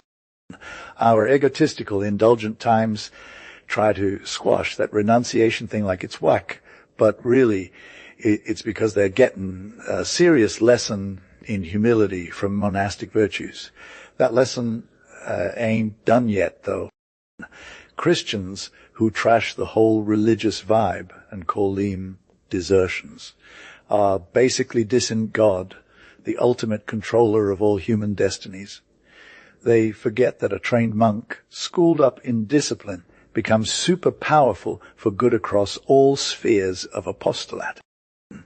If they were just free spirits, they'd be like one guy doing his own thing, but with the monastic training, they become some kind of superhero, helping way more people and doing a whole lot more damage with less effort.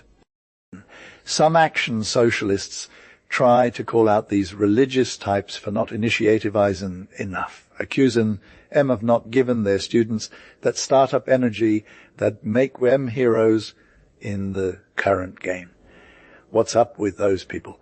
Why ain't they offering some initiative skills too while they're at it? Yes, care is low, key fire, initiative is totes, adorbs, and super desirable. But it's hard to get. You feel it's more like a vibe like math or poetry, whatever that means. When people talk about initiative, they're all about getting smart, being lit, and having the energy to do whatever they want to do. Where's that even at? I'll get into what we can do to develop it later. But for now, let me just say that there are a ton of haters out there who are extra egotistical. They're all about living in the moment and ignoring the future. Basically, they're just pretending to be smart. In this crowded room, our squad are jealous. Good side people are always talking trash about how we only care about our old students. Let's not get into the numbers. Fam, stats, that's super complicated. But what's up with our enemies of the good party being all extra about the invasion Noira? They're always saying that the Jesuit types, long and short robes, are taking over, but they're just trying to shut down our colleges because, it's not like we don't see them coming. We can take the moral of this. Both teams seem to be extra egotistical, regardless of who's on the good team or not. I'm not going to own that title for us, though we're just a few seeds in the ground, and there are other sours out there doing their thing too. We're not the only Christian educators. Regular old people are out here planting seeds of good vibes all over France. They might get persecuted like us, but at least they're not work. Since I started this super long letter, the waves have died down, and now I can see them soothingly rolling onto the beach. It's a whole nother world.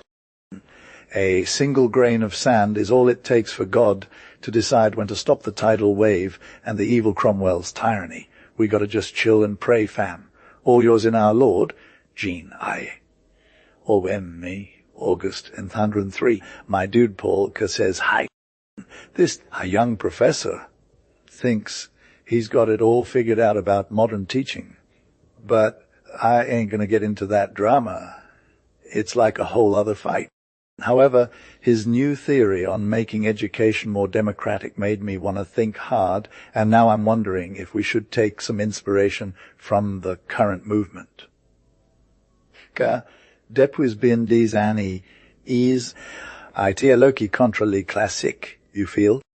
Les classiques was like the og way to get educated, known for being all high class and stuff. It wasn't just reserved for the one, but more like it led to a culture that was fire and liberal careers. That was straight up unfair to the Republican vibe.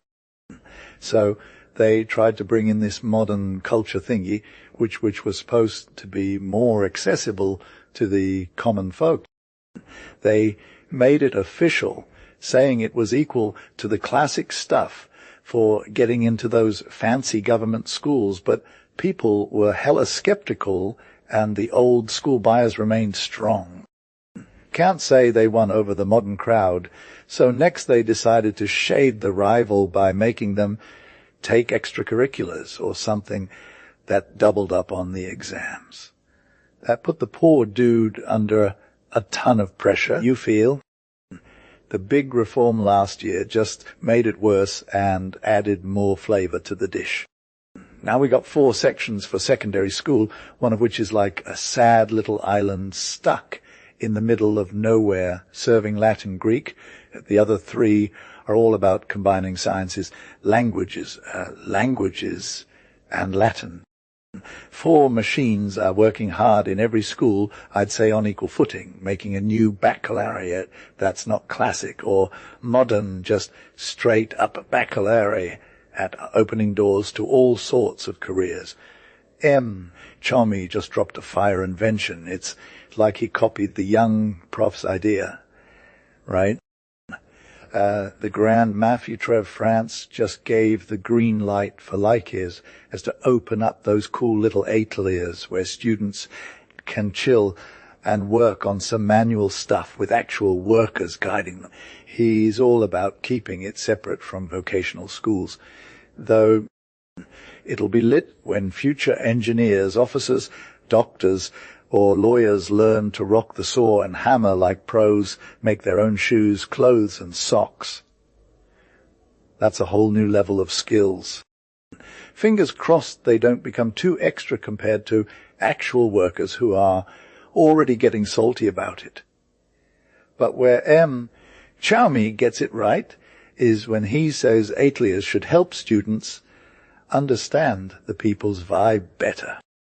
He's all about believing that if students can just chill with real life workers, they'll get a feel for what it's like to be part of the community. It's like, wouldn't it be lit if we put these worker experts on the teaching staff alongside the so-called professors who don't know squat? That'd be full on equality, you feel.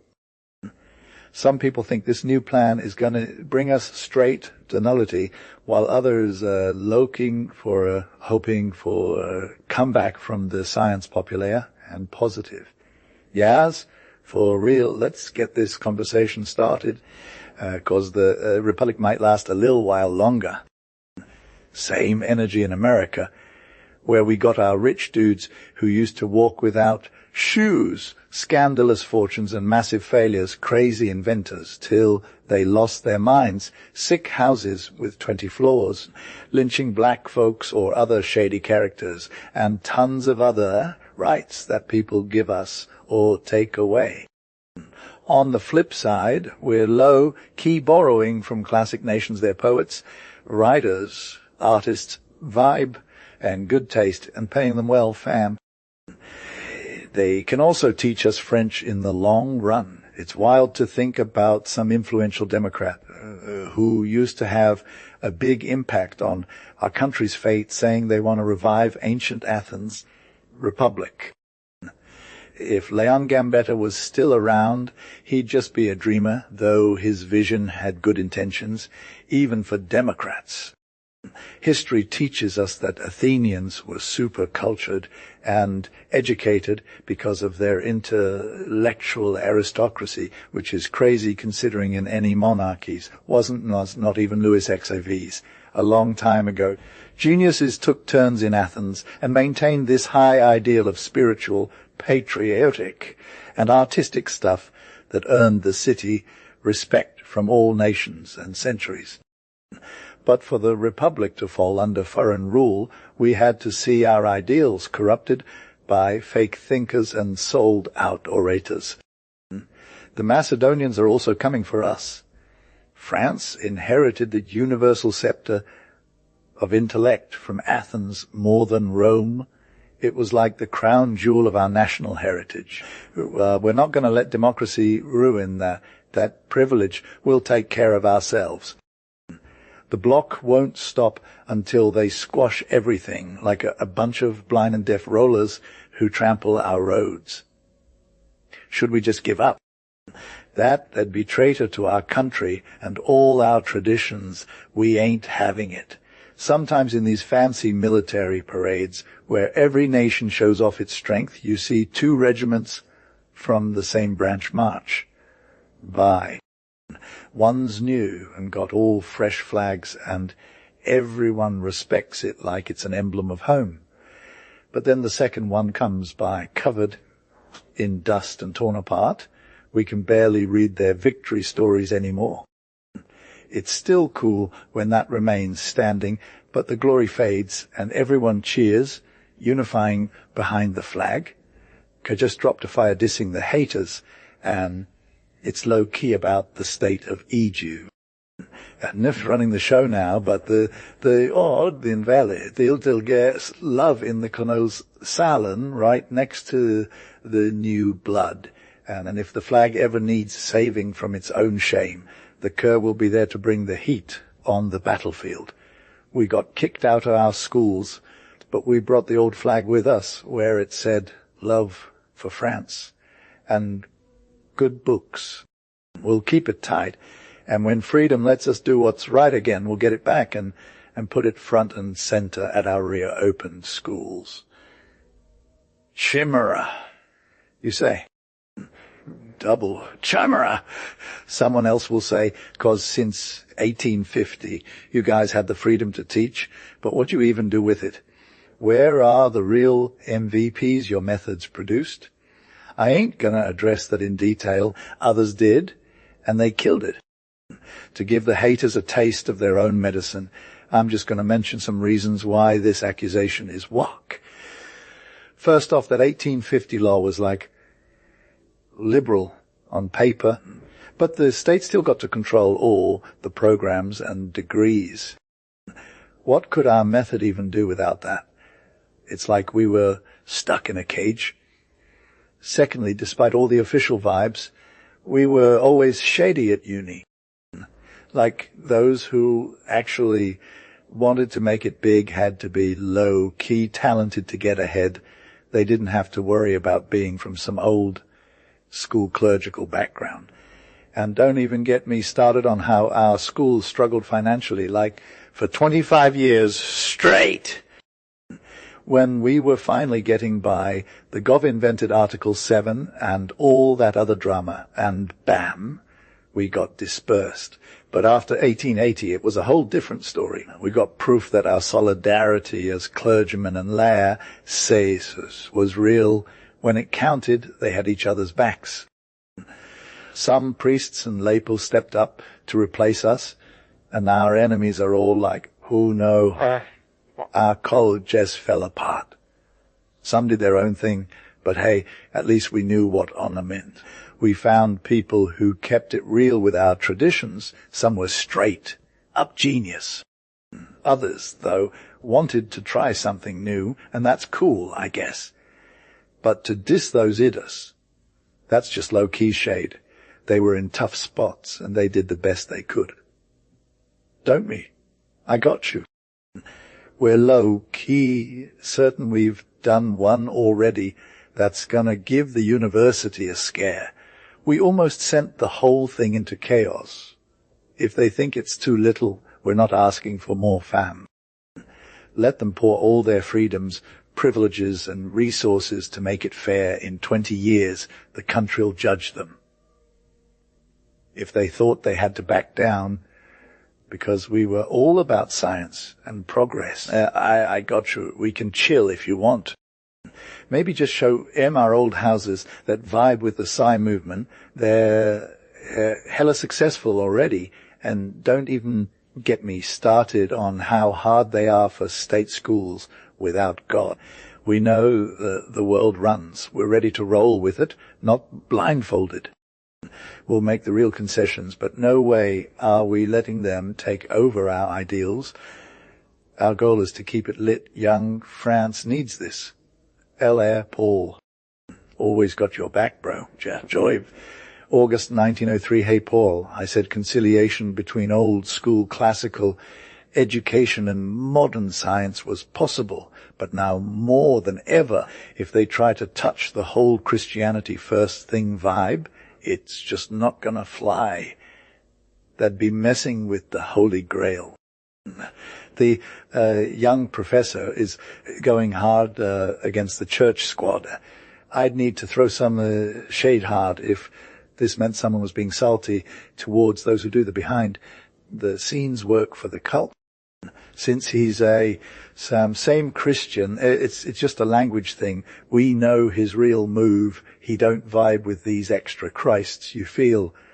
They're all about surface level stuff and not living their best life in God. We ain't that type. He's right. Though deep down, without getting all dramatic like those drama queens who only care about fancy liturgy, airs, and mystical nonsense. We ain't got time for that. It's all love, action, and duty. If faith don't mean taking a stand, is it even real? In a democracy where everyone gets to vote and contribute, we got to learn how to do our civic duty. But let's not get too hyped. Being a good Christian means being a good citizen too. Imagine if we could have a society that's straight fire, where everyone treats each other with respect and honor. The boss is all about looking out for his workers like their family. The worker shows some real love to their boss, giving back what they took in. The rich dude uses his platform to uplift the community, and the poor dude accepts his fate without getting all salty about it, because he knows there's an eternal compensation coming.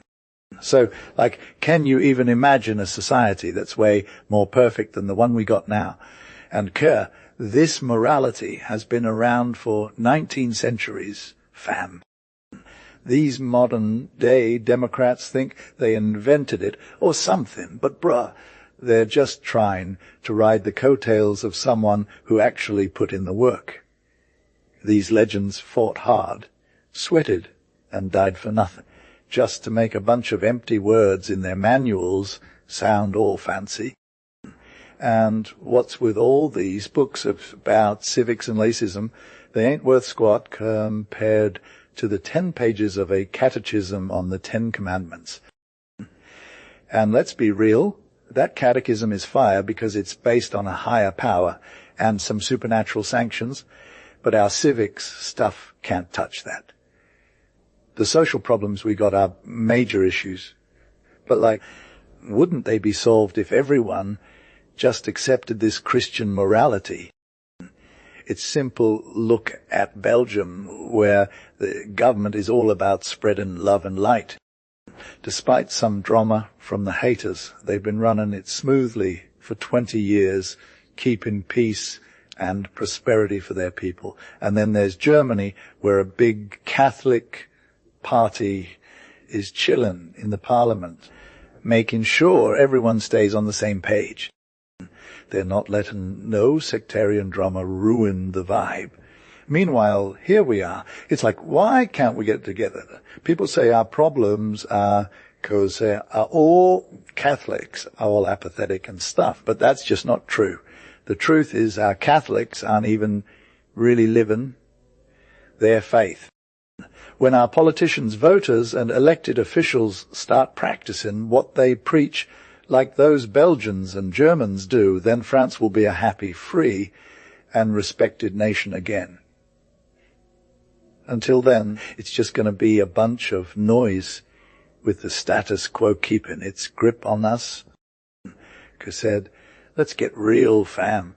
Humans and people who go through changes, faith is super real and stable, just like when you got to do your homework, you feel. And since we're living in these crazy times, the world is like a battlefield, and the bad guys are coming at us hard. It's time for the good guys to get ready to fight back. Soldiers against soldiers, you know. The Jesuit company was founded by a total boss, and they would be all about it if they didn't want to train young Kungbloods in combat under the banner of Christ Redeemer. We can count on them trying their best to recruit the youth who are low-key signing up for their discipline. How? By developing that fire within themselves, outside and inside. We call it combativity nowadays. Inside, it's all about submitting to God. Outside, it's about being loyal to your fam. That's basically the whole education vibe right there. I ain't going to break it down no further. As for this science social you're hella hyped about getting included in Christian teaching, it's already on point in more than one of our colleges. It got to be everywhere, fam. The catechism is like the foundation. And then we got classes where we discuss economics and social systems. History adds its own flavor to the mix. Theory gets fleshed out with special readings, reviews, or books, and some dope conferences where experts break down the practical applications and whatnot. We also got to get those youngins involved in some real life stuff like charities, unions, patronages, etc. And, of course, we got to keep it real by putting them in touch with the streets, not just in some utopian workshop, but in the trenches where people are struggling to survive. That's where it gets real. Occasionally, for a sec, they need to meet those who ain't got much, like the super poor kids who get overlooked by the system, and maybe even some of those eye patches. For defense of freedom of worship and protecting early communicants in their church. If we want to expand on social education, it's def possible if the big cheeses at the university step up and axe that messy curriculum. But let's not count on it just yet, because Chomia is too busy closing those holes left by the Congreganists' wild editing session in public school. If we don't want to overwork those young bloods and mess up their future careers, we got to keep it real with the prep phase at college. That's where they got to learn to be good citizens. And let's be real, their practical training is mostly going to happen when they're getting ready for careers anyway.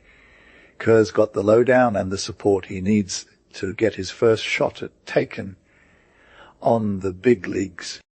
He's a soldier whose low key shook at first, but not from fear, more from feeling. In his field, Cicero was all about this. Bro mounting them rooftops and getting real with us. Even old generals can't handle the heat when the cannons go off. He'll get right back on track, though. Vibben, with his squad at Junis Catholic, powder's going to burn him out. But he'll come out stronger on the other side. And once he's all grown up, he's going to rep his experience and faith to serve the highest interests on the battlefield, where we're tearing down bad ministries and building good laws. That's your story, Paul. I'm hoping it ends with lit wins and our homegirl France finding a bunch of Brock guys like you in the mix, our old timers, newbies, and even those fresh-faced students from our school. We need them. Your boy in Jesus. Jean V. Paul Caro Alpa P. Jean.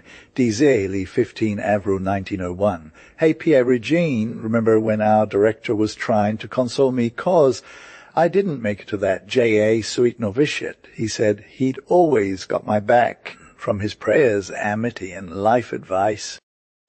Yeah, dude was a prophet, no cap. Your prayers are still getting me right every day. Your friendship and wisdom have with me for like 30 years now. I don't know how I'd even try to imagine life without it. When things get hella complicated, my sis Marguerite's all like, hit up my bro. And I'm always like, duh, I was thinking that. Just read this report from Bisson about the congregation of the schools getting canned. The dude's got some real tea, and it's straight fire. He's like a leader at a camp out telling you why they're stepping up their game or taking your stuff. It's shady, but at least it's not fake, right? We got to be told about protecting our youth from getting squished by growing up. We got schools coming, too, and we need to keep that gymnastics thing real, mandatory, for real. I don't know, but it's Loki wild how the state is trying to take control of every aspect of our lives, from diapers to voting. It's like they think they have all the power and can just dictate how we should live our best lives. I'm shook, TB. So, let's imagine that Kerr has this huge amount of influence over our lives from birth to death. And, it's a wild thought. Why does it stop at 21? Back in the day, pagans worshipped a god-state thingy, and they were all about pushing boundaries. Anyway, there's this dude Theas who's like, hey, if parents are supposed to raise their kids with love and care, then governments should too. But here's the thing, Kerr, he's trying to divide the roles between the state and parents. It's a bit more complicated than that, but for real, Kerr, this mad reporter is all about taking away the solicitude paternelle whatever that means, and giving it all to the state. And then there's this dude Bussin, who's like, hey, governments, just hook me up with schools that are fire. I'm trying to understand why Kerr thinks governments exist solely for our happiness, but I think that's a low bar. It was cool back in the day when people just lived their best lives without all the government interference. And, bruh, what's with this instrument collect thing? Is it that bad? Yes, que quoivel empture de prendre les choses au paia. La congreganist, brav sael se tende, chestla mort d'un republic vas sentis. Sis com sai onti disait mange to liberte humanca, et tu veras cruces die chicit. Mace, Frenchman, ilia paia devna trop clai ricale, si est purae vita si otra die sastra, quils violenti I limina. Ils churchant a tiacresa, meis tu ses quoi, tu es daga trop fable, ca, ils violent die, trasareti mocredi toi, maison. Sed quil sanive pas functionan. Ils disent quil as Catholics violent, des congreganistis pour leurs malades et infants. On disait, il faut un religion pour les people, mais maintenant ils violent des religiox ou des religieuses. Si est comme ça on te disait, tu dois entrer la disposition de nos cœurs, sinon tu mets en danger l'éducation des families et de l'Église. Le catholicisme regrette si quelle fate. Moi, j'ai discours Voltaire avait raison, il faut ox paysans an jugget du foin. Et voil man packet si est brutal commissa, que, si pouvoir est mal acquiset fragile, ils violent faire videt die trois tout, si quils oncre avant de disparatre. Mais les vieux lion catholique, il n'en meurt pas, il en a vu d'autres. In attendant, la situation des familles crée tinens deviant de plus in plus critique. Nos sommes presentadeurs fuchs que. La chamberly essai nat sont contre nos, mais nos divans restes solidement organisés pour sauvegarder notre liberté et l'homme de nos enfants. Est-ce que j'ai exposé au comité de défense religieuse que j'ai préside, on été d'accord, on est décidé à faire l'impossible pour amortir la coupe. You cur, can I really not be on your squad? Bruv's looking up the mountain top, knowing most he's going to drop that fire and courage on us. I got you, but Loki, I got another worry that I want to spill in yours. Personally, I'm low, key determined to fight tooth and nail till freedom's still a thing. I hope there'll be more peeps like me, but if it's just me, Edche, TB, I didn't want to tell my committee crew all this cause. I was scared they'd get hella discouraged before they even did anything.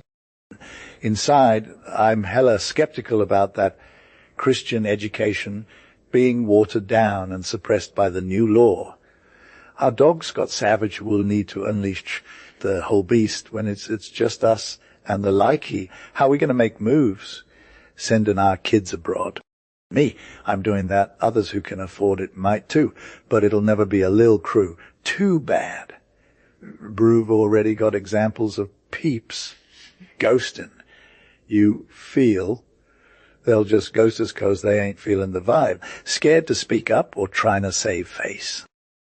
Especially if the gov votes laws against exiled colleges. What's good, my bro? I'm waiting on your expertise and zeal for me and my fam, esp those Catholic dads. You got this? And a little more, Paul, eh? The AP, Gene to M. Paul Kerr, Decos 10 April 1901. My dude Paul, if the Committee of Religious Defense in Z knew their clergyperson was asking for tips on how to take down the only education that's got logic and human rights on its side, we'd be in big trouble. It'd be like Montalembert and Le Cordero all over again, just on a smaller scale. Me, I'm not exactly the most hype guy, but even I think it's kinda lit to get sent to prison for speaking truth. Plus, if I won. It'd be a sick win, you though. Married and dad life, do you feel me? My Sis Marguerite would lose all pride in herself if she knew her husband was getting locked up for freedom of conscience. That's some next level irony. Maybe we'll inspire some clones and then Yaz. Because when a movement can't even silence its haters without throwing them in jail, it's already toast. But, hey, let God give us this glory later. Meanwhile, we got to hustle, like you said, to get our act together and save those innocent peeps. Bruv, we got to take down them pessimists and haters, because they're literally the best allies of our enemies. They're worse than our worst foes. Fam, I get it. We got to acknowledge the real gravity of the situation. You can't just sit around feeling sorry for yourself when someone's house is on fire, their own house.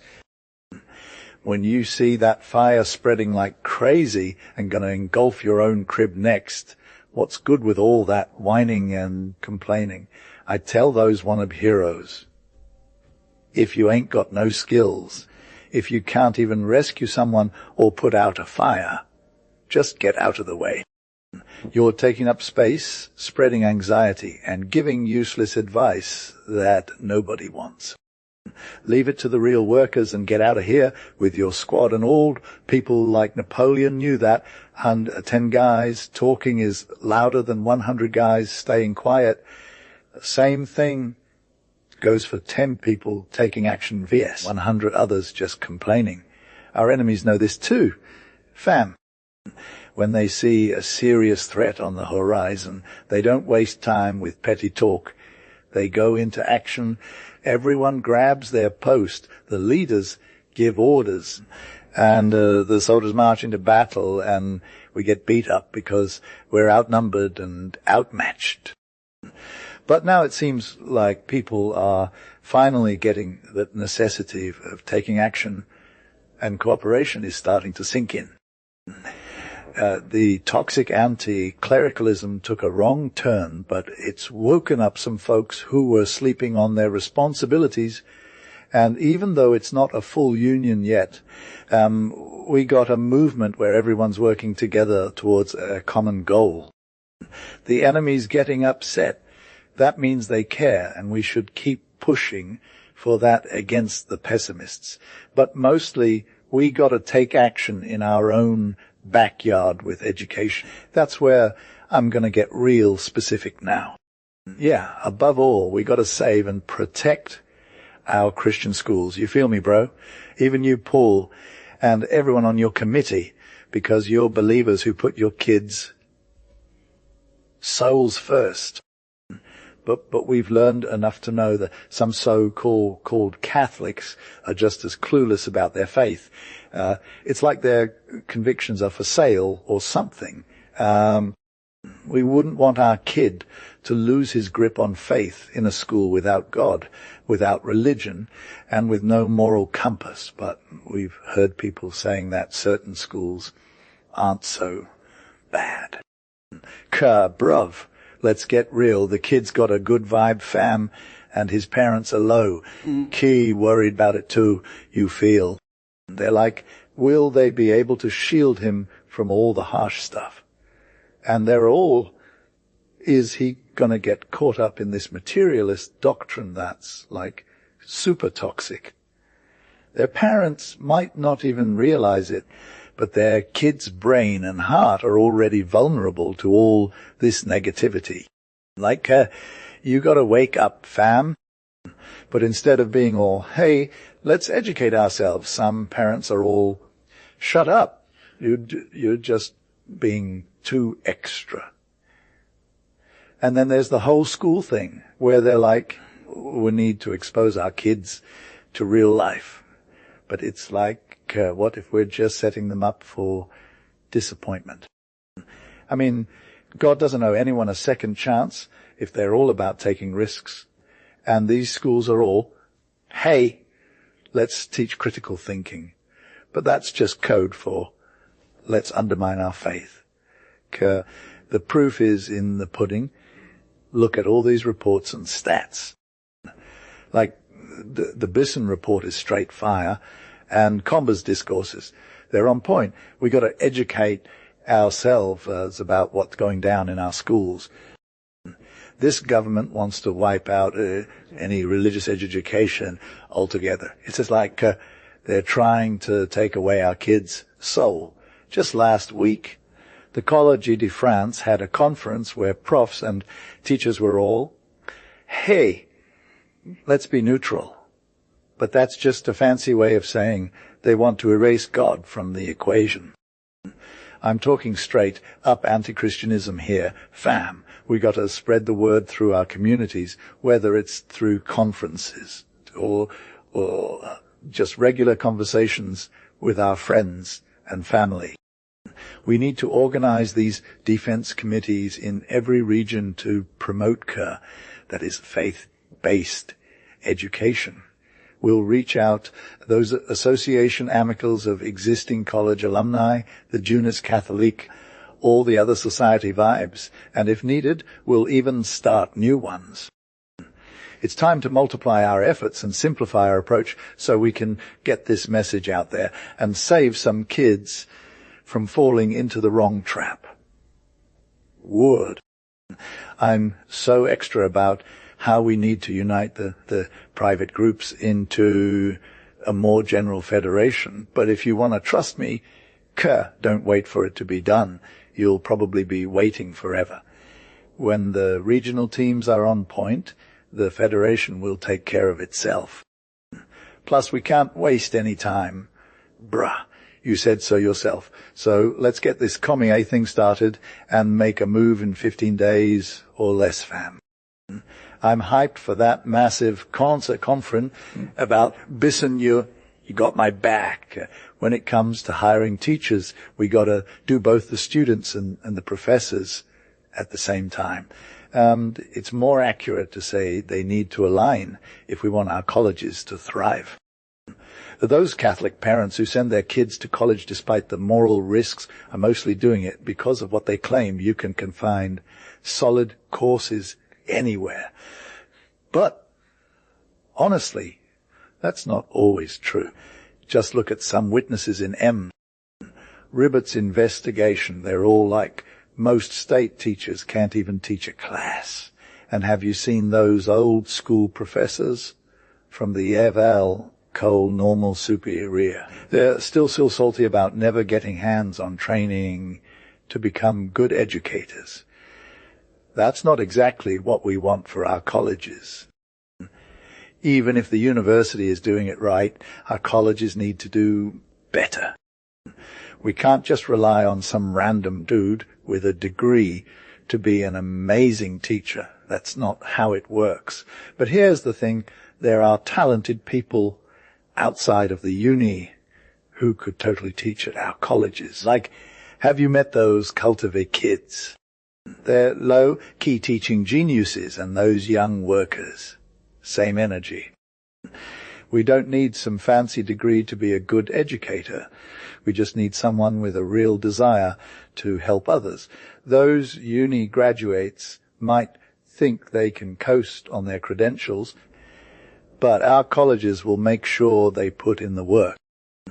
They'll get hands on training and actual experience teaching.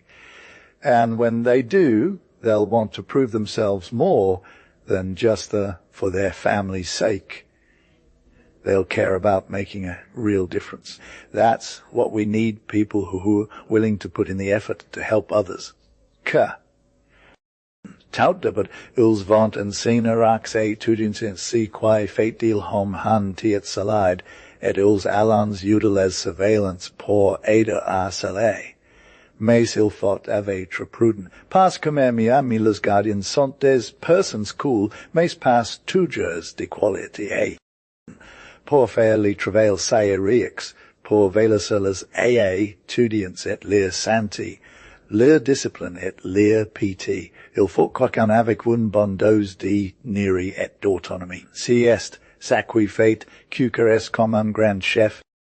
Le directeur Chisler person quae, doit contra le tout, ches comly piloti de le laibach, meis aussi com le clef devoti d'un ogive. Meis silnes pasel, chis com sai on avate unbol perdius, acer est fable o capriciux, so va, cray, des sorges et des parasises. Meis sai chis trop rigolo les petits vont per de leur envie de bien faire. Psychacious just un più intelligent, il veni pas aici, tra capable de dana li bon coup de point pour faire avancer les choses. Et psycha est Raymond gay nihil, psy risic de trotrop egocentric et save frena tot initiative. Il faut meta du prix pour avoir un bon équipe, c'est logique, non.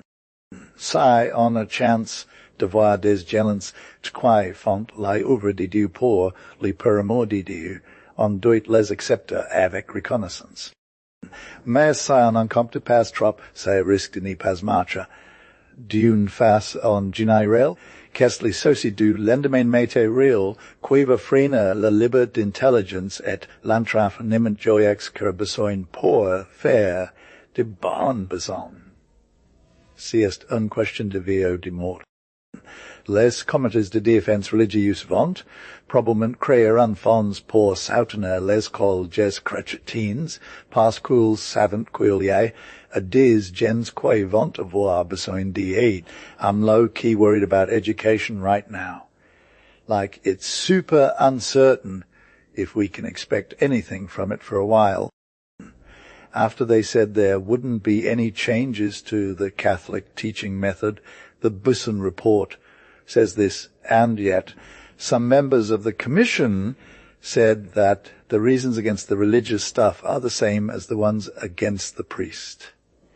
Mr. Dabda even submitted an amendment stating that, which he later took back because he wanted to play it cool with the government's division of work plan that everyone else was on board with. So we're getting hints that the exclusion of secular clergy is basically a temporary setback, and they'll come for then when the time is right. It's like, hey, let's just chill for now and then get back to it later. I see this guy's all hyped up after eating lunch, flexing his toned arms, still stained with morning work, getting ready to take down what's left of his enemies. This is the second step. We got to prep for it low-key, without freaking out, and figure out the principles that'll guide our new org. The first one is keeping our colleges staffed by non-religious teachers. There are already some super smart and dedicated ones working there, and most of the students and parents love them. It's a good idea to find more like that, so we don't get caught off guard when those got types pull another surprise move. I'm low-key recommending you check out the syndicate des members de l'enseignement libre brevetin in Paris, founded by M. de la Parent as a middleman between our schools and teachers who want to join. 11, they're at 18 Rue du Regard, Paris City.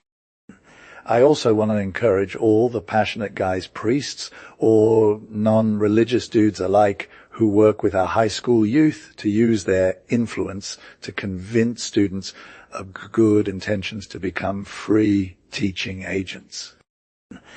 Some people get a kick out of sending missionaries to far-off lands, whether it's a son or just some dude they care about in these uncertain times when Christian education is at risk in France. Wouldn't those souls have an even greater claim to being part of our college staff? Teaching itself offers a pretty cool life for the faculties of humanity. In today's situation, it becomes a form of vocational calling. However, since we're replacing priests who are often awesome, deserving, and dignified with newcomers who need solid proof, not just intellectual but also moral, we should be low-key concerned about this. Que brav il est comme ça, les habitudes professionnelles de piété, regularity et obéissance sont hella importantes pour les préses et les religieux, tu sais. C'est comme ils ont à faire les choses du quiété de l'enseignement et de la discipline, mais si on leur demande de très trop relaxed, ils se retrouvent bloqués. Fam, ils devront être très supermotivés pour rester dans les dieux et chest sealment si ils sont vraiment dedans avec les diamants surnaturels qu'ils réussiront. Si est comme les religions n'est pas juste un hobby, si est une partie de leur vie, tu sais.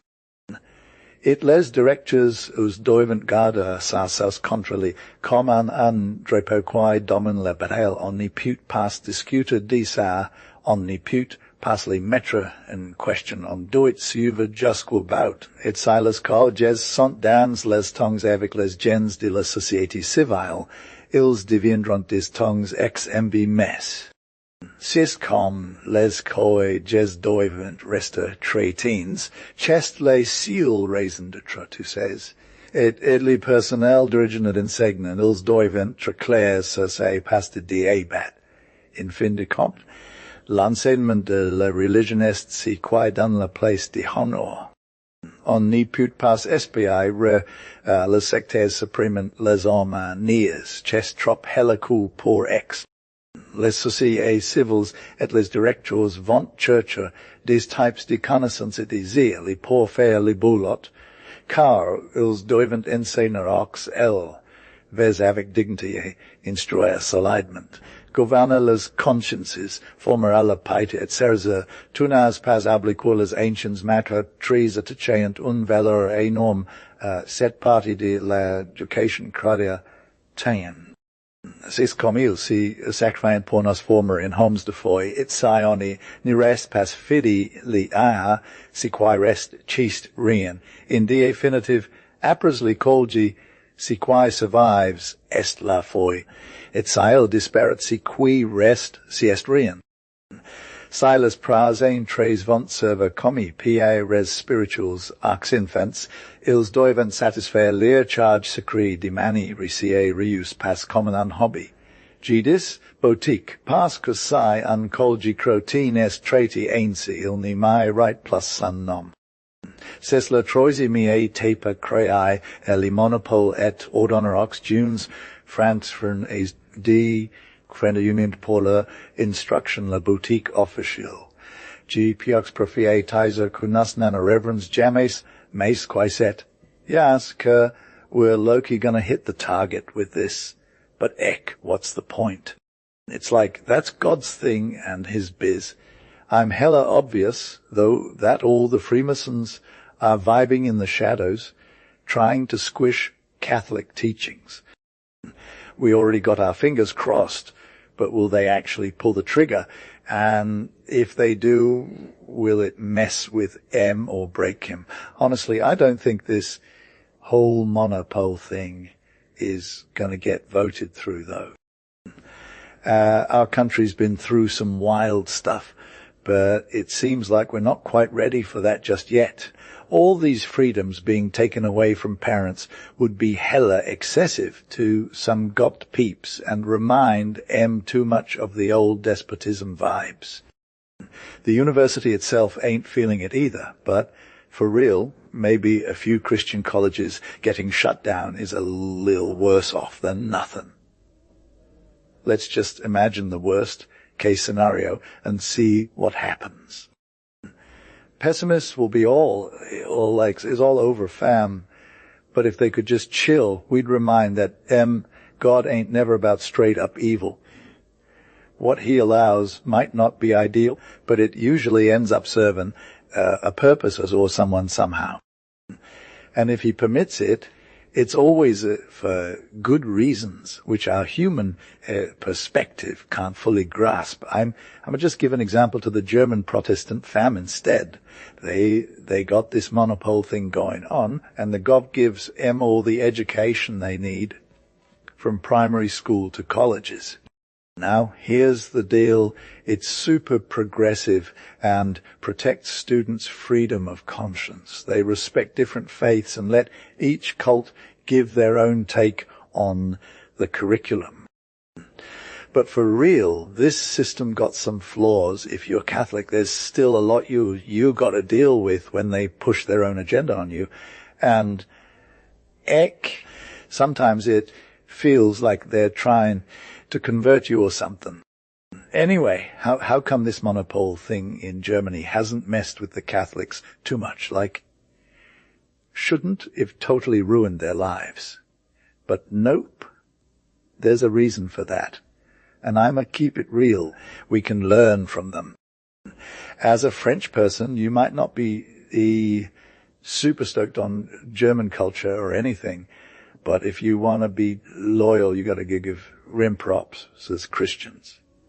Their approach to faith is way different from ours. It's all about reason and conviction, whereas for us it's more like, well, whatever fam, the difference between the two nations is rooted in their national vibes, but mostly it's because Germany's been this way since the 16th century. Kerest loci stress about si champ clause entralal gleis et larare form bruv. L'alad est a norme, common putli voir avec les controversies auto de Luther et tutlimund est dans un guerre sans fin. Mais cette vibe de conflit of facula foi alemand est superfort tu sais. El put rei sister artot, les clergy quietude certain Alemano in France, chest un grand influence sur la vie populaire. Et les pastors prenant soin des gens, comme s'ils étaient leur propre famille. Les fidèles sont taslairs comme un seul corps pour défendre leurs mais et celles de leurs petits. Chez les parents, qu'era une fois solide, il cleur fait son travail avec énergie. Ensemble, ils forment une alliance sur l'éducation, si quae sauve nos infants des mauvaises idées et as exemples faux.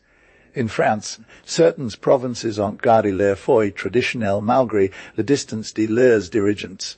Mais, hey lass, quand on dit qu'on a la foi, c'est ni vot plus rien, bruv. Si est un foi quae est trop flexible, trop supple pour se lever contre les faiblesses et les caprices des gens, s'il faut, el put chancellor comme un Jesuit. Porca, chest énorme la foi soit fable. Aujourd'hui, les gens redisent la religion quelques actes de pied extérieurs, comme à la messe ou à la communion. Et certains pensent que les dogmes et la morale sont des compartiments separates, si quae est vraiment a norme. Certains autres se livrent à des joies bruyantes sans rae flacerox privations des victimes de la foi attique. Mais, que cet quil faut faire des concessions amont pour sauver les esmes. On podrait top point sai, on y faisait rien pour aider les autres et nas emimes. Mais, cheste enorme qu'elles gens ayant perdu leur sens pratiquent leur notion du devoir cru et tien, comme que va dire. Aujourd'hui, les gens souvent certaines habitudes religieuses, mais pas comme avant. Si es vraiment malheureux, bruv.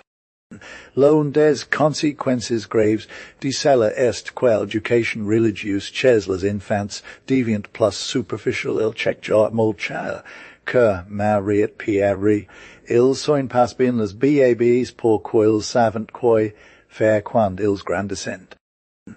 Ils leur donnent just un petit peu et sentimental sans raison, parce qu'ils n'y savent amadamali mi pels font en catéchisme en réalité. De plus, c'est craignant de dire non aux petits malheurs des enfants, donc ils les légèrement faire et qu'ils violent sans contrainte. Parfois, les papas interviennent pour rendre les choses pieuses encore in leur montre des choses qui peuvent les dia ranger trop vite pour qu'ils soient prosaites et élevés ils dias le petit. Les ducks parents sont toujours inquiets pour une petite chose. Ils oublient elles de parler du bien-être spirituel des enfants. Alles is June's gens grandescent dans an miliusans foi naimorel lir raisinit lir si unisant pas pract les ada, ceased vrament domageable. Donk si vas volas quo vos infants soient capables de survive dans unlikey, il faut quils re-uvent une solide instruction religious et quili papa et les memenlund un exemple de VCA reax. Anja ils devront alla colon serious. Il les clair qui les parents quae sont rariflae cisni fere selaqualid re-extramidenie pas quils doivent. Sils ni pivent pas garda lures pets chedits ex appendant la journey. Ils assayant de lure dana an foiescur evacuum famil odes persons quae le surveillant being. Iliae a dies maisons de famil dans plusieurs villes, des prey tras regardant soing newsment apra as les eld et violent protager lures immers. Nos pouvons multipliers is maisons pour aider les parents quae sunt embarrasses. Si est sae quon fait in Allemagne ils nant pas d'établissement, tous les gars ons de gymnase vivant, avec leur famille, chez des emisso dans un pension spi, si il pour ex. Nos devrions faire l'AME chose au profit des laiciens catholiques, condition quon fastly travail de bien.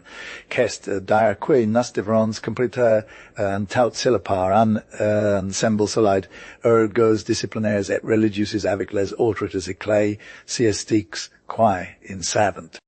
Car, bruv, let's get into the cordial vibes you feel. First off, we gotta make sure they're getting regular sacrament practice, like catechisms and conferences, to keep their faith strong against all that skepticism around. Group them up for some low key prayer sessions or congregations so they can get that squad support. Give them some real life distractions through clubs or patronages and get them involved in moralization and charity acts of work. They can grow as individuals and stay focused on being all about that social action life. And like we already got this set up in some places, but we just got to adapt it to fit the specific situation, you know. If you want to really dive into this and other deep topics, hit up Action Populaire, latest publications. They're straight fire. Keep them preserved, structured and trained, and even the weakest links will be like, they got this. The brave ones will make moves, and together they'll show everyone respect for their beliefs. Now, should we try to convert people? Loki. Kerr says no, unless it's like the German Catholics trying to convert Protestants. You feel me? They got to show them love and no strings attached. Too many concessions and cautions just lead to more trouble. The only concession they need to make is to stop feeding their kids that corrupt education. That's a hard pass. Their job is to be like, hey, new teachers, be down with our squad. Show your face. Show your passion. Don't let the uni try to mess with the distinction between those two youth vibes. One's all about faith, and the other's just trying to figure it out. If they come at us with some low-key flimsy moves, we'll be like, nah, we got this. But if they go hard, we'll show our colors, you feel? We won't back down, and our parents will be like, hey, what's going on? And we'll be all, justice, fam. I got a calling to speak up. So closely watched and feeling like they're going to get called out for every little mistake. Teachers are going to learn to keep it together and figure out what's cool with their crew. But some people might say they'll try to take revenge when the time comes to take those exams, refusing to give the required testimony on how awesome they're doing, and shutting down all the government jobs for those who don't play by the rules. I think we can prevent that. The university won't mess with the smartest kids. They're the ones who are going to make their teaching cool.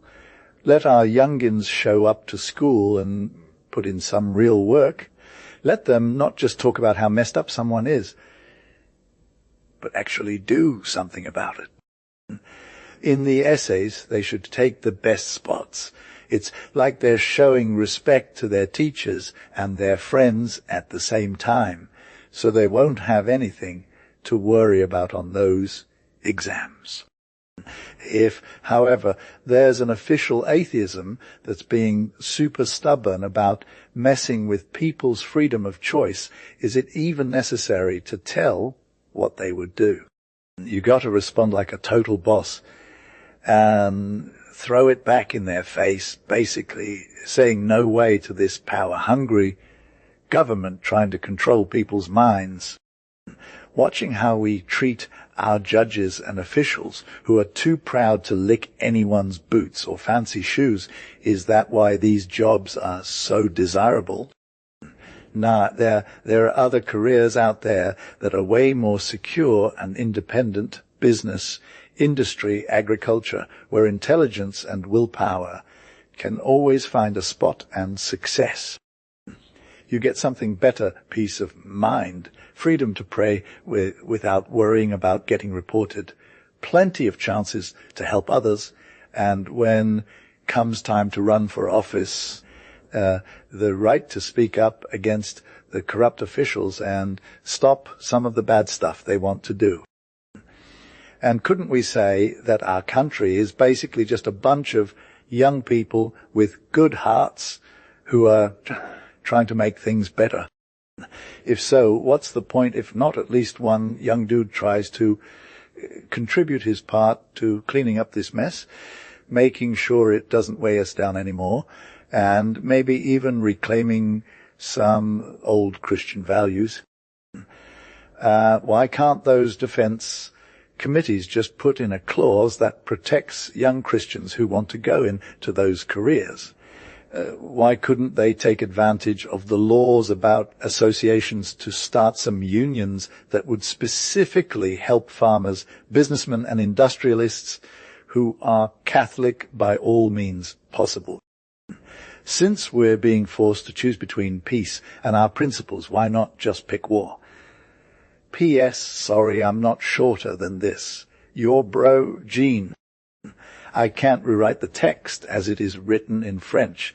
If you can translate the text into English, I can help with rewriting it in a Gen Z and Gen Alpha slang style.